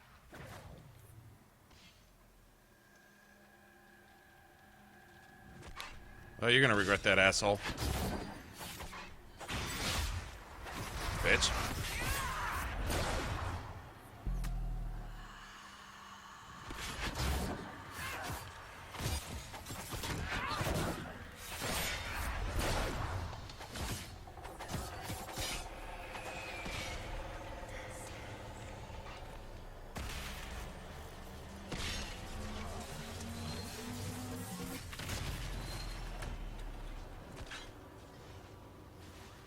Beat that thing's ass.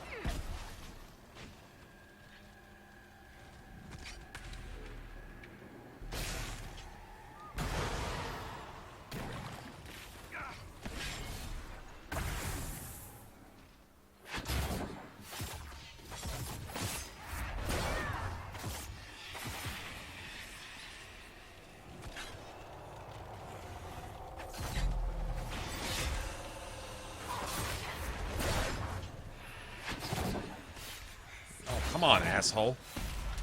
I hit you fair and square.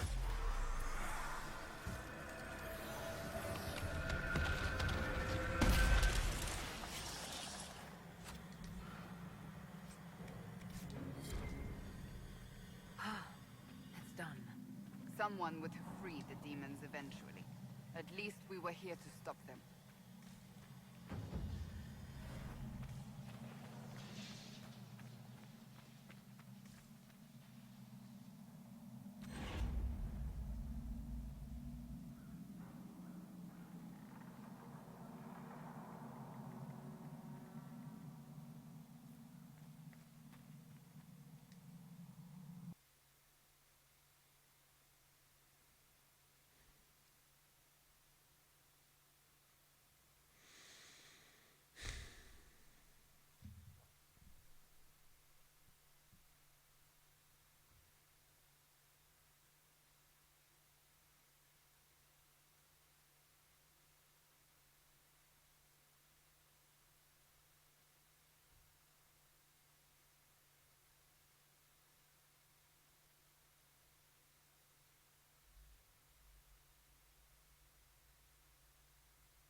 Hold on a second.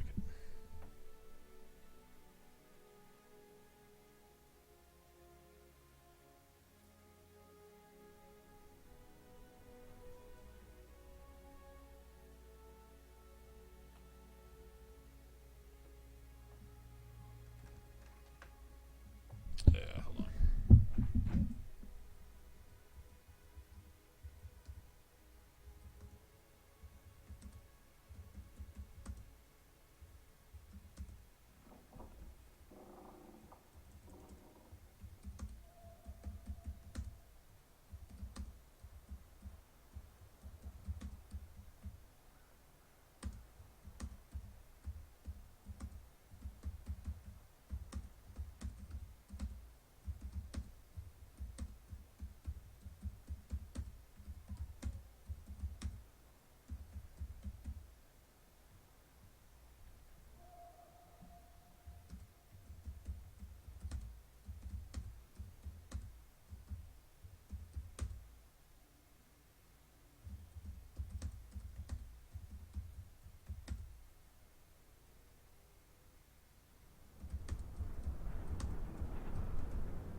They did a good job with the audio here, like the wind sounds, all the ambient sounds and stuff. Like that rush of wind that just went by right there. That's pretty cool.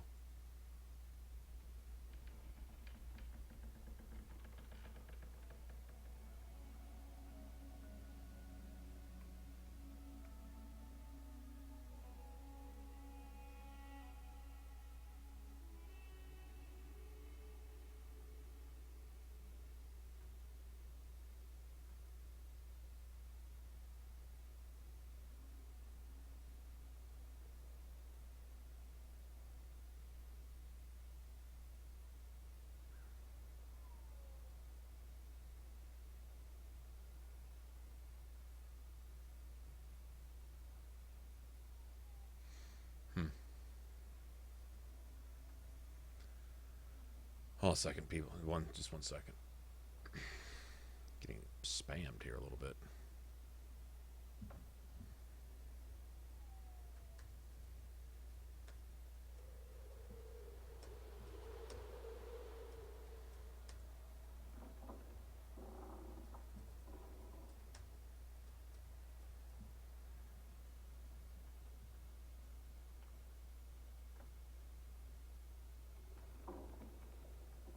Okay. Sorry. All right. Let's see where to from here. I guess. Oh, I need to get through the darkspawn, but I don't really have much need for that ring. Honestly, not on this character. I mean, I could wear it for the time being, but I don't hit criticals very often.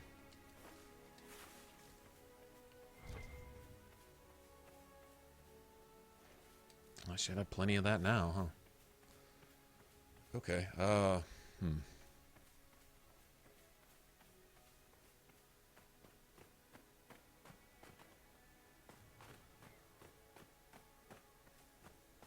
need to go kill the Ferelden Frostback. I know that. Be an interesting fight to get to find out if this stuff actually blocks dragon attacks.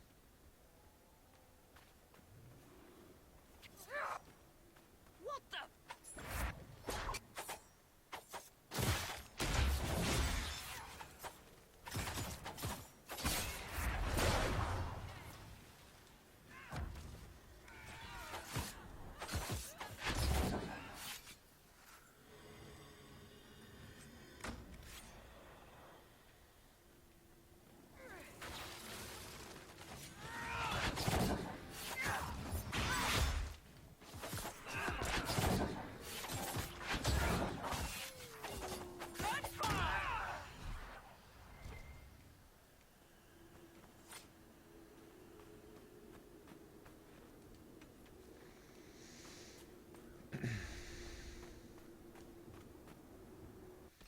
See something.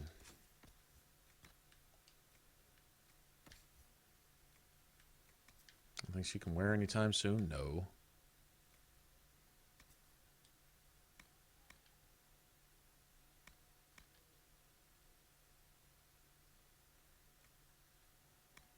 Be better.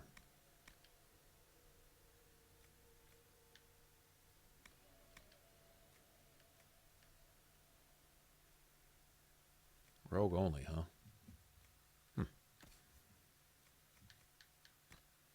Well, that's a big improvement. I'll take that.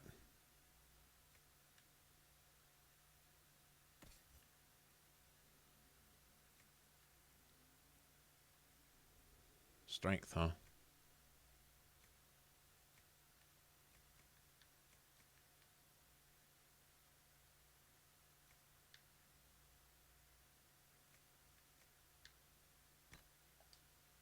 That gives some extra attack with the willpower. So I don't know what strength would be for on a... Sure where they're getting at with that.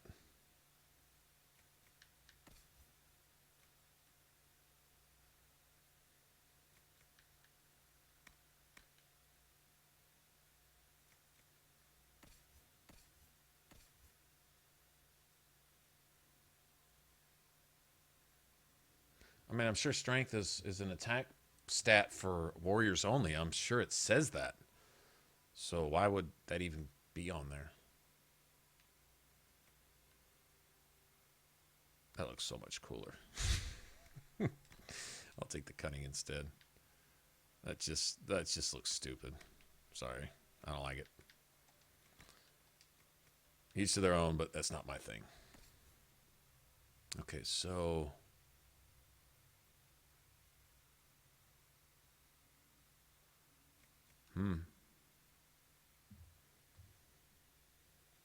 I like the whole challenge thing. Payback strike is better for her. I think.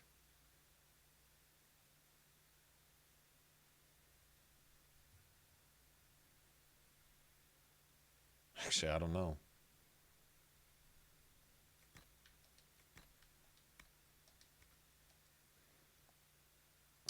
It would do a shit ton extra damage to guard. Actually, makes more sense. I need to get a Horn of Valent. Payback strike ring would be good for Iron Bull. Not that I'm going to be running with him or anything, but it would work with him much better.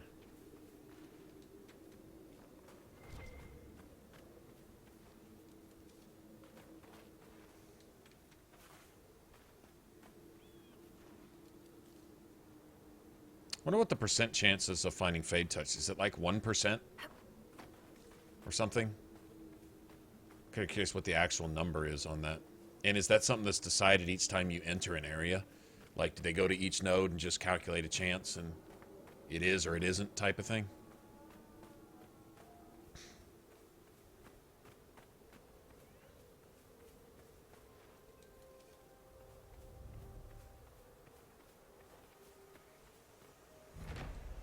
The air is poisoned.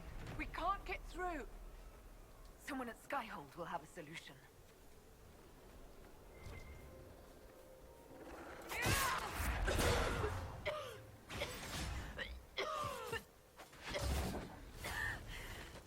Oh, shut up.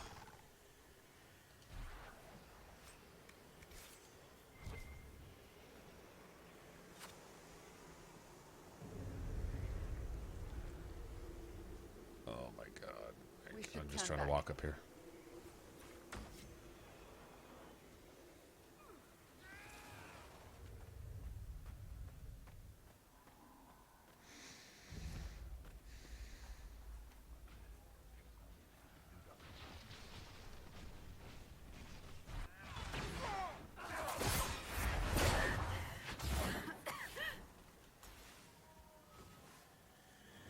I was trying to leave. I'm still trying. Yeah. Yeah, stop spawn spamming me, please. Thanks.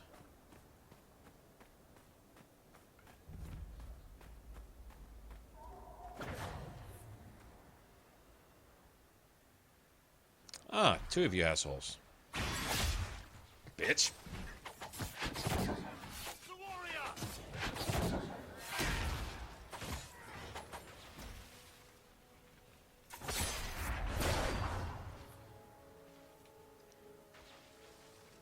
Bullshit.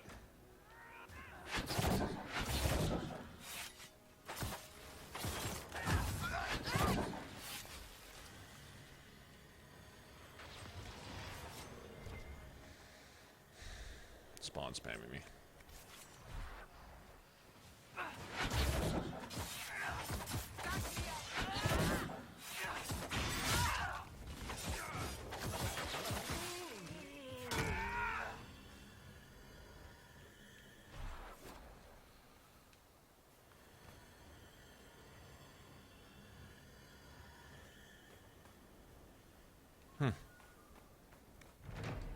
At least we got a camp to work from now. Word for you.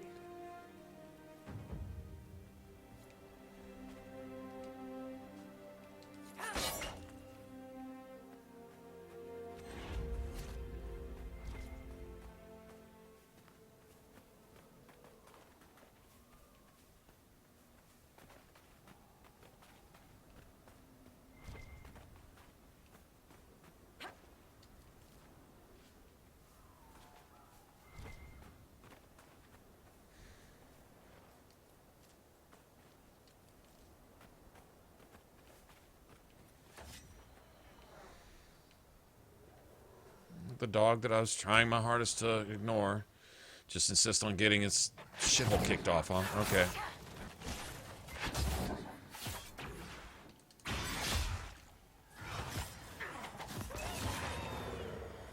Okay.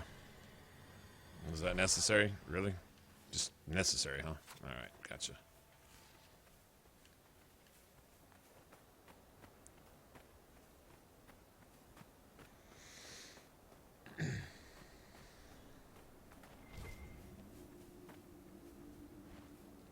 This isn't random at all, is it? Huh.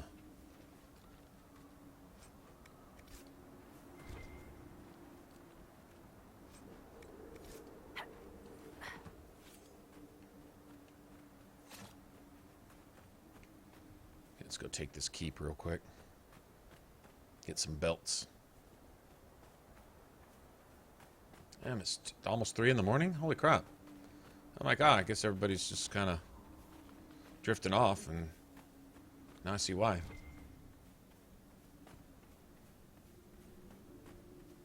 Anything I need down here? I don't think so, but...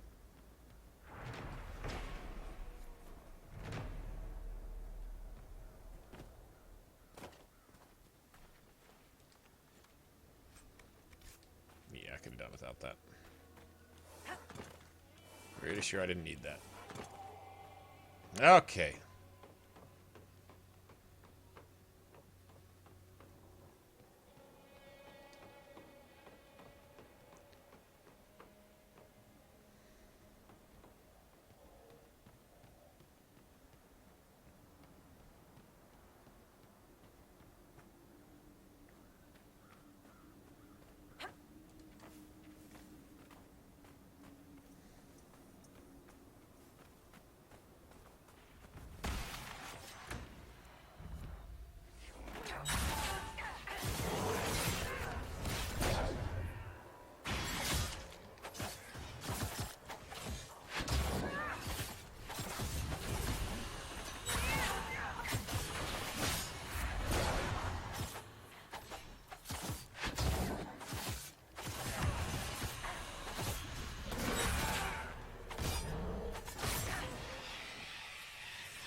Spinning blades.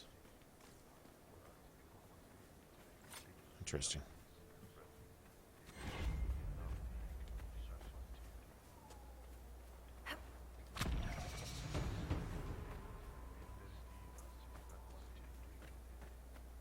What are y'all mumbling about?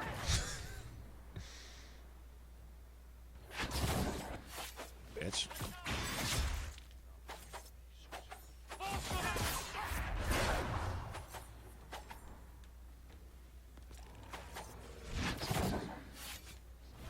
Nice move.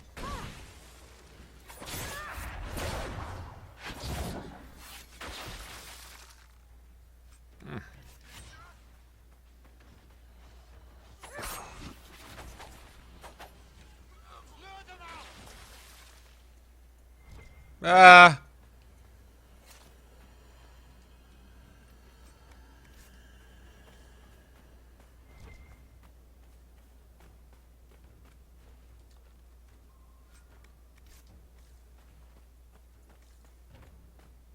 Damn, how many? They're just all camped up. You know what? They pissed me off just by existing. Lay down, bitch.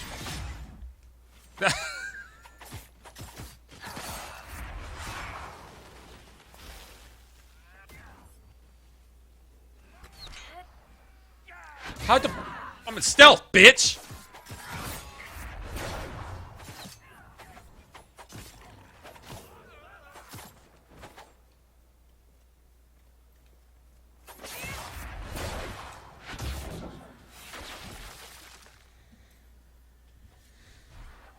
What the hell was that? Wow. Mr. Keen Eye, I guess. I can see the invisible. I'll find some way to interrupt that.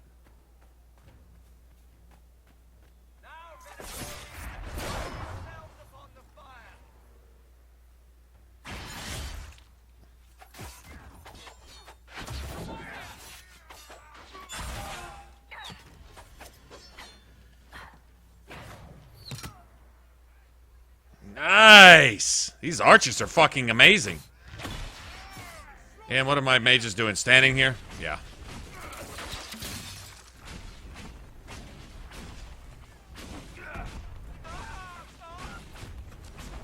You've been dead. You've been dead. Don't give him extra life so he can get free shots.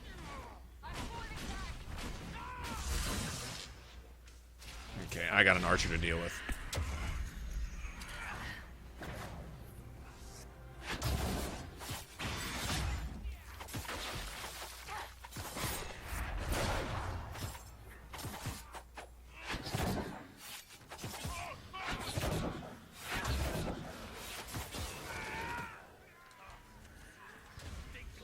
Hit me.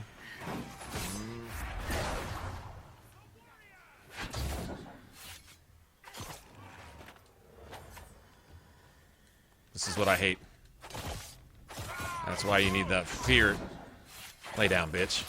Shall we know? Gladly. Those archers just, wow.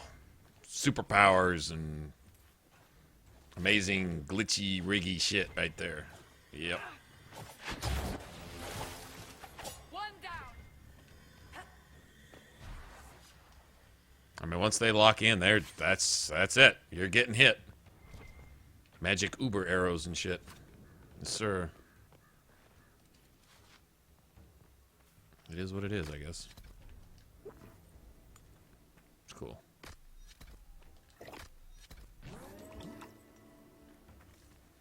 Alright, we'll heal up real quick while I'm looking for junk.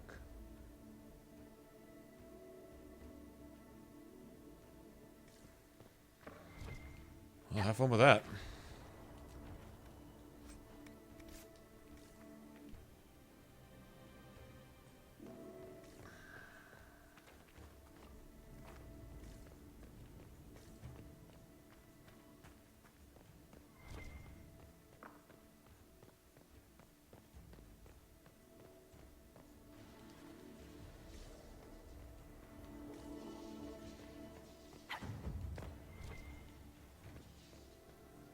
chest up here? Really? Out here, maybe? No? Okay, I'll just control somebody else. Y'all just want to come over there and troll the... I mean, stand in the doorway. Actually, I think there's something up top. Not exactly sure what I'm looking for loot-wise, though. It's not really a whole lot else I need. Not really till I make my own shit, honestly.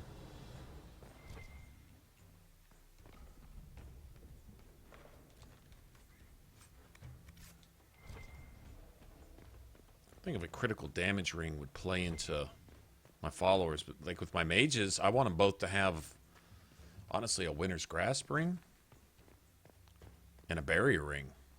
I'd serve both of them. I mean, that plays right into what we're doing here, to be honest.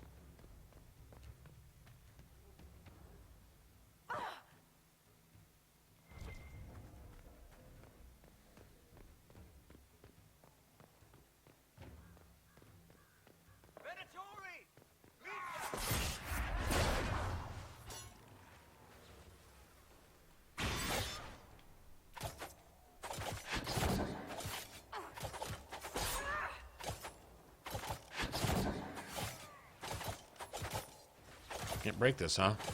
Guess you need something that hits a little harder than that. Gotta get those archers down.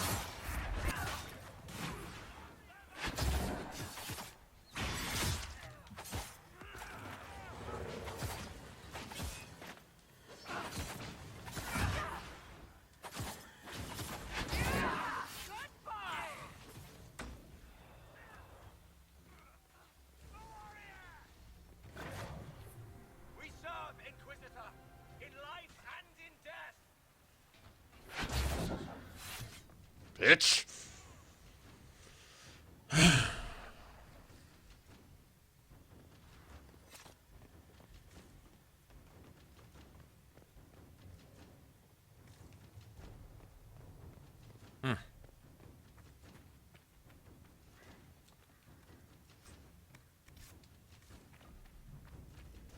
Somebody can probably use that. Boy, archers are just the...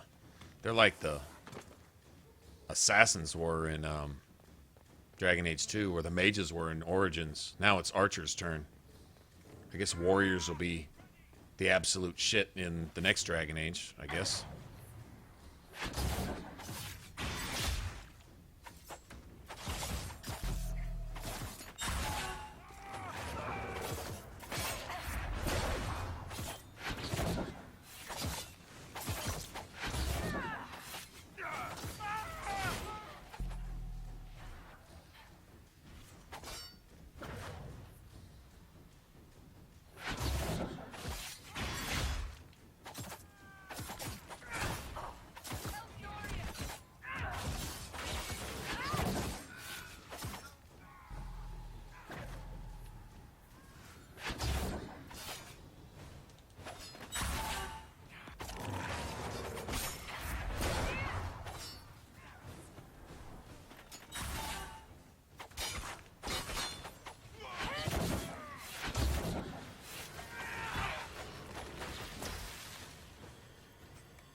Nice. Anyone want to drop Fade Touched stuff or gold? I'll take gold, I guess.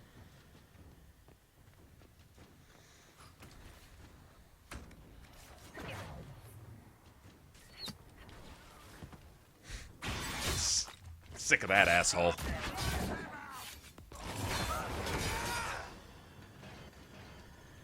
Oh, these mages. I mean, these archers with their fucking bullshit.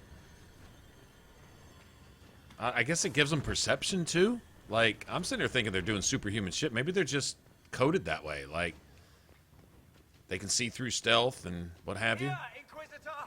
I am ready to serve! Oh, my God. Sandra. What the fuck?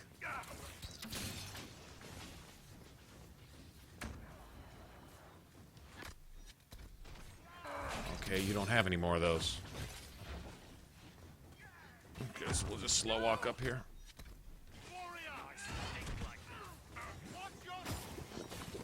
Life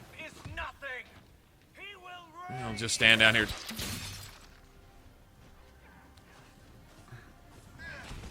Alright. My mages are broken. Alright, let's see.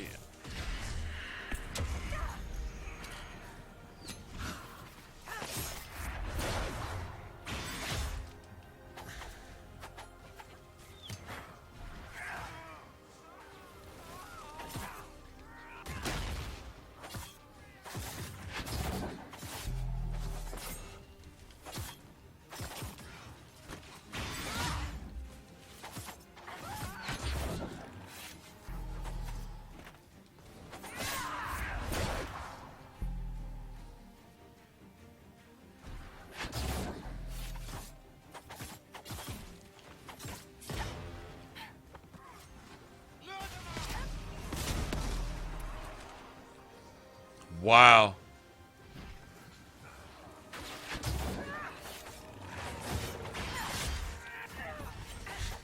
Oh, bitch ass down. Yeah, I'm the warrior or whatever you keep. We should bring in our forces to occupy the castle. Yeah, I'm all that whatever you were saying I was. Okay. Just lay down, bitch. Wow. I think each time Cassandra's hitting war cry on these assholes, they keep look, the warrior. That's why they keep spamming that.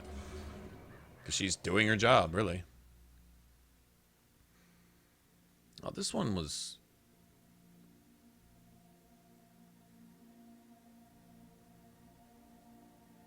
Oh, that's a much easier way to do it.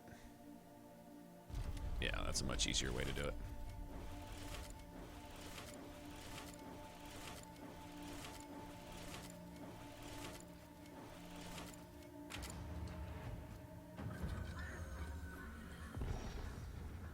It'd be cool if they had made some puzzles that really only had one solution, you know?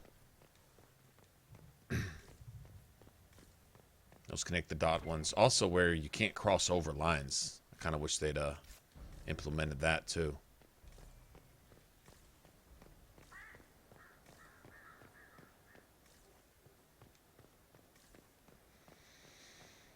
Okay. Oh, we cleared out a bunch of this junk anyway. So we're good.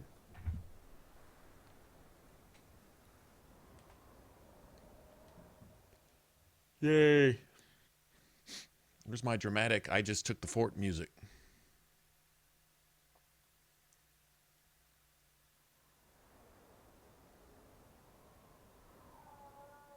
That's kind of cool. Those huge tapestries provide shade and stuff. That's pretty cool. Inquisitor, you're early. We've barely been set up a week. I have a patrol. I'll prepare the troops for inspection at force. We have to find... I don't think anyone... Commander Cullen offered me a job. There's no shortage. I coordinate...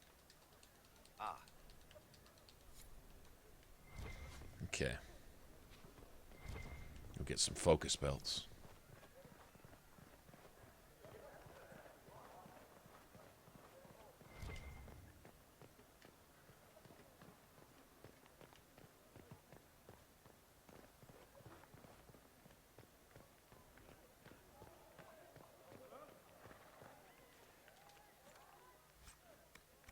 A bunch of that junk to sell.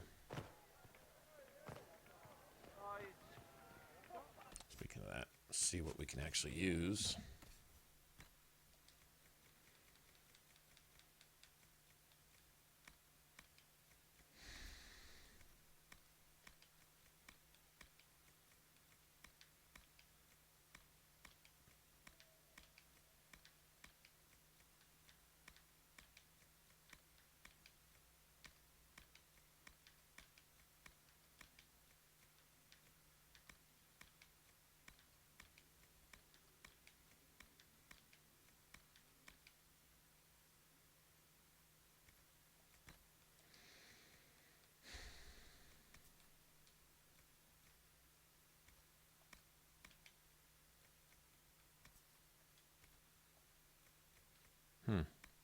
That's a thought.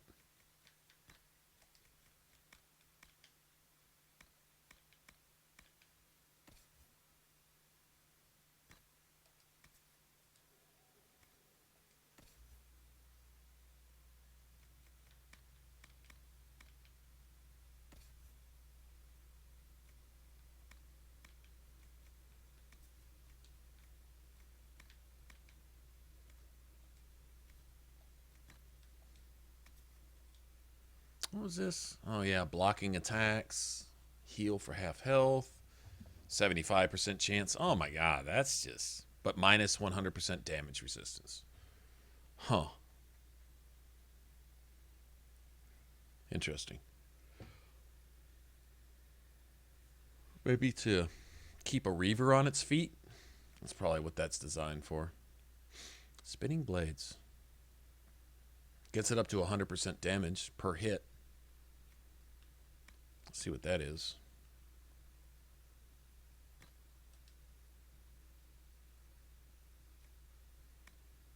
Okay, let's just get rid of these actually.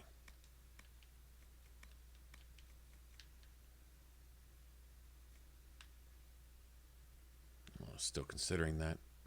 Won't have any room for buttons for potion slots, though. That's a problem. All right, let's see what we got here.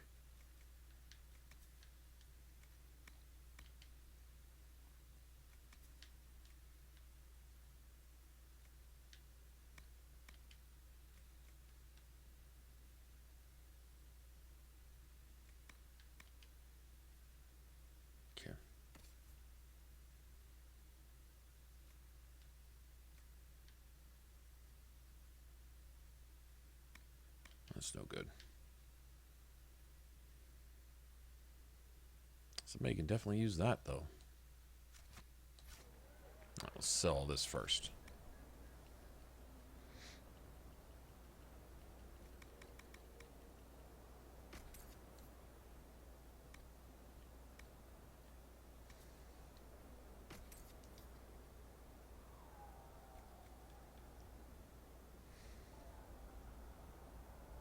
Double maximum stamina. Wow. So if you had... Well, you could get your stamina up to almost 300. Almost. Maximize your stamina with master crafting. At least on your armor. Be a stamina fool. Okay, nobody's using that.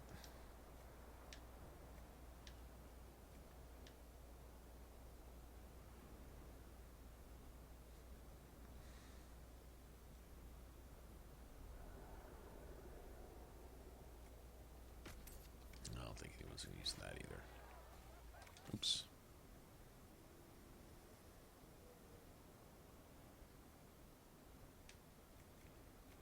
Thank you.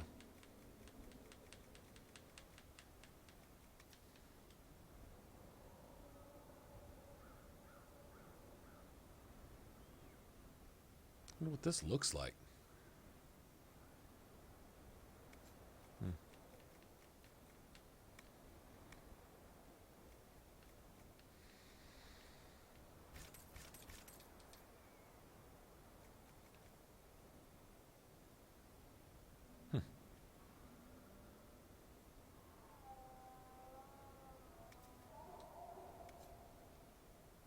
You got 50 stamina amulet. Oh my gosh. Yeah, you could get your stamina so far up there. That's just ridiculous. You could have like 400. And then imagine if you were using that one.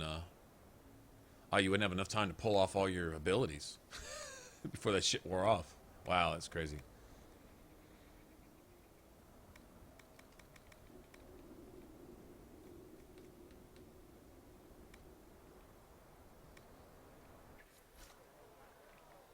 All right.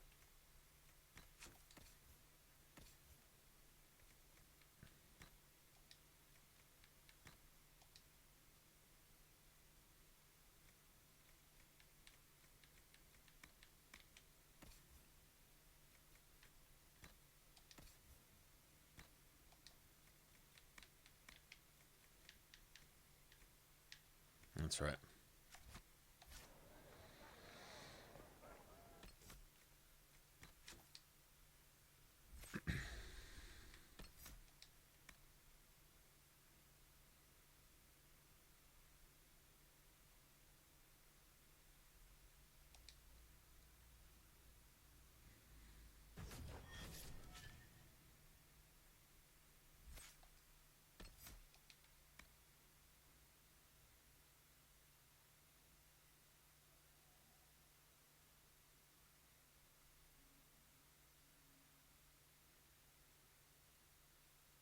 wonder how much that last hit does, too. Like, I think you would want to concentrate this on the biggest enemy. 38 hits. That's crazy. Very cool. Oh, I see. Like, it's 12 plus 12 plus 1. And that last hit would be the one that you probably come back to your primary enemy. So you got 6 enemies there. You're going to hit all of them at least twice, type of thing. The idea is to pull that off often. That's the idea.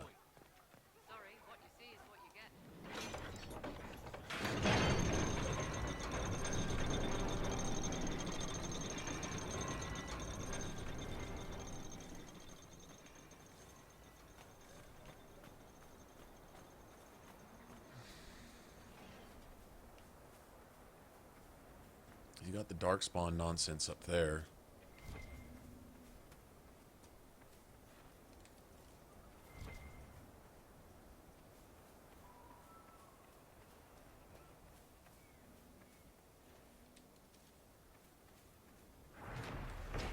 We can't cross this.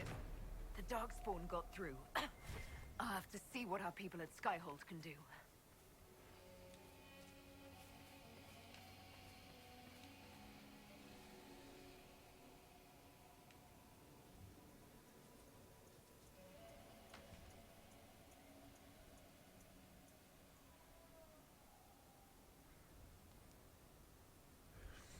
Okay. Nothing else I really need to do right now.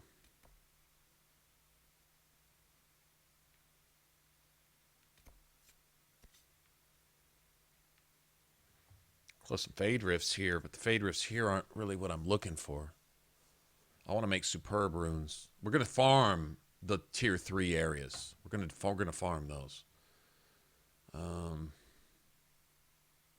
I don't even have to farm for Great Bear Hides this time.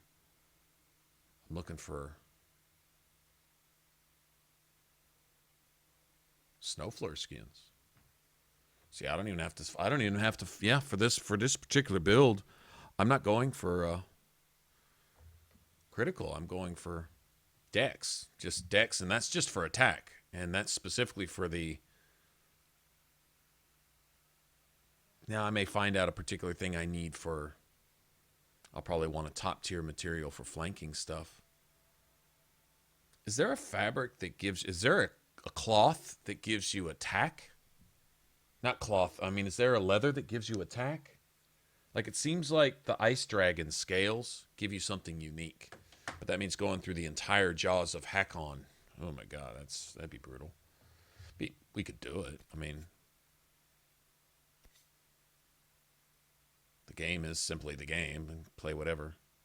Guess I'll go get this other red lyrium. I do want to bust up these red lyrium spores. Let's go kill the Ferelden Frostback before we do anything else. Let's go do that.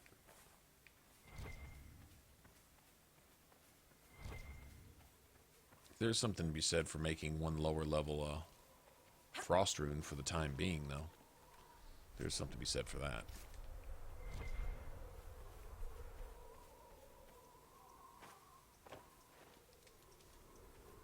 And Deathroot is just everywhere here. Seriously.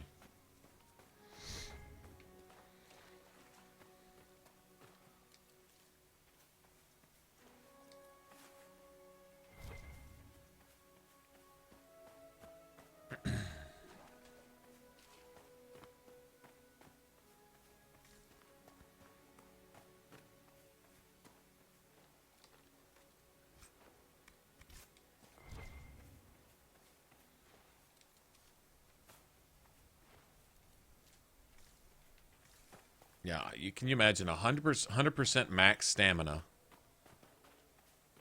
minus 50% stamina regen? But if you had a stamina amulet, stamina masterworked into your armor, plus your weapon, I don't even know if you can master that in your weapons. I believe you can. So let's say you had 2 daggers, each masterworked with extra stamina. So you had 90 stamina there, a superb stamina amulet, that's another 50, that's 140, plus the 100 you start with, that's 240. And then I think that's about all you're probably going to get. Okay, but still, that's 480 stamina. That is ridiculous. No wonder they didn't make one for a mage, because I'd totally give that to a mage. Reduce their stamina regen?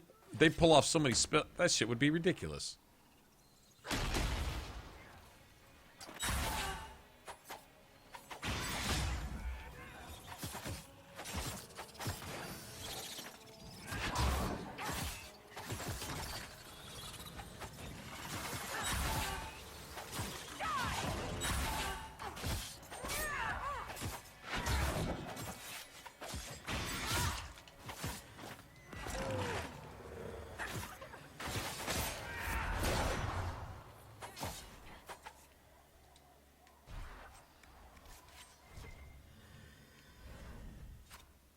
Okay, well, that was interesting.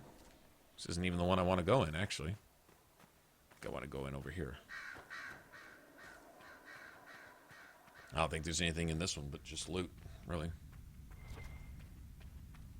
The loots.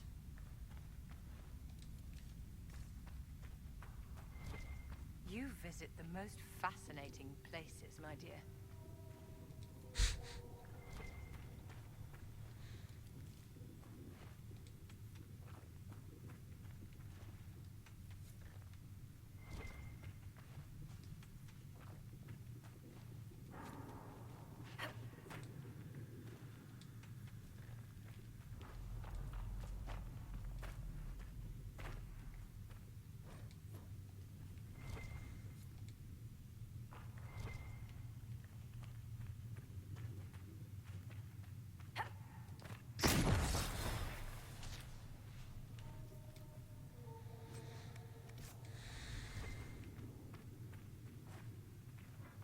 Gotta get up there.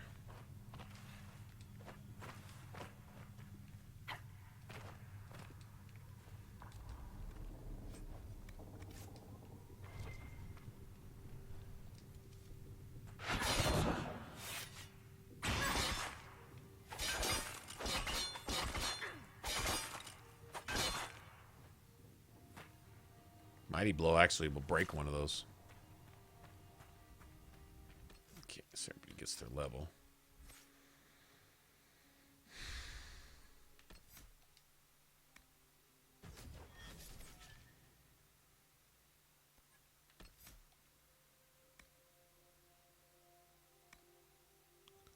All right. God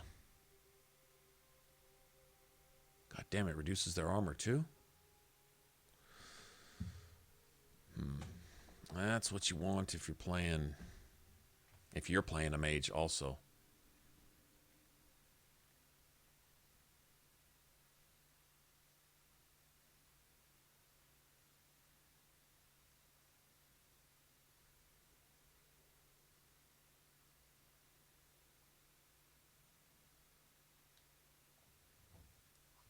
Reducing their armor, huh? I think we may run with that. I still got to give him static cage. I think we're going to roll with that. We're going to try it. If they just keep fleeing to where I can't even catch them or hit them, then obviously we got to do something different. Let's see.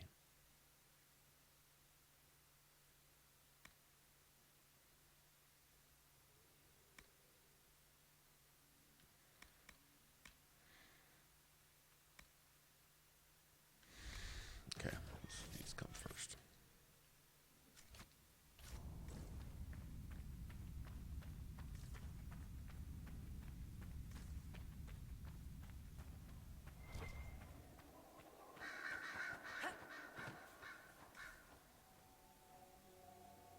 Is there something else I was going to do? I don't think so. All right, let's just go, just do this.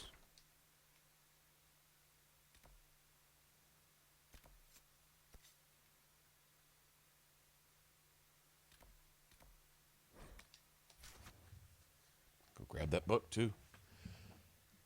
Might as well.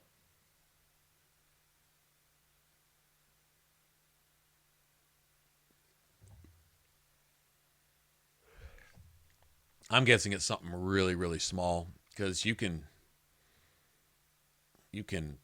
pick up 100 things and not get a single drop. I'm guessing it's something in the probably 2 or 3%.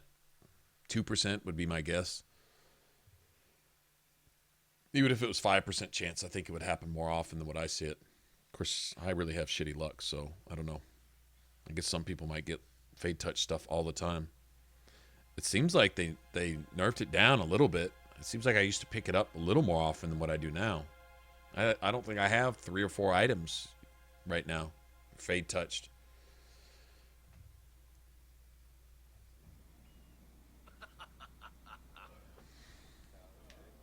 We'll hit these tier 3 areas and hopefully hit on a few. Hopefully.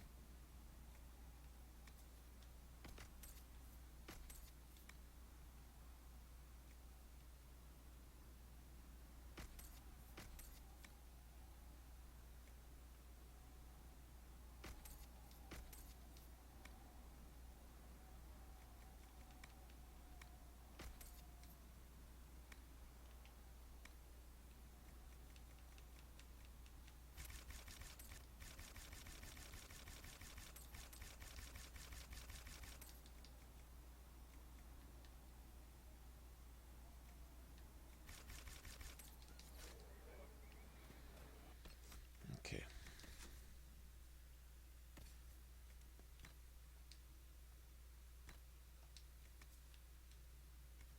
That didn't really do anything special anyway. Alright, we'll go grab this book on the way. Just because. Oh, there's another agent I could get over here too. Forgot about that.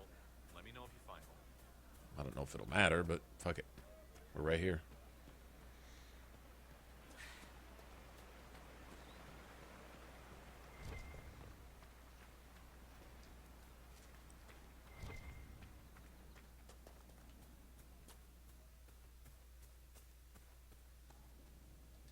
May I help you? If I wished to kill others, I would have joined the rebels. How is...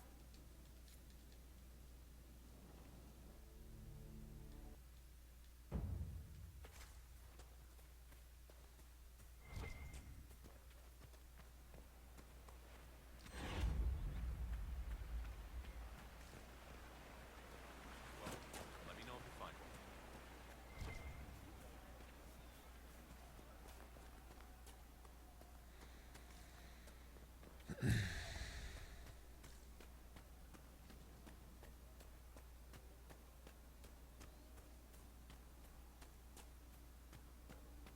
It's going to take a while to hack this bitch down right now. We're not doing the kind of damage I'm used to doing. This is going to be kind of a prolonged fight. This might actually take a couple tries. We could get wiped a few times here. Not saying we will, but we could.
Cross over from here? Ah, fuck it.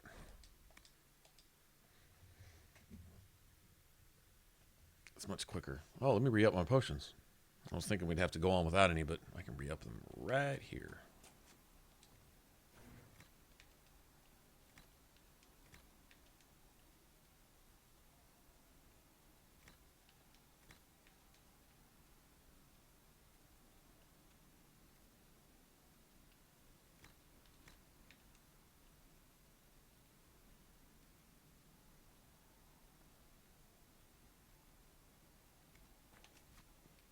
might interest you, sir.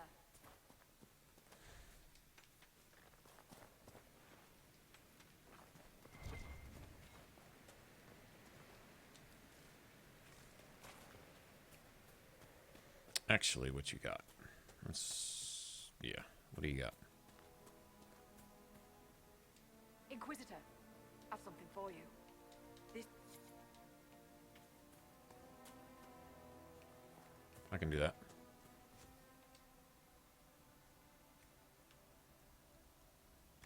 I can do that too.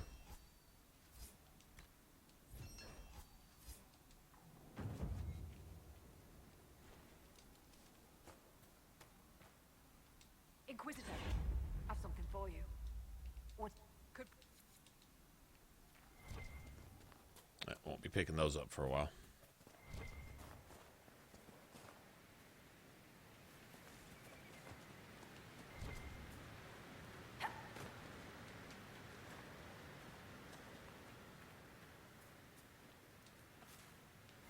Okay, we're gonna try to get this bitch to do a quick flyby. She's taking flight!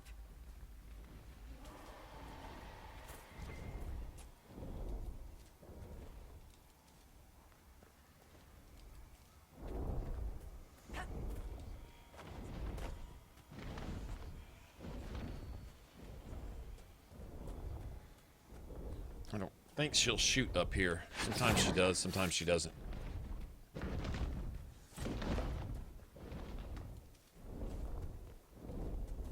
She'll get disgusted about the time we get over there to the red lyrium, which I want to bust anyway.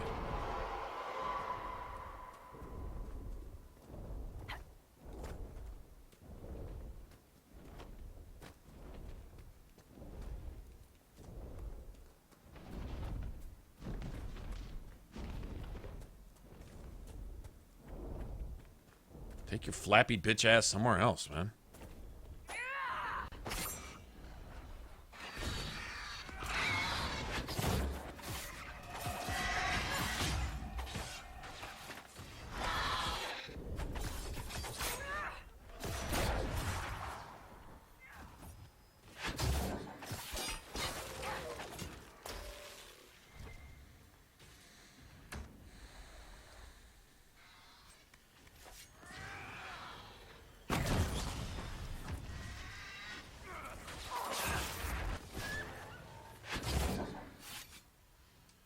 Friggin' Dragonling Apocalypse here is just gonna spawn spam them.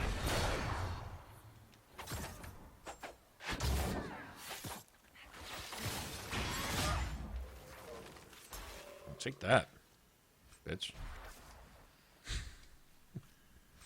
50,000 dragon bloods now. Thanks, I guess. Oh, there's another one. Imagine that.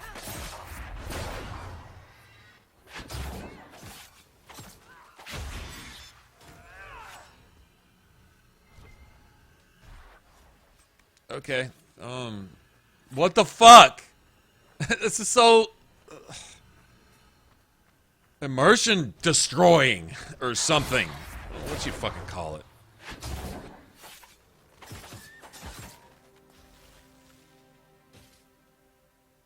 There's not that many here. Really not that. I mean, that's like the whole valley worth of fucking dragonlings all right here in this. No. Sorry. Man, patch that shit. You know, I'll tell you what, since the dragon's already flown off, let's go get our shards. I mean, we're gonna have to fight through these things if they're thick like this anyway. Fuck it.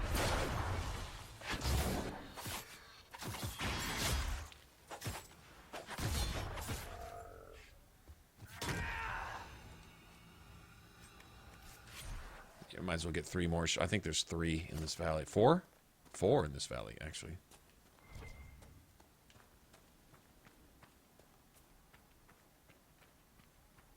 Yeah, 4 of them.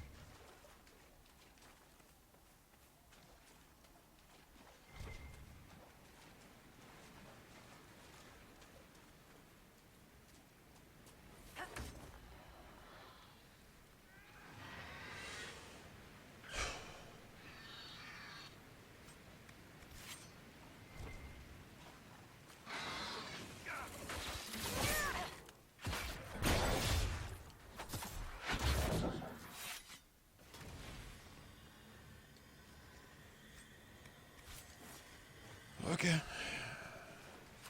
So let me guess, there's dragonlings in this valley? Just a few? I'll take that.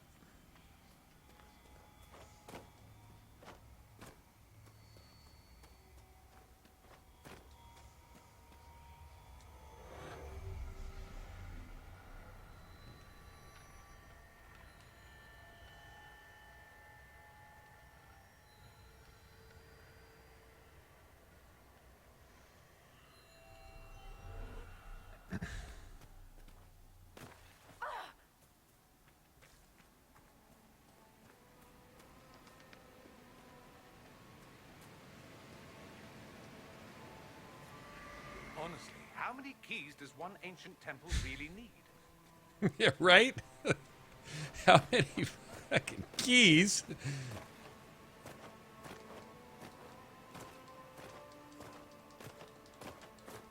Okay, that's so necessary right there. So necessary.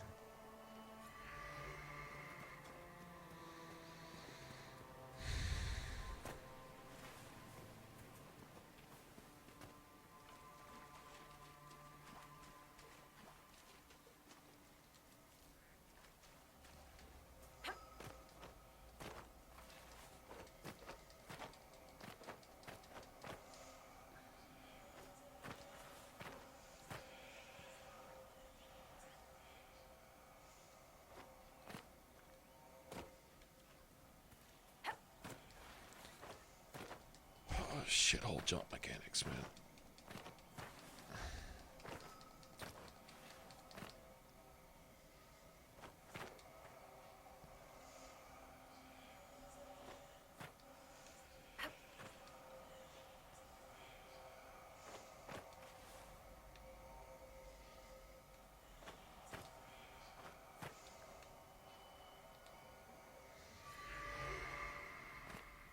Ugh, I hate this one. Okay.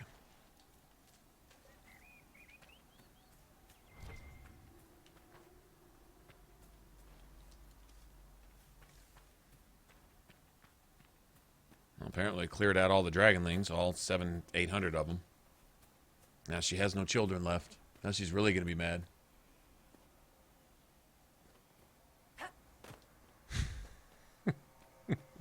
More metal.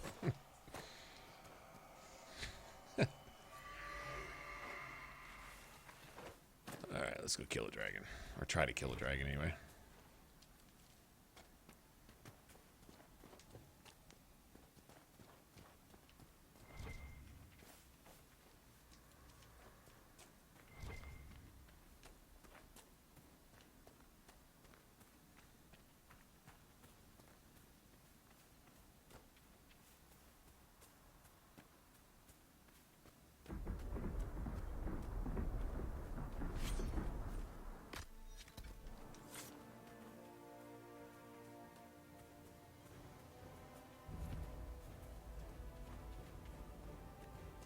Blood cliffs. Well, that's not ominous.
Yeah, the game's mage hunting again. mage hunting. Make you burn up all your potions here.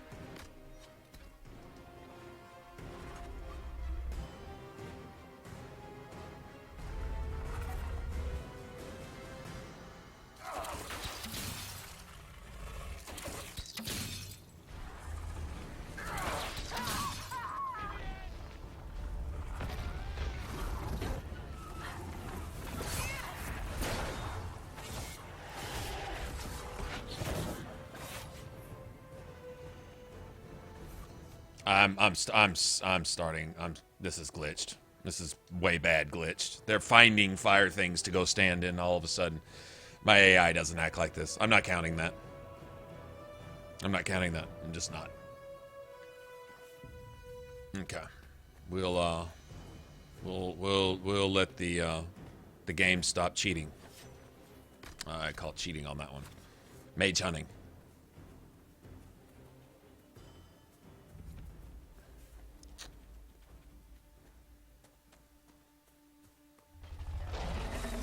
Okay, you gonna conveniently jump out of AoEs too? In the middle of doing something that you wouldn't do?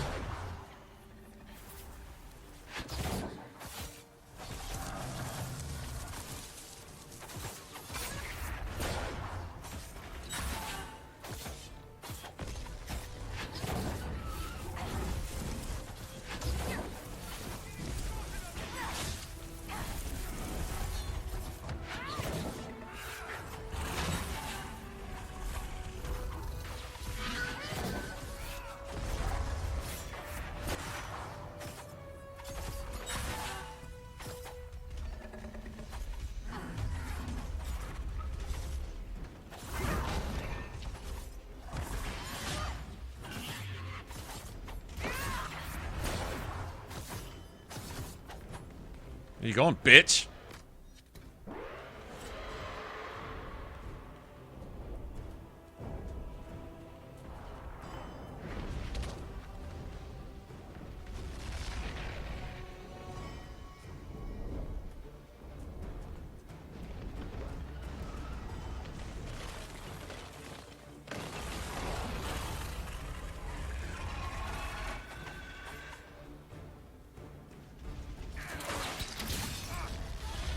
Nice. She leans out where she can't go. She's drifting in space to shoot fireballs at us. Yeah. That's totally a first. That is totally a first. Never seen her do that. Never seen her drift out into space to shoot fireballs underneath herself.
Bitch. Mm-hmm. No fun when the rabbit's got the gun, is it?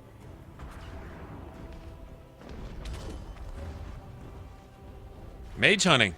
Nice. Mage hunting. Very good.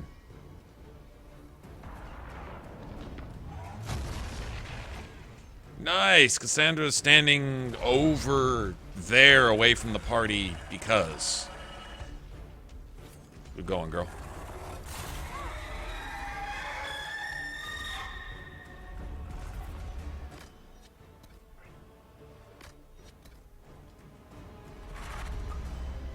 Oh, I can't use grenades. I can't use grenades. It's wow.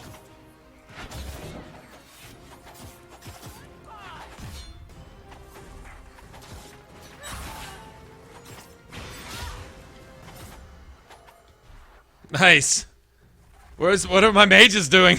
What the fuck? What a piece of shit. Wow. Just work. Just work. That's all I ask. You're gonna spit fire underneath yourself now? Wow. Awesome. Yeah, do that, bitch. Okay. Got something for you. Oh, now I can't use any grenades. I can't use grenades. This is crazy. Wow, this is just bad.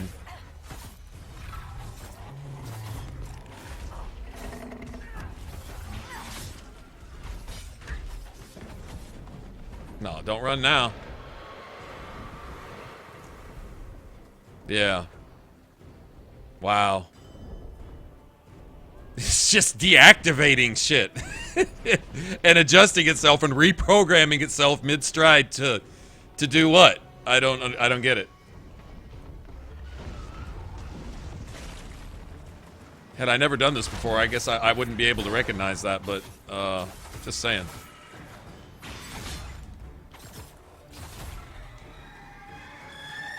You can do all that you want, bitch. Oh, I'm stunned for an extra 30 minutes? Wow.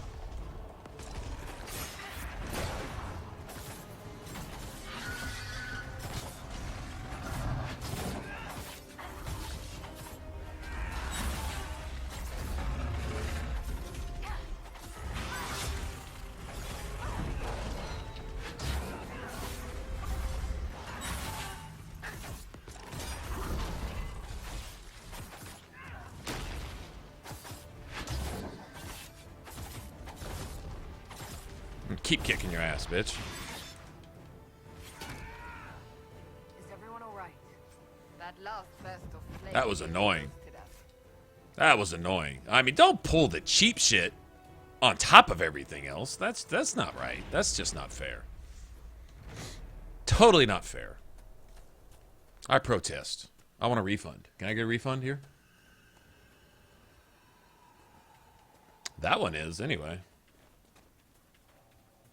Well, my mages were broke on that one, I think. I think my mages were broke.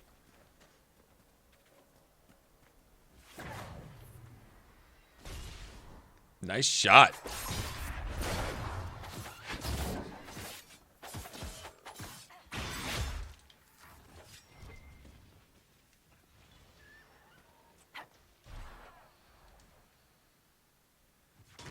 Can I loot my stuff, please? Thank you.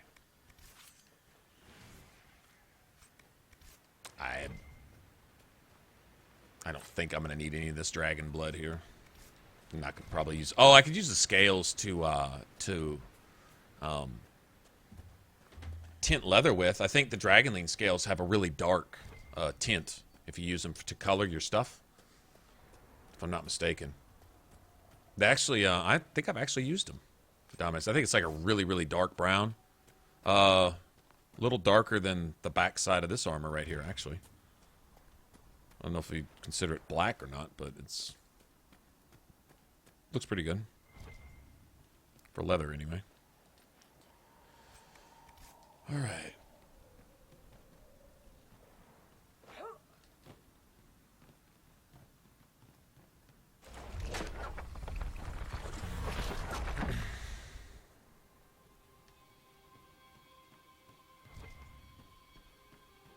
Guess they weren't out here just to watch the pretty birds.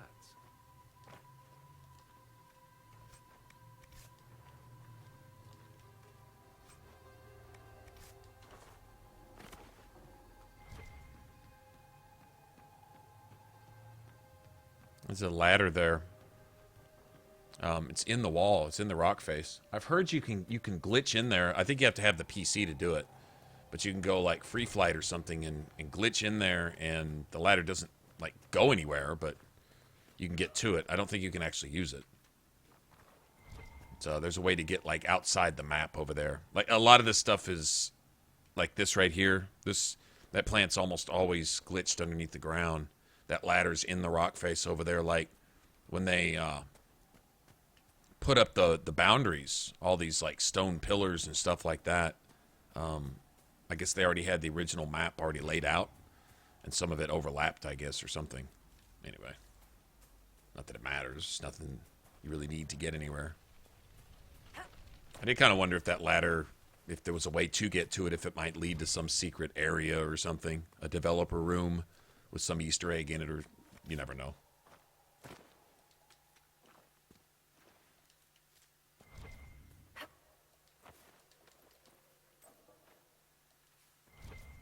Okay, well, cool. We got the belt.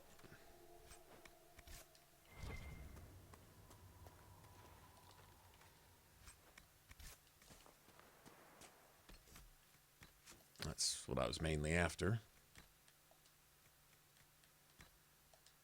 All right, good shit. Now,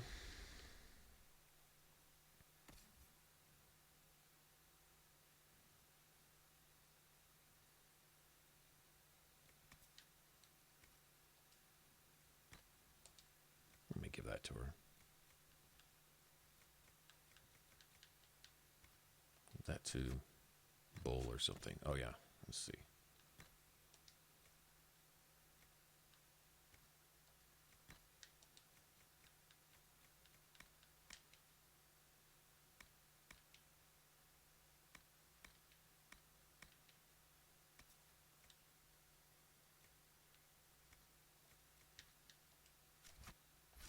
Yeah, totally worth it. Probably didn't get but like one dragon bone out of that or something, but Fade Touched Obsidian. I'm digging that. Yeah, let's start doing that. Let's start dropping Fade Touch stuff. It's a free-for-all. Mages against Templars against everyone.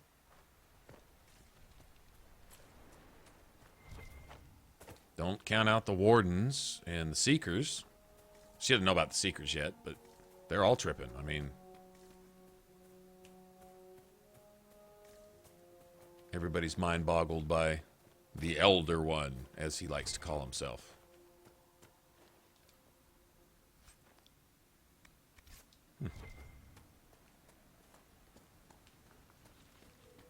Oh.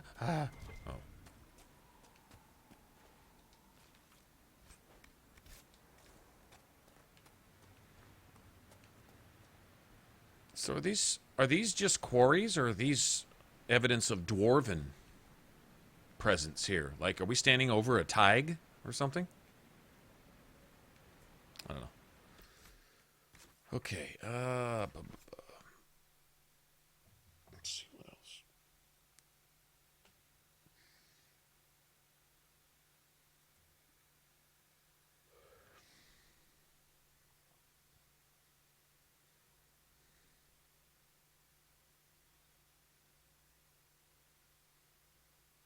Attack hissing wastes.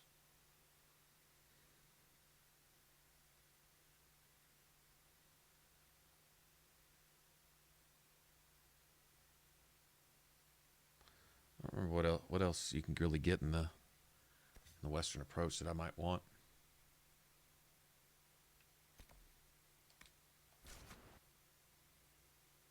Go do Wicked Eyes and Wicked Hearts. Get that out of the way.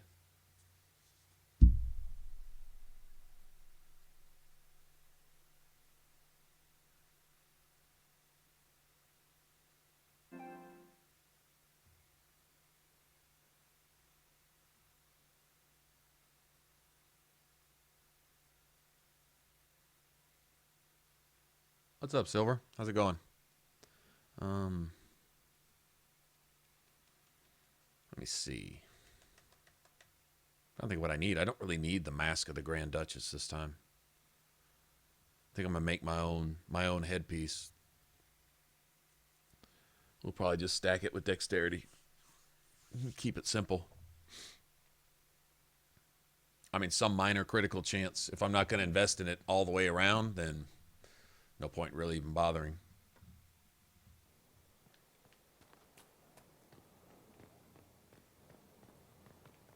Yeah. I kind of want to see what kind of numbers you could get just stacking attack anyway, to be honest. It's looking good. Not good enough, but good.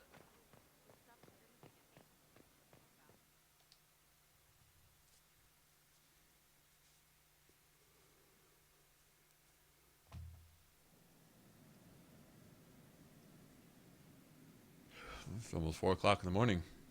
Here in a minute, y'all can just be watching me go to sleep.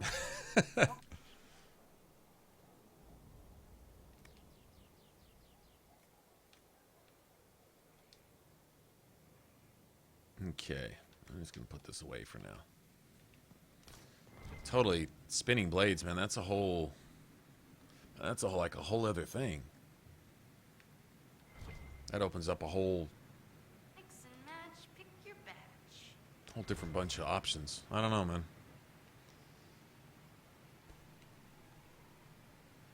Headgear, what kind of headgear could? Let me see something. What do I even really have available? It's gonna have to be.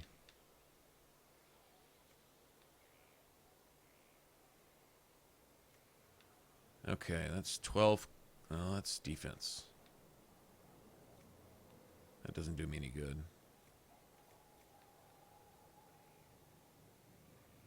10 cloth as opposed to 10 leather. Same thing. Okay, so I guess we're going to be running with that.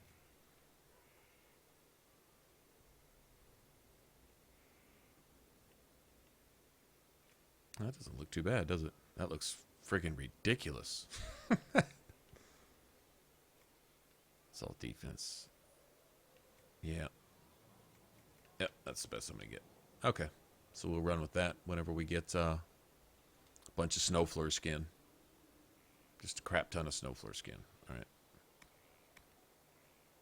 And then another thing.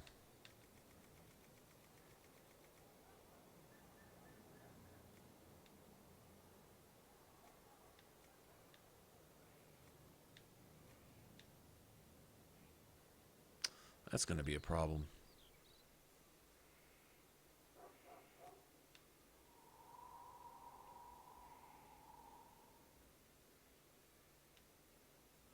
Oh, those actually look pretty good.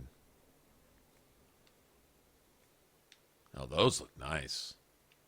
Man, we may go for looks on this one. I'd much rather have ones with... Those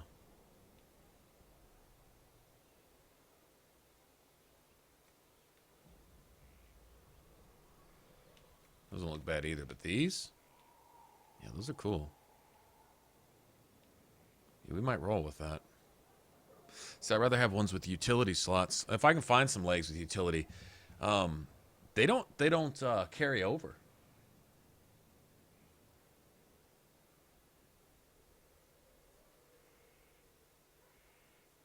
What's the max damage? Oh man, well, you mean with or without cheats? I mean, with cheats, I guess there really is kind of no limit.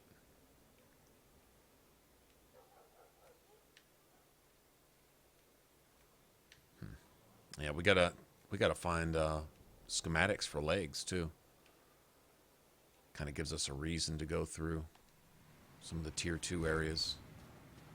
There are no tier 3 leggings. I'll use those leggings if I don't find any though. I really will. All right, there's nothing else I need here. God damn it! I forgot.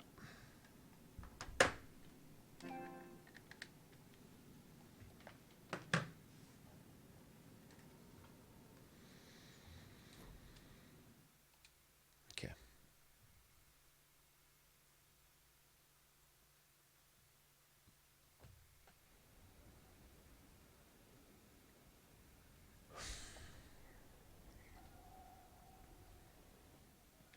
Could go finish clearing out that dark spawn area back there too. That we could do. Where are we at? About halfway through 12. I need to get to about 15. Yeah, almost all. Yeah, we'll probably level up by the time we're done with that. Actually, I think I'm gonna unlock it, and we may just call that a day. Get some more stuff started here and pick it back up tomorrow.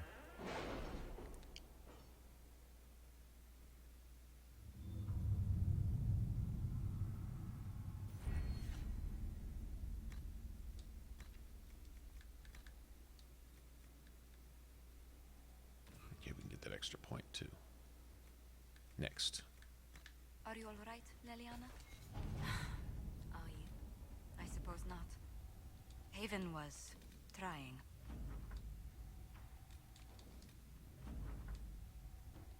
Sigil of the Nug.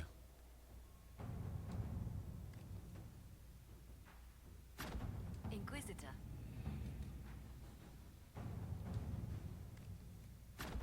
Inquisitor. Okay, let's get all this unlocked over here.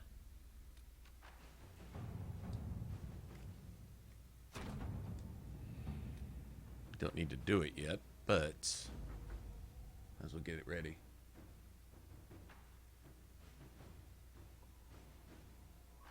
Yeah, man, same here. It's been, God, forever, right?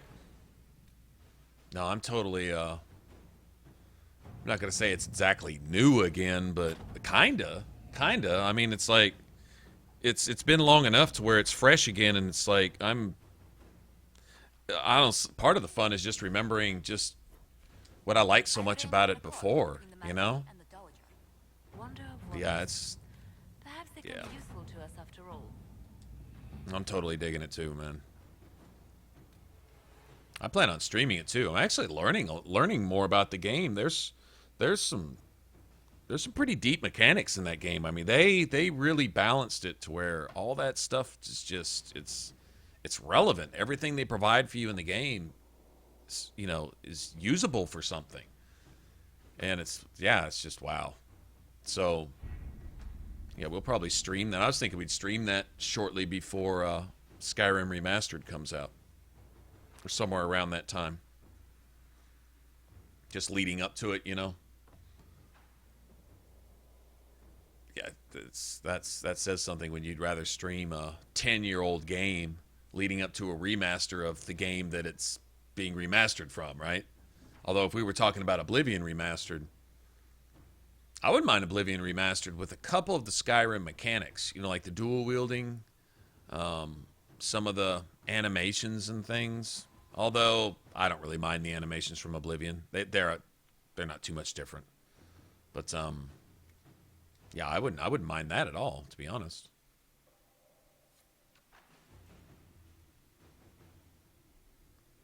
What if we should go do this?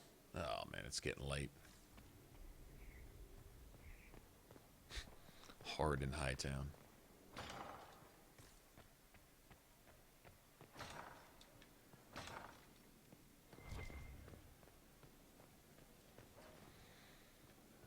Okay. We'll probably go back and finish up some stuff at Western Approach and then go do the Wicked Eyes, Wicked Hearts tomorrow. We're backing the winner. You always say we're backing the winner. Who do you think makes it happen? We'll get them back. But grab punching. 1 second skeleton casting and things like that. Absolutely. Yeah, I'd planned on it. Honestly, the only reason we didn't jump in and start doing it now is it get real confusing. Like being at a certain point with a character and going back and then start confusing the characters. Like not doing something because you think you've already done it and then looking for something that's already been done and then, oh shit, do I need to repeat this? You know, it's that would get kind of mixed up. Especially because I'd probably play a very similar character, actually. But just go with what I know. I found there's a lot of training and some things you can do earlier to really balance the game out to make the difficulty seem more like normal. You just got to include everything the game has available for you. Poisons and all your summons and your destructive skills and so on and so forth. Really, your physical combat skills kind of come in last on that. A lot of that other stuff, you know, kind of takes precedence. Anyway, pretty cool. All right, you guys. Before I actually do literally fall asleep, I'm going to go ahead and close up shop. I'll be back on somewhere around 7 tonight, maybe earlier. I might get on as soon as I get up. You never know. But at least by 7, either way. So 7 my time. It's 4 now. Here's some idea.